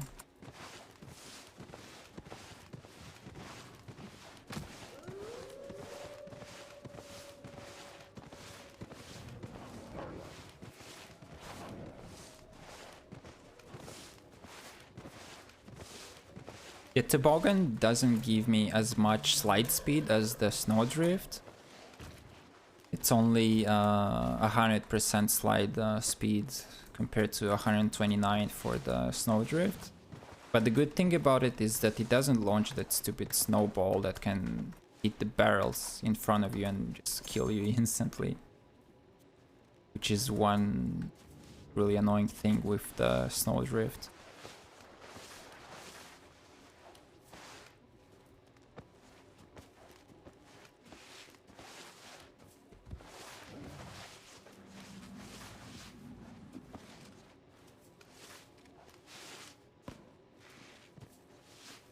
You don't have to worry about the barrels.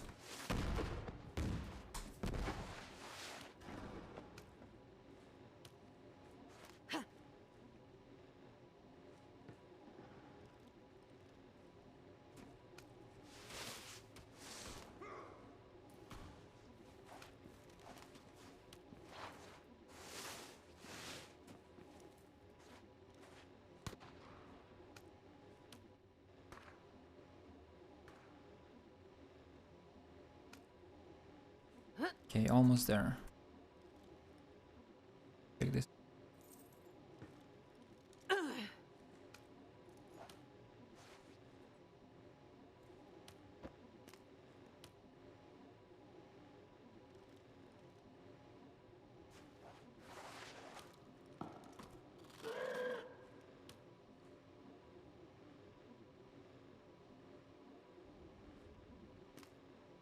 Okay, finally.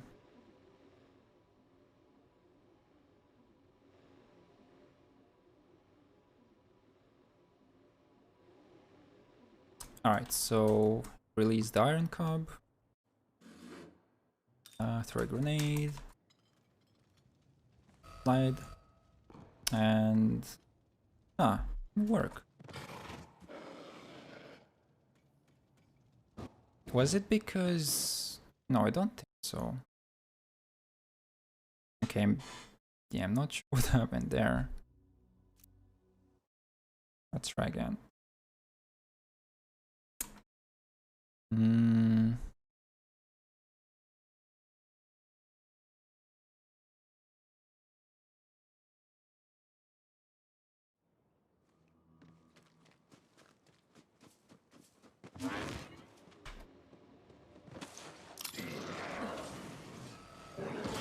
There we go. That was almost a one-shot.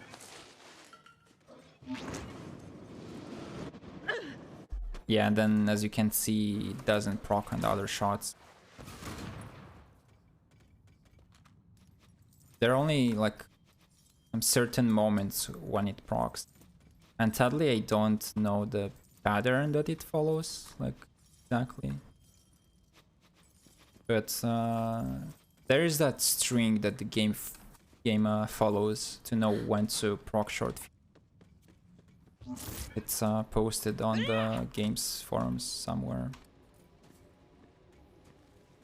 Okay, let me try again.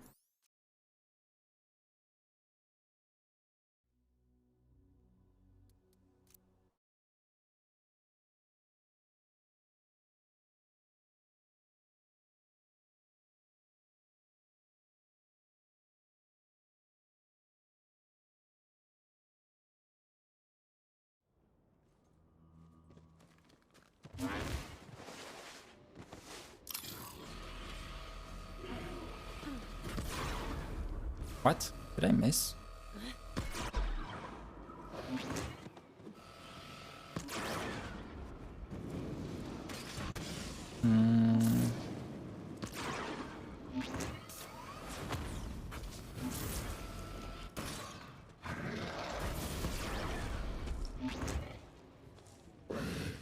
Yeah. I don't know how I missed the first shot. Why didn't it proc?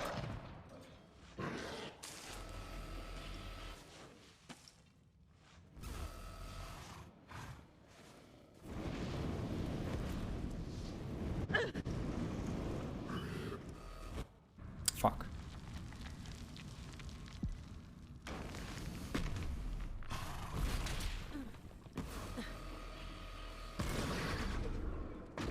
Well. Yeah, the Wendigo is a bit tricky. Flammadiddle. Ooh, with a good anointment.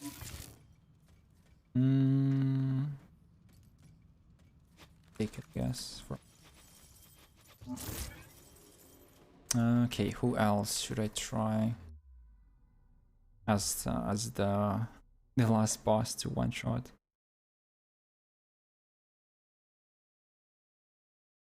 I guess Grave Ward.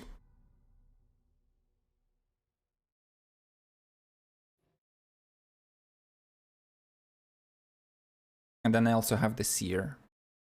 But then again, I'll have to go through the entire map to get to her. Now get out of here. That ammo won't shoot itself. Dying's for suckers and Alright, swap to fire.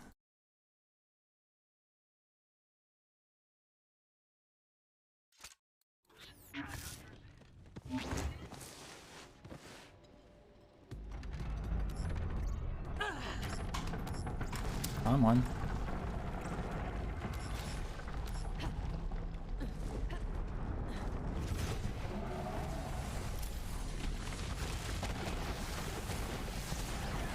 Yeah, there we go. I could have actually one-shot him while I was sliding from up there.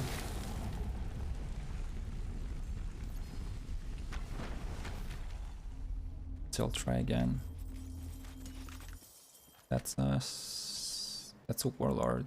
No, that's a star.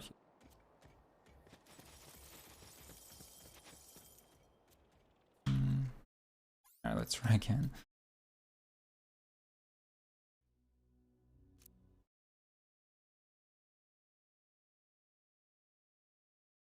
But that was definitely over the damage cap.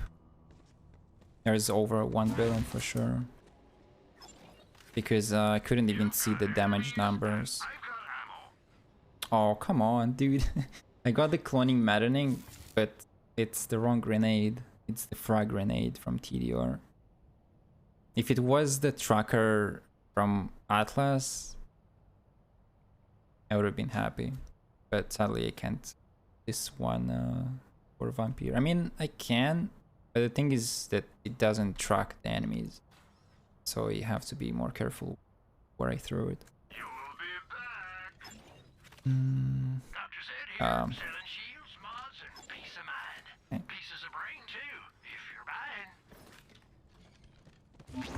Okay, so let me release my Iron Cub here. Scrubs out, cubs out. And watch this. Boom. There we go.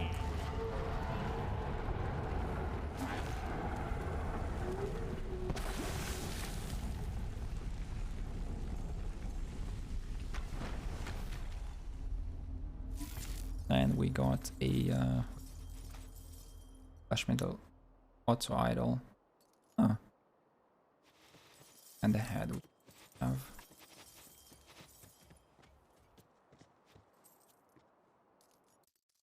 Okay, let's try to one-shot the seer, and then we'll end after that.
Goosh!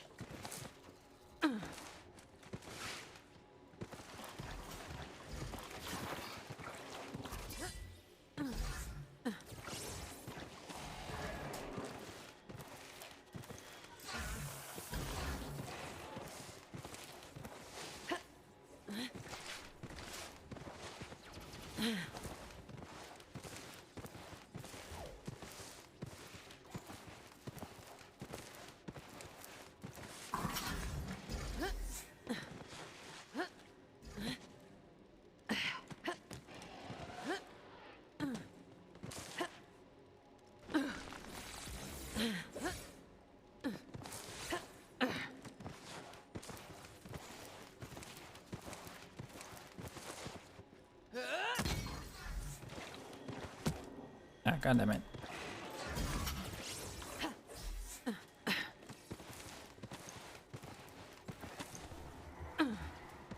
Okay. Oh.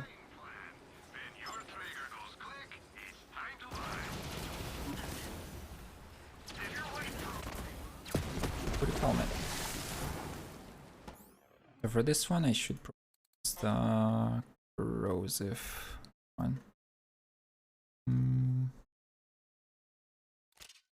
Corrosive charger.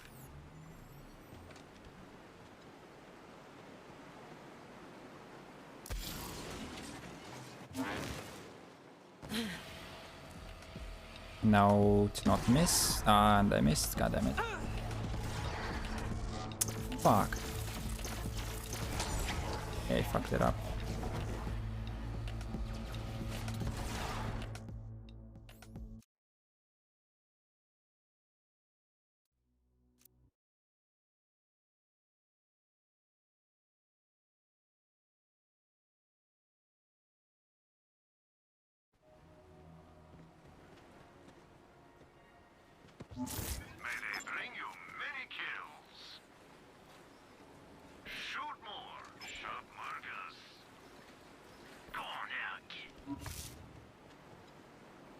Chow down, little cub.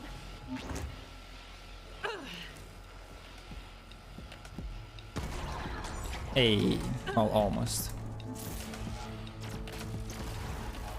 Come get some. She has a lot of health.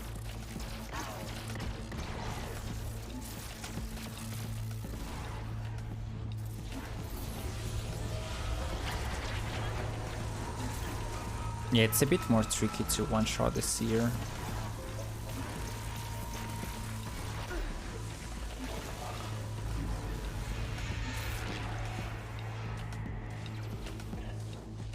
Ah, crap.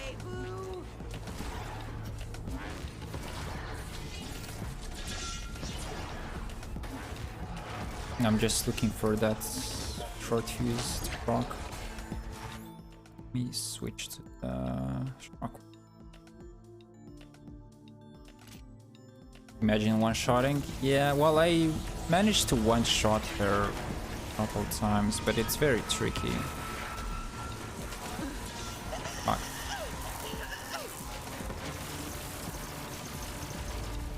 Fuck.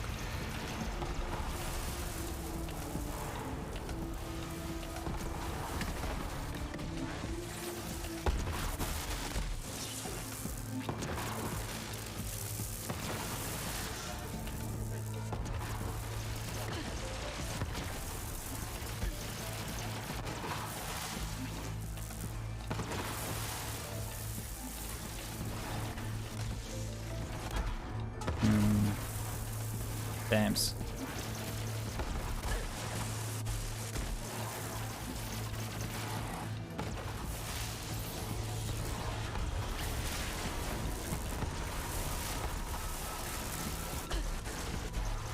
Oh, that was definitely a short fuse proc, but the initial damage wasn't high enough because they lost all of the damage bonus. Oh, okay, that was a really good chunk.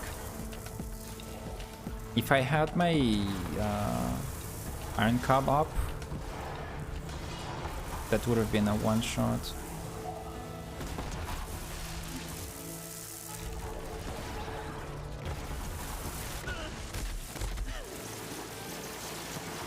Hey, nice. That was almost 400 million just from short fuse alone. And I got the rocket pod. Yeah, the series is a bit tricky to one shot. But I can try to one shot what's his name? Kilovolt on Promethea. So, city.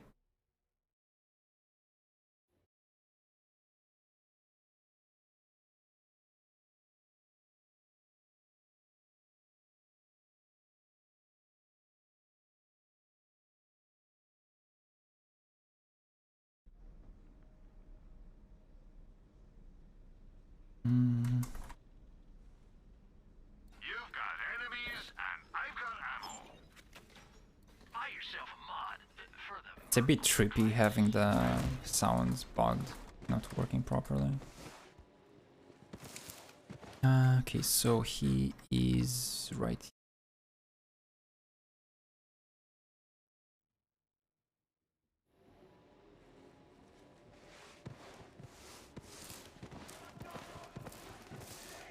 Just ignore all of these enemies.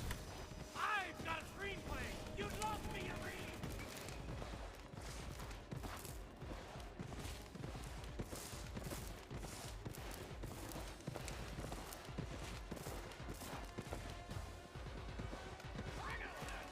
Soldier!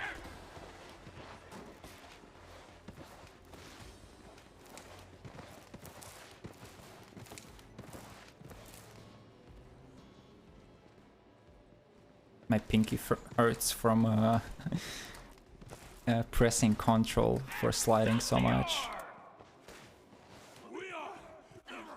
But I'm almost there.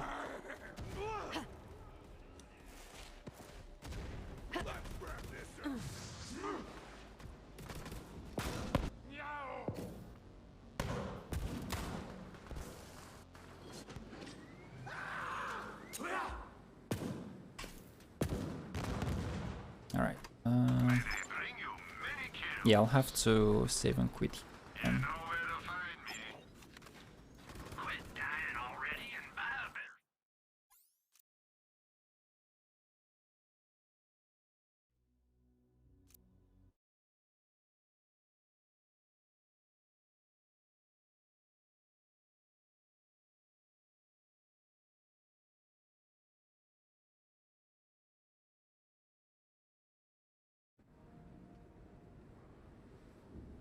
So Kilovolt is immune to shock damage, so I would have to fire Kick Charger.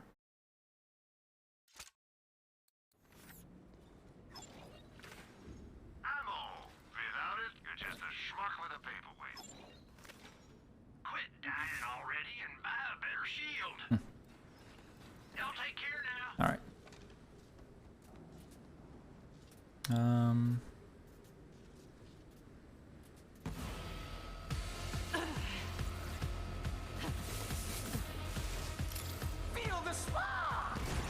Damn. Over 1 billion. There you go. And we got Hellwalker. Thing.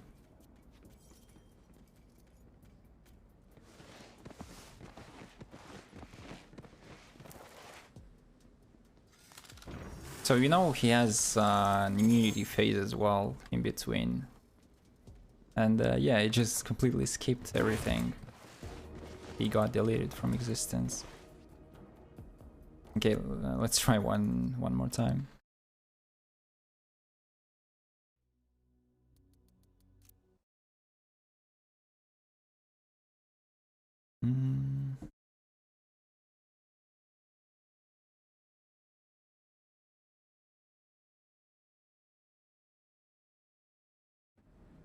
And first, let me enable the damage numbers in the auto mode. This. Bullets and bombs. Too much money and not enough blood? All right.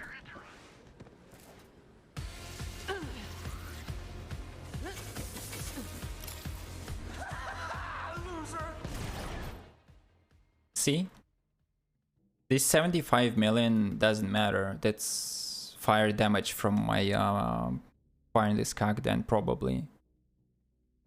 Or no, actually that's from... I'm not even sure. Anyway, the main damage number, it just didn't even show. Because it was way over 1 billion, which is the... Well, in this game, the damage cap, well, for it to be shown visually is 1 billion. But actually you can deal way more than that. You can deal trillions of damage and the game will still count that. Because I know there is a mod for this game to increase the health of some enemies. Specifically bosses. And I saw Moxie increasing the damage, the health amount for Grave Wards up to, I think, 5 trillion.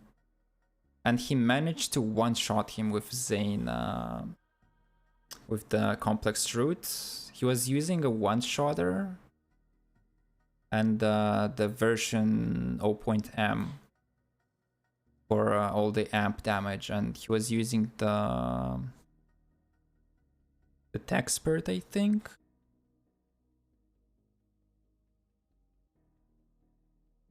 No, not the Techspert, the Hustler. And what else? But that was before they nerfed the complex, I think. But yeah. Moxie, well, it's spelled Moxsy. Not as Moxie from Borderlands. Hey, welcome back, Prince Vamp. Yeah, the streamer.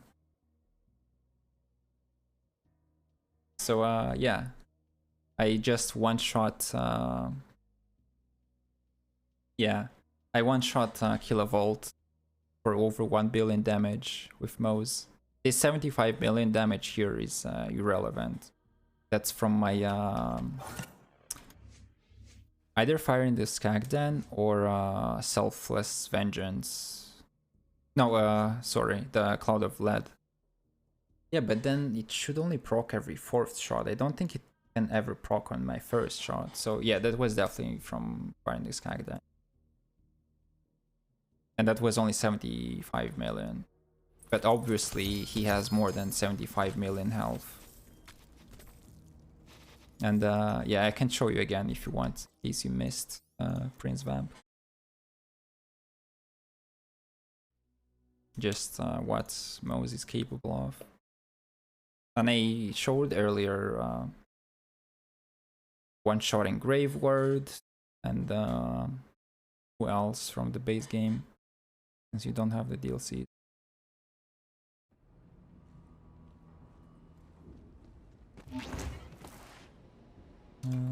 Check vendors. Bullets and bombs. You can't have too much health and shields. Buy some today. Heck,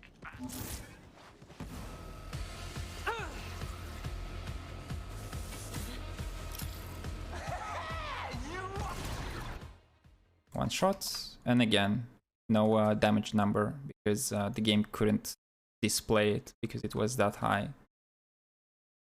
So yeah, he just vaporized, and I skipped his immunity phase. And you can get this consistently because of this skill called Short Fuse. And if you'll go back to watch my VOD, like, I don't know, half an hour back, you'll hear me explaining briefly how the mechanics of this skill works and how to do the setup for one-shotting bosses.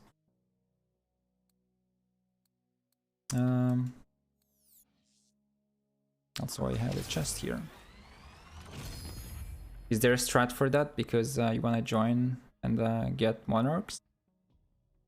Well, you would have to get... I don't know how mandatory the Flare class mod is, because it only drops in DLC 4, in Krieg's DLC. But instead of these, you could use... I don't even know.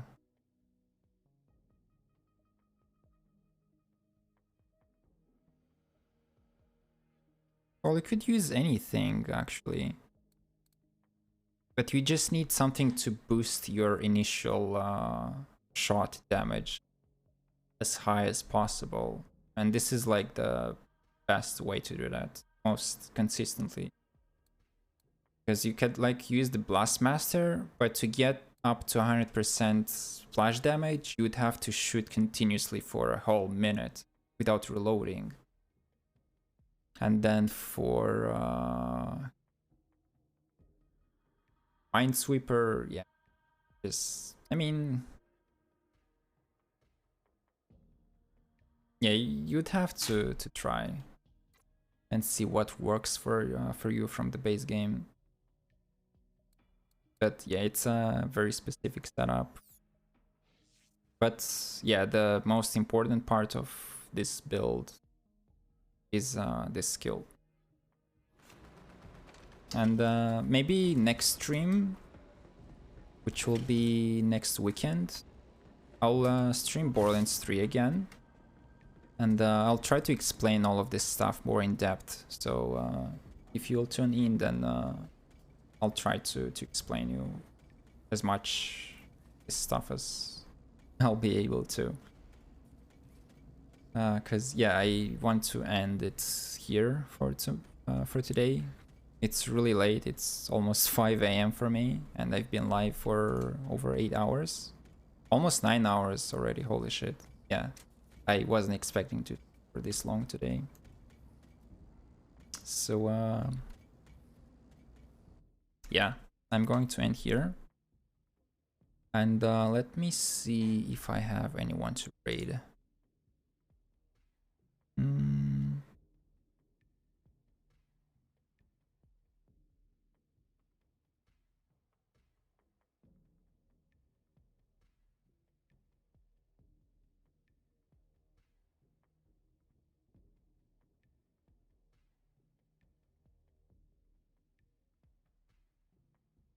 Give me just 1 minute.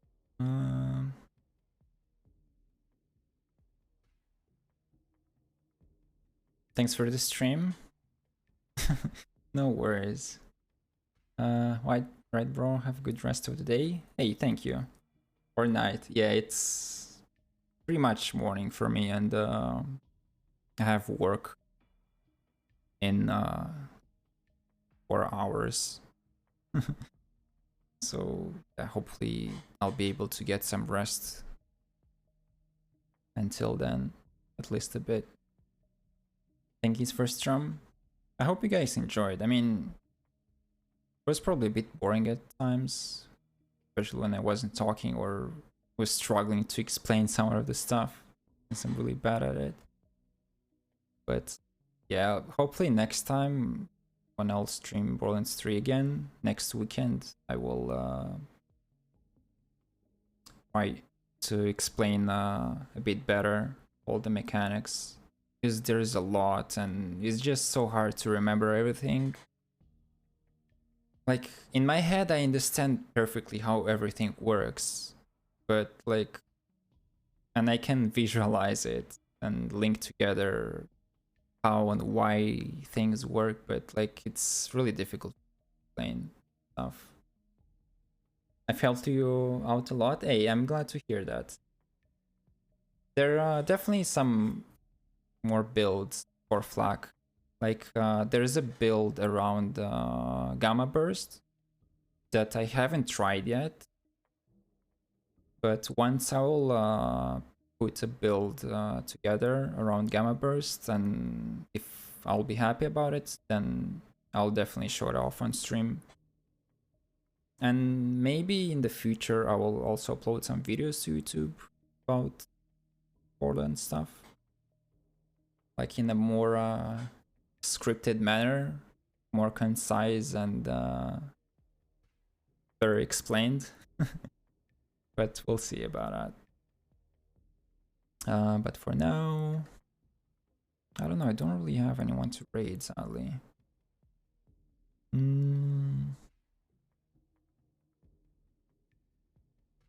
Yeah, so I guess I'll just end it here.